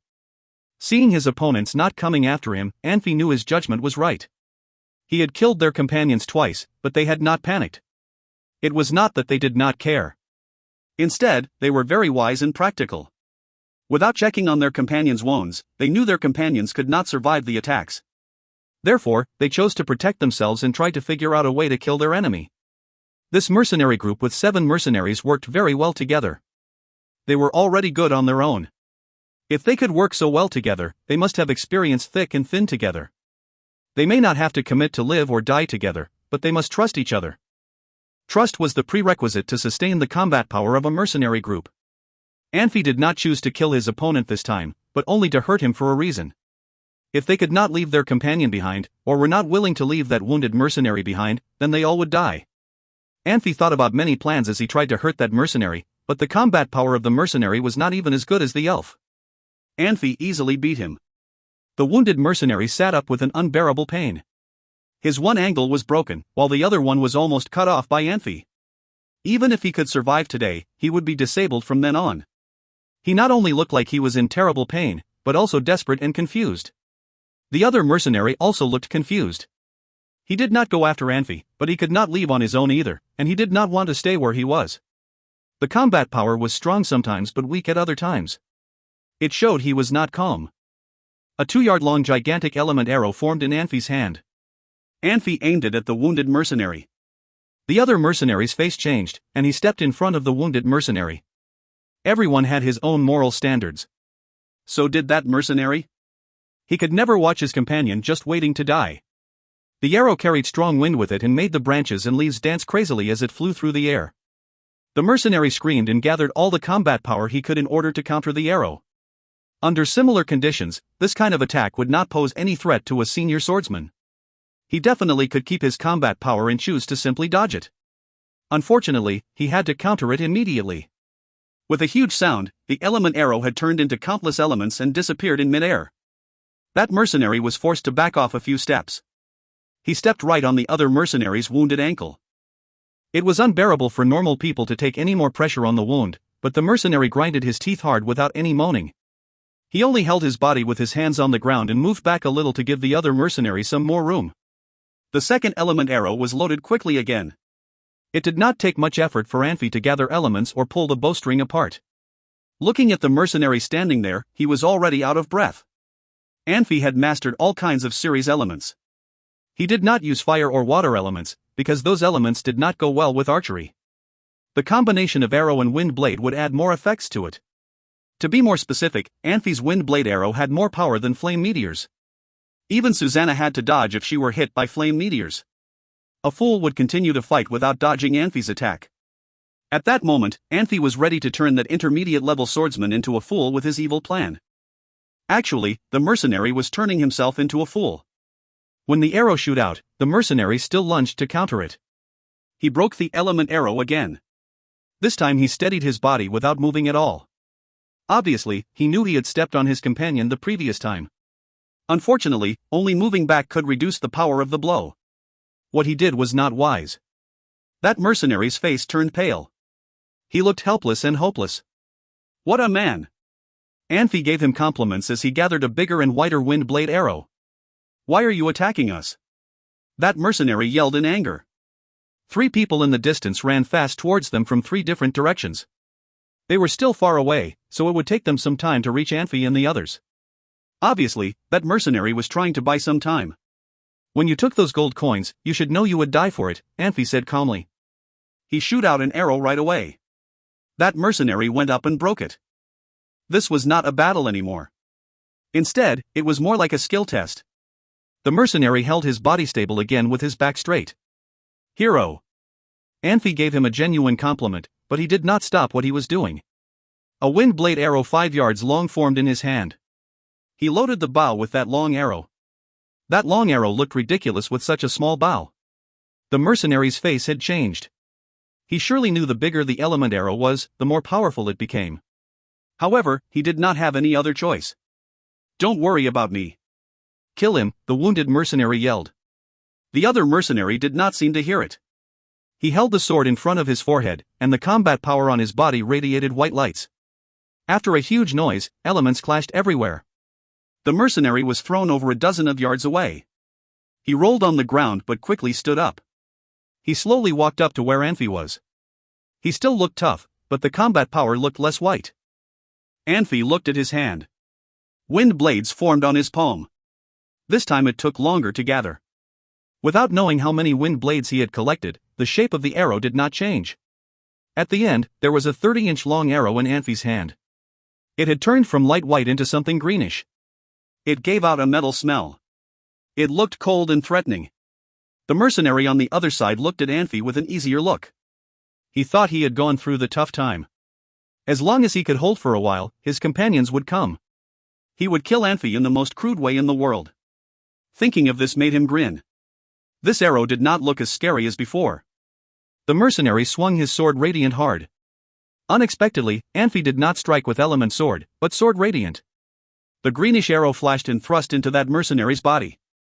The sword radiant turned into small strings and rose. That mercenary's body was torn into pieces in the blink of an eye. The wounded mercenary was hurt by the leftover sword radiant and crashed hard onto an ancient tree. He opened his eyes to see what had happened, but he saw his chest splash a cloud of blood mist. If you find any errors, ads pop-up, ads redirect, broken links, non-standard content, etc., please let us know. Report chapter so we can fix it as soon as possible. Chapter 198, Death Blow. Chapter 198, Death Blow. Translator, Nayabo Studio. Editor, Nayabo Studio. A colorful, nameless snake slithered down from the tree. It hissed and flicked its tongue. After a few moments, it found its target. It slithered up Anfey's leg. Anfey knocked the arrow and stared at the forest below him, still as a statue. He was trying to size up his enemies and take them out one by one. This time he had picked the mercenary who had been interested in the soup earlier. Anfey could see the man dashing towards him, and realized he would arrive after approximately 20 seconds.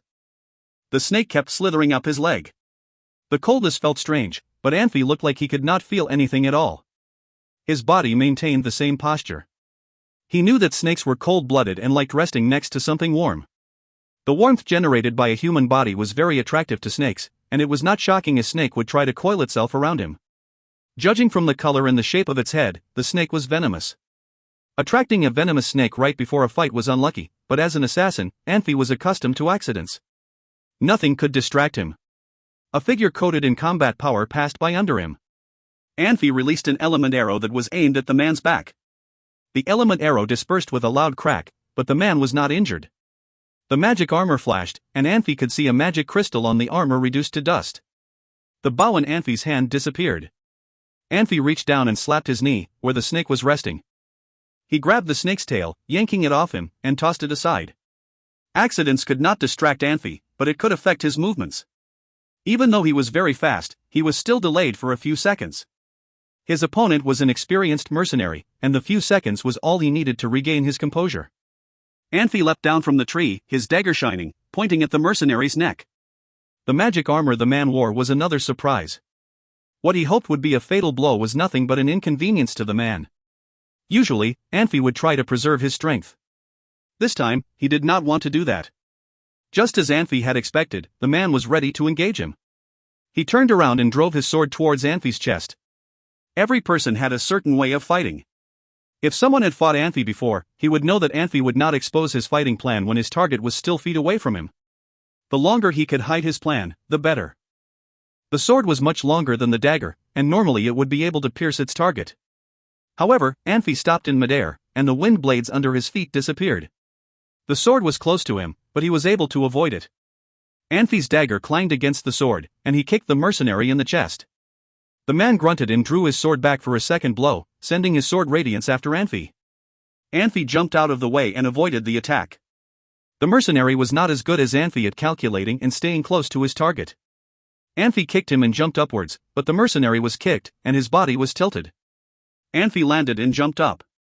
He stared at the mercenary. "It's you," the mercenary said. He recognized Anfey. "No, it's not," Anfey said. He leapt forward and dashed towards the mercenary. The mercenary frowned, but Anfey was already on the move. "Come on," he bellowed angrily. Anfey's body was almost parallel to the ground, as if he was an arrow himself. He held out his right arm in front of him and pointed the dagger straight at the mercenary. What Anfey was doing was called a death blow. It was a move used by people who were determined to see their opponents dead. With his right arm held out in front of him, he traded mobility so he could kill the mercenary with one blow. In close combat, the loss of mobility usually meant death. Perhaps it was because of Anfey, or perhaps it was because the mercenary was a daring and ruthless man himself, he used a death blow as well. His body was parallel to the ground, and the only difference between him and Anfey was the combat power on his sword. As they were about to clash, the mercenary smirked. A man without combat power was no match for a man who had it. The sword and the dagger clashed. Anfey's dagger flew out of his hand, and his body kept going forward due to the momentum. Anfey curled his body up and turned from dashing forward to flying forward. As the two dashed past each other, Anfey kicked the man in his groin. The mercenary grunted in pain and stumbled to the ground. Anfey leapt up and the two stared at each other. Anfey's stance was natural, but the mercenary looked as if he was in great pain. Even though his combat power had prevented Anfey from completely disabling him, the mercenary was still in great pain. Anfey raised his hand, and a lance made of wind blades gathered in his hand. "You're a two-discipliner?" the mercenary asked. He began to see Anfey in a different light. However, he could not understand why Anfey had chosen a lance. A knight with his horse was no match for a swordsman. Anfey did not say anything. He had stopped a mercenary, and the other two had already arrived at where he was before. They crouched down to study their companion's corpse. One of them held the elf's body in his arms and was sobbing, while the other was trying to console him. The sobbing man's hood fell off, revealing two pointed ears. Anfey bellowed and thrusted his lance towards the mercenary's foot. He knew that the people in this world had a common mistake, and that was their lower body was often defenseless. Anfey's attack was very fast. Silvery wind blades shifted like an angry sea. Some blades dispersed like stars. The mercenary could only defend himself, and could not attack. Even Ernest was no match for Anfey when he was using a lance, let alone a mercenary. All he could do was blocking the lance. Anfey leapt forward and thrust the lance at the man's foot. The mercenary took a step back and tried to block with his sword. Anfey suddenly changed his direction of attack and slashed the lance at the man's face. He had been aiming at the man's lower body, and had angered the mercenary. However, this move was unexpected, and the mercenary was not fast enough to block the attack. The only thing he could do was try to move out of the lance's way. The lance caught him on his left shoulder. It did not leave a deep wound, however, because of the mercenary's combat power. The mercenary roared and took a step back, his combat power becoming more blinding. Then his sword thrust forward and hit the lance. The blow scattered the wind blades that formed the sword, and sent Anfey flying backwards. No one wanted to give up an opportunity for attack, especially when facing someone like Anfey. The mercenary leapt forward and dashed towards Anfey. Before, the mercenary had been too slow. This time, he acted too fast. Anfey sat in the grass, and he had drawn his bow.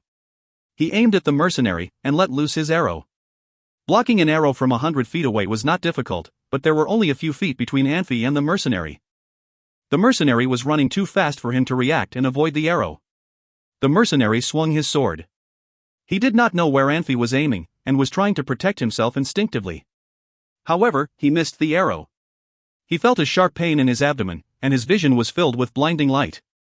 Anfey rolled aside as the mercenary fell to the ground, his clothes burning. Anfey could draw the bow in a short time, but he could not form an element arrow.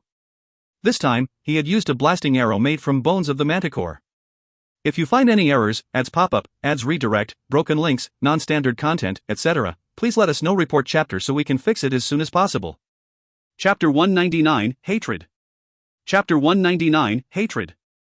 Translator, Nayabo Studio. Editor, Nayabo Studio. Anfey had killed 5 opponents since the fighting began. Although every fight did not last long, Anfey had used all his strength and telepathy without holding anything back.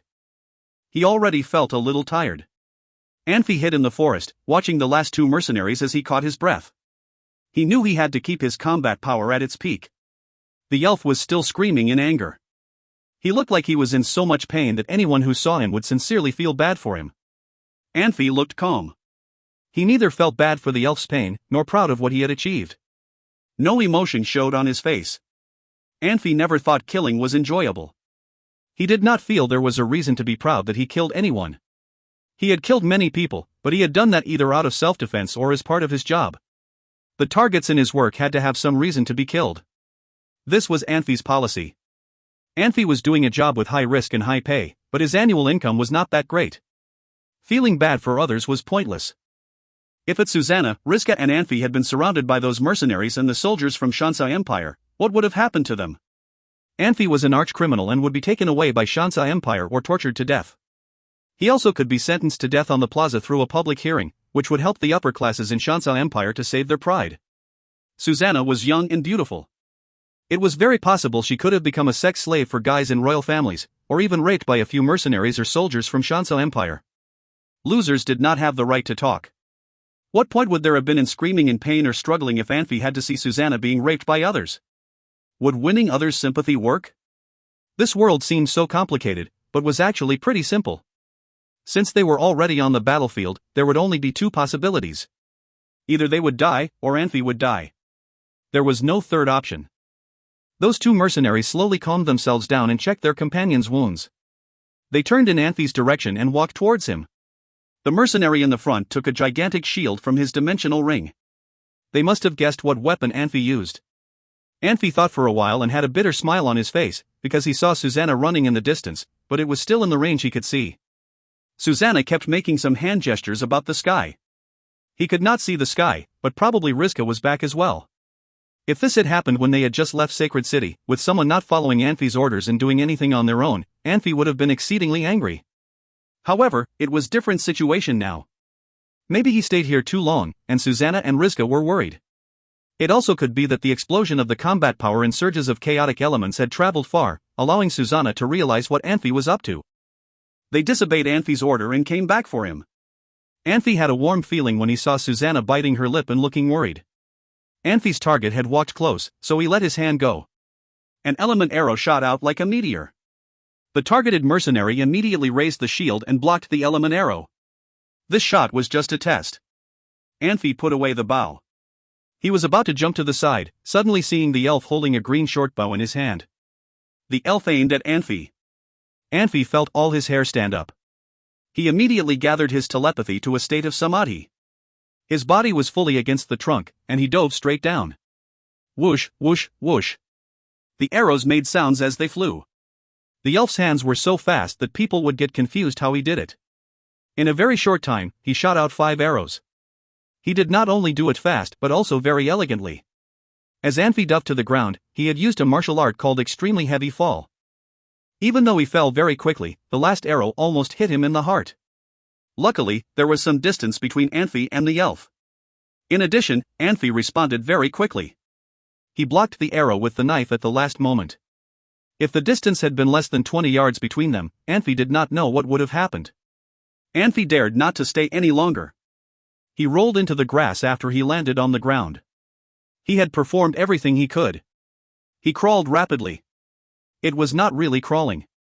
Regular people crawled with their whole body. Anfey had his hands open like eagle claws, legs held tight together with an angle away from the ground, his chest hung in the air. He looked like a scorpion. With unbelievably strong arms and fingers, Anfey crawled as fast as regular people could run. After crawling over a little dirt bump, Anfey finally could take a breath. He carefully stood up and ran even farther. At that moment, keeping a distance from the elf was his priority. The 2 mercenaries had come under the tree. They looked at each other confused when they saw the prints left on the ground. People's footprints would not look like this. It looked more like a weird magic beast's claws. From 100 yards away, Anfey carefully took out a blasting arrow from his dimensional ring. He laid half of his body on the floor and pulled the bowstring. Calculating all the information about the locations, Anfey shot it at a very precise angle. As Anfey let the bowstring go, the blasting arrow shot into the grass as fast as a poison snake. It flew out about 100 yards and then came out of grass and flew at that elf's lower leg. A gigantic shield fell hard on the ground.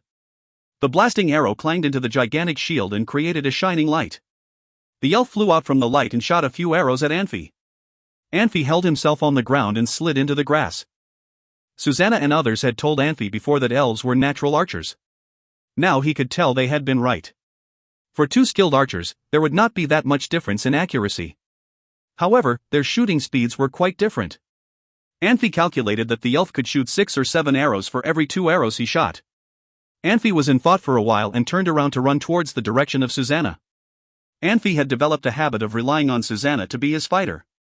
Since Susanna had come back for him, he would definitely look for help from her.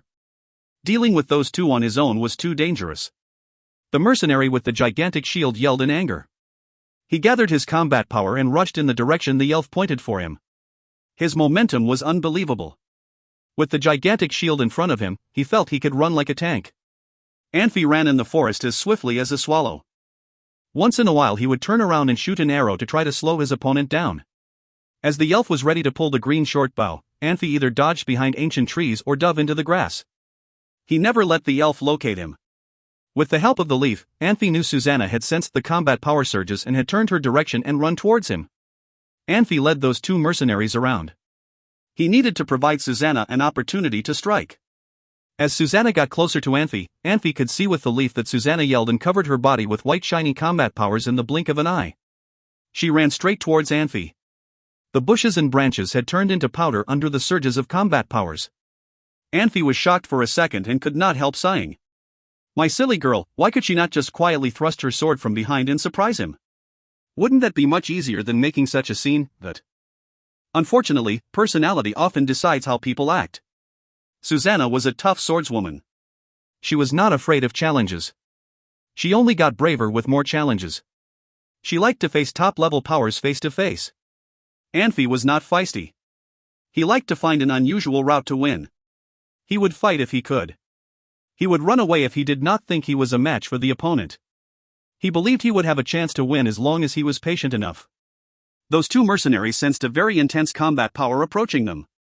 They were not sure whether it was their friend or enemy. They immediately stopped and waited to see. Anfey stopped as well. The next moment, Susanna rushed out of the forest.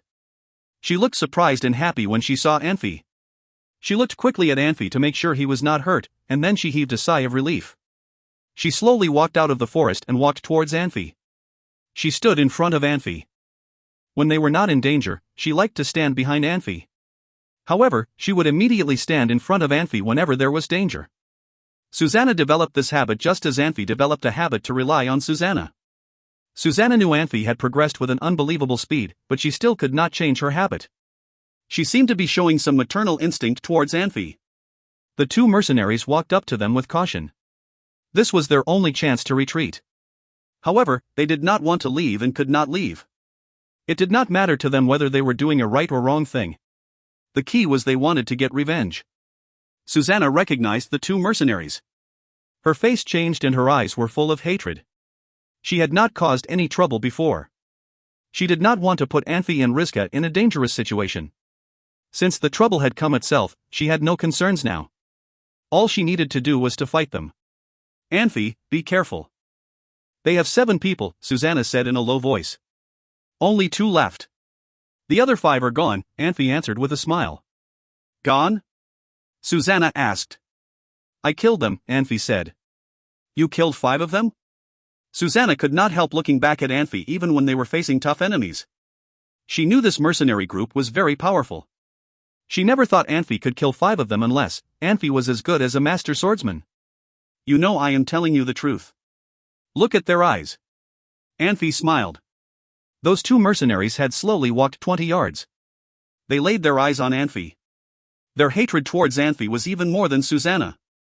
Come on, the elf said calmly. Right now, cursing and shouting with words seemed not to be enough. He only wanted to see blood, no matter whether it was from himself or his enemy. If you find any errors, ads pop up, ads redirect, broken links, non-standard content, etc., please let us know. Report chapter so we can fix it as soon as possible. Chapter 200, Better Safe Than Sorry. Chapter 200, Better Safe Than Sorry. Translator, Nayabo Studio Editor, Nayabo Studio. Susanna raised her arm and hid half of her face from the elf. Her nose and mouth were obscured by her arm, but her eyes were still visible. This seemed like a strange move, but the mercenary gasped and looked shocked and confused. You're. The elf said, stumbling over his words.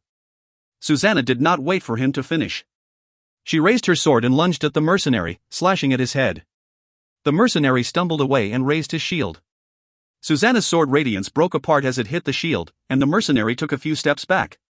The shield was clearly not just a common shield. After blocking attacks from both Anfey and Susanna, it was still intact. The elf arched his back and dashed towards Susanna. He held out his bow and displayed his expert archer skills again. He released 3 arrows at Susanna in quick succession. One of the arrows flew towards Susanna's throat, while the other 2 were aimed at her shoulders. Susanna ducked and avoided the arrows. Then she lashed out again, her combat power bright and powerful. Anfey dashed forward and engaged the swordsman. He liked using bows and arrows, but fighting an archer who was superior to him required him to engage his opponent in close combat. The elf kept backing away, leaving blurred images where he had stood only moments ago. He kept attacking Susanna and found time to shoot arrows towards Anfey as well. Anfey kept himself calm. He knew how fast the elf could be. He did not watch the elf's hand, and instead focused on the short, green bow. As soon as the bow changed direction, he jumped to the side. The arrows flew past him. Susanna was forced to stop her attack and use defensive moves after a series of attacks. She observed her enemies carefully, trying to protect herself. Since Susanna stopped attacking, the enemies turned their focus to Anfey. He stumbled through the grass and gave up trying to engage in close combat. He then jumped up and summoned his longbow. He shot at the elf, then disappeared into the bushes again. The elf clearly was better at attacking than he was at defending himself. Anfey's arrow almost hit his chest. The elf countered the attack and blocked the arrow with his bow. However, this knocked him off balance. The mercenary stumbled awkwardly. It was clear that he was untrained in this form of combat. Anfey quickly ducked behind another bush after he landed, but did not hear the sound of arrows. He looked up and searched for the elf. He aimed his longbow at the elf and fired again. The bush in front of the elf suddenly changed shape and turned into a large shield. The shield distracted Anfey, and the elf ducked behind a tree. Anfey waved his hand and summoned an element arrow. He knocked the arrow and shot at the tree. The element arrow exploded on the tree and left a large hole. The elf jumped out of the way and avoided the fate of being killed by the arrow. He jumped quickly away from the tree. Logically, Anfey should feel frustrated that all his shots missed the target. However, he felt more relieved than frustrated.